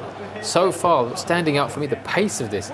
Both players are moving the ball around so quickly. We're not getting clear chances, but the pace that they're rotating the ball around, moving it, changing the angles, just looking for that. In Japanese, they always say torihiki, just that back and forth, and looking for some way, scheming to find something, some way they can break through. The pace they're moving at is phenomenal, but as yet, they haven't been able to get in behind. Paqueta to Fofana as Jay builds out from the back again. As you say, both players not really able to create any openings, and that's not because it's been a particularly defensive game as such. Both pretty progressive, working the ball across the width when they've got possession, playing the ball in behind. Messi now getting into the corner. We haven't seen the players quite get into these spaces where you might fashion a chance to cross the ball yet in this match. Traore, back to Fofana. Well closed off with Ibrahimovic doing the defensive work there for Agu. Using some of that movement off the ball to work Ronaldo, the Brazilian Ronaldo, into space, wearing number 10 for Jay. Kante plays it out. That strength on the right-hand side again, works into Kante again. De Bruyne, Ibrahimovic has that strength. I don't think either player has managed to get into their opponent's penalty area yet with any kind of penetration. They get to this final third, they're looking to find a way through, but their opponent is packing the defence so well, keeping the concentration so well, as we said time and time again. De Bruyne came out of the midfield to close down, that left the space behind, but Kante is there to cover it. Well, as they say, 3/4 of the world's surface is covered by ocean, the remaining quarter is covered by N'Golo Kante. Well, that cliche from real football was shown there with the covering. De Bruyne with the aggressive defending in midfield to press the ball, but the secondary attack left a bit of space behind. Both players playing extremely well.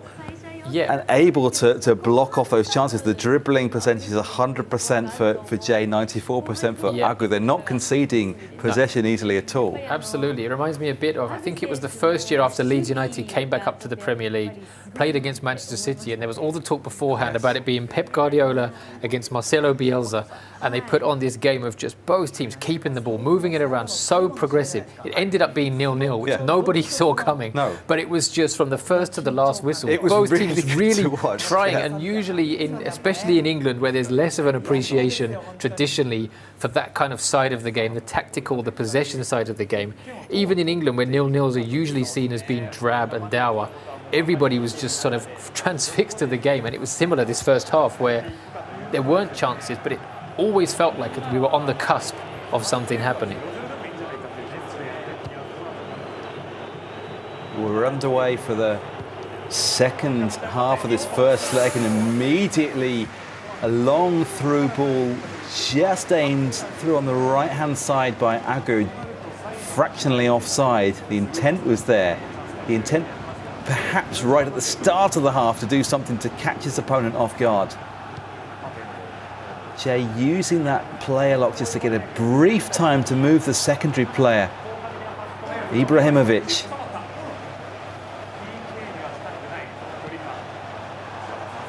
Messi. He's won the corner kick. Well, this could be the chance, couldn't it? We haven't in towards the penalty area yet. Over the head of Ibrahimovic. Just into that area throughout the last couple of days. We've been looking how far the goalkeeper's been coming out, where the player's going to aim the ball in. There seems to be two schools of thought. You either aim it in at the near post to get a header in behind them, or play it around the penalty spot where you tempt them to come out to an area where they might not win the ball. That's what I think that Jay was aiming then, around the penalty spot. Just put a little bit too much height and power on the ball perhaps, and it went over Ibrahimovic's head, but perhaps a set piece. There's not been too many set piece goals lately, but Cancelo is through here, gets the cross into Ibrahimovic, and Agu takes the lead. And Agu is up out of his seat. We've rarely, if ever, seen him quite so animated after scoring over the last 2 days. He, like his opponent here, Jay, is normally quite calm during matches, doesn't give much away.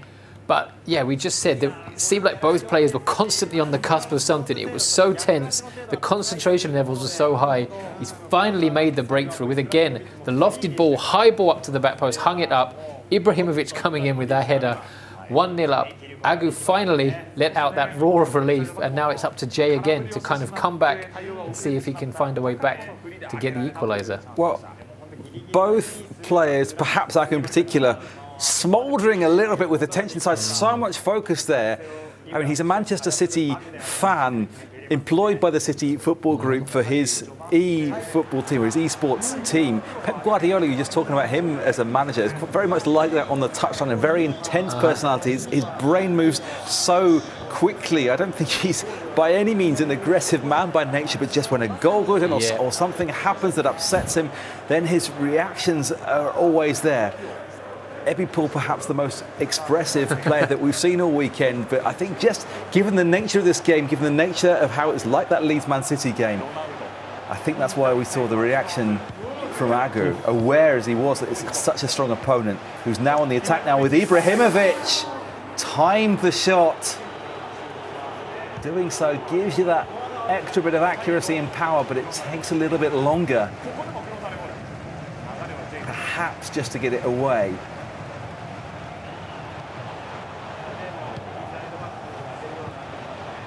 Fofana to Paqueta. Compact defending now from Agu. De Bruyne and Kante taking it in turns to put pressure on the ball as one covers behind. Well, Jay's been calm throughout the 2 days, whether in front, whether behind. He doesn't seem to get flustered very easily, and he's responded very well to go in that goal behind. Moving Tails the ball with the cross here to the far post where Ronaldo was there. The second ball is defended by Agu Ibrahimovic.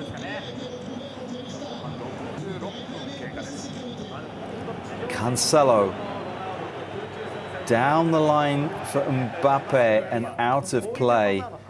Jay now looking to make some changes. Paqueta is being brought off by the looks of things. And Nkunku, So and Etebo are options. So looks to be the one brought on again.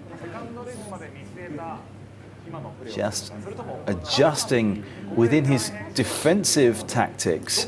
So of the 5 tactics available, the ultra-defensive, the defensive, the standard, the attacking, the ultra-attacking, he's currently got the defensive tactics on screen, just making little adjustments to the individual instructions to the players. Now he's gone to the balanced setup. Just to have different styles at his disposal to flick between quickly as he gains possession and loses possession as the ball moves into different areas of the pitch.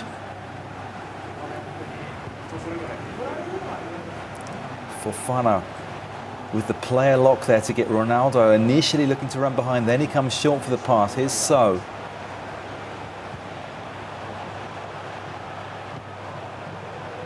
Fofana. De Bruyne and Kante doing that job as in tandem once again and winning the ball. Good pressure back, but Messi holds on to possession. It's only the first leg of the secondary final. Still 20 minutes to go in this one and the second leg to come. But here's Mbappe. Goes in for the slide to try to maintain possession. Theo Hernandez did just enough. Now can Marquinhos bring it out? We've seen again there in the last passage of play for both teams, not only how good they are at this scheming, looking to try and work the ball forward, but defensively, the composure they both have. They've both been in positions where the opponent is in their penalty area, looking to get the angle to either cross or get a shot off. They've stayed calm, managed to win possession without going to ground, without doing anything rash, launch attacks of their own. And now, here we've got Jay coming forward again and doing exactly the same. Cross to the back post, just about cleared, or is it? Oh, what a goal! Ibrahimovic, and what a way to equalise. 1-1. Well, we've said time and again throughout the game, scheming, looking for something that will get the breakthrough. And again, we saw it with Jay yesterday, the Tsukagawa shot from outside the area when no one saw it coming. but the ball that high in the air, any player in the game can put it in the net. It's Ibrahimovic. Jay knew that, went for it, keeper was off his line, and now we're back on level terms. And quickly switches back into those tactics to make changes again. eJ.LEAGUE coming into the midfield. What a goal. Perhaps the most spectacular goal that we've seen possibly, over the 2 days. Nasri scored some wonderful goals from intricate passing where it was just player to player to player. Absolutely beautiful to watch. This one, the most boom impact on the strike there. Really spectacular. The power, the accuracy, the distance on that. Totally agree with you. And as we said in the first half, it was so tight, but it always looked like we were on the cusp of something happening. And there looked like nothing was on. Suddenly, before you know it, the ball's been volleyed into the back of the net from distance in what essentially is the biggest game we've had so far, because now it's one of them takes the ticket, one of them gets nothing. There's no second chances. There's no matches tomorrow to come for them to find their way back. This is it. And now we still have no idea. We're no closer to knowing which of these two fantastic players is going to get that ticket to be in the playoffs. Yeah, the grand final earlier won by Nasri. He's the only player to come through today undefeated. But just look at that strike. Almost passed it into the back of the net. It was from so that nonchalant. distance, from that height as well. Yeah. Absolutely wonderful.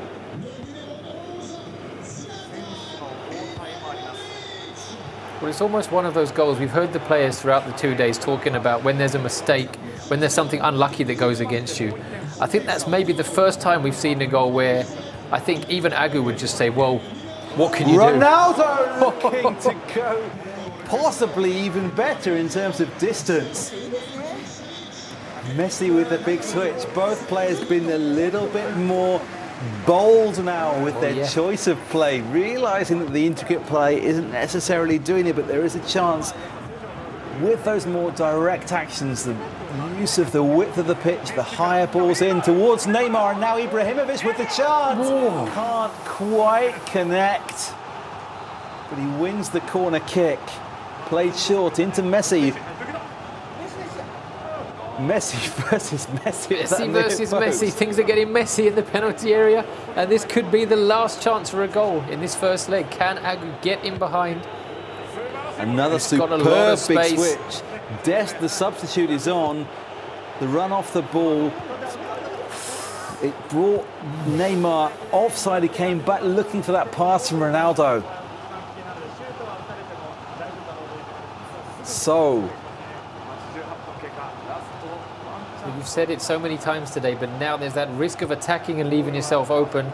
Now Jay's in the position where he's got the ball, where pretty much once he loses it, it's game over. So maybe he can throw a little bit of caution to the wind. What a ball across the pitch. Fantastic. Could this be the chance? Ronaldo and Ibrahimovic at the far post wins the first leg.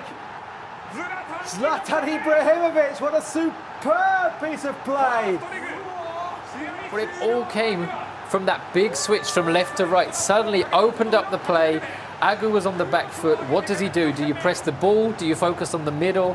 Thrown into disarray. And Jay, as he's shown time and time again over the last 2 days, is the one player you do not want to give a sniff of goal to, because he pretty much always takes it.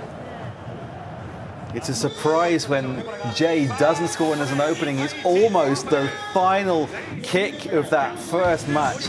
Absolutely incredible. Agu worked his way into the lead, but Jay, the spectacular strike and then the spectacular use of the entire pitch to go from left to right, cross the ball in, the final play of the match.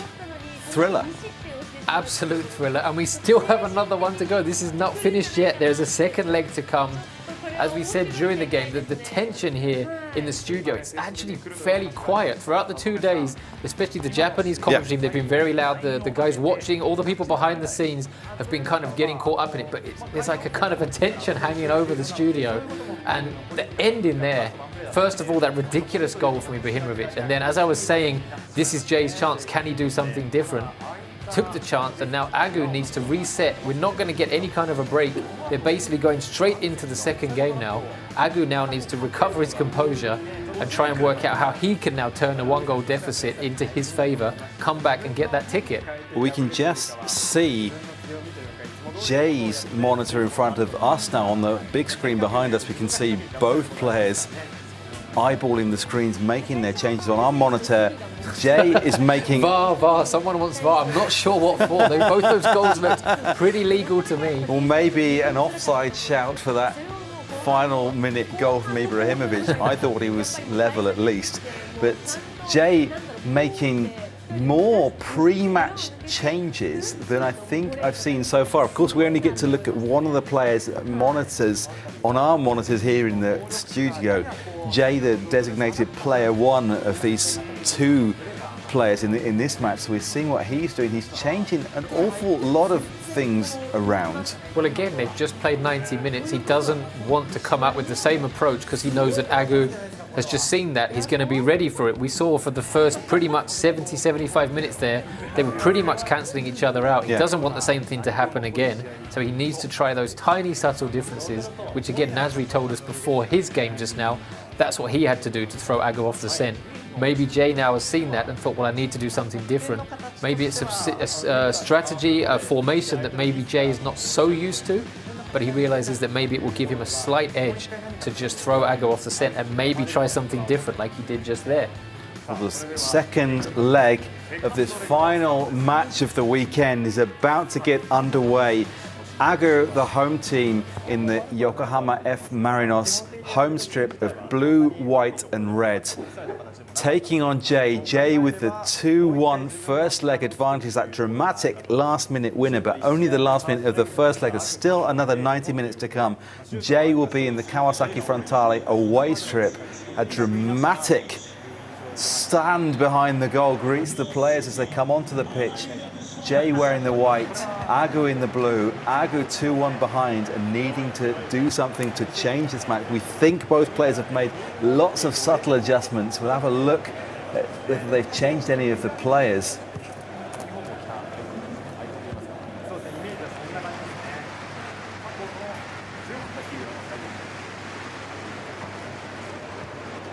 De Bruyne to Mbappe.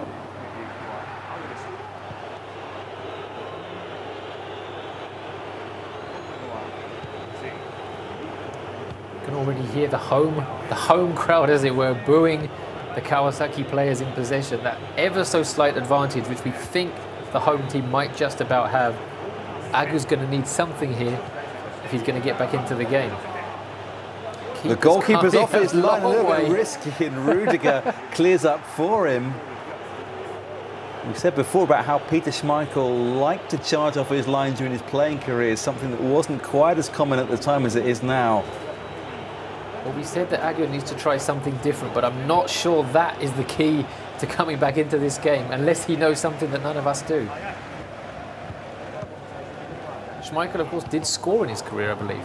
He scored as an Aston Villa player in the last minute in the Premier League. I think he might have been the first goalkeeper to score a goal, and certainly the first to score a goal in the attacking penalty area. Ronaldo flicks the ball over the top to Ibrahimovic.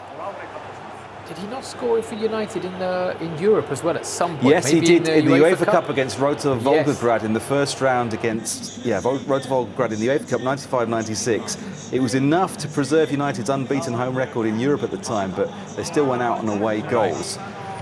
2-2 draw after the 0-0 draw in the first leg away from home. But here goes Ronaldo, clip from behind. That could be no card.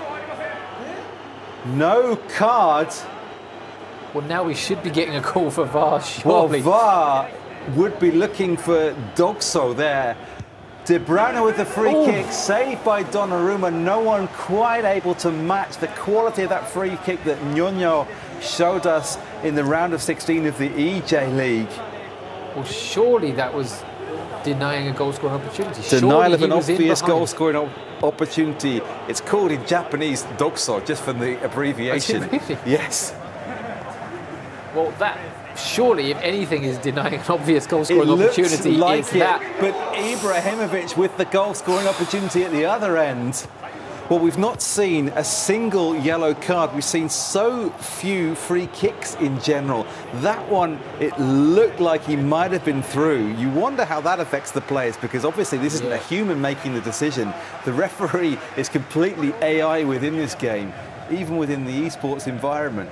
And so there's nobody to get angry at except the game itself. But you just have to have that mentality to forget it, let it go and move on.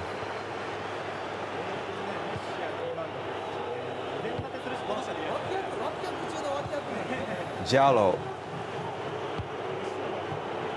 Down the wing, Jay attacking with Neymar. With that 2-1 lead from the first leg, Theo Hernandez. Thiago J.League. Patient possession again. Ibrahimovic works out to Neymar. The home fans booing this long, sustained spell of possession. Ibrahimovic. Well won at the back. Can he break out? Kante forced to track back, but works it out for De Bruyne. And now switching to the far side, using that width again, using the chance to play over the top. Mbappe, there's no angle, but he's cut back beautifully for Kevin De Bruyne, perhaps. Ronaldo. Messi blocked off.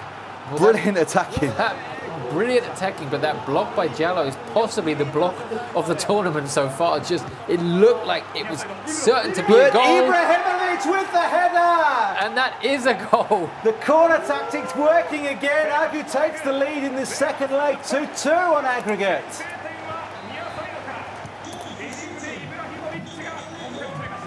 Well, he needed something. We saw Jay came back with some wonder strikes and some risk-taking right at the death. Agu now has capitalised upon that set piece. He had the chance just before, didn't quite go his way, kept his composure. He had the opportunity, possibly it was the free kick where it looked like maybe there should have been a red card even. He's brushed that off as well, kept his head in the game. Now we're back on level terms, 2-2, and just under an hour to go. And yet again, we have no idea. Messi through to Cancelo with the header back down for Mbappe. Here's Ronaldo, turns off his man, creates the space. Brilliant save, Donnarumma. You can hear the screams now. Our Japanese commentary team are getting loud. I think that was Shono screaming. She can't believe what's going on. We said to her in the breaks, we can't hear you, we can't hear you. We've heard her over the last couple of hours. All of the Japanese commentary team and cast over on the other side of the studio. But here's Ronaldo with the shot. Fizz just wide. Well, the first game was such a fascinating battle where there weren't many chances, but it was still attacking. And now this second leg is just chances coming almost with every attack. Both players going all out. They know what's at stake. They know what the prize is. And they're both giving everything they can to try and get it. Theo Hernandez. De Bruyne plays it through, probing those riskier, more difficult passes. If they pay off, then suddenly everything can change. Here's Ronaldo at the other end for Fana. Neymar. Final few minutes of this first half. Agu taking that 1-0 lead, as he did in the first leg. Jay came back to win 2-1 then. It's 2-2 on aggregate at the moment. Yeah, of course, so Jay's not going to be rushed. He showed in that game. He was quite happy to just It's the final attack. It's the final attack of the half. Rudiger's seen it off. There's no added time. So as soon as the ball is turned over, that is the end of the first half. Both players now look like they're feeling the tension a little bit, as we all are. You mentioned before about how the studio, the cast, the staff, the atmosphere has changed. It built up slowly yesterday. The excitement really started to hit a peak from the third or fourth quarterfinal yesterday and stayed at a high level throughout. Now, just over the last couple of games, we had a thrilling end between Jay and eWorld in the semi-final of the secondary tournament. Now again, it's been a tense, close battle again. I was going to say. You can feel it, can't you? I don't know about you, Ben, but yeah, I'm feeling exhausted, and not because we've been here for 2 days and there's been so many games. No. But the last two games have just drawn you in. Yeah. And you can't take your eyes off them. We're trying to keep up. We're trying to convey the tension here. But as you said, yeah, just I think as well, like, during the tournament so far, the other players have been here, they've been practicing, they've been trying to keep their preparations going. Now they too are in their chairs, watching this, we're hearing their reactions, and even these experienced players, these high-level players, are reacting in disbelief at some of the football we're seeing here. And now, yeah, Agu's ahead again 1-0 as he was in the first leg. They're level over the two legs. Could be headed for golden goal if it finishes level and aggregate again. To say we're into the final half of action in this weekend's eJ.LEAGUE, but of course that might not be the case if it finishes this way. If Agu wins by a single goal, then it's level on aggregate. We go to golden goal and a third match. Worked out to Neymar though, looking for Jay to get back in front on aggregate. Well, of course he did that in the first leg from a goal behind, and he was patient, waited until his chance came, took it with that thunderbolt from Zlatan. Given away now, Paqueta. Could this be the chance? Well, swept up by Rudiger, had to get that time right. Ronaldo making the run, Ibrahimovic picks him out, the goalkeeper doesn't come, gets caught in no man's land. Ronaldo works the space and maybe he shouldn't have cut back, maybe he should have shot. I think it was deflected in the end, it is a corner. Why did he check back? It looked like he was in. Did he? There was hesitation from both players. The goalkeeper came and then he stopped. Ronaldo could then have gone for the chip, could have gone for the high curler into the top corner, maybe second guessed himself, comes in towards the near post. Ibrahimovic with the header again, this time towards the near post, pushed behind the post by Donnarumma.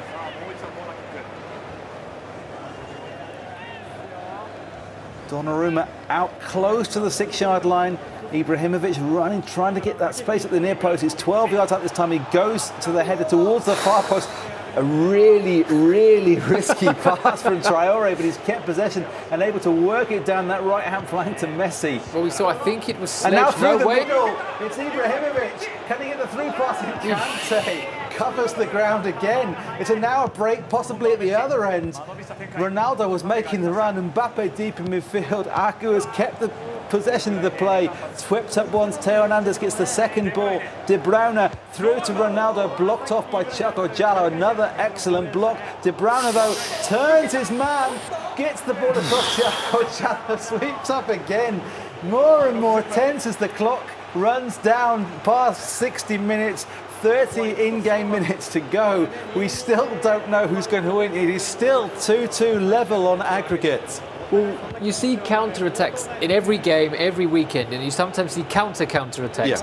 But this game just seems to be a non-stop counter-attacking game. Every time someone wins the ball, they're looking to break. Once they lose it, their opponent is trying to break. How the players are managing to keep their composure when defending, how they're managing to see the options available to them when attacking. Well, here's Ronaldo's options on the left-hand side, brilliantly seen off again by those midfielders working in tandem for Agu. Jay looking to make tactical changes, so much potential in terms of the change he can make, but it's a ball flicked over the top. Ronaldo nods it back. He won the initial header. He couldn't knock it to a teammate.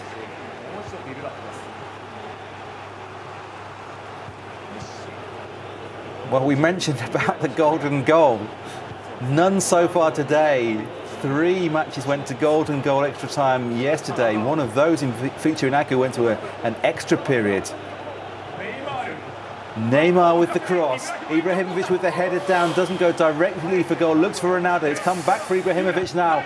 Blocked off superbly by Rafael Varane. And now any changeover of possession, any turnover leads to a potential for a counter. De Bruyne playing the through pass, looking for the runner Mbappe. Well, if any game deserves a golden goal, I think if any game over the whole weekend so far where people might want a goal, it's almost one of those games you don't want it to finish.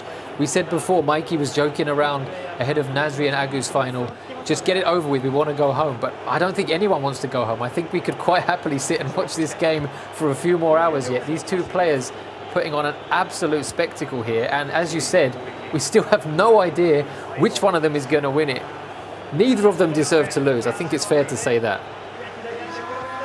Well, I think we should be getting onto FIFA and asking them to expand the qualifiers to let all 3 of them in. I think he's going to be offside here. Mbappe just timed that run a little too soon. Now we have the chance to see a few substitutions. We're looking at Jay's monitor in front of us here. So and eTebo look like they're coming on. Jesus Corona, another option. We still haven't seen Nobori Zato, who's been on the bench in all of these games. The Kawasaki Frontale left back. Kieran Tierney, another option at left back. So Nobori Zato really the third choice in that position, in probably for sentimental reasons or for the ties that Jay obviously has to his club. Jesus Corona is coming on. Nobori Zato is coming on. No, he's coming on. No, he's not. No, he's not. He's not? No, because that would have been a fourth substitution. Oh, he's just toying with us now. Even in the menu, he's toying. He's coming up with mind games. He's trying to throw people off the scent. But I was thinking, a little something for the fans, perhaps an apology, but he wanted to use him at some point. He had the opportunity, never was quite leading by enough. If he emerges victorious, we're hoping, time permitting, we'll have a chance to chat to the winner of this afterwards. If it is Jamie, we can ask him a little bit about that. Perhaps, it was a nod to the Kawasaki fans watching, that he's aware, he's representing them, and Nobori Zato, he's there in spirit. So, eTebo, Traore, Messi. 7 minutes to go. If it finishes like this, we have golden goal. It might be a golden goal anyway if there's a goal at this time of the match. Intercepted, Ronaldo against the pressure, travelling towards his own goal, keeps it nicely. Cancelo wins a crucial header on that side just to retain possession for Agu. Switched out to Ibrahimovic. Final 4 minutes. Keep possession for the next 2 or 3. One last attack. That seems to be the way they're going. Get into that additional time for one more chance. The next goal surely now wins. Theo Hernandez into the 90th minute. Saving the time by working. Yep, we're into that time that Jay capitalised upon in the first leg, where if you lose it, it's game over. Now the ball goes forward. Now the runners go forward. Sergej Milinkovic-Savic dinks it forward to Ronaldo. It hasn't worked out. He was looking to move the players off the ball. It hasn't happened. For the first time today, for the fourth time over the course of the weekend, we're going to have a third match. Golden goal. First goal wins 2-2 after the 2 legs. Well, Ben, I say keep it coming. This was honestly just such an engrossing game. Again, we've said it a couple of times, but we've come into this as newcomers. We weren't really sure what to expect. We weren't sure what we were going to be bringing to the people at home. But I can't remember having been this glued to a game in this competition, in real football, for quite a while. Both players just... The quality of play, the tension in this studio, the tension on the pitch, the way the players are, the tiny changes they're making. You can see the Japanese team as well are just on the edge of their seats. Yeah. And the fact we're going to get golden goal, as you said earlier on, people were joking around like, it's been a long day, let's go home. I don't think anyone wants to go home. They want to see this just go on and on, see this performance, this display of unbelievable football. Now, one of them possibly is going to score now. We might go into a second golden goal, a third golden goal, we don't know. Agu had that experience yesterday against Nasri in the semi-final of the main eJ.LEAGUE club competition. Agu has shown his stamina yesterday to get through so many games, a third match in his quarter-final, a fourth match in his semi-final. It's the third match here. It's the first golden goal that we've had in the FIFA Ultimate Teams. We're talking about the tension in there. You can see Bando-san. Usually he's so animated, so lively, and even he just looked kind of shell-shocked. Yeah. Didn't really know what to say. He just looked kind of completely disbelieving. It's rare that he's lost for words. Usually he's got something to say. Yep. He'll have a light-hearted comment about anything. It's probably hard to stay light-hearted just because of how engrossing this is. We could see yesterday, Agu, who's on screen now, and Jay, both of them, are just disbelieving. I mean, Agu was clearly tired after the games yesterday. That long semi-final against Nasri probably affected him going into the final against Ebipool. We wondered whether that would be in effect today. It wasn't. He was in good spirits, played his football, has been laughing and joking with us all day. Now, just the intensity of this particular match is incredible. Well, and the fact we're going to get this drama to wrap everything up as well. We've said time and again how exciting it's been. And sometimes you feel like when people are saying that they're covering games, I'm sure you've seen it as well, sometimes when you're covering Premier League games, it's kind of your job to build it up, to make sure that it's kind of exciting. We haven't really needed to do anything. Absolutely. Most of today has just been naturally exciting, but to end on this kind of game, this level of quality for the place to go into the playoffs, and now we've got to a golden goal. You can't really ask for much more drama. Unless Noborizato comes on and strikes that golden goal winner, I can't think of any more heightened tension. Well, the players are reset, the stadium is reset. Jay is now the home team again in the blue Kawasaki Frontale kits. Agu in the white away strip of Yokohama F. Marinos. First goal wins. The teams are reset. The players back to 100% stamina. They're all in good condition. The human players probably a little more tired. Different options.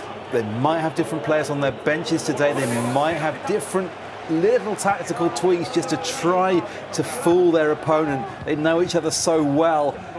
First goal wins.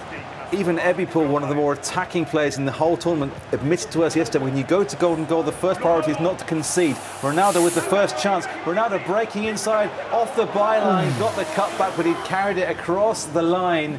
Hazome-san, the co-commentator, saying during the group stages, if you go to golden goal, possession is key, so getting the kickoff even gives you an advantage. Yep. That first attack was with Jay. He wasn't able to turn it into a chance, and now it's Agu's turn to try to keep possession of the ball. I don't think he'll be quite as aggressive with the forward passes as he was at some points in the two games before. You'd have to think not, but he did score the opener in the first two legs. Scored the opener in both of them. He was pegged back in the first one, scored the opener in the second one, saw it out to bring us to this point.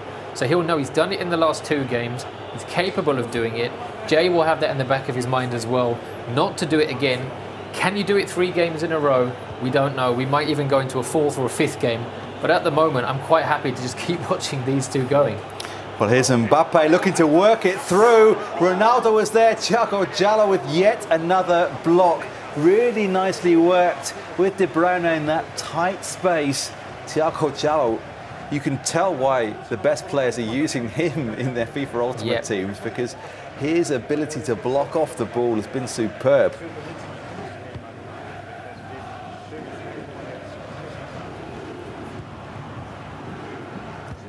Marquinhos to Jallo. We're seeing now Agu dropping off a little bit more conservatively without the ball. You can't leave any space in behind. But maybe inviting Jay to come on, bringing both centre-backs over the halfway line now. A turnover here, if Jay is anything less than his usual near perfection in possession, could lead to a quick counter-attack and no chance of offside if the centre-backs are beyond halfway. Well, and that's the thing. As you said, he's usually pretty much perfect in possession, but while the teams within the game have been reset and they're back to 100%, they're not fatigued anymore. The players are. Physically, as we touched upon a bit earlier, and mentally, they'll be starting to feel the tiredness, and that is when tiny errors can creep in. And if tiny errors creep in at this level, and like that they can there be from capitalised Agu upon. trying the rather aggressive option of the floated diagonal pass in his own half. Cut out nicely by Jay. So many matches today, and yet surely nobody wants this one to end. Messi, lovely switch of play to Neymar. Theo Hernandez. Neymar gets it into Paqueta. Paqueta with the close skills. Blocked off initially. Theo picks up the second ball. Ronaldo on the turn. De Bruyne with the defensive work again in tandem with Kante. There's not enough men forward to get the immediate ball over the top of the high centre of backs, but maybe the run on the right-hand side. Ibrahimovic now carries it on the left.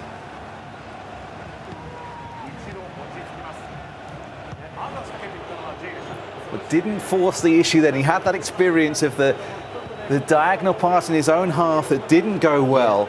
Didn't play the risky ball this time to immediately go behind, but instead working the space left to right. Ibrahimovic now to Theo Hernandez.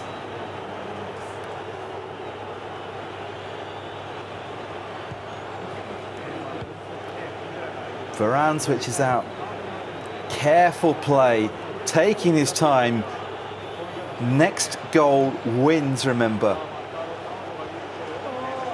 Paquet to close it off. Kante wins the second ball. That's important. That keeps the momentum going.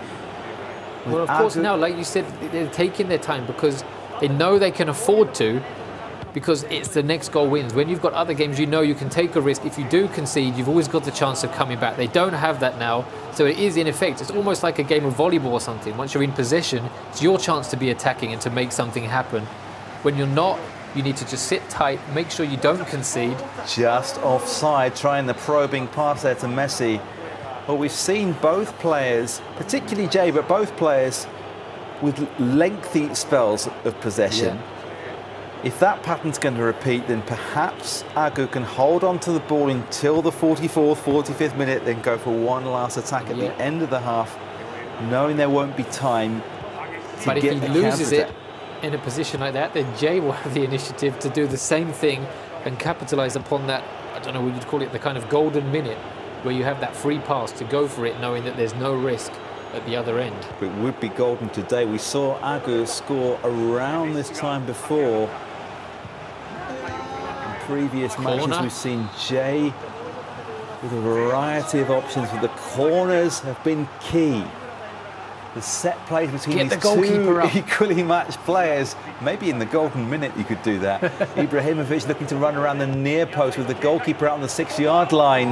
It was probably taken a bit too close to the goalkeeper, a little bit too much into the centre. Maybe if Ibrahimovic could have come into the near post, there was the option to head behind the goalkeeper. Perhaps that was the aim. The adrenaline at this stage of the match. For sure. And this could be Jay's chance. Look, clock now ticking down. This is it. Will he try something different? Will he try and push it? Well, he's gone down the line. No added time. The next turnover will be the end of this first half. Messi cuts back. In fact, there was no time for the turnover either. 45 minutes played in this first golden goal extra match. Agu, as we said before, went to a second extra match, a fourth leg yesterday against Nasri. I think he scored the winner in the 40th minute, roughly, of that. So we could still have another pretty much 90 minutes of play, if not more, against stony-faced Jay there. Picture of concentration. Well, inside, though, his head, the cogs must just be spinning at quite the rate. Well, this is something that we talked about yesterday in terms of the physical environment here. The players used to maybe playing, particularly over the last couple of years during the pandemic, from their homes, in their own environments, in a comfortable environment. Here in the studio, there's a lot of staff looking after everybody, but it's under the hot studio lights. It's quite a compact little stage that they are on, because they're directly opposite the Japanese commentary and presenting crew over there. To be there for one match or two matches is probably something they're well used to by this point, but we said with Agu yesterday, he was under those hot studio lights 3 matches in a row, then 4 matches in a row. When it goes to golden goal, you can maybe see the intensity, the tension from that on their faces as well, but perhaps, you know, the physical demands as well at the end of a really long and grueling weekend for both players. And there's already, as all the players have touched upon, there's that extra level of jeopardy today. Yesterday they said they all wanted to win it. They were representing the J.League clubs of the shirts they're wearing, that some of them belong to as designated players. But they were also saying, look, these are not teams we're used to playing with the level playing field of all the players being leveled out at 90. It wasn't quite what we're used to. It's a difficult game to get to grips with, but this is the one they've all been targeting. This is the last game of a long weekend with people watching all over the world, all around the country, glued to it. We're seeing more and more comments. I think this is the fastest I've seen this ticker updating, with comments coming in with the Japanese hashtag. People are gripped by this, and now it's all or nothing. The next goal wins it. The guy who concedes it, that's it. That's the weekend over. That's their chance of going to the World Cup, getting into the playoffs to go to the World Cup. Over. It's Jay in possession at the start of this second half, but given away. Wins back the second ball. Now maybe has a chance to attack higher up the pitch. Can he get the overlap with Theo Hernandez? Works inside to Neymar. Crossed in. Ibrahimovic is there. The header wide. The rare sighting of a chance on goal for Jay, not taken, not put on target. And the rare sighting of Zlatan Ibrahimovic missing a header from inside the 6-yard box. How many times have we seen him for various different teams today heading that straight into the back of the net? He was coming towards the ball beyond the near post, so would have to have flicked it back. It was a difficult angle with a defender at his back, but here comes Ronaldo, crowded out in midfield, a turnover, a chance for Jay to attack again. They took a longer half-time break than usual. You can understand them needing the break, but you could imagine as well they were making slight adjustments again to the tactics, the shape of the side, the width of the side. Using the player lock again there, Jay, to float it over for Ibrahimovic. The ball breaks loose, can't quite get on it. Varane gets it away. Aga will break. Another moment of tension here. First goal wins.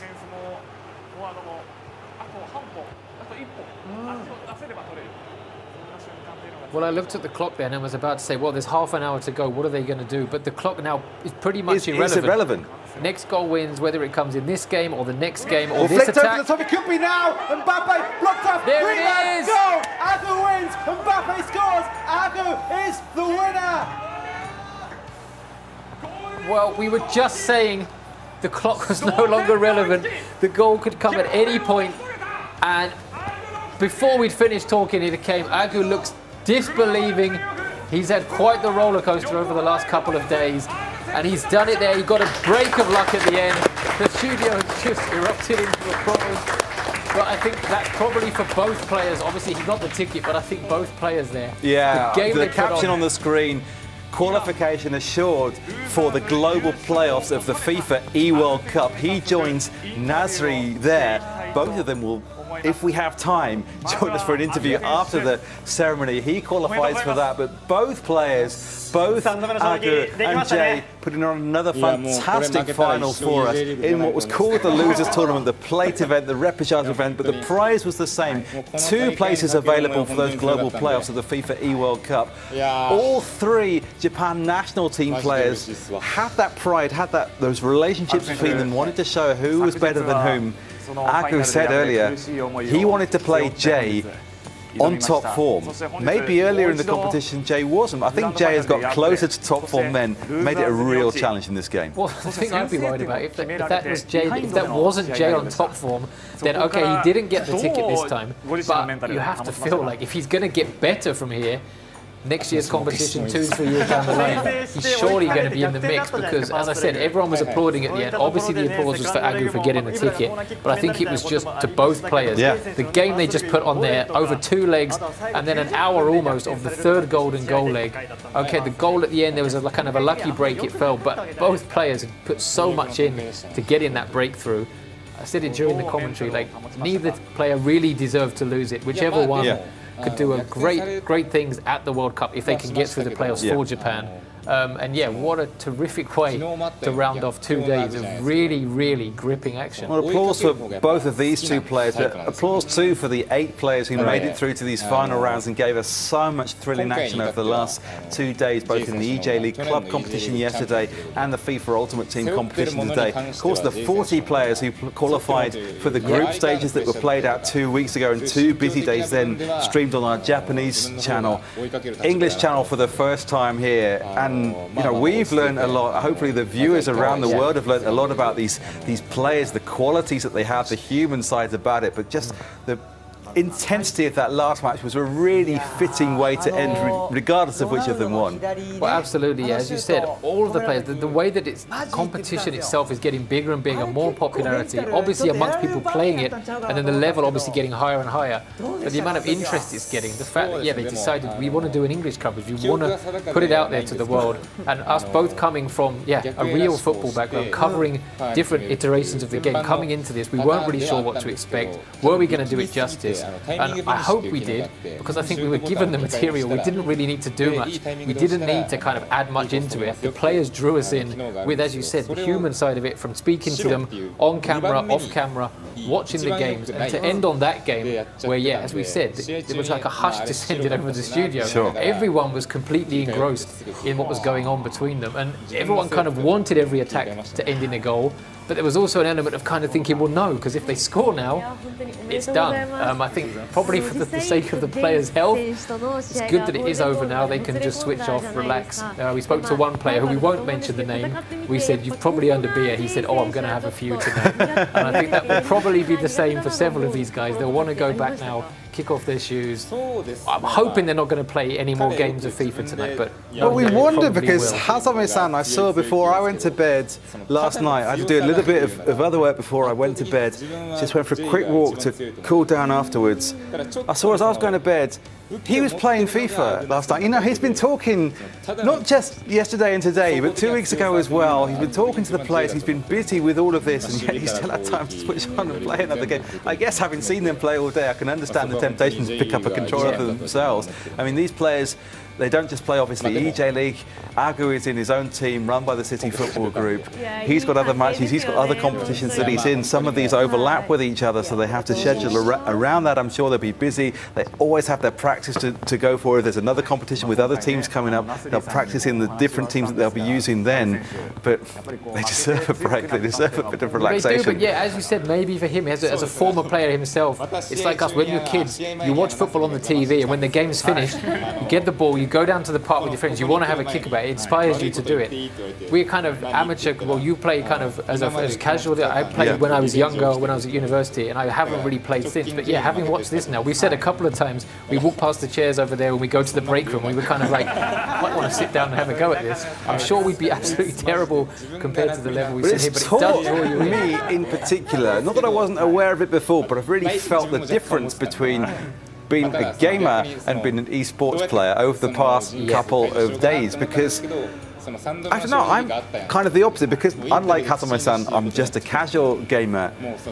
I'm almost a bit scared to go home and play FIFA now, because I've now seen how it's supposed to be played, and I think I'm quite good. I play on the hardest difficulty level against the computer. I don't play online, but I'm not very good because I can't do any of the things that these guys have been doing as a matter of course throughout. The amount of variety to their play, the tactical changes and tweaks that they're able to make on the fly, it's just an absolute other level, and it's been a real privilege to watch throughout. Well, that's the thing, and I think, yeah, you said there's that image that maybe people who are not familiar with gaming, don't maybe come from a gaming background or don't play games themselves, how they look at esports in general. You're not really sure what it is, but we came in and we were worried, would we do it justice? Would we know enough about it? Would people who are watching think, these guys don't know what they're talking about, they're not into it, they're bluffing? But over the 2 days, we've picked up so much. We probably still have people saying that. There's probably a lot more that we do still need to learn. But as we said earlier, now we're kind of hooked. I kind of want to know how these guys do next. I'm hoping that we get to do this again next year. Different opportunities to see how these players go from now, see how they go next. Because, yeah, now that we know the players behind the controllers, you see what they've come, like what's brought them here, what they want to do, the relationships between them, the rivalries, as we said, they're kind of friendly rivalries, but they are still there. The relationships between them, the newcomers coming in, like eWorld, coming from a different game, coming in, suddenly mixing it up. Speaking to someone like Nyonyo, who said, look, I've got a job as well, and I have to decide at some point which one I want to pursue. And there's all these different things going on behind it, which again happens in all other walks of life. Once you get to know the people involved in it, it draws you in. And I'm hoping that has come across, and the people watching are going, actually, there's a lot more to it. And these guys, yeah, they've got these fascinating personalities and stories. And hopefully, time permitted, if the Japanese guys don't take up all their time, we'll get to have a quick chat with the winners and see how they're feeling. They have a ceremony afterwards. I'd like to speak to them a little bit about their thoughts as to the FIFA eWorld Cup and how big a deal that is for them. Obviously, playing with their ultimate teams has been really, really important for them for the reasons that we've discussed. Just in terms of the football culture and also the gaming culture in this country, Japan has a disadvantage on the global stage when it comes to real football, as we've been calling it, because the J.League, the professionalization of Japanese football, it only kicked off in earnest in 1993. It's still relatively young, and Japan had to come from an amateur or semi-professional level and build things up. They've now got to the point where they qualify for the World Cup, or have done every time since 1998. This time we're in a bit of a difficult qualifying group at the moment, but the level has come up. It's still 100 years behind in terms of history, most of the countries in Europe. However, the esports culture that Agu told us so much about earlier, and particularly with his relationship and the 10-year relationship he's had since secondary school with Jay speaking here, that's a reflection of how recent a thing that esports is. But that's not just within Japan, that's globally. That's globally, and so there's no such disadvantage there for Japan. All the players, all the esports players around the world are building this culture up together as a community globally. There are communities within each individual country where the individual competitions take place, but you can play online against anybody in the world. People are building up these cultures together. Japan obviously has the gaming culture longer probably than any other country. If you go back to arcade games, if you go back to Nintendo and Sega in the late 80s, early 90s, building the consoles here, creating the gaming culture here before it really existed anywhere else and exporting it elsewhere. It became more rooted in the culture as a thing that everybody does. Now, for younger people around the world, it's a thing that everybody does. When we were kids, some people had games, some people didn't. People who play games at home are maybe seen, you should get outside more and play football or do something else. Now it's become kind of established within popular culture that it's something that everybody does. The gaming culture has lasted a bit longer here, and maybe that gives Japan the potential for a broader pool of players to see guys like Nasri, Agu, Ebipool, Jay, the other four that have been here with us all weekend, and then build something. Maybe Japan can be one of the strongest countries in esports going forward. Exactly, that's what I was going to say. That's why it would be great if we can chat to them a little bit now and find out what their thoughts are on that. Because, yeah, if the level in the world is much higher than the level we just saw there, again, we're newcomers, we don't know, but I can't imagine the level of tactical tweaks there, the defensive discipline, the variety of attacking, being able to mix up the attacks in accordance with the situation of the game. Hasan-san's crying again. We have to apologise. We've not really been crying over here. We're trying to keep it light and happy. Lots of tears on the Japanese side. It happens, I think, a lot of Japanese celebrities on television when there's a moving story. I think people are less likely to show their emotions in that way in wider society in Japan, but when there's a moving story on television, for some reason, it affects certain people. I happened to play Hazame-san at an event at Tokyo Game Show on FIFA 15 when that game was just brought out. We're going to have interviews with two players. Next, we're going to first be speaking to Jay. But I played him on a demo version of FIFA 15. He was the champion then, I was an amateur, and I drew 0-0, and it gave me a bit of a false confidence about how good I was. I think he may have been taking it easy, or it may have been beginner's luck because I was not playing the skillful moves, and so he didn't know how to play against such a bad player. We're seeing Agu on the screen with his FIFA eWorld Cup qualifying ticket. Jay has now come to join us. First of all, お疲れ様でした。Thank you for joining us. いや、すごくインテンシティの高い3試合を見せていただきましたけども、もう会場の雰囲気がこれまでの試合と全然違くて、みんなが静かになって楽しくないからじゃなくて楽しすぎて面白すぎて、もうみんながこうやって見てたんですよ。はいはい。どういった気持ちだったんでしょうか。いやー、もうこんな接戦になって、そうですね。もうまあでも楽しかったですね、本当に。まあ、先ほどもその本配信で日本語の配信でも言ったんですけど、すごく楽しめていて、そんななんだろう、気負いにナーバスにはなっていなくて楽しめました。はい。Just telling about the atmosphere in our studio, in the whole production suite that we've got here, and how everybody had gone quiet. Everyone was leaning in at their monitors and enjoying the intensity of the match. I asked Jay how he felt about it. He said it was a good game, but he was able to enjoy it and enjoy the experience. Despite the result, he wanted to win, but despite the result, he was able to enjoy this experience of what was a brilliant final. この前私たちはアグ選手とちょっと話して、もう長い間一緒にプレーして、オンラインも10年前からずっと J 選手と戦いましたけども、その頃はここまでe スポーツはここまで来ると想像できましたか？いや正直できてなかったです。でもその J リーグの大会はいつかやりたいなっていうのはずっと思っていたので、もう本当にありがたい限りですね。Sean asked Jay about when he was playing with Agu 10 years ago or so on their PlayStations together, then whether he could ever imagine that esports would develop into the level, the size that it is now. He said maybe not quite to this extent, but he wanted to play in competitions with his friend, with his rivals, and so it's great that that's happened now. アグはこの前本調子の J と対戦したいという話だったんですけども、私が見たらどんどん本調子に近づいてきたんじゃないかなというイメージをこの試合今見て思ったんですけども、内心どんな感じでしたか？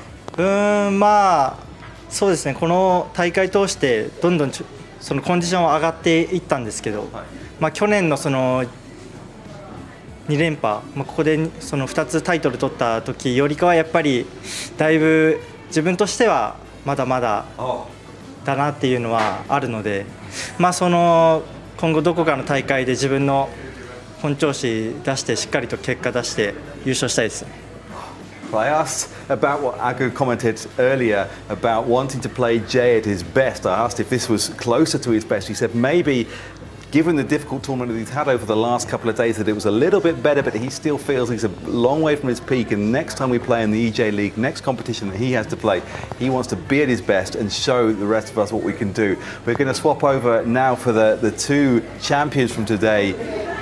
Jay 選手、本当にありがとうございました。お疲れ様でした。Thank you so much for joining us. すごい楽しかった。ありがとうございます。Thank you. Yeah, it was so much fun to watch them. We're now going to be joined by the two champions, the two qualifiers for the FIFA. The two who boasted that they are the best. They both said they're the best. They both said they're number one. And now they're both back with us. And they've both got those tickets to the playoffs. They're both. お疲れ様でした。そしてアグ選手おめでとうございました。先ほども2人でインタビューを行わせていただいて、いろいろと面白い話を聞いたんですけども、結果同じですね。その試合結果別としてどちらも FIFA eWorld Cup グローバルプレーオフ出場権獲得ということで、それに関してはまずどんな気持ちでしょうか？そうですね、今回のこのフットの方のレギュレーションだともう一回ナスリと戦えないじゃないですか、だからやっとプレーオフでさっきのインタビューでも言ってましたけど、プレーオフでリベンジする機会ができたんで、そこにまず一安心してますね。とりあえずでも本当に欲しかったなんていうんですかね、eJリーグでの結果を残すっていうこともありますし、このプレーオフ権マジで自分らのプロ選手からしたらめちゃめちゃ重要なものなんで、本当にめちゃくちゃ嬉しいです。Well, I asked Agu about having lost to Nasri for the first chance of getting that place in the FIFA eWorld Cup, how he feels about having seized it at the second attempt. He said, obviously, with the layout of this tournament, defeat to Nasri, he didn't get the chance to play him again, but he got that second chance. And for an esports player, they play in many different competitions. He's here representing Yokohama F. Marinos. He represents his own team most of the time, but the FIFA eWorld Cup is a major event, and so to get qualification for that, he's really happy and really relieved. じゃあそれに関して eWorld Cup に向けて日本を代表するために、日本は他の国と、今日はもちろん世界中でいろんな人が見てると思いますが、日本の特徴とか日本の強さはちょっと教えていただければと思います。そうですね、日本人って日本独特のスタイルっていうのが逆にないんですよ。唯一独特な日本で生まれたスタイルっていうのは多分ナスリがやってるサッカーなんですよ。それ以外はみんな結構そのイギリス寄りだったりとか、南米寄りのFIFA でも結構その国によってスタイルが変わるんですよね。南米の方はポゼッションサッカーだったり、イギリスの方はめちゃくちゃドリブルで切り込んでいくと。なんで日本のサッカーでいうのはナスリですけど、ただなんて言えばいいんですかね、日本人はその全部を知ってるっていうのが逆に強み、いろんな国のスタイルを知ってるんで、それをみんな実行できる実力があるんで、それは一つ強みじゃないかなと思いますね。日本らしいですね。Sean asked Agu about the characteristics of Japanese players when they go onto the international stage and play like in the FIFA eWorld Cup against players from other countries. Agu started off by saying, well, Japan doesn't have a particular style for esports on the football games. If anything, the way that Nasri plays is the most innovative and the the most modern, the most different way of playing that's originated in Japan. That there are styles in other countries. British players or British style players tend to prefer dribbling when it comes to esports FIFA games. South American players tend to prefer possession football. Agu said that the Japanese players, their advantage is that they're generally familiar with all of these styles and able to execute them at a high level, and that's what gives them an advantage when it comes to playing on the global stage. ナズリ選手はこれまで4年前の FIFA eWorld カップの時に出場されたんですよね。そうです、僕は。それについてどういった感じだったんでしょうか。なんか日本人の選手としてその時唯一だったと思いますけれども、他のいつも出てらっしゃる e スポーツ大会とどういった違いですか。そして準備とか心構えがいつもと何か違うことがありますでしょうか。まずもう全部豪華なんですね。こう本当にこう VIP 対応っていうか、こうちゃんとなんていうんですかね、こうなんていうんですか、すごい人っていうか、こうプロフェッショナルとして扱ってくれるっていうのをやっぱまず第一に感じて、それで余計ちょっと大会前は緊張するというか、こう自由に動いてとかそういうのよりこう付き人ついてじゃないですけど、なんか全部案内してもらってとか、もう全部丁寧だったので、もう大会始まる前からなんかこう逆にここってすごい場所なんだっていうのがやりにくさになりましたね。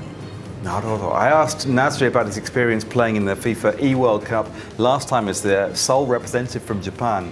He said there was a certain difficulty about it because when he got there, it was an amazing venue and he was treated from the beginning like a VIP. As of course he was one of the players representing his country, representing the world of esports FIFA games. And he said it was harder to find the time to have a bit of freedom to do what he wanted because things were done for you, the meals were brought to you, and so that brought a certain nerves, the size of the occasion, which he doesn't normally get.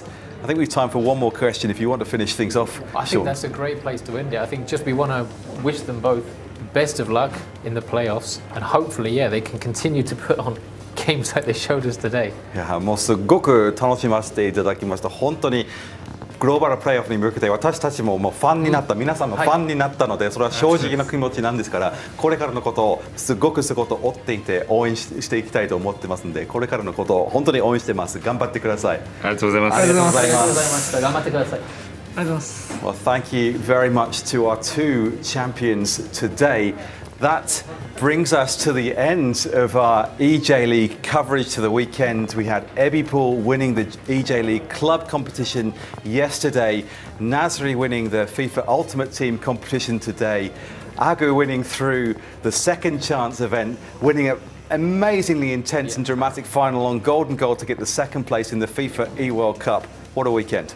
Yeah, absolutely, exactly what you said. You said we've got the two champions here, but genuine, I think everyone who took part, everyone played so well, and you just told the players there that honestly now they've got two more fans, that we're going to be following them from now on, and I completely back that up. I would definitely be keeping an eye what they're doing now. I'm really looking forward to seeing how well they go from now, and really, really fascinating. We hope everybody watching enjoyed it as much as we did. Well, these two players on our left here, on the right of the screen as you look, Agu and Nasri will be playing in the FIFA eWorld Cup Global Playoffs. That takes place at the end of June. We're now fans of them. We're now fans of the 8 players who have been here today.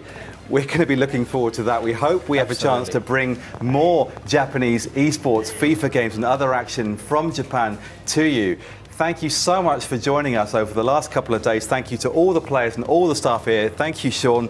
Thank you, Ben. Thank you, everybody. Agu, thank you so much. Good luck. Thank you, everybody else, and thank you for watching. Thank you for joining us, and hopefully we'll see you again next time. Thank you.